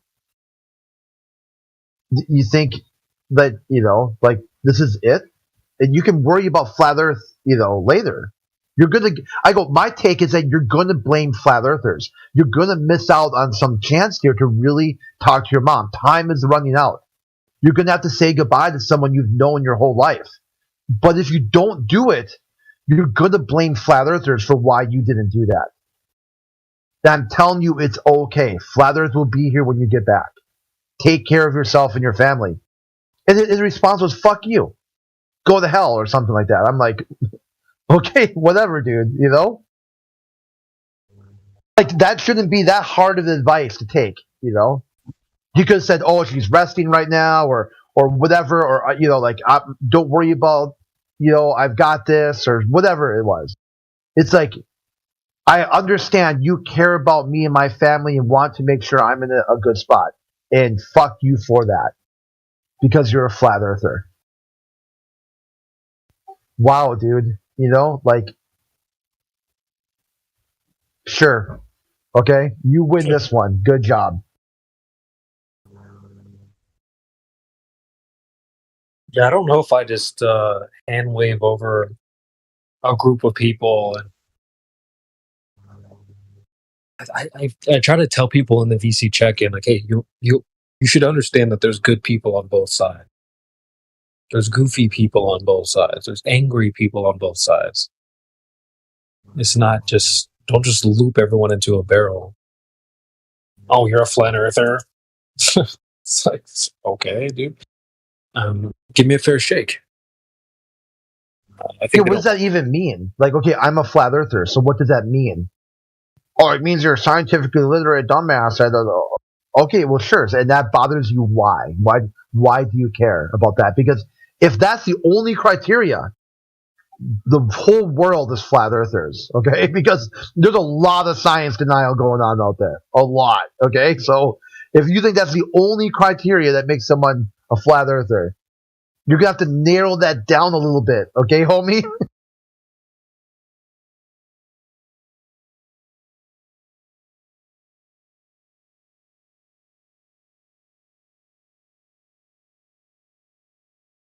It's just another one of their 33 tactics that they'll use at once.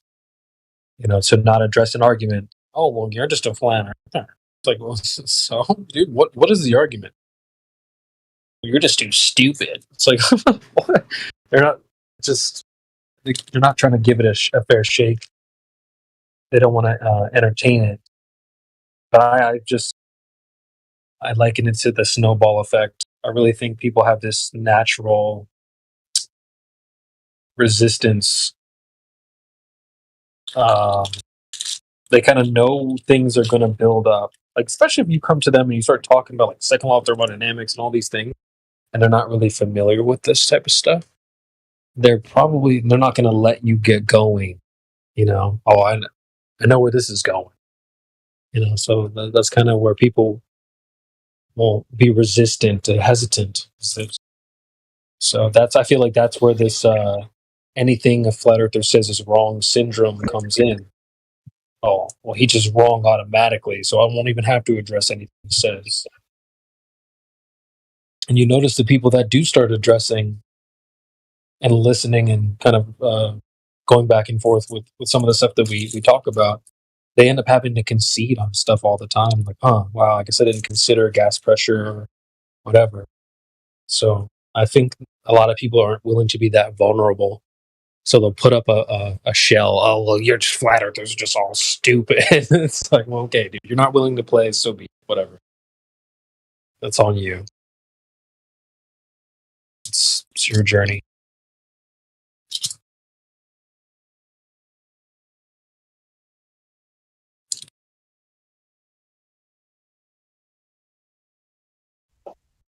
Yeah, I've seen it from friends and family members. They just like put the wall up. They do not want a conversation to get started because they don't know where it's going to finish, and maybe subconsciously they know it'll finish somewhere where they don't want to be, possibly considering their own worldview to be a fraud. So I don't blame them, but I just watched a video yesterday where this guy was saying, like, you know, if you're going to take the red pill, you have to take all of it. You can't just take half or, you know, hold it under your tongue, whatever. You have to take the whole thing. A lot of people just, well, he said, like, well, either take it whole or don't take it at all. So I think some people are just like not willing to take it. I'm more and more okay with that. But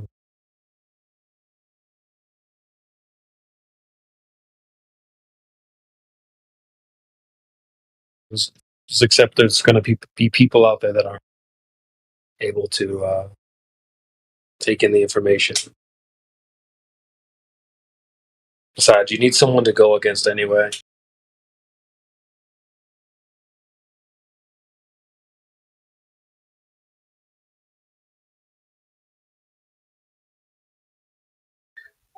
On Tuesday, they're going to announce the 4 astronauts that are going to do the Apollo 2. You mean the 4 actors? Yeah, I said actor-not. Oh, my bad, bro. I didn't hear that. Yeah, it was subtle. Actor-not. Okay. You're a very, very smart man.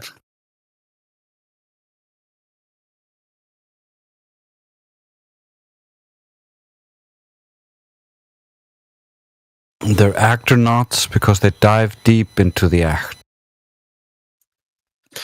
Yeah, that's fucking right, bud.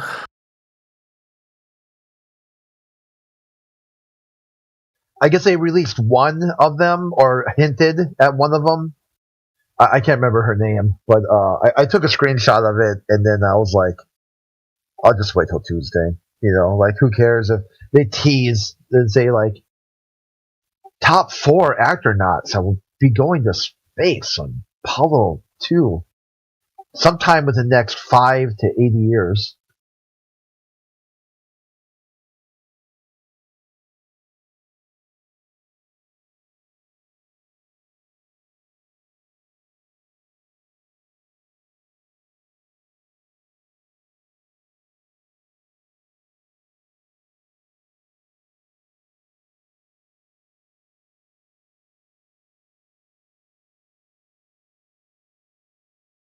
I wonder who's their target audience at this point. Is it the kids? Is it the boomers? Is it the older guys that love this stuff?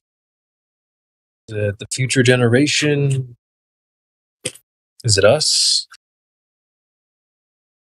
Because I'm not watching it. I'm not watching anything they're talking about. If they put a headline up on my Google feed or whatever, YouTube or something, I'm going to screenshot it and we're going to laugh about it. But Remember that Friday was supposedly we're going to hit by cosmic rays and, you know, powerful solar winds, big old hole blown in the sun. Nothing happened. I know it never happened. It's like every week something's gonna happen. Oh, look out! Something's coming. An X-class solar flare is about to hit Earth. Brace yourself for solar activity in the next coming days. Yeah, traveling at one. The mouth of the smiling sun is bigger than the whole Earth. It's gonna envelop the Earth in massive, never before seen amounts of solar radiation and solar flares. Yeah. The thing I thought was funny about that too is they tell you that the winds, these solar winds, are moving at 1.8 million miles per hour. You're like, certainly, Toby, let me run the numbers here. You say the sun is 93 million miles away. It's traveling at 1.8 million miles per hour. Was it taking a roundabout way to get here? Like, did it take a pit stop? Like, did the solar winds, like they got, you know, they stop and see the sights? Swing by Venus real quick and, you know, get a galactic cheeseburger and a large, you know, black hole, you know, like black hole burger. Yeah, like why? How did it take so long to get here? And why is it, you know, because like the math worked out to like, you know, 50 hours or something like that. That's a far cry from how long you said it was going to, you know, does it slow down? You know, it starts at 1.8 million miles, but by the time it gets to Earth, it's like not moving anymore. Like it's out of gas, you know?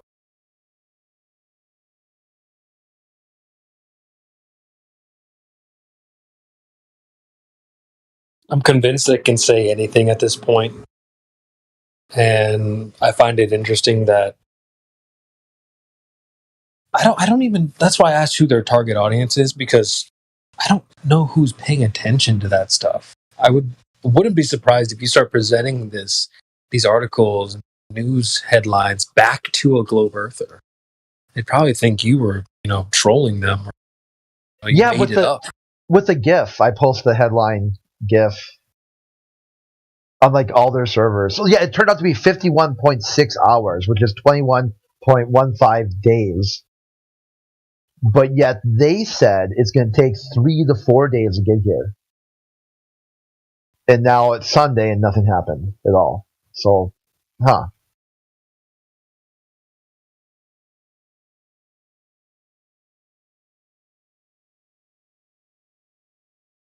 The one I posted today was NASA's going to use AI next time to predict these solar storms. Oh my god! Are you serious?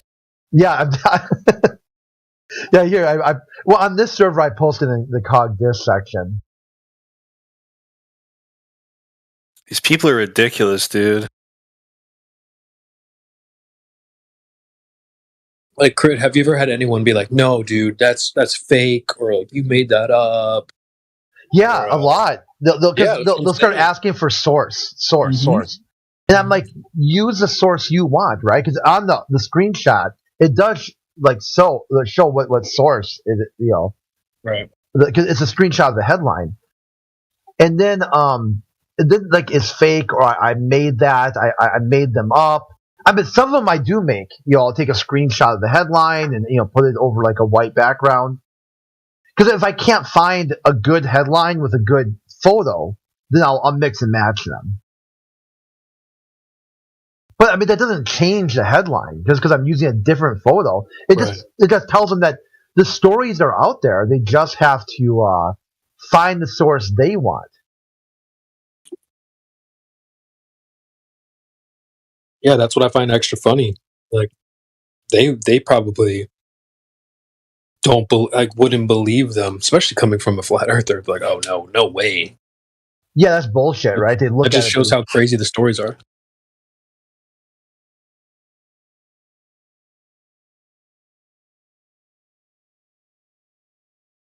Hey, here's the one that from a while ago. It's like alien mothership lurking in our solar system. Could we watch mothership? Us? Yeah. Let it show itself, please. Yeah, this was said. So a paper drafted by Harvard scientists and the head of the Pentagon's UFO office has raised the idea that an alien mothership could be inside our solar system, sending out probes.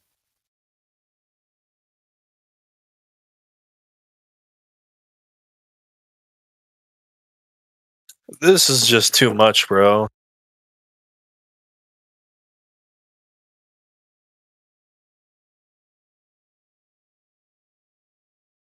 Yesterday I posted the best space pranks. From space apes to smuggled sandwiches, explore some of the best pranks carried out in space. From rogue gorilla suits smuggled in sandwiches, we discover the lighter side of space exploration.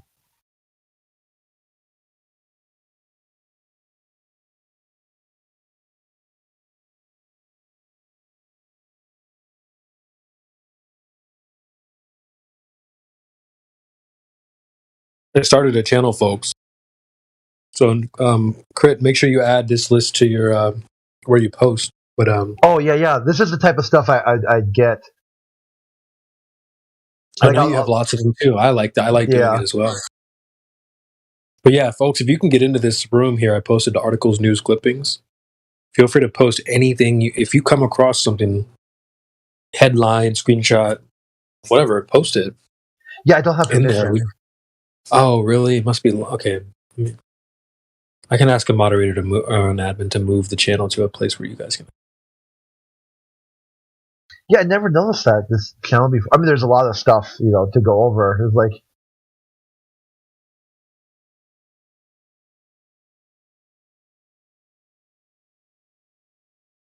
oh yeah, I like this one.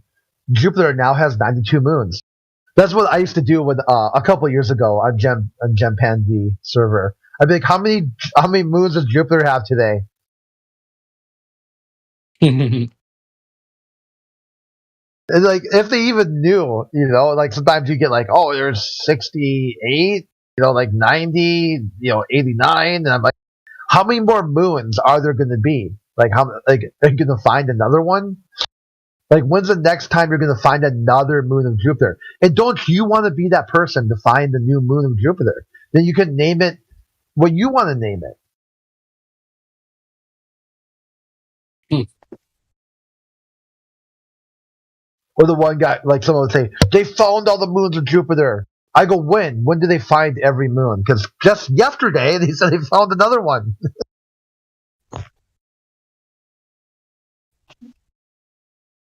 The space tug. That's a good one too. I used that one day.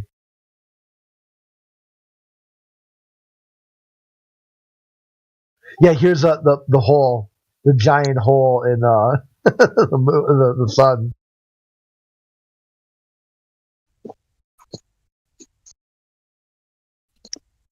Mm-hmm. It's too good. It's everywhere. Not even trying to hide how ridiculous it is. Oh yeah, for sure. Yeah, this is pretty much what I do, but I'll add like I'll grab a screen cap like this and try to find like a GIF that I think encapsulates the idea. It would be nice to look into if it will be very hard work maybe to watch, for example, videos about one planet, but from different sources, from different, to see if that stories match from different National Geographic, blah blah blah, and to see if that all, like I say, Mars, okay, there is these gases. If they say opposite, that cannot be, some other right. shit. Must be the same. Honestly, I wouldn't be surprised if there was tons of mixed signals. I also see. Yeah, I feel like they do that on purpose. Sometimes, at least. Gravity's a force. It's not a force. You can see the curve. You can't see the curve. Yeah, like when I cared for Diamond Rain on Saturn, then I realized, fuck, it's not only Saturn. It's on Jupiter. It's on 3 or 4 of them.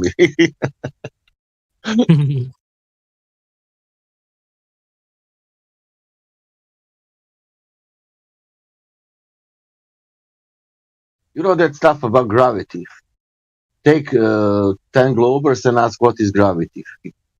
9 to 10 must match if they are saying the same thing.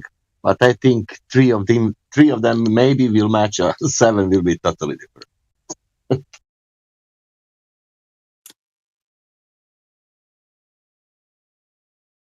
Yeah.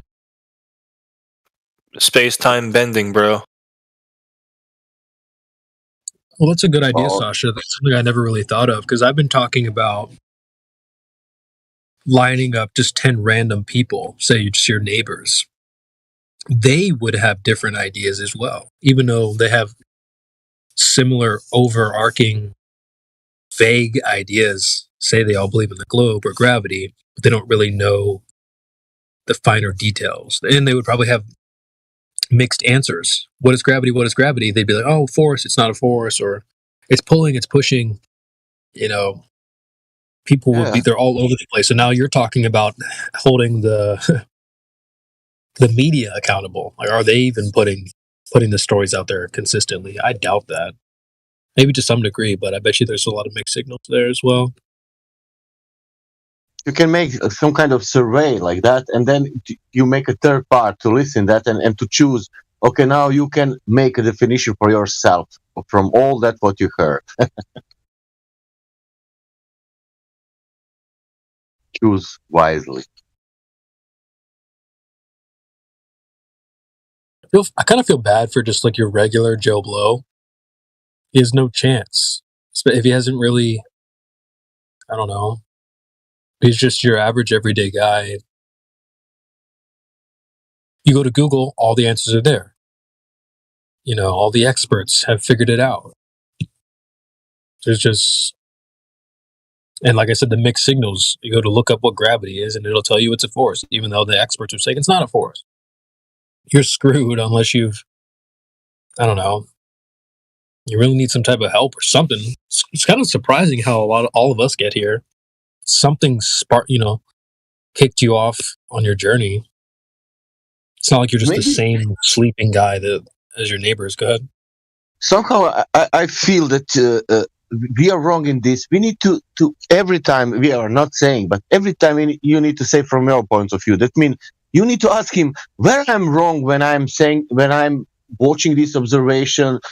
You put all arguments inside, everything what we will put it if we discuss, and you put inside. And can you tell me where I'm wrong in my now experience, about my mathematics, about my logic. About can you tell me, please? And I will, elaborate and try to realize is it that logical what you're telling me or not?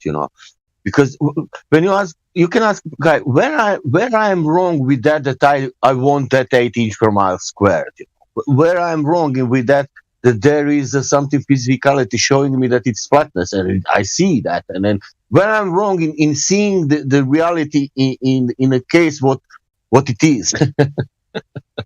What the fuck? That's even, I don't know how to say that.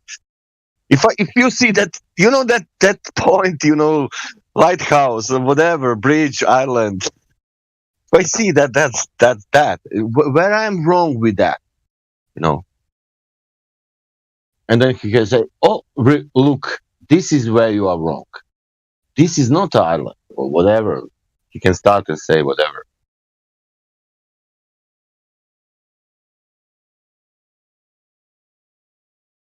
Yeah, they won't be able to do that. They just think you're wrong just for being a flat earther. Yeah, but that I like when Meme said I'm not flat earther, or some people want to reject now even that. Okay, let's leave it that fucking title. Let's go to the argument. Let's go to the beauty. Yeah. Like, I want to be Glober again, please. Let's speak about arguments. If it is not Glober, then I cannot be Glober. I'm sorry. Well, that's the beauty in the argument. It typically, once you go outside, we all experience the same thing. There's no getting around the experience. And the beauty in the question is it typically exposes people who will deny their experience of reality. They'll be like, "Oh no, I do experience rotation." Okay, then you just got exposed, because we know that's not true. They need to understand that we didn't choose to be flat earthers because of some, I don't know, whatever, that it's what it is. Yeah, right, exactly. Kim Kardashian's not a flat earther. It's not like we woke up and we're like, wow, I mean, I love Kim. Like, I just want to be like her. Like, there's nobody out there we're trying to model after her, that you don't just wake up and, you know what, dude? I think I'm going to be a flat earther. It never works like that. But I think people try to imagine it working like that. That we just heard about flat earth and then just jumped on a bandwagon. It never works like that. In the beginning, I didn't like that name. Like, Sasha, call yourself Globe Skeptic. Why? Because people will immediately attack you. Because I saw that listening to Nate and blah, blah. That was like a attack, Are you flat earther? No, I'm not flat earther. I'm Globe Skeptic. I'm only asking the question about globe, And then that flat earth, it's somehow that, you don't speak. Now let's speak about globe. Because are you flat earther? That is the point. That was my point. What the fuck is this flat earther? What the fuck is this retard fucking shit? And then, okay, that was my first opinion, because I never looked into that. But when I look into that, it was like, oh my God, I'm stupid.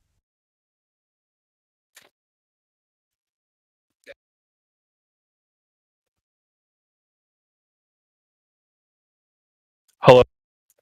Is anybody? I got something to say. Listen, dude. The U.S. is rolling out its federal digital dollar this week. Did you all know that? And the money can expire too. It's called the Fed Now program. But Satoshi, I was there in that situation, even worse than that, and I'm still here. Yeah, but you have cash now, don't you? No, I'm telling you, I was in a situation where it wasn't cash. That was inflation 1,000% per day. No food, no electricity, no water, no fucking anything. No, that's not what they're doing. The problem with the digital currency is they can cause your money to expire when they want to. And they can also track everything you buy. And they can also stop you from buying things at their will. They can stop you also that you can go out. I find out one day it happened that in the past. Yeah, if they get cops. Yeah, that happened in the past. Like you could not go out. That also, you know. But we are still here.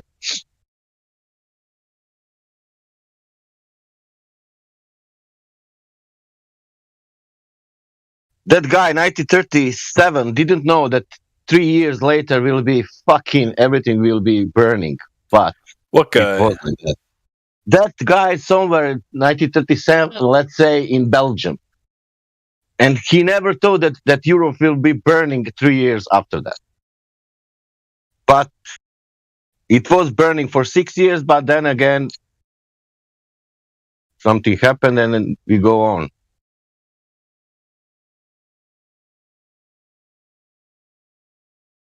You know that Rome Empire also was one time and then, bam, no more. Yeah, they turned it into the Roman circus. Maybe that's destiny. I don't know. Sasha, what country are you from? Croatia or Romania? Croatia.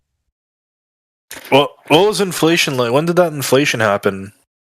In the time of the war. Oh, so the 40s.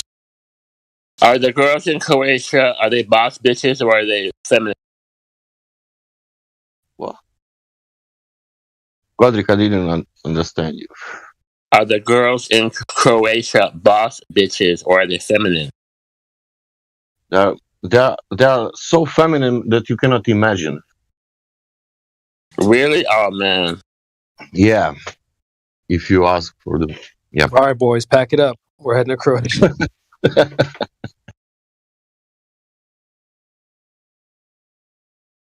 Check.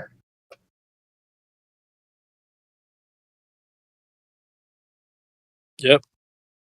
Gotcha. Thank you.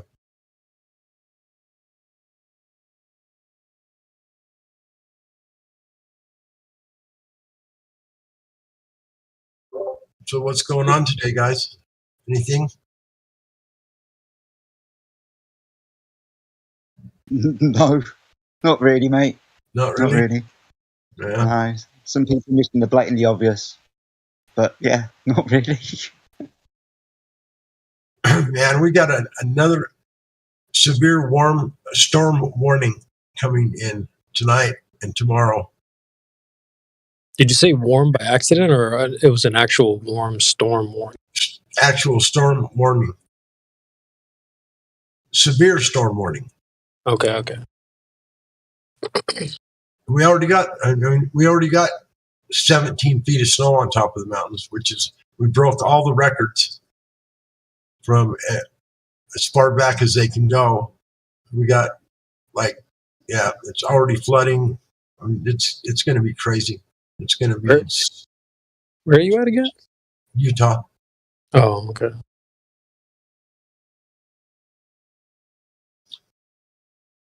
Yeah, they said as much as 3 feet of snow coming tonight in the mountains. 3 feet, and we already got 17. That's crazy. I mean, it's just the rivers are already flooding. They're already maximum capacity. It's like, wow. When that snow melts, it's going to be. I feel bad for the people that live in the canyons.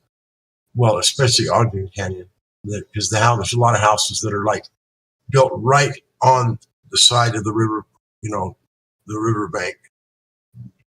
And I mean, within like 20 feet of the river, a lot, probably at least over 100 homes anyway, up the canyon.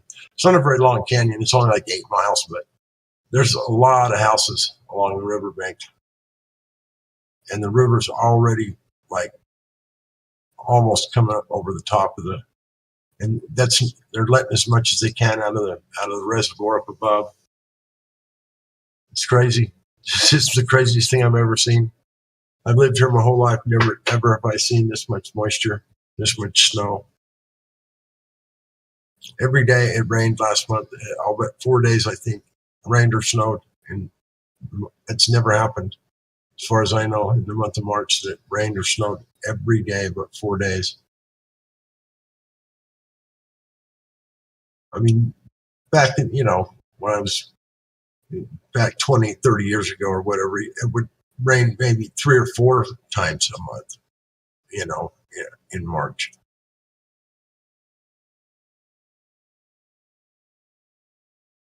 Now, here we are into April, 2nd today?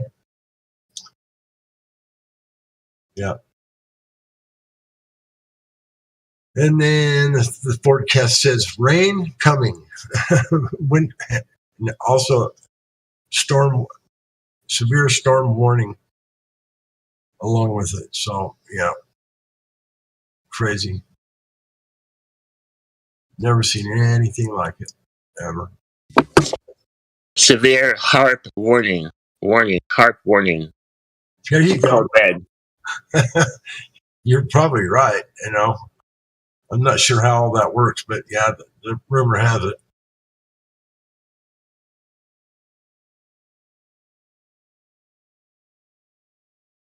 I don't know why they got to be picking on us all of a sudden. My goodness.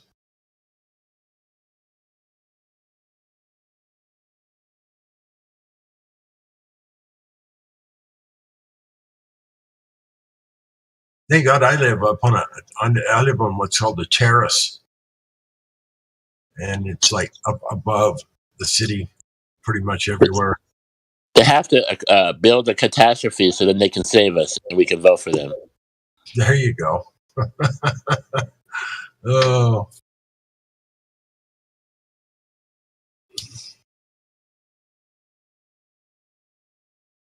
Yeah, I don't have no worries here where I live. I don't think there's anything that could cause it to flood where I live, but just a couple of, like a half a mile west of me, it drops off straight down to the river, and then that's the valley down there. That's gonna have some problems, I'm sure.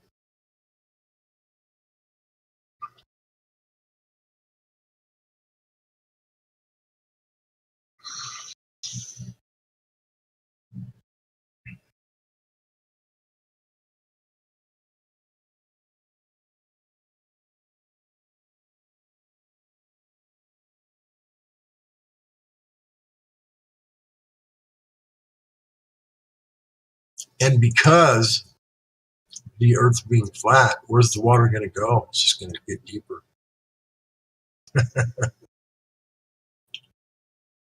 All the plains out here, well, the Great Salt Lake is west of me about, 10 miles, something like that. Already all the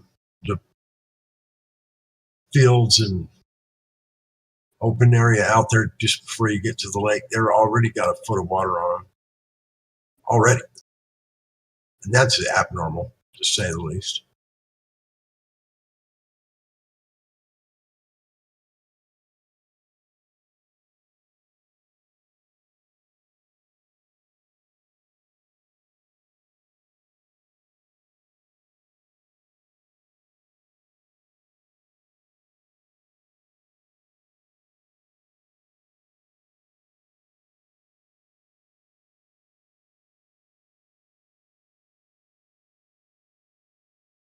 People are supposed to be planting crops around here about this time.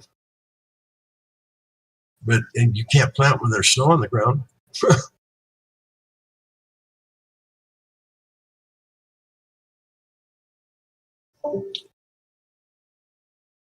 Just might be a summer without agriculture, where I live anyway. If it doesn't warm up and this water make its way to the Great Salt Lake ASAP, there won't be time to plant. And if they do, it'll get washed away or whatever. I don't know. It's not good.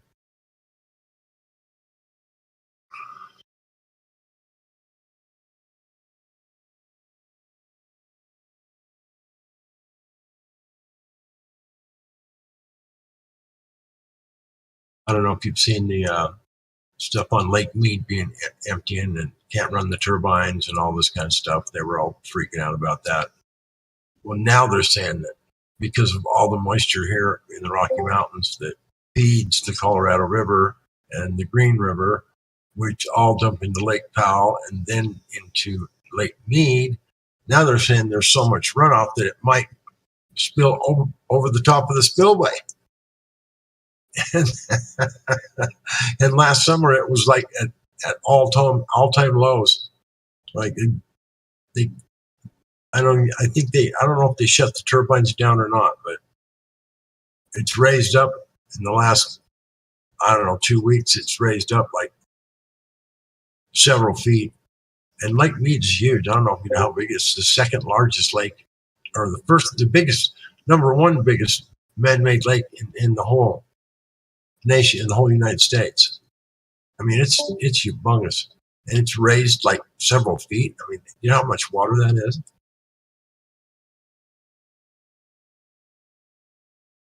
From a drought to a complete over-the-top amount of water and moisture and snow and you name it. From a drought to just way more than ever before. So strange.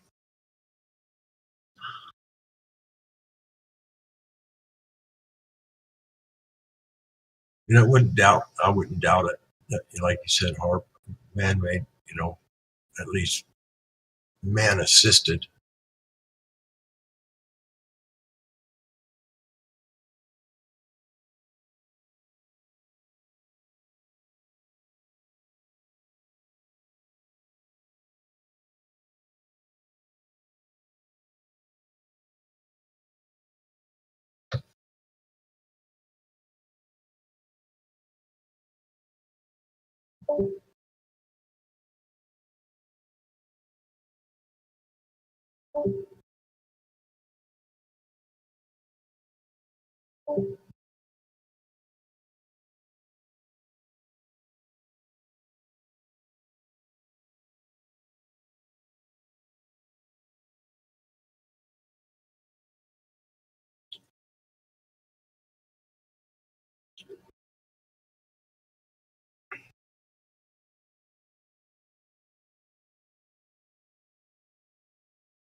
Y'all just got dead air in here?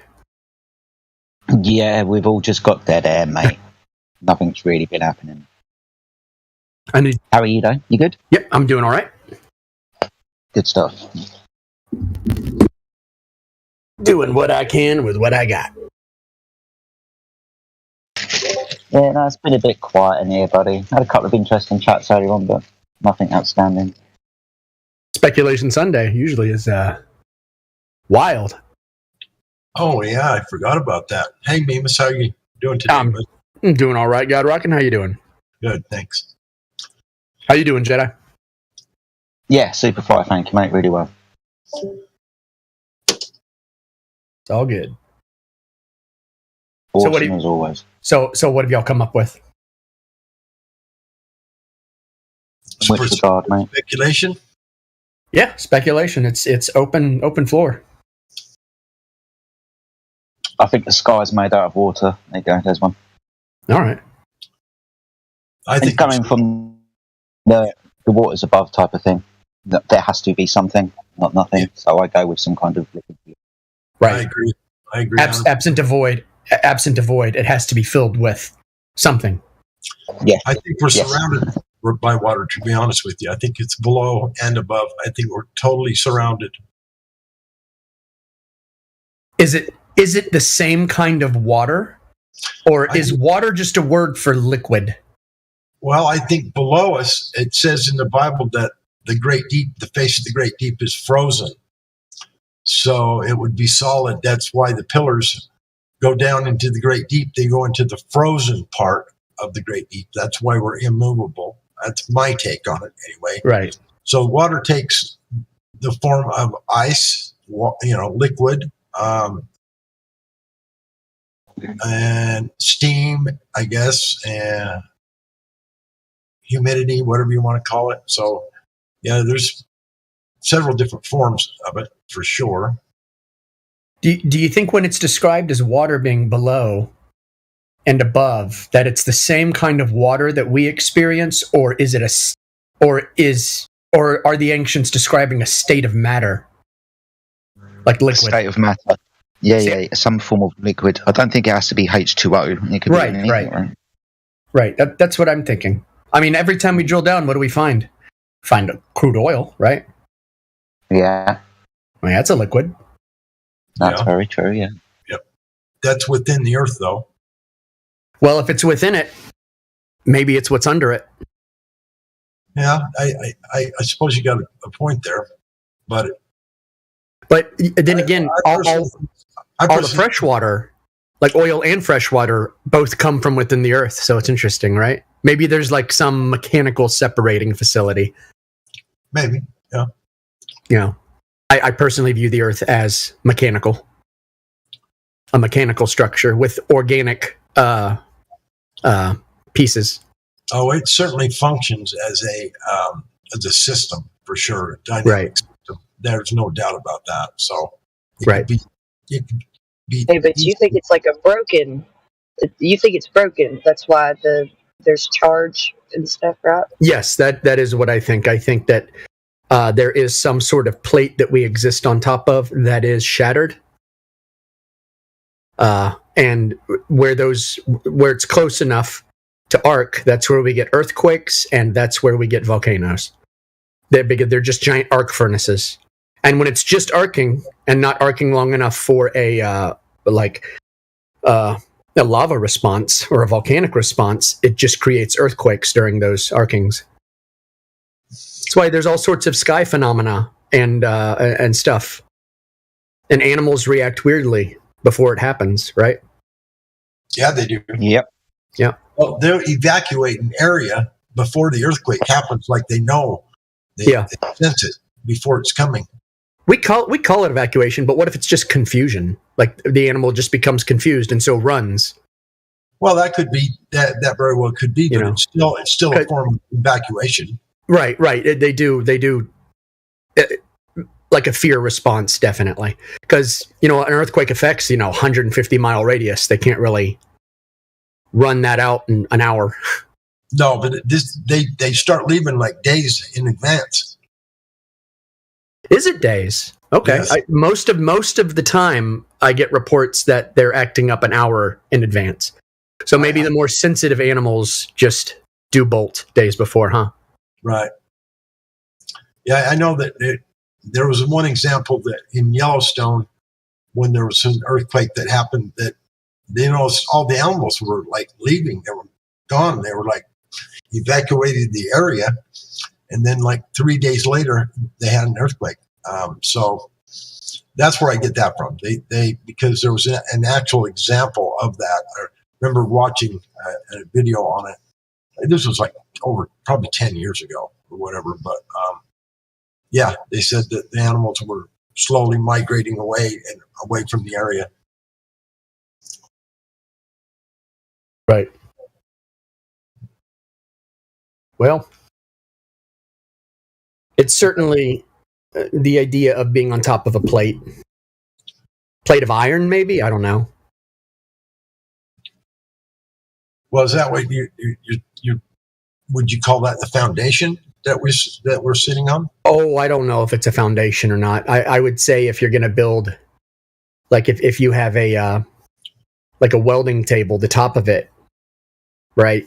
That iron plate top of it is usually the top of it, and it's got four, pillars that hold it up on wheels, right? So I don't think it's the foundation. Maybe just part of it.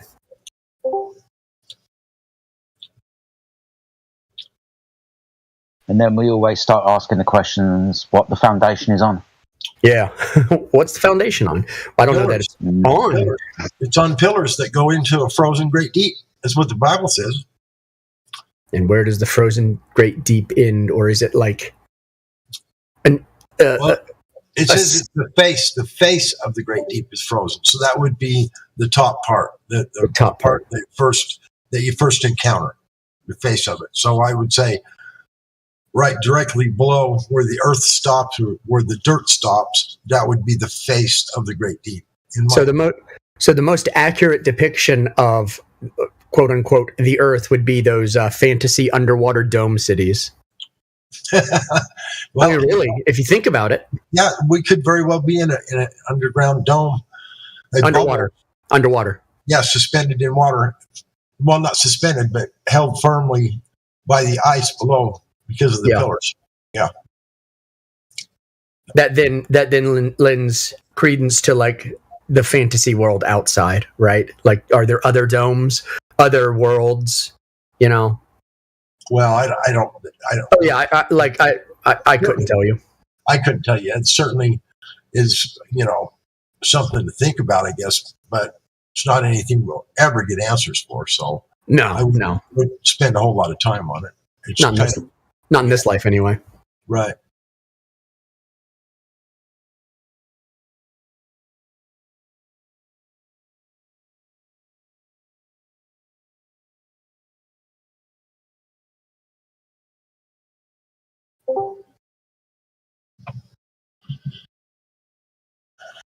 Anyway, I just think that when you go through the entire Bible and you pick up all the little clues, like I just mentioned, the face of the great deep frozen, the firmament over the top, waters above, waters below. It paints a pretty good picture as far as what we experience. Yeah, really does. Conceptualization, right? And I'm sure it was written in a way that it could be conceptualized without giving details. Right. So that's why I would never take it as a model. Would just say, look, this is what you can conceptualize, but you can't experience this concept ever. Well, in order for a model, you need to objectify it. You need to be able to view the whole thing. That's impossible. Right. There's no way we can objectify where we live. It's just not possible. Yeah, if you gave me 3% of a 1972 Camaro, 3% of information about it, I don't think I'd be able to build an accurate model. Right, but if you gave me the car itself, a 1972 Camaro, I could build you an exact model of it. Yeah, sure. But it's post knowledge, right? You have to have the knowledge before you build the model. You can't build the model in order to predict the knowledge. No. Yeah, that's absolutely right.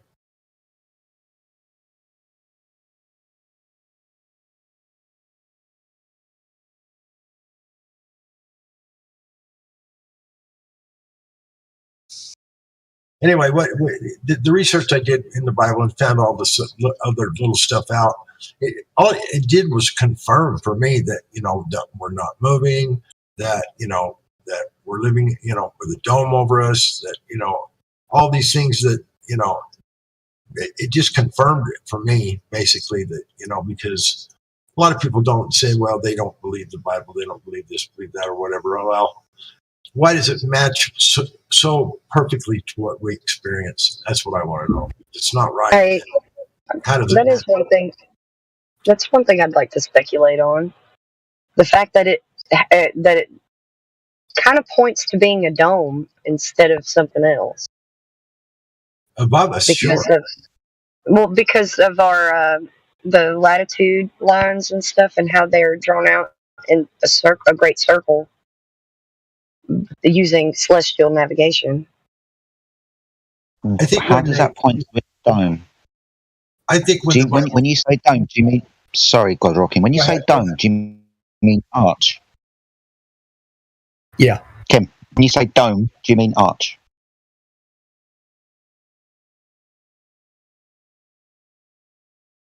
Keep your secrets then. I think when the Bible says the circle of the earth, I think that's a view from above, and it's contingent upon the pathway of the sun. The sun would cause an area to be basically somewhat of a circle that would be unthawed for us to live on. And so I think it's the circuit of the sun that creates the circle of the earth. It's not saying the earth is a circle. It says it has a circle. And I think that's the circle that is mentioned, the circle that viewing the circle from above. I would think it was due to the sun circuit, thawing out the area where we live in a circular pattern. That makes sense to me.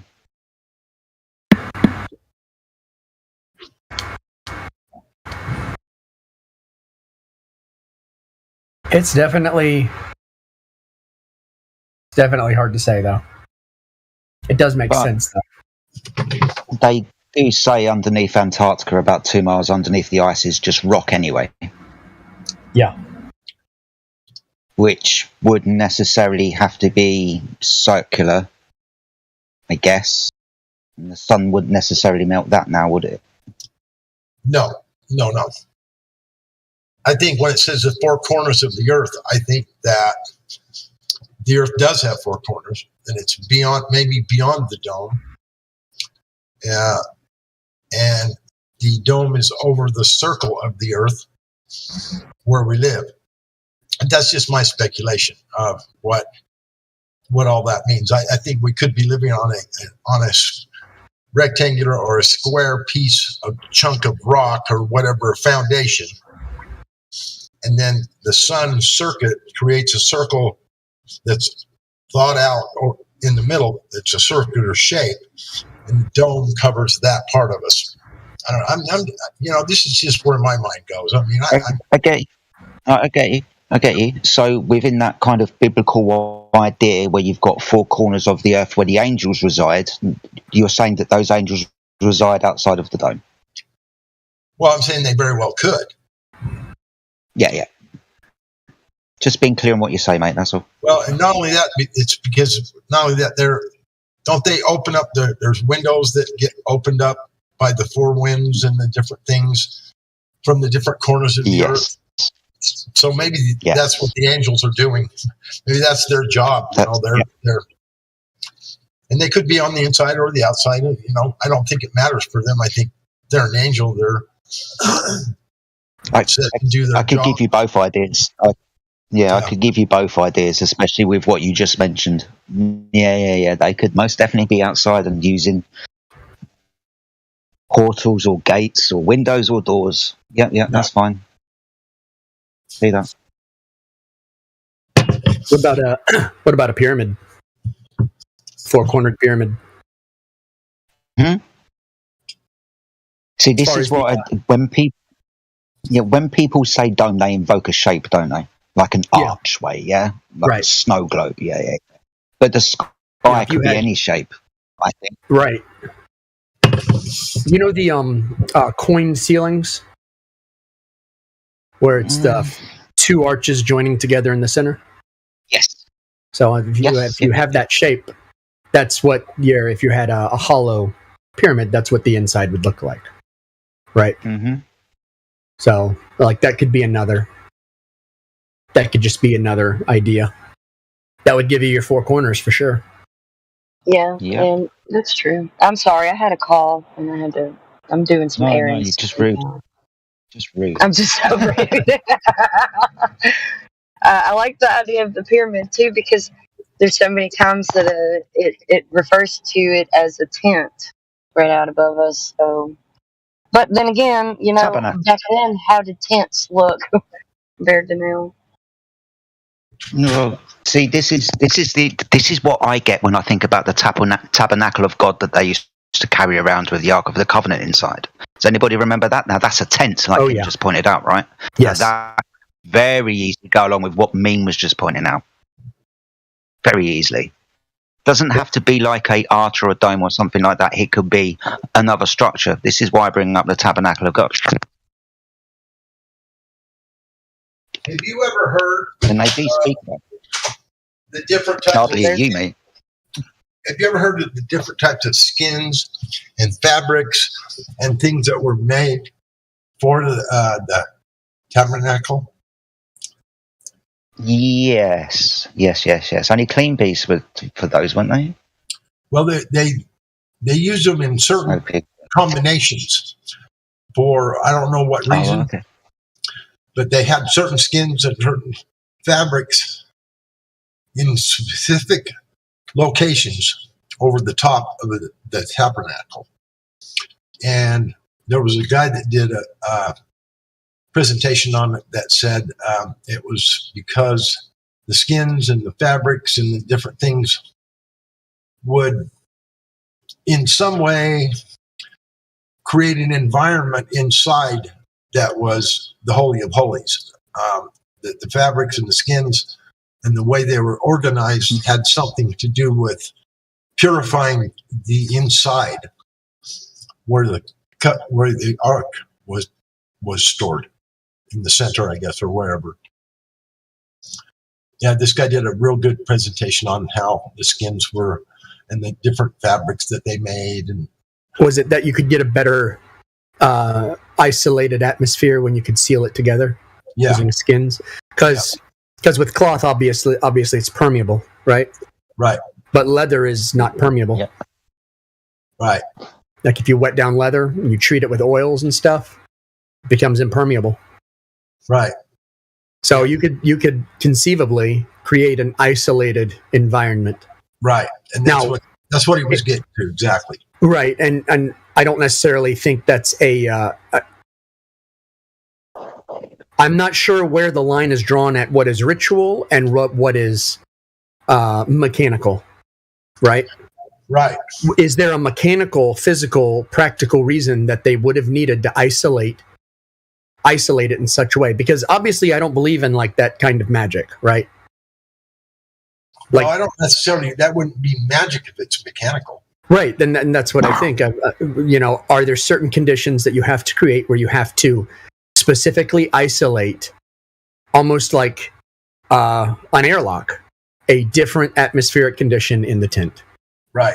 That's exactly what this guy was saying. Exactly. Okay. So that's what makes sense to me. And they did. I don't want to get start sounding like one of the Ancient Aliens people, right?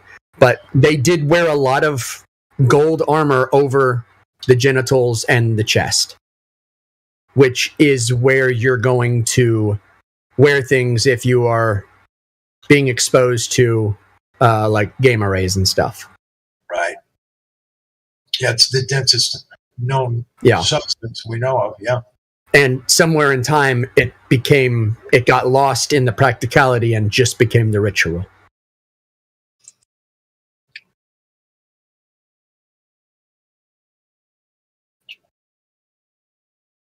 So I think it's a valid line of reasoning to go down, I think. Yeah.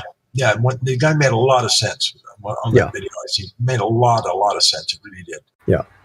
So I do like getting into those finer points when we, like, from a historical viewpoint, because there is some reason that they decided to do some things specifically.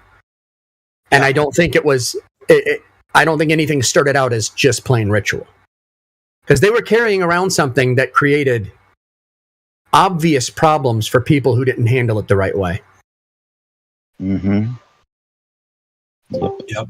And it may be needed to be stored in a specific environment. So, yeah. Yeah, they had to alter the atmosphere around it. So they were always burning incense in this tent that was essentially sealed off. Yeah, it had like 3 layers or something before you could get to the Holy of Holies. It had 3 layers of different fabrics and skins and different. This guy had a real elaborate description of what it was and how it was put together. And then how they anointed themselves in like oils and everything. Right. And the oils are obviously going to block out toxins. You can wash them off later. Right. Yeah. Right. Yeah, so that's where you get the mechanical part you're talking about falls in there. Yes. Right. I'll be AFK for just a few minutes.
Would you be interested in?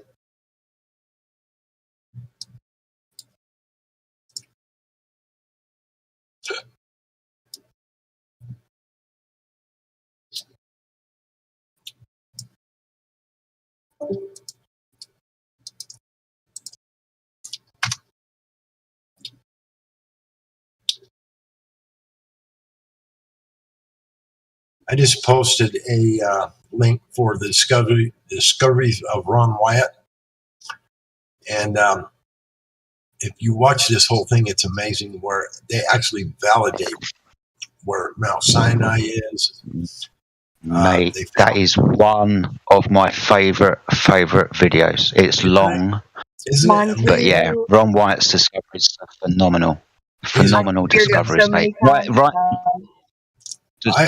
at the end, and he's just sorry, mate. Very quickly, right at the end, where he starts talking about the Ark of the Covenant and when Jesus was sacrificed. All right, I'm back.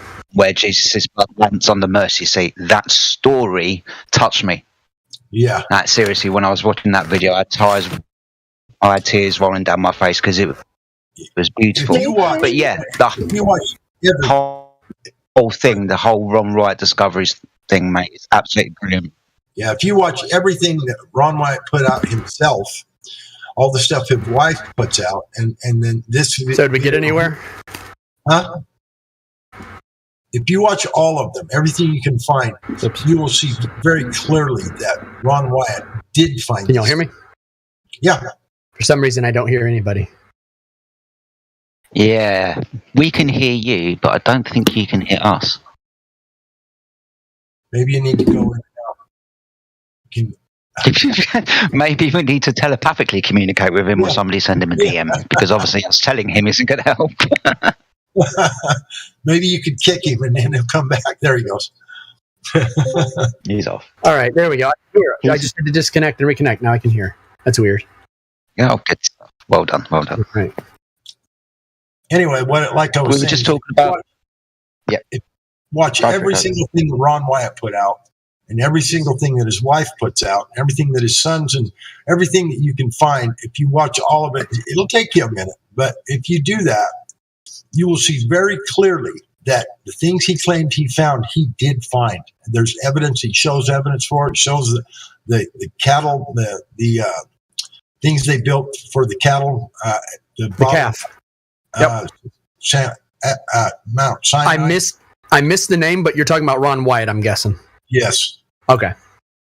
Yeah, I would encourage everyone to watch everything they can find on Ron Wyatt, because it's truly amazing stuff. I'm here to tell you. You know what's funny? You know what's funny is I see videos. Of course I've always watched The Other Side, right? And I see the videos of like the debunking videos, and I always watch those because I don't want to get caught with my pants down. And you know the rock that was split? Yeah. It's funny because they found those in several places, right? Like different ones like that, but they can't say how they got that way. And yes, there's water erosion from all of them. It's a very strange thing, isn't it? Yeah, that is pretty strange. Like, is that was the time it was recorded, but did it happen before or after? Probably. There are other times they provided water in the same way, didn't there? Yeah. So who's to say it wasn't like the common cheat code? Yeah, very well could be. He told Ron to say certain words, and he told him, he says, "Don't speak to me." He says, "Speak directly to the rock." Now, that to me means one thing is that the earth could be very well built to respond to keywords, much like a computer. As long as you got the keywords to say the right frequencies, then you can have certain things happen. And I don't see that out of the realm of possibilities, in my opinion. So when he said, "Speak to the rock, don't speak to me," that I shook my head at first, like, what do you? I mean, why would he speak to the rock? Well, maybe the earth was programmed to respond to specific frequencies and words. Who knows? It's like a computer. You can use it, program for keywords, say a keyword, and then all this stuff will come up or whatever. But you got to program it to do that. No, it's just a. You're far. Go ahead, Jedi. All I was going to say is I don't think you're far off. The truth being is we live obviously in a vibrational frequency and kind of induced environment. I think frequencies have got a lot of things to play with in our world, for sure. I wouldn't say you're far wrong from the truth. The use of magic words like... Well, I wouldn't call them magic. I would call them, like I said, specific frequencies that the earth was designed to respond to. I don't call that magic. I call it, you know what I mean? Let me quibble. Okay. To us, that would be magic, right? Mm-hmm. To those who don't understand, technology is magic, right? So in a sense, these are magic, and that's why I talk about like the old nation of Israel going from understanding what they were doing to being ritualistic and eventually a cargo cult. Like at one point, they knew why they had to wear gold over their loins. Right. Well, the further you get away from when the truth was introduced, but the more you lose. When you're there in the beginning and you're taught all this stuff from a very early stage of, when it was introduced, and then as time goes by, people forget. They forget to teach. They forget to, so and then pretty soon not only becomes magic, or then you just lose it altogether because it's been so long ago, and it's right. People forget to teach, the truth, teach what it means to be taught. It becomes religion. Yeah. Then you're in a real Warhammer 40,000 situation.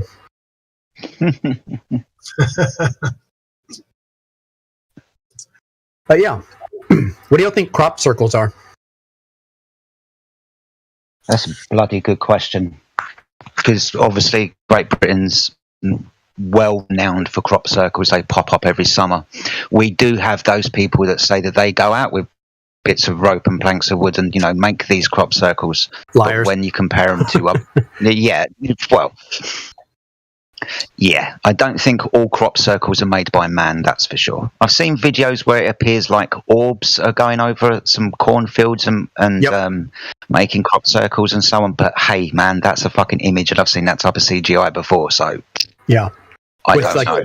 But some of them are too elaborate to be man-made. I mean, some of them are so elaborate, so perfect.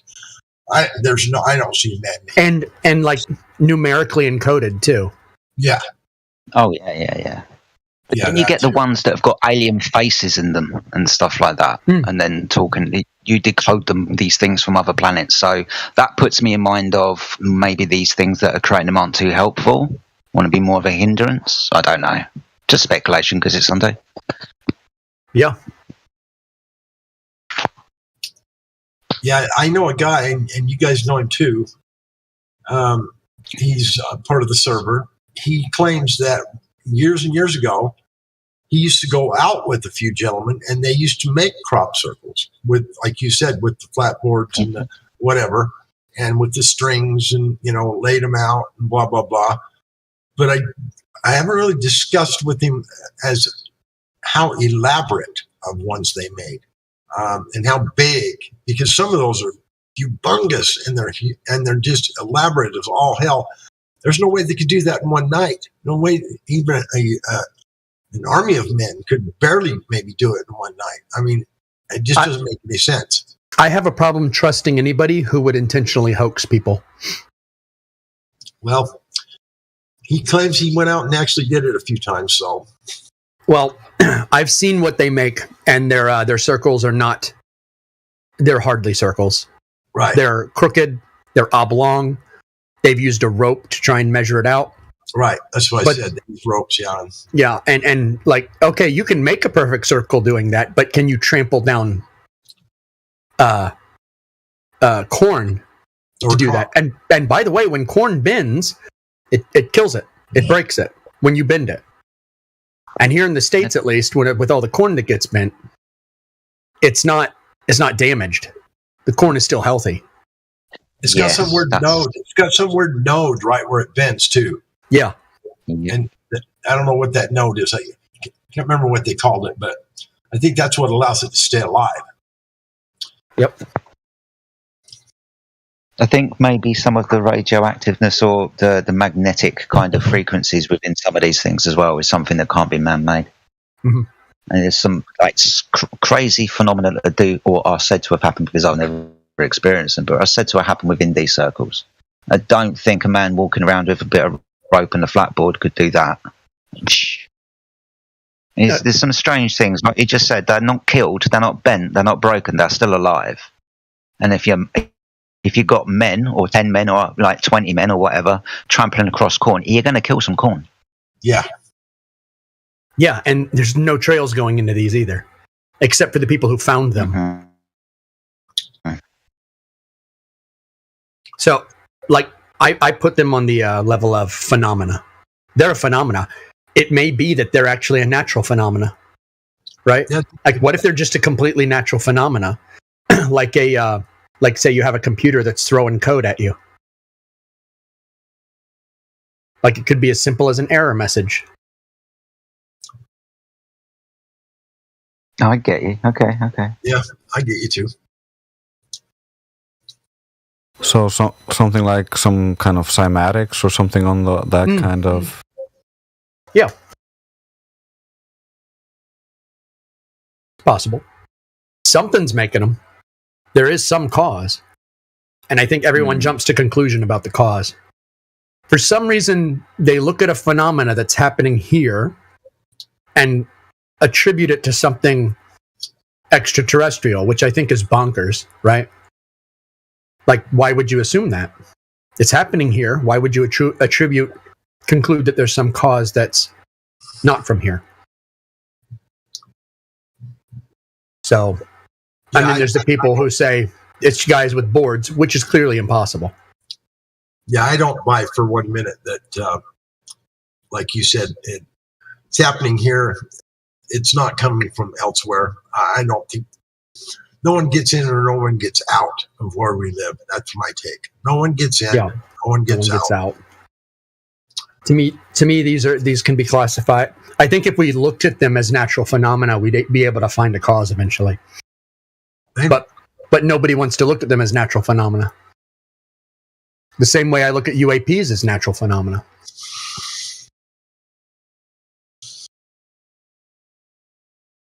They're just an unknown phenomena.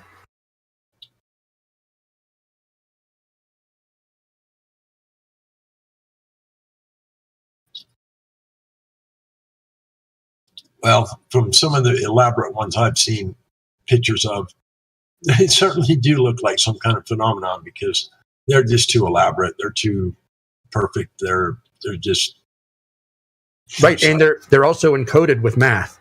Right. Like advanced mathematics. So yeah, well, right. Maybe it's telling you how to do stuff. Who knows?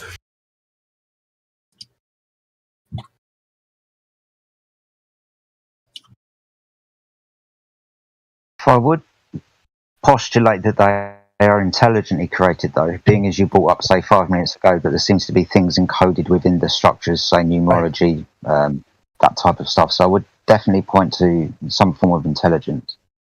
I would too.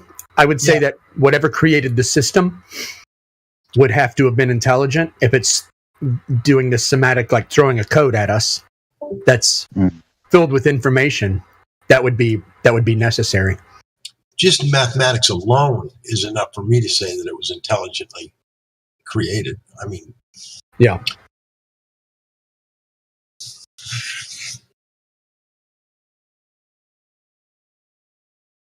Looking up something really quick. That's right, the mowing devil. That's what I was going to point out earlier. Yeah. The first crop circle, is it like the newspaper cutting with some devil with a lawnmower or something? Yep. Yeah. I remember that. I was going to bring it up earlier. Yep. When was that? 18 something? 17? Hertfordshire. Shire. Hertfordshire with me, meme. Hertfordshire. Say shire again, I dare you. Hertfordshire. I did correct myself. That'll do. Yeah. Good man. That's the moment I said Shire, I said, oh my God, I said it wrong. What am I doing? Unless it's just Shire. Unless it's just Shire, but it's Yorkshire. Yeah, I don't know why I did that. I feel so American all of a sudden. Yeah. You know better. Yeah. Do better. How dare you? What's up, people? How's it going, guys? I just woke really up. well. Welcome to Speculation Sunday. Yeah, I feel like I time traveled right to the end of it. It's already 5 for me. We're talking about crop circles, aren't we, meme? Yes, we are. Rocking. Ooh, that's So, a yeah, weird subject. really weird. So was it Hertfordshire? What year was it mean? Does it say 1800s, Oh, 1700s? let me get back to it. I believe it's 19th century, 1800s. So let's go back to it. Mowing Devil. Images. Oh, 1678. Jeepers. Yeah. Okay. So 17th century. That's quite a while ago. Yeah. Okay. Interestingly, I can't really find much before then. Although there's plenty of UAP phenomena. Oh, okay. That are depicted in like medieval tapestries and paintings.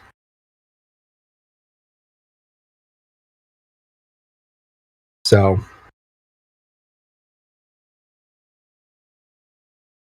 Yeah, if you look into Hindu mythology as well, you'll see that they have the Vimanas and supposedly many of their gods and mythical entities came and visited them in those flying vehicles. right, the Vimanas. Am I saying right? Vimanas? That sounds about right. Close enough. I don't think anybody knows how to pronounce that anymore. This is weird. The Mowing Devil. I've never heard of this one before. Oh, yeah.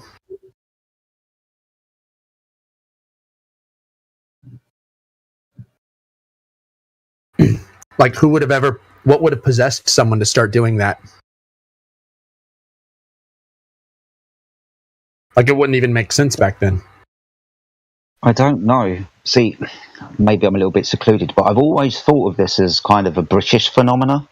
Does it happen? And sometimes I know that it happens in France and maybe in the Netherlands as well. But do you guys get a lot of crop circles in the US, for example? Oh, yeah. Yeah, we get crop circles. When did that start? Do you know? For us, it started being noticed, I would say... Let me look it up. Hold on. Because I know there's other types of circles as well. What's means going to find that? Not just crop circles, but you can also find snow circles as well. I don't know if anybody's ever heard of those. So the same kind of phenomena or shape, should we call them, found in areas where there's snow. And the phenomena, the circle, would be obviously melted snow.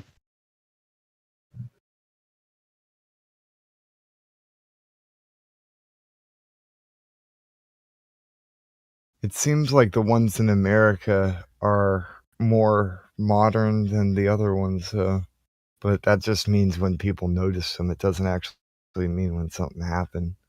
I'm trying to find the earliest crop circle in America, and I'm finding stuff from like the 60s and 70s, but not earlier. I'm kind of thinking we started noticing them about the age of the UFO. Yeah. The age of the what? Sorry, the age of the UFO. Gotcha. Okay. So are we talking from like the 50s onwards, yeah? 50s onward, it looks like. Yeah, Roswell onwards, yeah. It's obviously a weather balloon. No, man, it's a great horned owl.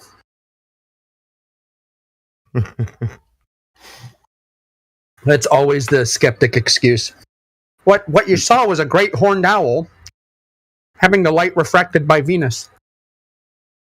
It's always what it is. Everything's a great horned owl. That's usually what I do when people like try to be skeptical at all. I'm like, oh, it's a great horned owl, right? What a retarded excuse you're going to come up with. Why can't you just call something a natural phenomena? And it's okay to not know. It's okay to not understand something. We'll be in the same boat. I think it's hilarious when people assume that a UFO is aliens. And it's like, I could throw a freaking plate at your face, and if you don't know what it is, it's an unidentified flying object. Right. Well, I'm one of those. Go to aliens. I'm one of the people who really loves that they changed it from UFO to UAP, unidentified aerial phenomena. Because it kind of insinuates a naturalness to it. Yeah. Hell, nobody knows what the hell that ball lightning stuff is. We know it happens. We don't really know why.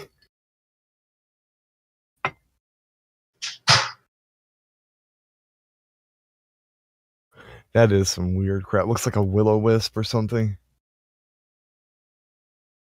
See, that's one of the things that I always understood is the will-o'-the-wisp. The will-o'-wisp. Yep. Yeah. And they would fly over the field and weird things would happen, or you would witness one and then something would happen. And some of these, they catch what look like will-o'-the-wisp on video, which a will-o'-the-wisp you would just call an aerial phenomena nowadays, right? Because it looks like half the little ball of light, UAP videos that you're going to see look like what traditionally would have been called will-o'-wisp. Yeah. Yeah, and if you look at the druid circles and that kind of stuff, it kind of reminds you of these yes, symbols or whatever. I had a UFO No joke, encounter. I've actually seen some. I had a UFO encounter when I was like 12 years old. I was laying in the backyard on a blanket. It was just getting dark. We lived like a quarter of a mile or a half a mile to Hill Air Force Base. Okay. I was laying on my back. It's just getting dark. I'm staring at the sky, and this perfect rectangle, gray colored rectangle just flew over my head. It was pretty close too. I mean, it was not like far away. I mean, I seen it very clearly. It made no noise. It was triangular, and it went just across the sky, but it was going straight to Hill Air Force Base. So I've seen two of them in my life. One when I was a child, lying late at night with my friends, looking at the stars after having played in the hill, skiing down the hill for most of the day. We saw like a silver one that was flying very low and just went straight above our heads. And then later in life, I did see a triangle dark one. I thought it was black, but it was so dark. It just had 3 red lights underneath it. Flying low across over the city where I live. Yeah, mine had no lights, no nothing, but my point was it headed straight for Hill Air Force Base. So I'm saying it's military. Oh yeah. Now I'll tell you mine. No way it's some other beings. It went to the Hill Air Force Base, for hell's sakes. It's where it was going. It was only 500 feet off the ground when it went over my head. Yeah, that could be military. I'll tell you mine, because mine was the middle of the day. And I was just talking with my ex-wife in the backyard. We'd been married maybe a year. And I was talking to her, and I just happened to be looking up while we were talking. And she looked up and saw it too. After I said, "What is that?" And it was gold, and it's shining, and it was just sitting there in a cloudless sky, just sitting there. And it looked like how you see the haze that blocks things at a certain altitude, a couple miles up. It's kind of like that. And it was gold, and from what I saw of it, it looked like what was in Flight of the Navigator. That was the closest analog that I had for it. And then it just started moving for a second, and then zoop, just like this. That sounds like the descriptions of the Vimanas. They're oftentimes golden. I've also because I saw this stuff when I was young. I told all my friends alien existed and all this stuff because I believed in the space. And then I dragged them all outside the light pollution to like cabins and stuff like that, and we would drink and have fun and watch the stars. And we would see what looked like stars all of a sudden start moving all sorts of weird patterns. But oftentimes they would be like stationary in front of stars before they start moving. So like there's a bunch of stuff in the sky I don't know what the fuck is. Yeah, I will say this is many years ago. This was like 13 years ago. And I remember thinking, I don't know what I just saw and why, and I didn't believe in aliens. And I didn't believe in aliens after that. It was, I mean, I was already in my 20s. I wasn't like exactly set in my ways or anything. But I had decided that UFOs were something unknown rather than something known. Like, people had decided what they were, but I said, I don't see why people have already decided what they are. And so when I saw it, I didn't get the idea that this came from anywhere else. I just saw something in the sky that really put the hairs on my neck up. It really did. I get you. I just had the experience so young, and then I started digging online, found Majestic 12, Project Blue Book, and all this other stuff, and I was like, oh my god, it must be real. I like how you change your voice. The CIA would never lie. Oh, boy. I love it. I do too. I was very naive. We all were. I mean, we all. When weren't we naive? What? But you know, it's good to be naive when you're that young. What's that? It's good to be naive when you're that young, because like you still have this sense of wonder about everything, even if your ideas are wrong. You know, it's okay to have a sense of wonder, because then you get to wake up from those eventually, and the sense of wonder starts all over. I mean, it's also if you go through it young and you allow yourself to change with it, you have much faster growth, and you have a bigger range, if you will.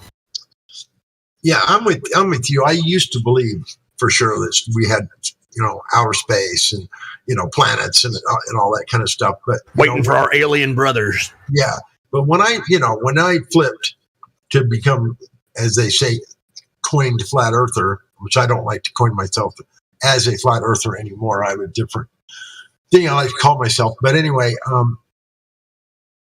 when that happened, it was a matter of like one day. It was just so obvious to me. I mean, I watched everything at Mark Sargent, everything from Eric Dubay and wherever else I could find. And within 24 hours, it was like, duh. Of course, we're not on a ball, because everything just made so much sense. And, it's just so weird for me to think back at, when I was growing up, thinking about all this weird shit. I watched the moon landings live. I watched them live as a kid. We had the blanket out, the popcorn. We were all in the living room, like, oh boy, here we go. We landed on the moon. And, it makes a big impression on you when you're that young. I was very young. I was born in 56. So how old would I have been?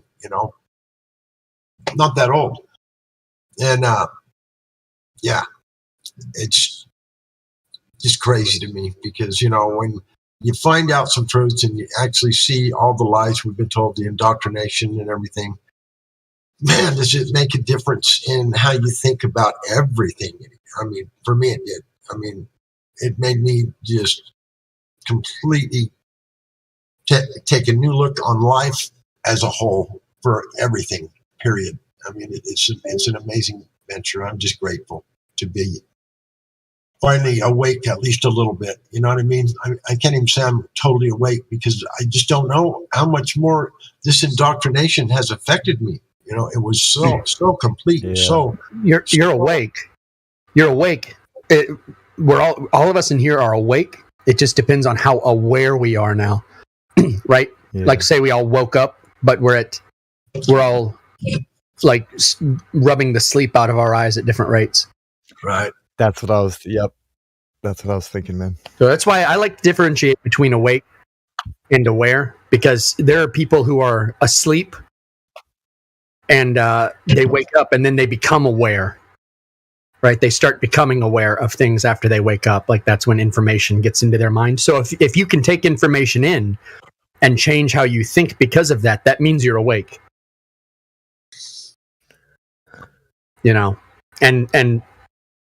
And that increases your awareness. So I think that's all we can ever do is just always be trying to increase our awareness. And that's like really what the search for like truth is. Because you'll always find truths.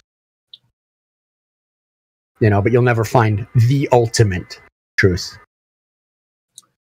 Yeah, that's like we were saying earlier, to objectify the earth say exactly what it is. There's no way that'll ever happen. No one's going to view the entire Earth all at once. You can't do it. I would say the ultimate truth is to exist in all places all at once and know everything. And I'm like, I don't think you can do that. Yeah, well, you're kind of grasping there, my friend. Yeah. But you're probably right. I'd say the closest thing we got to that, though, is accepting the truth that we were created. Anything beyond that becomes reaching. But Yeah, we're here I'd for say a that. reason. Yeah. Nothing is purposeless. So. The rest of it's people trying to attribute meaning to their own lives, but just being created is enough. It's really all you need. Yep. You know, you say you've seen all the stuff on Ron Wyatt, and you've seen where he found the Ark of the Covenant and tunneled in that grotto for year after year, starving, being sick and having to go back and forth and struggling. Him and his two sons finally ended up finding this thing. I believe he did. I just think he did. The photographs I've seen that he showed, didn't show the entire thing, but it did show something that looked like there was something definitely he found deep inside that grotto, or whatever it's called. So I look forward. That thing's actually going to ever be broken out and be shown to people. I don't know. I just can't imagine the people in charge right now would probably try to stop that with all their might. They would, or do it, or what, or do it. Do what? Take it out there and put it in the mall and let everybody walk around it. Do you think that our government people are going to do that?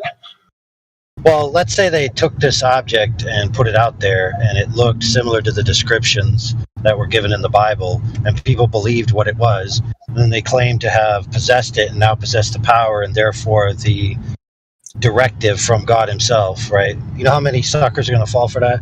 Lots. Oh, yeah. Oh, yeah. The answer? All of them. All of the suckers are going to fall for that. There you go. All the suckers are going to fall for it. Maybe, I could see why. I would see good reason for doing the Indiana Jones thing and putting it in a box and hiding it forever.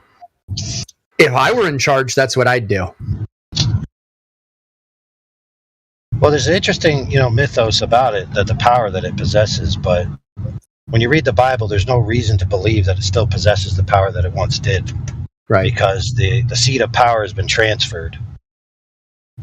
So while it's highly venerated and surmised about what power it still possesses, there's no reason that it needs to still possess any power. In other words, it's just an object at this point. Yeah, it's probably just worth its weight in gold at this point, or as a historical curiosity now. Well, there's an allegation from Mr. Wyatt that the blood of Jesus needed to actually touch the physical mercy seat of the Ark of the Covenant for some reason, because that's the way that the blood was applied in the Levitical law. However, the Bible clearly states that Jesus applied his blood in the true temple, of which the earthly temple was a figure. Right. So therefore, there's no reason for him to necessarily apply his blood to the mercy seat of the actual Ark of the Covenant, because it says in the Bible that there's something that is truer.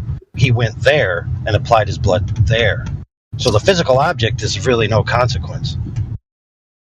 Right. It was a. Now, it may be the case that he did both, sure. But applying the blood to the physical mercy seat was only to fulfill the Levitical law at best, because it clearly says that he went and applied the blood in the true temple that's not on the earth.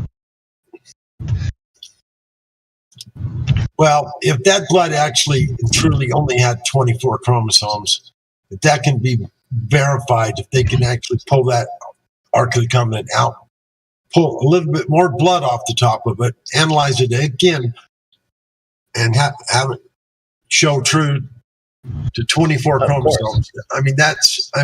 That alone is just, nobody has 24 chromosomes. Nobody. Well, sure, but what I would do is I would manufacture a fake, and then I would synthesize some blood, and then I would give out the samples to various scientists to pretend like it was, mass tested, and they would all come back with, "Oh wow, this blood only has 24 chromosomes." And then what? Then what happens after that? Then somebody spins a narrative. Yeah, you're talking about super evil narratives going on here, brother. And I'm not saying the Bible says. The Bible says that's what is happening. Yeah, I'm not saying they're not. I agree with you. There's evil beyond evil that's going on right now, beyond our understanding, I'm sure. But yeah, I was just speculating that if there's any way that that's no problem. I mean, it's not like you're the originator of these ideas. Obviously, no, of course not. Of course not. Yeah, I'm not trying to be the originator. I'm just a big fan of Ron Wyatt. I'll just admit to that right now. I tell you what, though, I am curious about people like Mr. Wyatt, because for someone to say that the blood of Jesus must have been applied to the mercy seat, and if you follow the Bible, especially in Hebrews, it says that the one sacrifice purged the conscience, right, and purified the saints. So I'd be willing to understand if he believes in works-based salvation. I mean, how could you simultaneously say that I've seen the blood applied to the mercy seat, but I still believe you need to work for salvation? That's totally incoherent. You're right. That is incoherent, actually. Yeah, you'll find, guys, that the majority of people in the world, the majority of religions in the world, believe in effort-based, work-based, human ascension-based salvation. They don't believe that salvation is a gift from God, or that it even could be, in categorical principle, a gift from God. I'll give you one good reason why it should be. Because what about the people that never had the opportunity to know about God? These people that have been isolated and never been taught or been given the opportunity to even, pray to God or have any testimony whatsoever or even any experience. I mean, complete oblivion. Like, to be honest, I don't know of a single isolated tribe that any anthropologist has found or visited that did not have a concept of a creator. Correct. All of them do. The idea of the stranded individual that has absolutely no concept of the creator is almost not found in human history. It's a very Western ideal to not, like, it takes civilization to reject a creator. All right. Well, I was just assuming that there maybe some people that throughout time, not just now. Well, throughout time, there may have been some people that had no. Yeah, but the Bible says, like, if you're using the Bible as your source text to draw this information from, as well as anthropology, you find, like Meme just said, the majority of societies have some kind of religious or deistic perception of some kind of higher power, God. So it's not that they're unaware. And the Bible also says that God has made it plain to all men that he's real. So if you go from the Bible says that everybody knows God exists, and they know it, period, end of story. That's what the Bible says. And it says after they know it, they then go on to suppress it intentionally.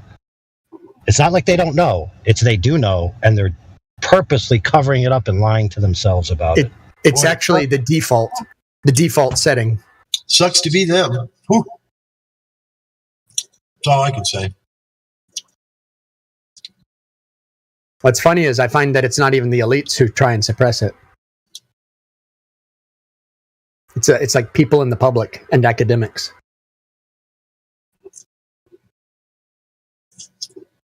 It's your neighbor, as usual. Yeah, I've noticed. And I live in Utah, surrounded by Mormons, a major religion state. They all believe there's God of some sort, I have some Mormon friends, and they have recently told me that in the past decade or so, they're trying to move away from the nomer of Mormon and just call themselves LDS. That they're trying to distance themselves. And he said this very directly with me. Yeah, Latter-day Right. They just want to, Latter-day Saints, they don't want to be recognized as Mormons because I think they're undergoing like some kind of reform, like a slow acting reform. That would be nice because that certainly needs to be done. My entire family is wrapped up in that religion. I never have been. I think I've been to church like 3 times my entire life. Once for my baby's blessing, my brother's baby's blessing. My mother insisted that I go and whatever. And so, but yeah, I've been like 3 times. Yeah. Have you ever delved into their like fundamental overarching philosophy of their worldview, like where it goes to in the end? Oh yeah. Yes. Oh yeah. Like it's completely a heliocentric, space-based science fiction religion, basically. Yeah. It also, I think, borrows a lot from the concepts of like the demiurge. Sure. For like absolutely, the creation essentially started off as imperfect. Creation starts off as imperfect. But for my family's sake, because there's one thing's for sure: that church has got a lot of money. They're very, very, very rich church. They build these multi-million-dollar temples, like 2 a year. Building at least 2 every year. I mean, multi-million-dollar buildings. I will say the thing I do like about the Mormons is at the very least they do like their parishioners to be successful in business. Oh yeah, they scratch each other's back to make sure. And I've always admired that about them, and I don't have a problem with that. So I'm like, okay, build all the temples, the big giant fancy temples you want, as long as you are not impoverishing your flocks. Yeah. Look, Jesus wasn't beyond that as well. Yeah, my only point I was trying to get at was that with that kind of access to that kind of money, and that, they surely could hire some unbiased individuals to do some research about the Earth and find out very clearly that we do not live on what rocket ball spinning, whatever you want to call it, through space. They could find this information out because they've got enough money. They could hire some very qualified people. How would they do that? Look, don't go with mainstream. Go with, the real evidence. Go find out what the real truth is, and then teach it to their members. I think they have that obligation. Why would they do that? That's because they have an obligation for health. No, they don't. Turn their religion inside out. It's antithetical to their religion, dude. It's the complete negation of their entire premise. You're talking about something that started, like 200 years ago or whatever. Nowadays, they're smarter than that. We're smarter than to have to follow this ancient premise or whatever you're talking about.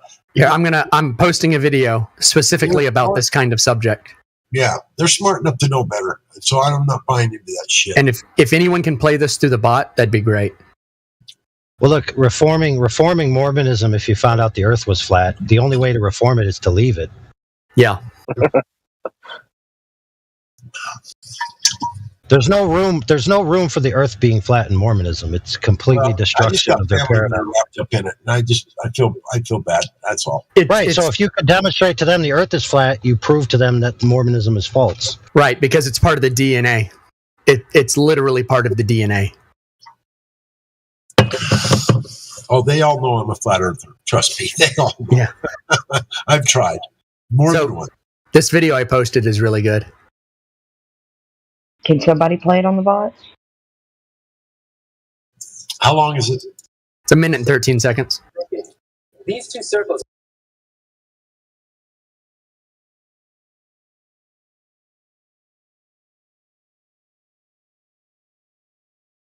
Someone had it there for a second. They were playing it.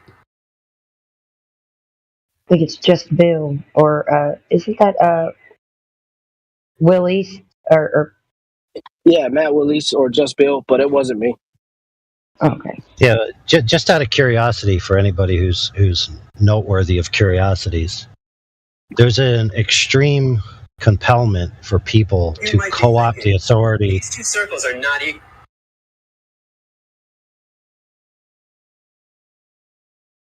Play it. Here, I can do it through the mic. Despite what you might be thinking, these 2 circles are not equal. I repeat, these 2 circles are not equal. One is in fact larger than the other. What I need you to do is determine which one that is. So, please raise your hand if you believe the blue circle is larger than the red. Please raise if you believe the red circle is larger than the blue. All right, very good. Now, before I said anything about these 2 circles, what was your first instinct? Equal, right? Because they look equal. And the reason why they look equal is because, in fact, they are equal. These 2 circles are identical. Yet I got just about every one of you to raise your hand and say that they're not. So what do we learn? That you can be manipulated like that to believe in something that goes against your natural instincts. Just imagine as a child, you're taught that the blue circle is larger than the red. If you say it enough times, you convince yourself that's the truth. If you're told the lie enough times, it becomes part of your reality. And if enough people are taught that lie, that the blue circle is larger than the red, well, now it becomes part of the culture. And if that culture then passes that misinformation along to the next generation, well, now it becomes tradition. Now it becomes tradition. Like I said, that's why I don't look at the globe as a lie. It's just our paradigm. It's our tradition. It's our culture, religion. Yeah, man. So, all right, I got some stuff to do. I don't know if I'll be on later tonight, but I wish y'all the best. Y'all have fun speculating on Sunday. You have a good one. Yep. See y'all. Yeah, I'm about to leave too, so I want to finish up that curiosity thing. You'll notice that a lot of religions that exist in modernity want to borrow the esteem and authority and the words and the clout of the characters, specifically Jesus from the Bible, and then apply it to their view of religion. It's very interesting how that works. It's almost like they all recognize that there's something unique about Christianity that they want to borrow some of the weight from. And with that, I'm out. Hey, AI, before you go, man, there's only one example of like a faith-based salvation that I can think of. Do you know of any others? Nope. Cool. Later, bud.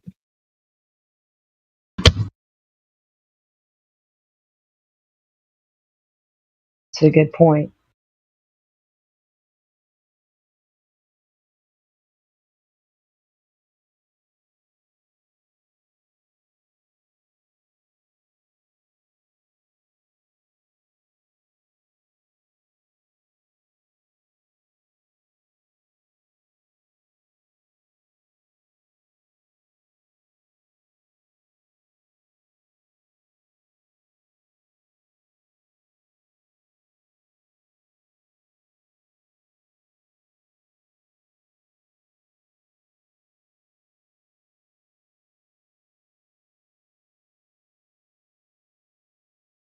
I've never seen a UFO except from the inside. Just kidding. I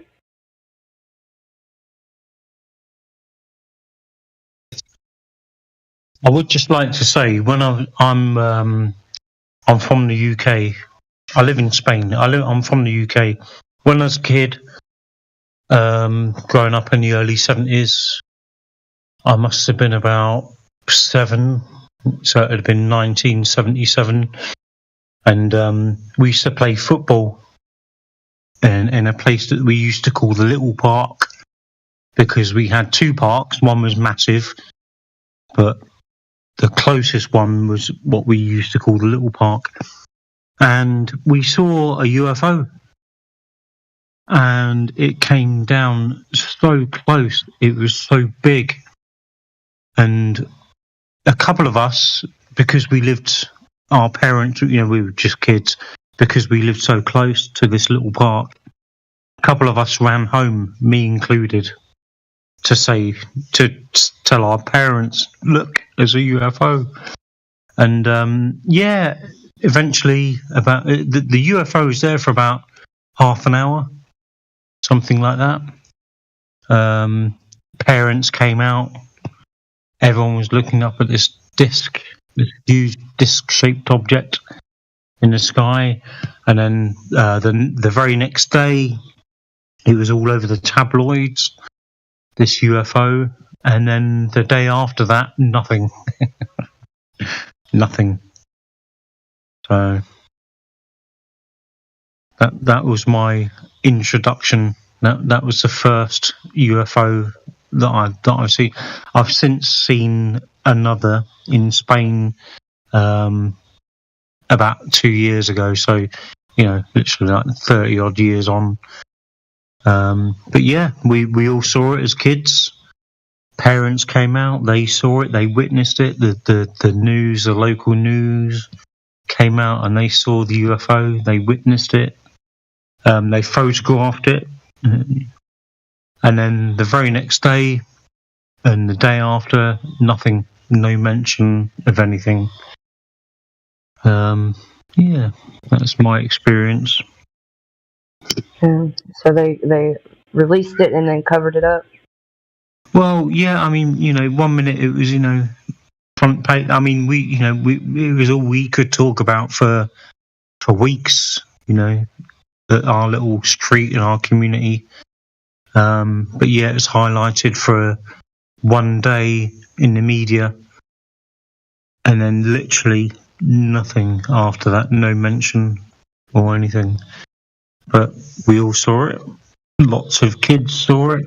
We're the ones that alerted the adults, and they saw it. And that was it was really, really big. So many people had to have seen it, not just us in the little park playing football, and not just the parents that we'd like run to say, "Oh, come and have a look at this." It was huge. So yeah, a lot of people saw it. That's pretty cool. Yeah. I mean, it's fortunate. I've got 2 brothers as well, and fortunately they were in the park playing football as well. Otherwise, I might kind of, there could be the possibility that it's just a distant memory or something that I thought might have happened. There's lots of instances you can have as a child that you could think, oh, did that happen or not? Fortunately, I've got 2 older brothers that were both playing football at the same time that witnessed it as well. But yeah, my mum saw it as well, so yeah.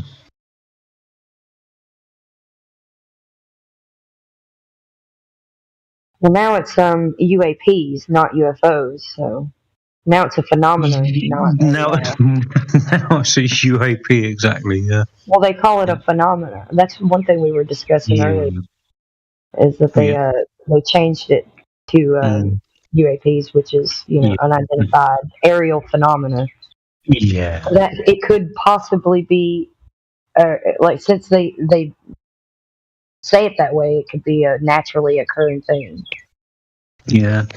Why do you think that it's changed from UFO to UAP? Do you think they're getting us ready for that reason? For Project Bluebeam? No, to call it a phenomenon, like it's a naturally occurring thing. Whereas before it was, like a total denial kind of scenario. Well, they objectified it. They called it an object. Yeah, it seems to be that they're slowly but surely putting it in the public's perception that actually UFOs, USOs, or the submersibles and UAPs, actually exist. Slowly but surely, I keep seeing things in the mainstream media, where NASA are admitting, yeah, they exist, or just there's always an agenda. I guess I haven't ever seen anything like it.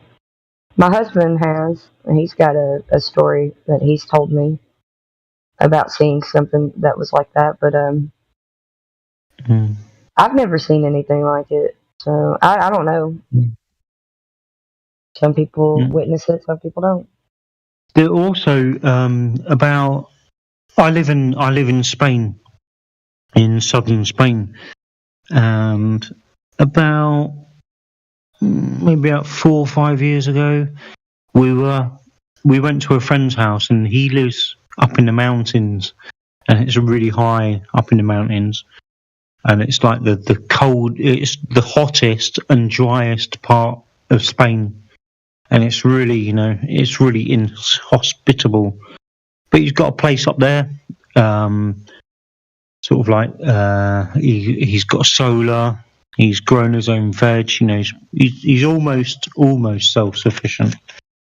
But it's just so remote and so high up, and he's literally at the top of this mountain. We went up to visit him, and there was one night we were just sitting out there, and I thought, what the fuck? And I could see this light, and it was just bouncing around, and it kept going left, right, up, down, but it would always return to exactly the same point. So I said to my girlfriend, "Look, come and check this out, blah, blah." And she, wow. And we were both fascinated by this thing. We went in to get the owners of the house and said, "Look, come check out this." In the end, we ended up just laying on our backs, just laying down, just literally to watch this thing. This light that was just bouncing around. It was going left, right. It was almost like scouting, but it would always go back to the same point. And I'm talking not just, little distances, it would go like halfway across the sky, slowly, erratically sometimes. And yeah, that was quite amazing to watch. And in the end, we laid out there for about a couple of hours and just thought it got boring in the end. It was quite bizarre, really, to think that, that's going on, and after a couple of hours it just becomes so blasé, kind of seen it, done it, go, oh, okay then. Go back inside now, it's a bit cold.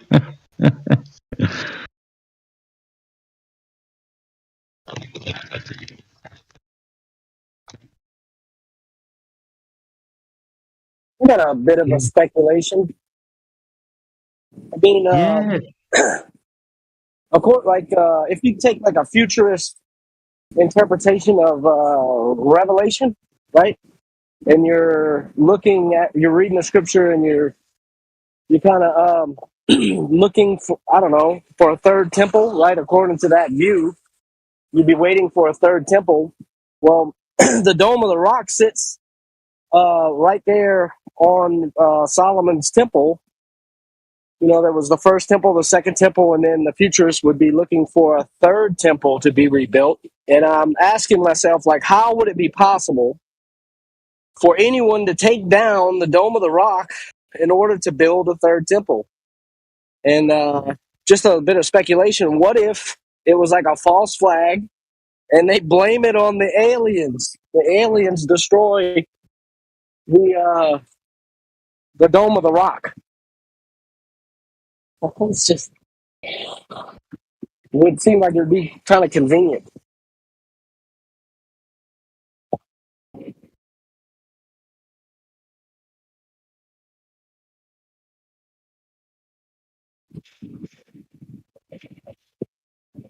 Well, there's also something that I don't know if everybody knows. There's talk of a third temple being built, and that's why you heard about the red heifers, and that over the past couple of years that can't be discussed or named was it supplied a perfect time to get the red heifers, and the red heifers are waiting to be slaughtered very soon, or not slaughtered, but sacrificed. They're just making sure there's no blemishes, and that occurrence from the past couple of years, there's no chemicals.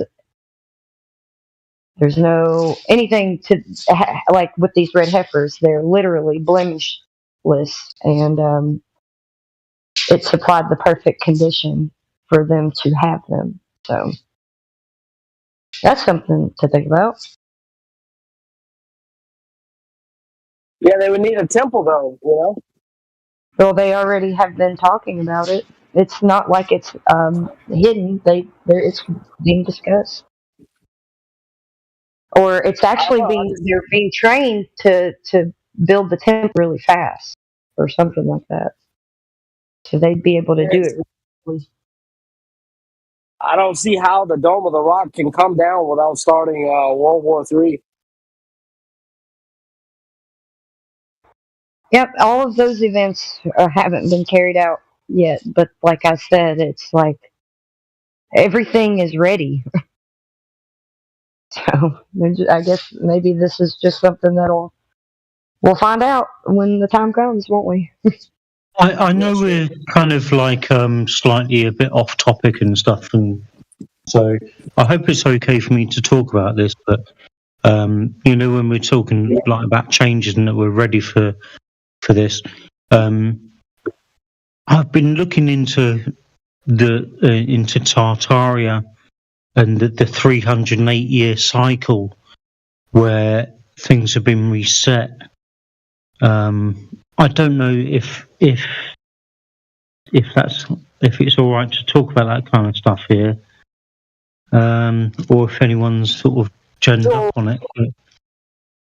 But, we're in that cycle, and the more I read up on it, the more evidence it supports the fact that, you know, this isn't the first reset.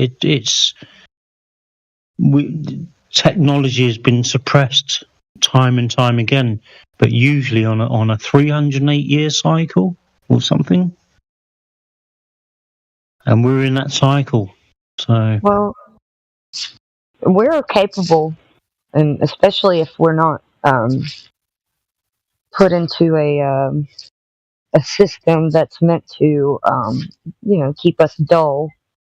But if we weren't raised to be so dull minded, I think that this kind of stuff would become apparent to us naturally. So you got to keep the public stupid, and maybe they don't even know that they're doing it, and they do it because of other reasons. But there's always a reason to make the public not as educated. Like the occult is always hidden knowledge, and doesn't necessarily knowledge that you shouldn't know. It's that it's just been hidden from you. And we always get caught up in our own minds about what this occult knowledge is, and some people reject it, say it's demonic, say it's this, say it's that, instead of looking at it with nuance. Tartaria really fascinates me. You know, I mean, when I've seen pictures and videos of these amazing buildings, absolutely amazing buildings that were erected, you know, during horse and cart days. You know, you would go around in horse and carts, and these magnificent buildings being erected, and then all of a sudden, within 3 to 6 months, they were pulled down. It was almost like another reset. And some of those buildings obviously still exist today, and you can see that these huge doors are, I don't know, 50, 60, 70 foot high doors. And the door handles, you know, are halfway up. So way, way too high for the average human. Yeah, I've looked into this stuff too. I've read about it and looked into it. Really myself. Fascinates me. Yeah.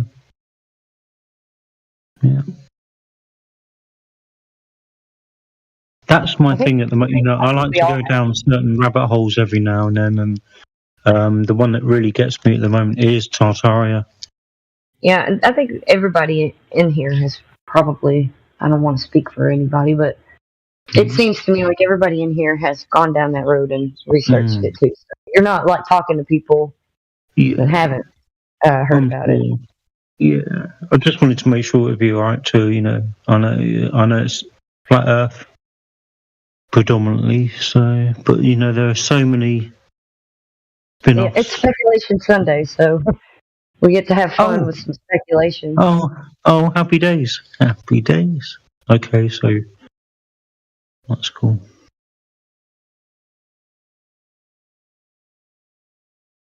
Oh, so generally we wouldn't be able to speak about off topic. Not necessarily. As long as we can always bring it back to flat Earth, Yeah. it's impossible to just stay on it, As long as especially there's if there's nobody in here. Yeah. But no, it's not like you can't talk about it. It's just we try to stay on topic for the server. And like it always bring it back around.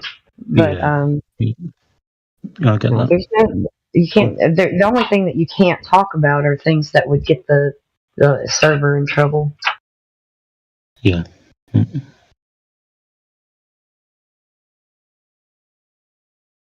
And even then, you can still talk about it. You just have to tread carefully with what words you use, like using code words and like I was doing.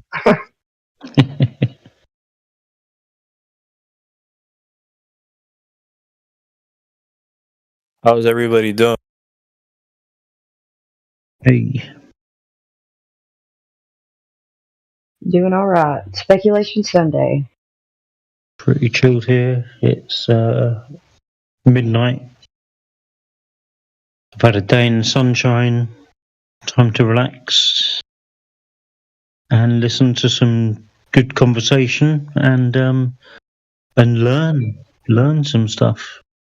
Yeah, I went out barefoot with my son earlier. He's taking a nap now, but it's been a beautiful day here where I live, and we were grounding and also roughing up our feet on the sidewalks so that they're not sensitive. Yeah, I need to do a bit of grounding myself. Unfortunately, there's snow on the ground. Oh, the snow. Too much here. I live in Alabama, and it's nice and hot and sunny outside. Wow, that is so bizarre. Roll Tide. The winter here in Utah. Roll Tide. Crazy. Here, I live in the hottest part of Spain, and once a week I live about 5 minutes from the ocean, from the Alboran Sea, which joins onto the Mediterranean. But yeah, once a week we go shopping, and it's right next to the beach, and there's a little nice cafe on the beach. So we load the car up with the food, go and have a little tread on the sand, get some grounding, and also a free pedicure, because the wet sand is amazing at getting all the dead skin cells off your feet, and it feels so good. I love walking in the sand, and it's a workout too. It's everything. Like sand is something I love it. Yeah. You get your grounding. You get a pedicure, then you can walk back to the cafe, which is on the beach, and have a drink, have a tapper, whatever, and then get in the car and back home. We do that once a week. We do that. Wow, amazing! I'm jealous. Boy, you must. Yeah, well, I'm from London, and there's no chance of getting to a beach or doing any of that stuff. And I've done my time. I've only been in Spain 7 years, so I'm still kind of enjoying it. So, are there no beaches in, I guess, the area around London? But in London, there is. There's in central London. They've got like there was a natural beach, and it was kind of like, it's very small, but in the summer everyone flocked to it, and it was just not big enough. So they made it bigger. They imported sand, made the beach a little bit bigger. So you do have a beach in London's central not London. far from Brighton, though, is But it's packed, absolutely packed.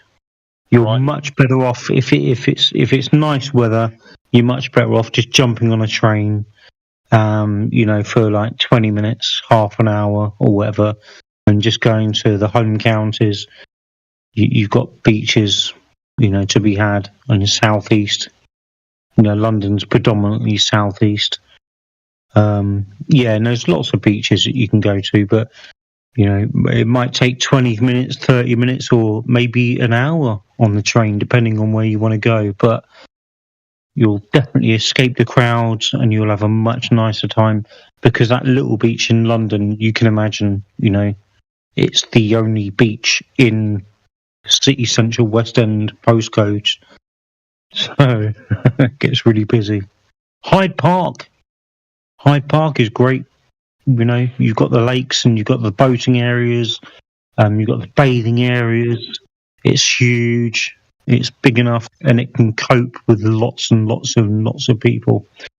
So yeah, rather than go to that little beach that they've extenuated, Hyde Park, you're better off in the river, really, in the lake.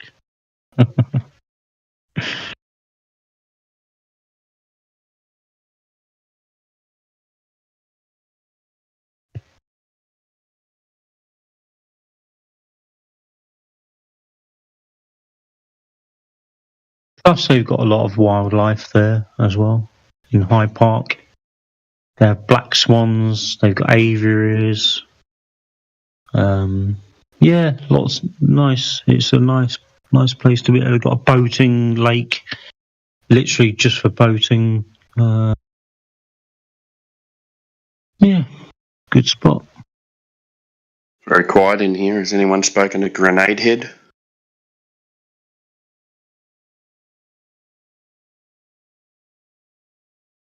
I don't think so. Grenade Head. Yeah, I'm driving. Sorry. Okay. Oh, well, welcome to the hear me? server.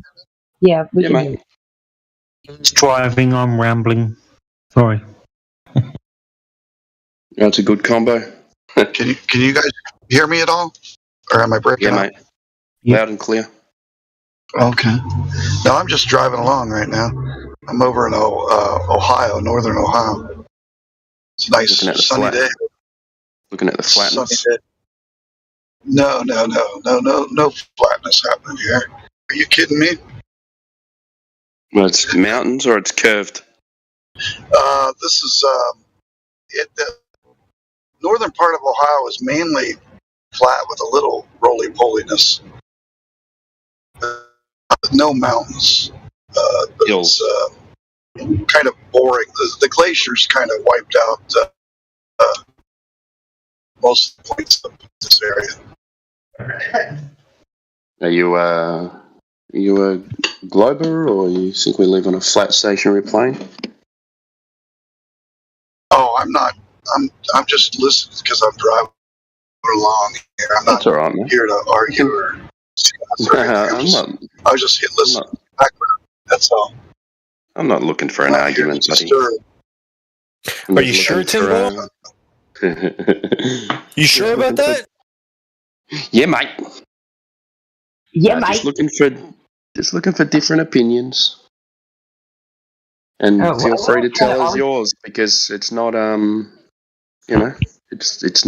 it's okay to believe in a globe,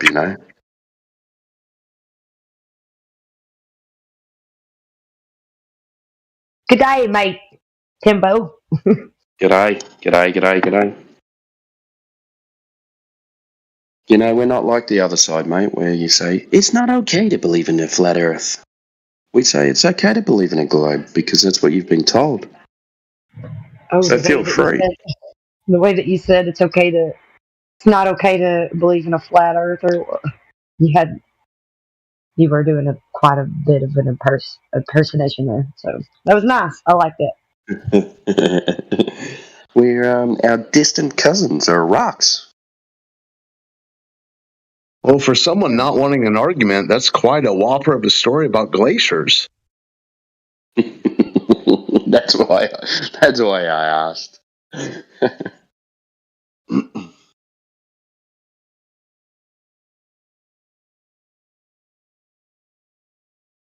I guess we're supposed to accept the glacier story.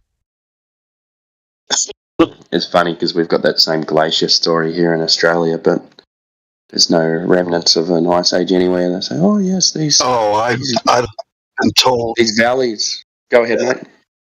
I'm not a what do you call it, geologist or I don't even know whether it's. I guess that is geology. Yeah. No, I just know that that's the northern part of Ohio is pretty well flat. The southern part has got the roly-poliness in it. I think we actually have one bona fide mountain in Ohio, but I don't think we got much more than that. Well, you get into the foothills of the Appalachians, going west. Yeah, down near Portsmouth, Ohio, and yeah, towards the West Virginia area. Yeah. West Virginia. The Appalachian Trails. As a side note, I've been watching some documentaries recently about people that have gone missing on the Appalachian Trail. Not necessarily the Missing 411 channel, which is very popular, but specifically people that have gone missing on the Appalachian Trail. And some of those cases are just bizarre. We're talking about like park rangers that have patrolled the area for 20 odd years or whatever, they know their craft, and people with GPS beacons, that they can just like tap, locates, gives them a location to anyone that's looking for them, and they've just gone completely, totally missing. Very fascinating stuff, man. I'm sure others have looked into it. I heard about there's a thing called the Alaskan Triangle, and there's an area of Alaska that has like thousands of people. Not just it's an abnormal amount of people that have gone missing in the Alaskan Triangle. Right, and it's mainly people who just don't know how to live out in the wild and don't take the right resources and don't have any skill set there. But then it's like 16,000 in like 10, 15 years or something like that. It's a huge number of people. It's an abnormal amount of people that have gone missing. And the thing is that when they send out search parties, they might be searching, for like a few weeks or whatever, and they'll have ground searches, air searches, dogs, different agencies come in to search for them. And they can't find them. But the next minute, they'll find some of their clothing that's been neatly folded up with their shoes next to each other, nice and tidy. And these are in areas that have been searched umpteen times during the search. Nothing has been found. And then the next minute, they find their clothes all neatly folded up and with their shoes nicely tucked in together. I've never heard that, but a lot of people though. It's a thing. A lot of people go up to Alaska thinking they're going to, either go find gold or just go up and homestead or whatever, and they tell their families, "Hey, I'm off. I'm gone. I'm going to be up in Alaska. I'll call you when I get there or whatever," and they just never come back. They just where the hell they're going, nobody knows. Exactly, and the ones that the park rangers that have it's their job, and they know the trails like the back of their hand and blah blah, and they even have those little GPS locators where they just tap a button, if they're in distress or whatever, and they've got a beacon, they can just tap the button once, and all of that, and they've never been found. No trace. Yeah, that fascinates me.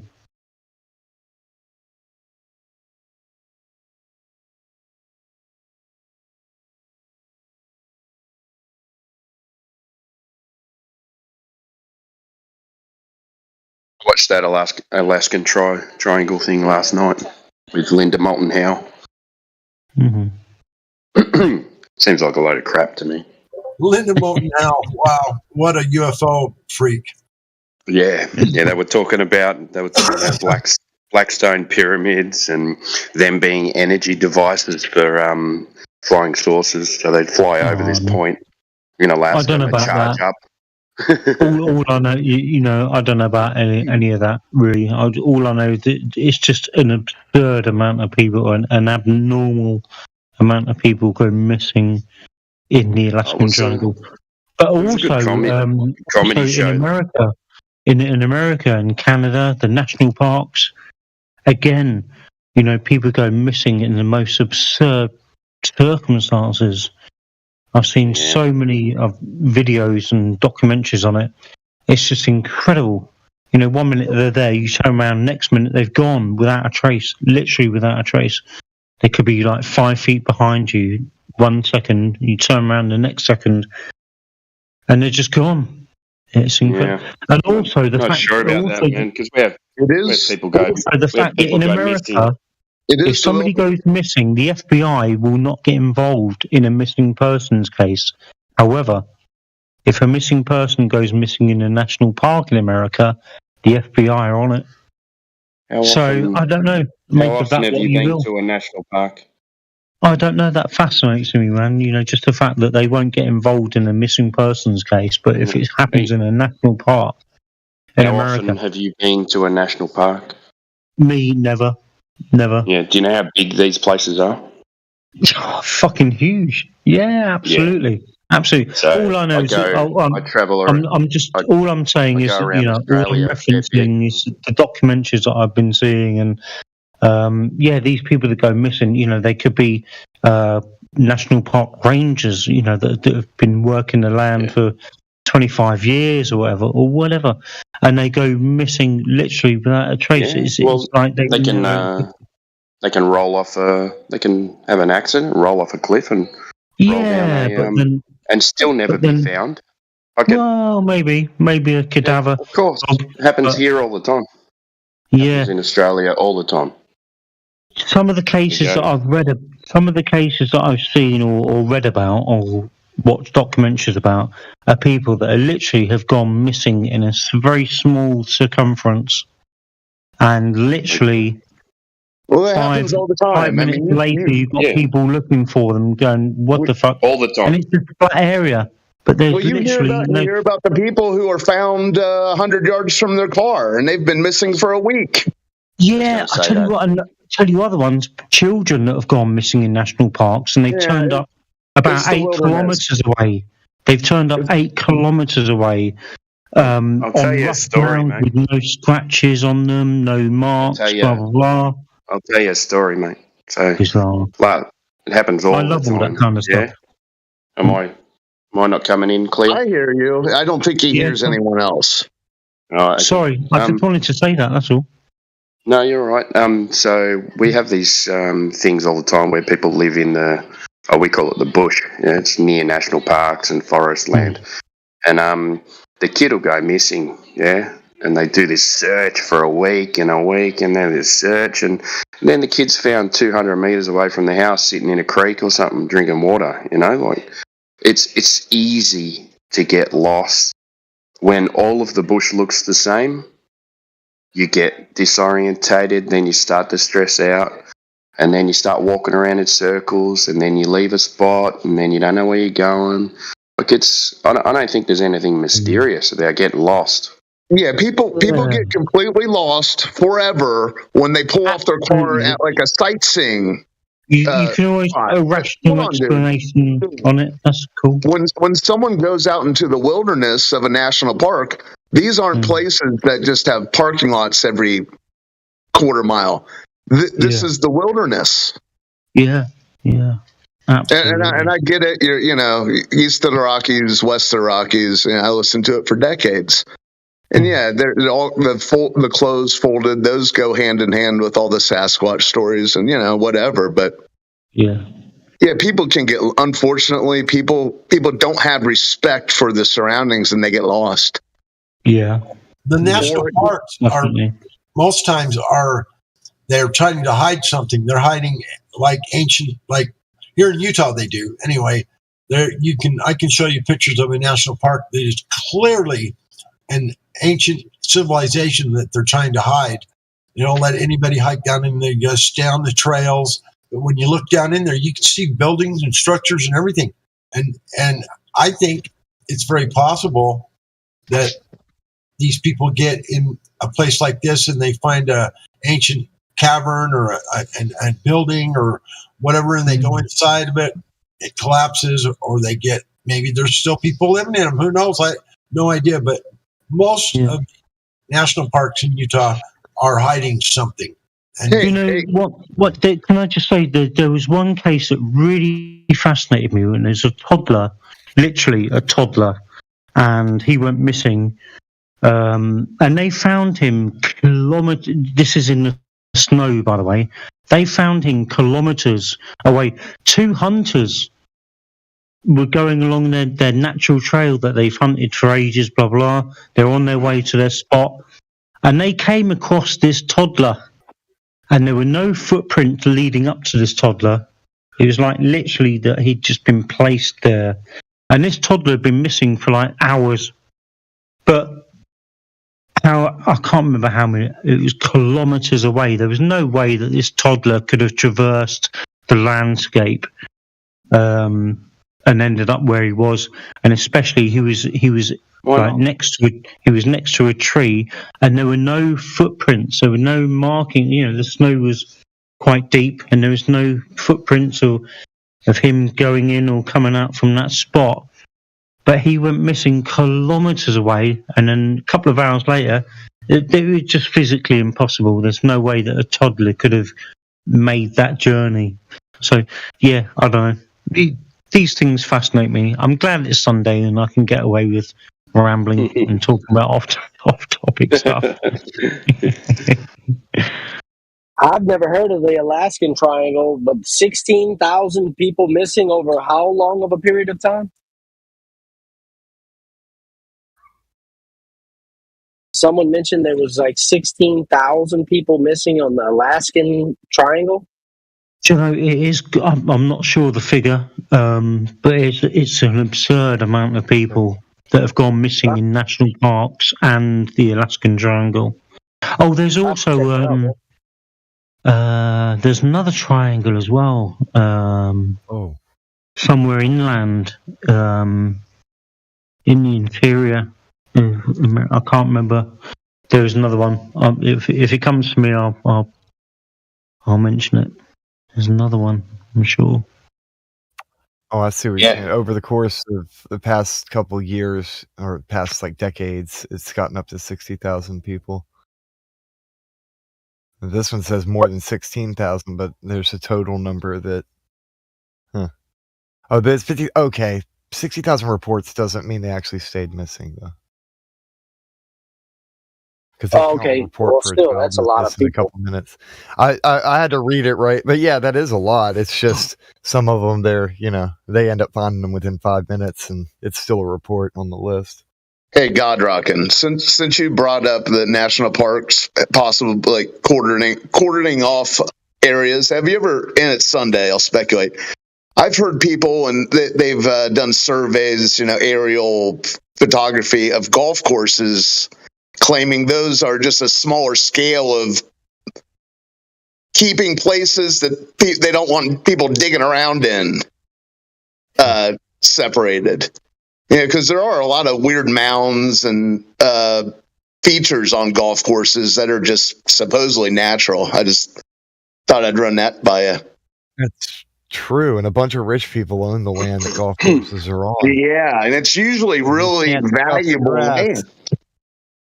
Yeah. Can't scuff that grass either. And it's also, you can't go off course and stuff, and you have to have special shoes. So there's so many regulations to even walk on the land. Yeah, and there's golf cart rangers. See, we have a golf course that I used to work out at. I was a beverage cart girl when I was young, in my early 20s, and super cute. I was a beverage cart girl. That's the best job of all time. Anyways, I went hiking out there by myself one day on the land and stuff, and there's a lot of like crazy, like, I don't know, there were some trails, but not like not real trails out where I was hiking, because I was just free ranging through the woods, but I could see that there were clearings where you could walk through here and there, like through the brush. Really, really fascinating areas out there. I had a great time just hiking. I shouldn't have gone by myself, but I was kind of, wild back then. And yeah, just to sort of, without repeating myself, again, I mean, it just fascinates me the fact that the FBI won't get involved in a missing. If your spouse or relative or whatever, a member of family, goes missing, they won't get involved in a missing persons case. But if it happens in a national park, That's a jurisdiction. Live stream. Somebody posted something stupid, guys. And I've also seen a documentary where it's been said that there's an agreement. There's an agreement where they can, where if an alien wants, if other races want to abduct people from national parks, which is why they go missing without a Somebody trace. please delete that. It's their ground to do so. So, I don't know. Who was that? Ether. Sorry, mate. Who did Water that? Aqua. Water Aqua. Wow. I Just didn't mean why to, do people I'm sorry do about that? interrupting you, Liquid. Somebody was being foolish while you were trying to talk. Sorry, man. Oh yeah, but somebody posted something in the live stream voice text that would be offensive. Oh, no worries. Hey, dude, I get what you're saying about the FBI and the national parks. That's just like a jurisdiction thing. And like if you start crossing state borders, they'll get involved. Mm. If your crime includes crossing a state border, then they're welcome to get involved in that too. Yeah, but I mean, generally they don't. They only get involved in a missing persons case if it's 48 hours and in their local jurisdiction. If it's a national park, the only reason that I bring that up is because I did see a documentary, and they were saying like about aliens, abductions, and blah blah blah, or people taking away. I'm not saying exactly alien, but abductions and stuff, and there seems to be some kind of agreement, where national parks are okay. It's an okay ground, an okay place to abduct people, but dude, you're really into it doesn't happen in the cities. The FBI won't investigate in the cities, but only national parks. You're really those legends, pal. Yeah, you'd have to be into believe in aliens for that to be. Yeah. There is that, but it's just the fact that they won't. They'll only investigate in cities, but not national parks. Sorry, only national parks, but in the city, no, they're not interested. They will not. The FBI never get involved in a missing persons case, but only in national parks. It's a long jump to go, okay, well, they're not investigating abductions in national parks, therefore they're letting them abduct people in the cities and not in national parks. Yeah, what's the F in the FBI stand for? Liquid. Sorry, mate. What does the F in the FBI stand for? Liquid. Oh, federal. Okay, there you go. There's the answer. It's just a jurisdiction thing. If you decide your crime, you want whether your crime is abducting someone. If you're doing that across state lines, the FBI will also get involved. Yeah, but they don't pay attention in the cities. FBI, when it comes to missing persons cases, have a read. Yeah, but in national parks, they care. What do you have to do? Wait for Todd McLaughlin or Fox Mulder to roll into town? I can't help but think in the back of my brain that national parks and uninhabitable places are the perfect scenario for the government to have bases or to be able to undertake certain things. You could inhabit a national park, but they can't do that in the city. But in a national parks, they're just yeah, there's going to be a lot of space underground, and they could do what they want, surely, you know? But you have regulations, and you have to abide by the regulations of the parks. They're trying to make you think about it, Liquid. Who would investigate a missing person in a national park other than the FBI? Who would? Well, it's federal land, isn't it? Exactly. Yeah, that's what I'm saying. Like, the reason why, like, the statistics they're lying with statistics to make you, like, go down this rabbit hole. You know, sometimes some of these missing person cases, there might be 17 different agencies that are involved in the search, on land and helicopters and dogs, and it's bizarre. They search these areas for weeks upon weeks, and then the next minute they find these people's clothing folded up neatly with their shoes next to each other in an area that they've searched, probably next to where they've gone missing almost. That's been searched hundreds of times. Yeah, fascinating stuff for me. No, it is. I used to listen to Coast decades ago, back to the Art Bell days, into the George Norrie, then the Linda Moulton Howe, and her. I don't know, man. It's theater. I mean, I'm not saying in the old days. Maybe I'm being naive, thinking in the old days people actually called in with information because it was a radio show. But I don't know. I think a lot of those stories on Coast to Coast are fascinating or entertaining, but they're sort that's more kind of entertainment, really.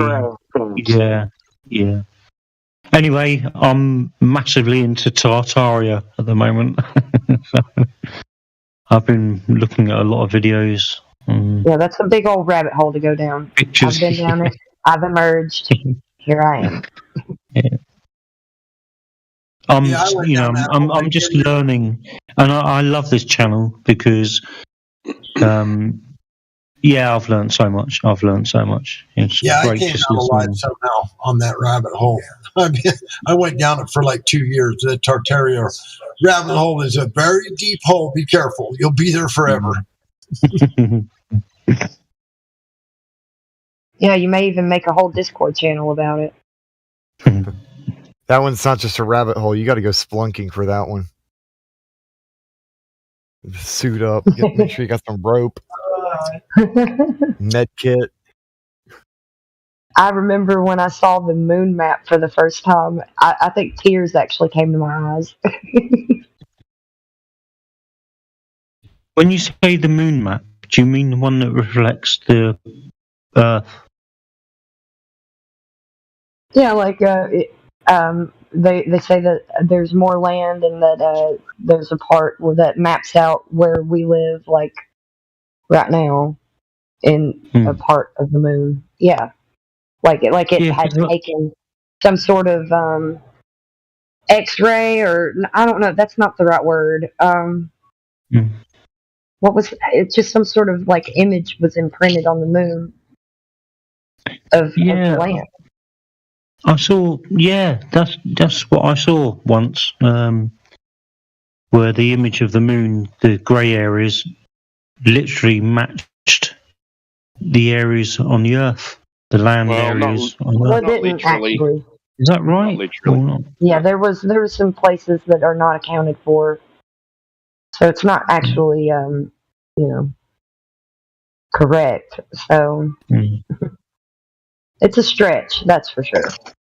The big so stretch. That wasn't a legit picture then, where it looked like it reflected the landmass on Earth. Yeah, but if you draw, so what they did was they drew over the top of it with the land masses to make it look like this could be. Oh, okay. So it wasn't. Oh. I don't know. It could be. Yeah, it was a real picture, but not. Like, I don't know. If I'm right. It's not verifiable. It's not verifiable. Was it real or doctored? That picture. It's verifiable. It's a real picture of the moon, but it's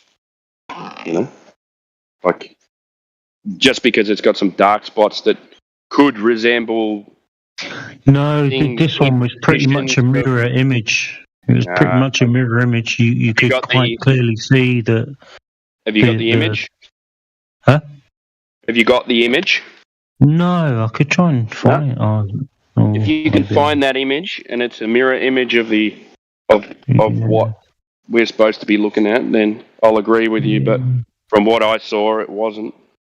To be honest, I can't be asked. It was only a question, that's all. So Well, they made it seem, they implied that it was, but it's not like it was apparently a mirror. it was only from memory, and No, yeah, and you again, didn't- You may have looked at it and said that it was, and that's Yeah. why you think it is, but it really yeah, wasn't. and somebody could have doctored it. So No, I'm not saying that they doctored it. They just implied don't it, know. and your mind soaked it up Yeah. as it did.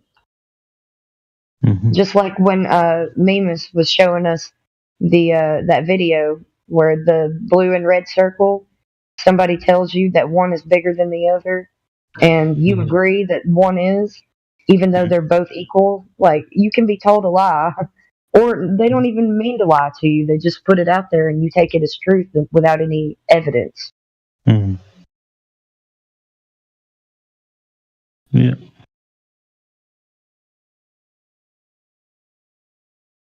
I can't Just even remember always how be many years skeptical. ago it was that I saw that image where it kind of where they said, "Oh, it reflects the Earth."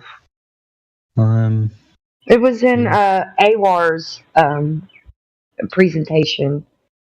AWAR kind of had a bunch about Tartaria. He had went down that rabbit hole and made a bunch of videos about it, and I remember watching them. They were hours and hours and hours long, like, to watch all of it.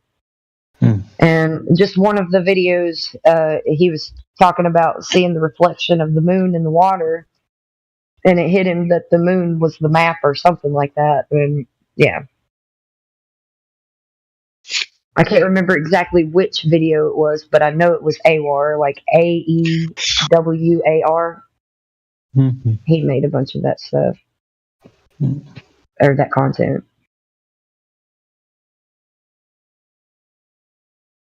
It's safe to say that's where you heard it from, because that's where it came from.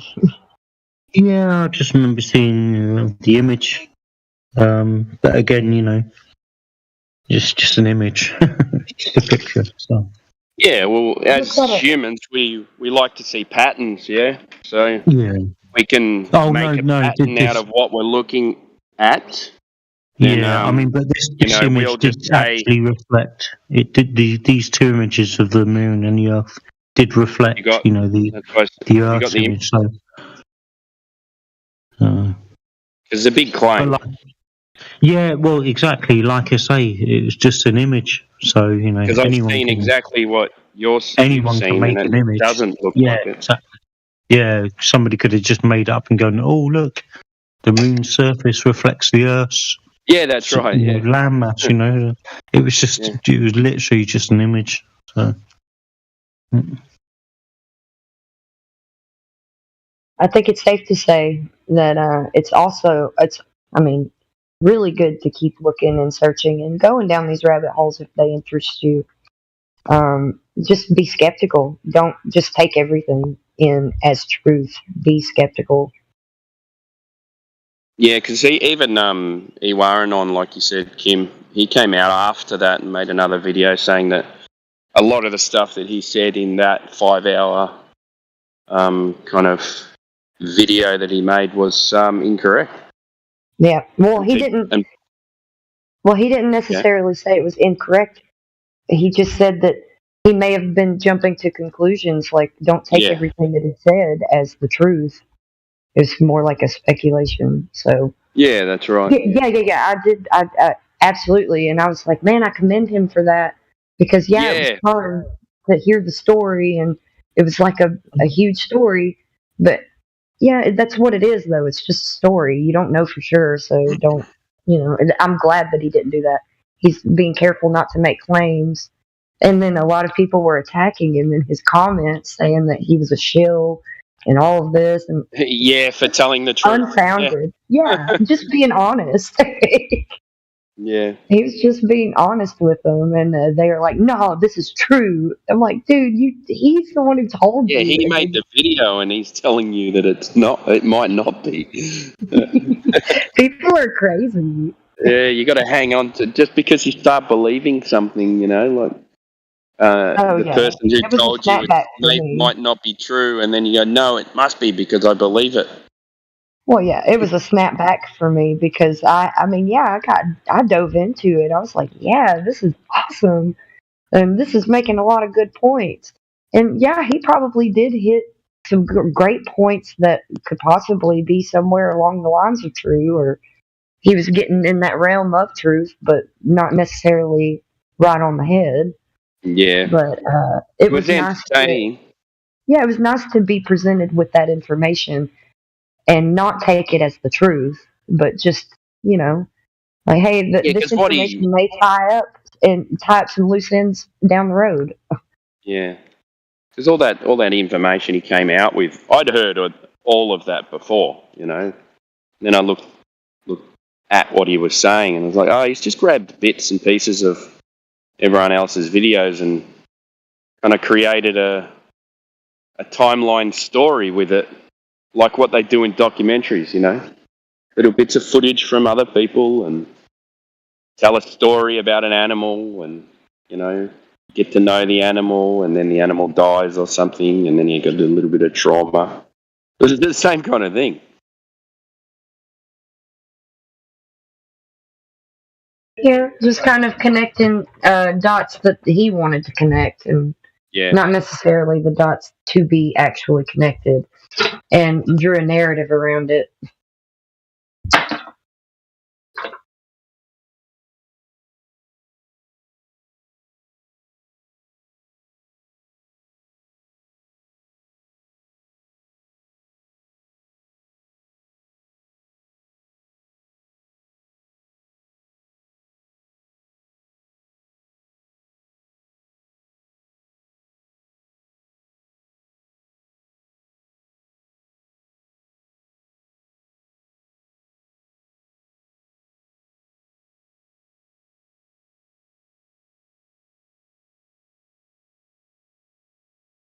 So, as it's Off Topic Sunday, I wondered if there's any topics that other people want to chuck out there.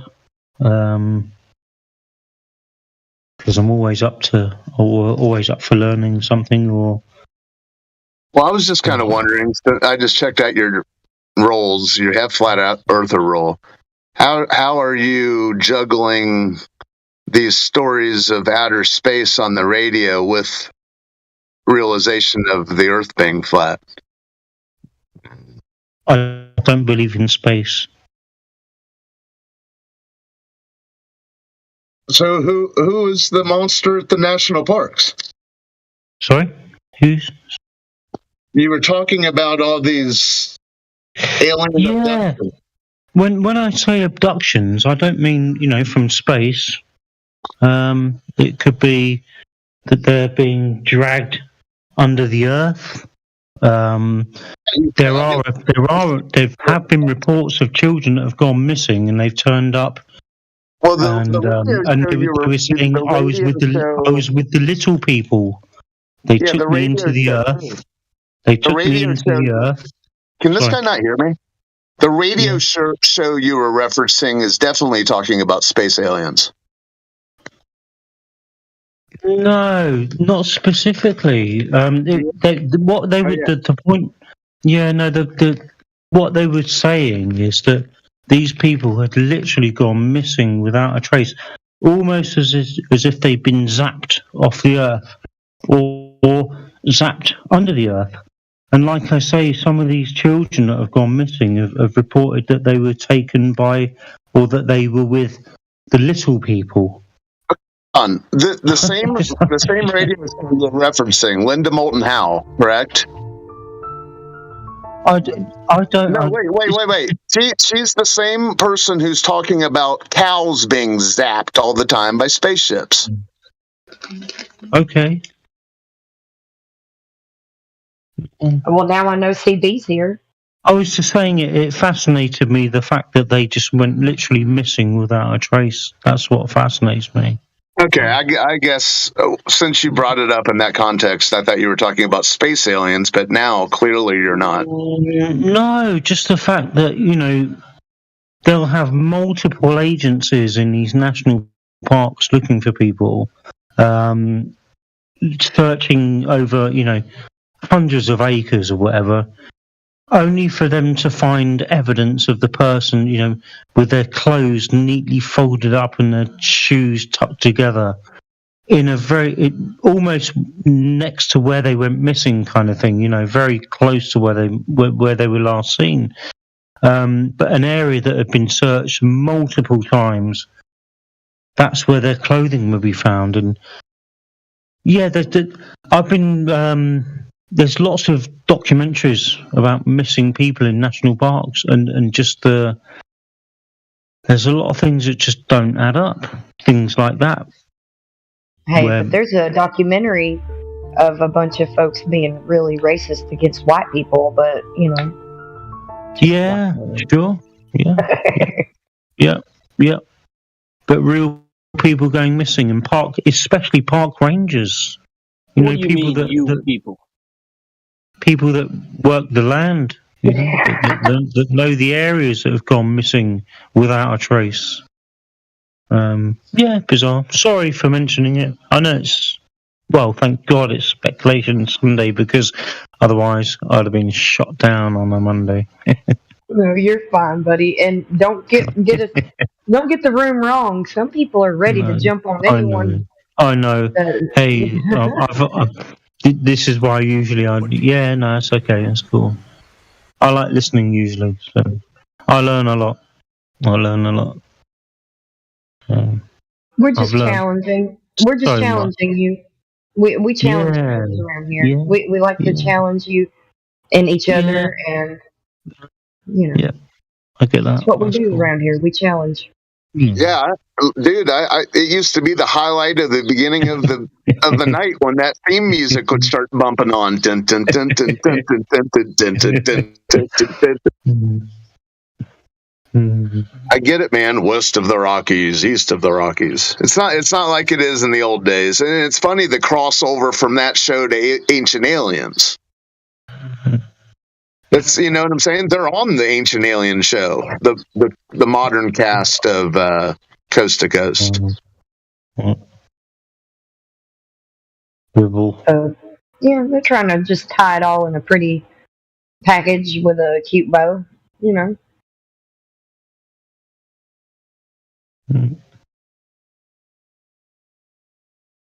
Blame it all on aliens.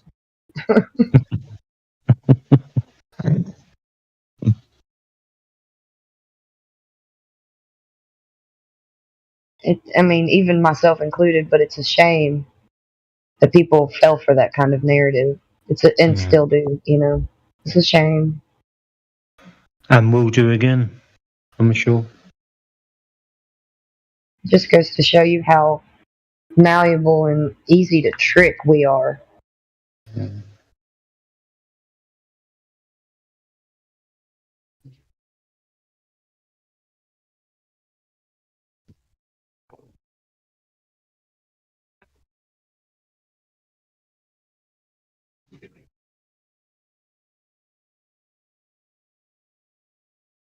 I think it's just very good to keep that in mind with any information you take in. Always be skeptical of the information. Hello, Flatsy Klein. Hello. What's up? Yo, what? What's up? What's up? Who's saying hey to me? Satoshi. Oh. Okay, now see. How you doing? Did you like my yo, what? Yeah, what are you trying to do? An accent? A little bit. What kind? Russian? Yeah. Do you speak Russian? No. Ты говорит по-русски? Really? Да. Wow. Or are you from Russia? No, UK. UK? Do you mean Ukraine or the UK? No, UK, London. Okay, but your ethnicity is Russian. No, I just made that up. Basically, that wasn't Russian at all. That was just me going. Okay, because you said 3 words that were Russian. Wow. What did I say? You said yes and what's up, and that was it. Oh, wow. Cool, man. Other than that, it was The man was speaking in tongues. something else. Yeah, no. There's something about chess or vodka. Chess over here. I was just messing about. Sorry. My apologies. But that's cool that I can speak Russian, no? Well, you can speak like 3 words. But couldn't speak them again, probably. So. Well, you didn't even know you were saying it? No. No. Just made it up. Okay.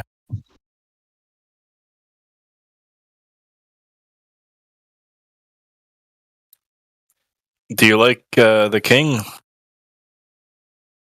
The king? Yeah, King Sausage Fingers. Well, he lives in Spain, so he doesn't even live in the UK anymore. What's it like in Spain? Lovely, man. It's okay. It's very nice. The weather. I'm from London, and well, you know about London weather, UK weather. Well, London, especially. I've only heard about it, and I heard it rains a lot. Yeah. I mean, Paris is the rainiest capital. London is second. And it's just grey skies, doom and gloomy kind of shit. You get a nice summer every now and then. But yeah, I live in the hottest part of Spain now, so there's no problem with the sun. So it's a nice change. It has its challenges. But yeah, the weather is nice, a lot better. Yeah.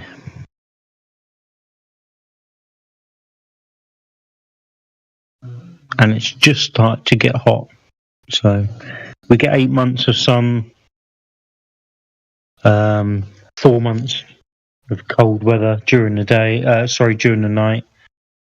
You know, you can sunbathe all year round, really. I mean, it's still warm in December during the day, but the minute the sun goes down, the temperature drops dramatically, and it's desert kind of scenario. Lovely during the day, freezing cold at night, basically.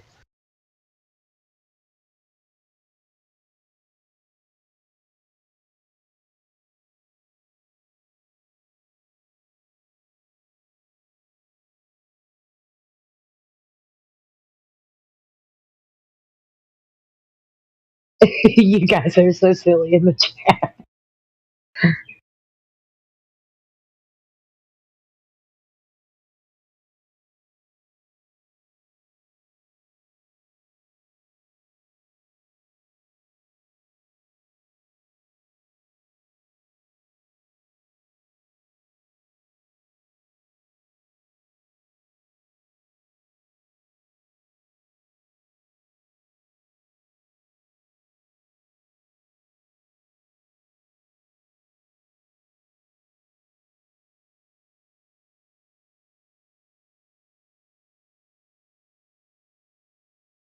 No, you need this Alabama weather.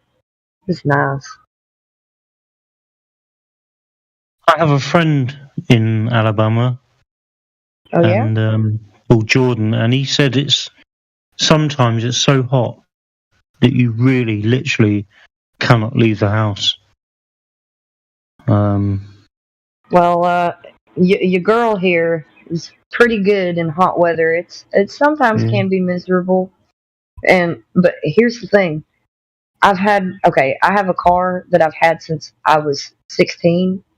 I still have it, and I'm 31. I was going to Good care say of it. he did say his car didn't have AC. Mine doesn't have AC, and it hasn't for Exactly. about 6 years. So I got used to riding around in my car without AC. And on those days that you don't want to leave the house because it's so hot. So I don't know. I just love it though. I'm rolling down the windows and riding through the warmth and heat. I don't know. It's just great. Yeah, he did say it's just so hot he can't leave the house especially because if he knows he's going somewhere with AC, it kind of makes it a bit easier, I suppose. But yeah, he just says his car doesn't have AC. There are some points in the summer where he just won't leave his house. And I've only been in Spain for 7 years, but there's like about maybe 2 or 3 weeks of the year where it's just so hot.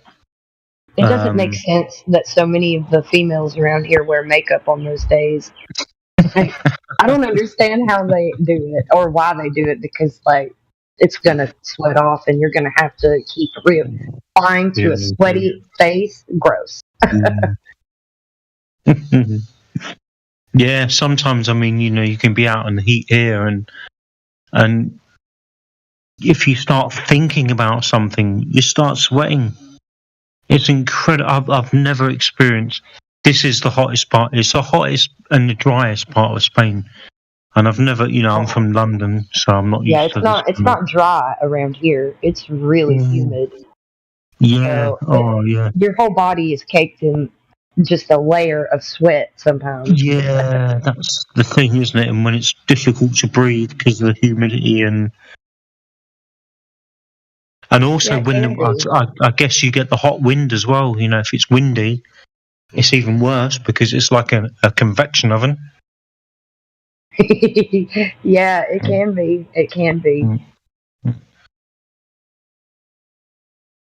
Well, right now we have spring, and spring has just sprung, and it's just great. It's nice and chilly at night and really hot during the day, but with chilly, like a nice breeze. Like, it's good. It's good weather right now.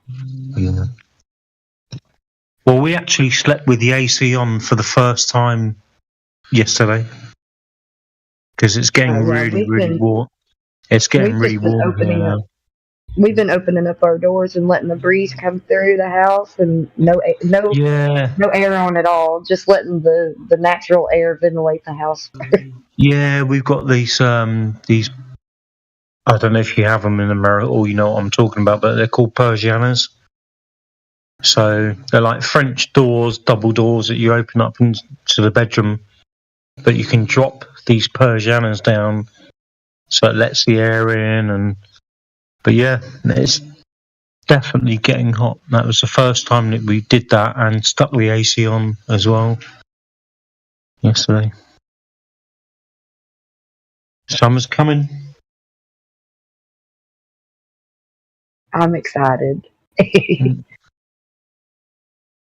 Man, I've been mentally preparing to start up calisthenics again because I've slacked really hardcore lately, and I was getting down to I was doing really well last year, and then I just kind of slacked off because we were moving, and we moved 2 times in a row. It was just a nightmare.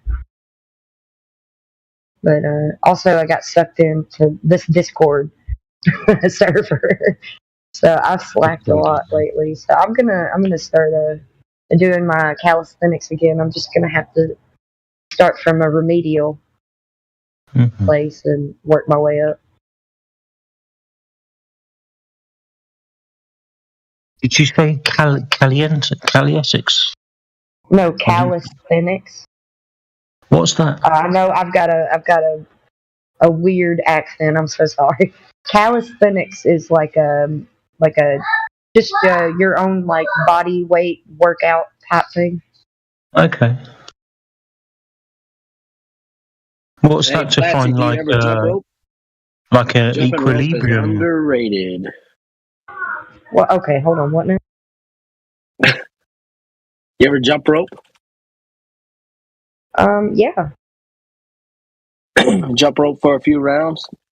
It's great for you. And skipping, right? You're not just running, but skipping. Skipping is I like more freaking like great for you. cardio. Yeah, skipping is really good, and you don't have to look like a crazy person skipping if you're gonna just surround yourself with the children and then do it. Then it doesn't seem so crazy. But just being a random adult person skipping down the sidewalk, probably pretty funny. Yeah, I've given up on trying to justify whether or not I appear sane to the rest of the world. No, yeah, no, I got you. I don't care what people think. I'm just saying, you have a better excuse if you're around a bunch of children. Yeah.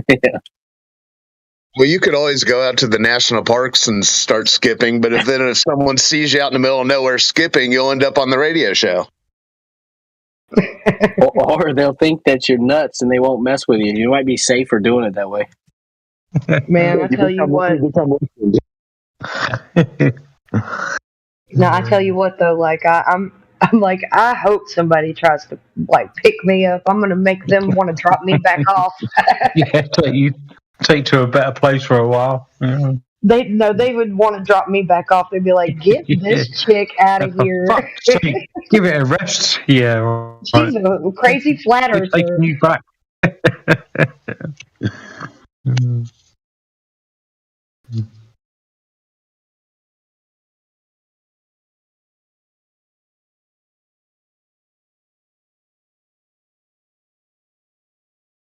I know I shouldn't have said I hope somebody. I don't hope anybody does that to anyone, but I've always joked about it. I'm like, man, even before I was a flat earther, I guarantee you, if somebody would have tried to like abduct me, they would have regretted it and then dropped me back off.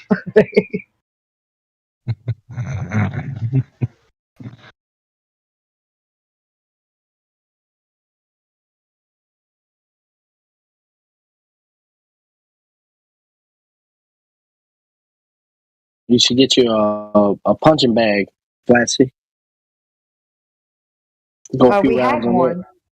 We had one, and it was really awesome. But we kindly gave it to this young kid. He was just a good kid, and he had come and helped do our crazy huge lawn because we paid somebody to do our yard, but he brought this kid with him, part of his family, just to kind of get him out of the house and do stuff. And he was working for free, and we were like, you know what? He was doing such a great job, and we were like, we were like, here, you can have this. So we gave him the gloves and the bag, and he took it on with him. Cool. He was a youngin' and would have benefited from it better than we were.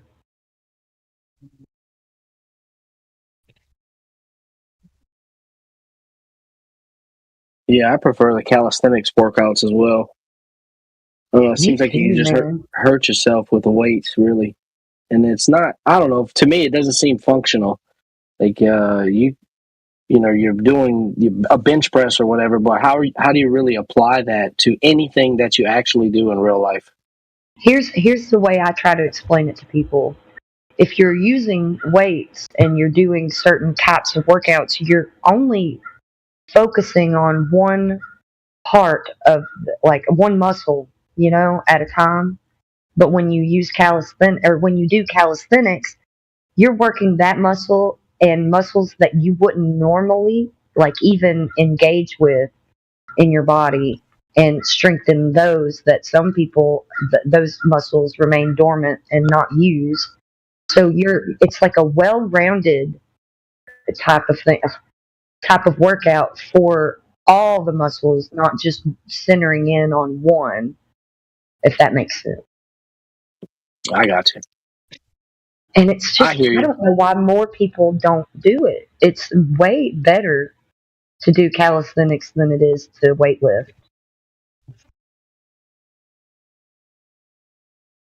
I don't know. Maybe people will come around.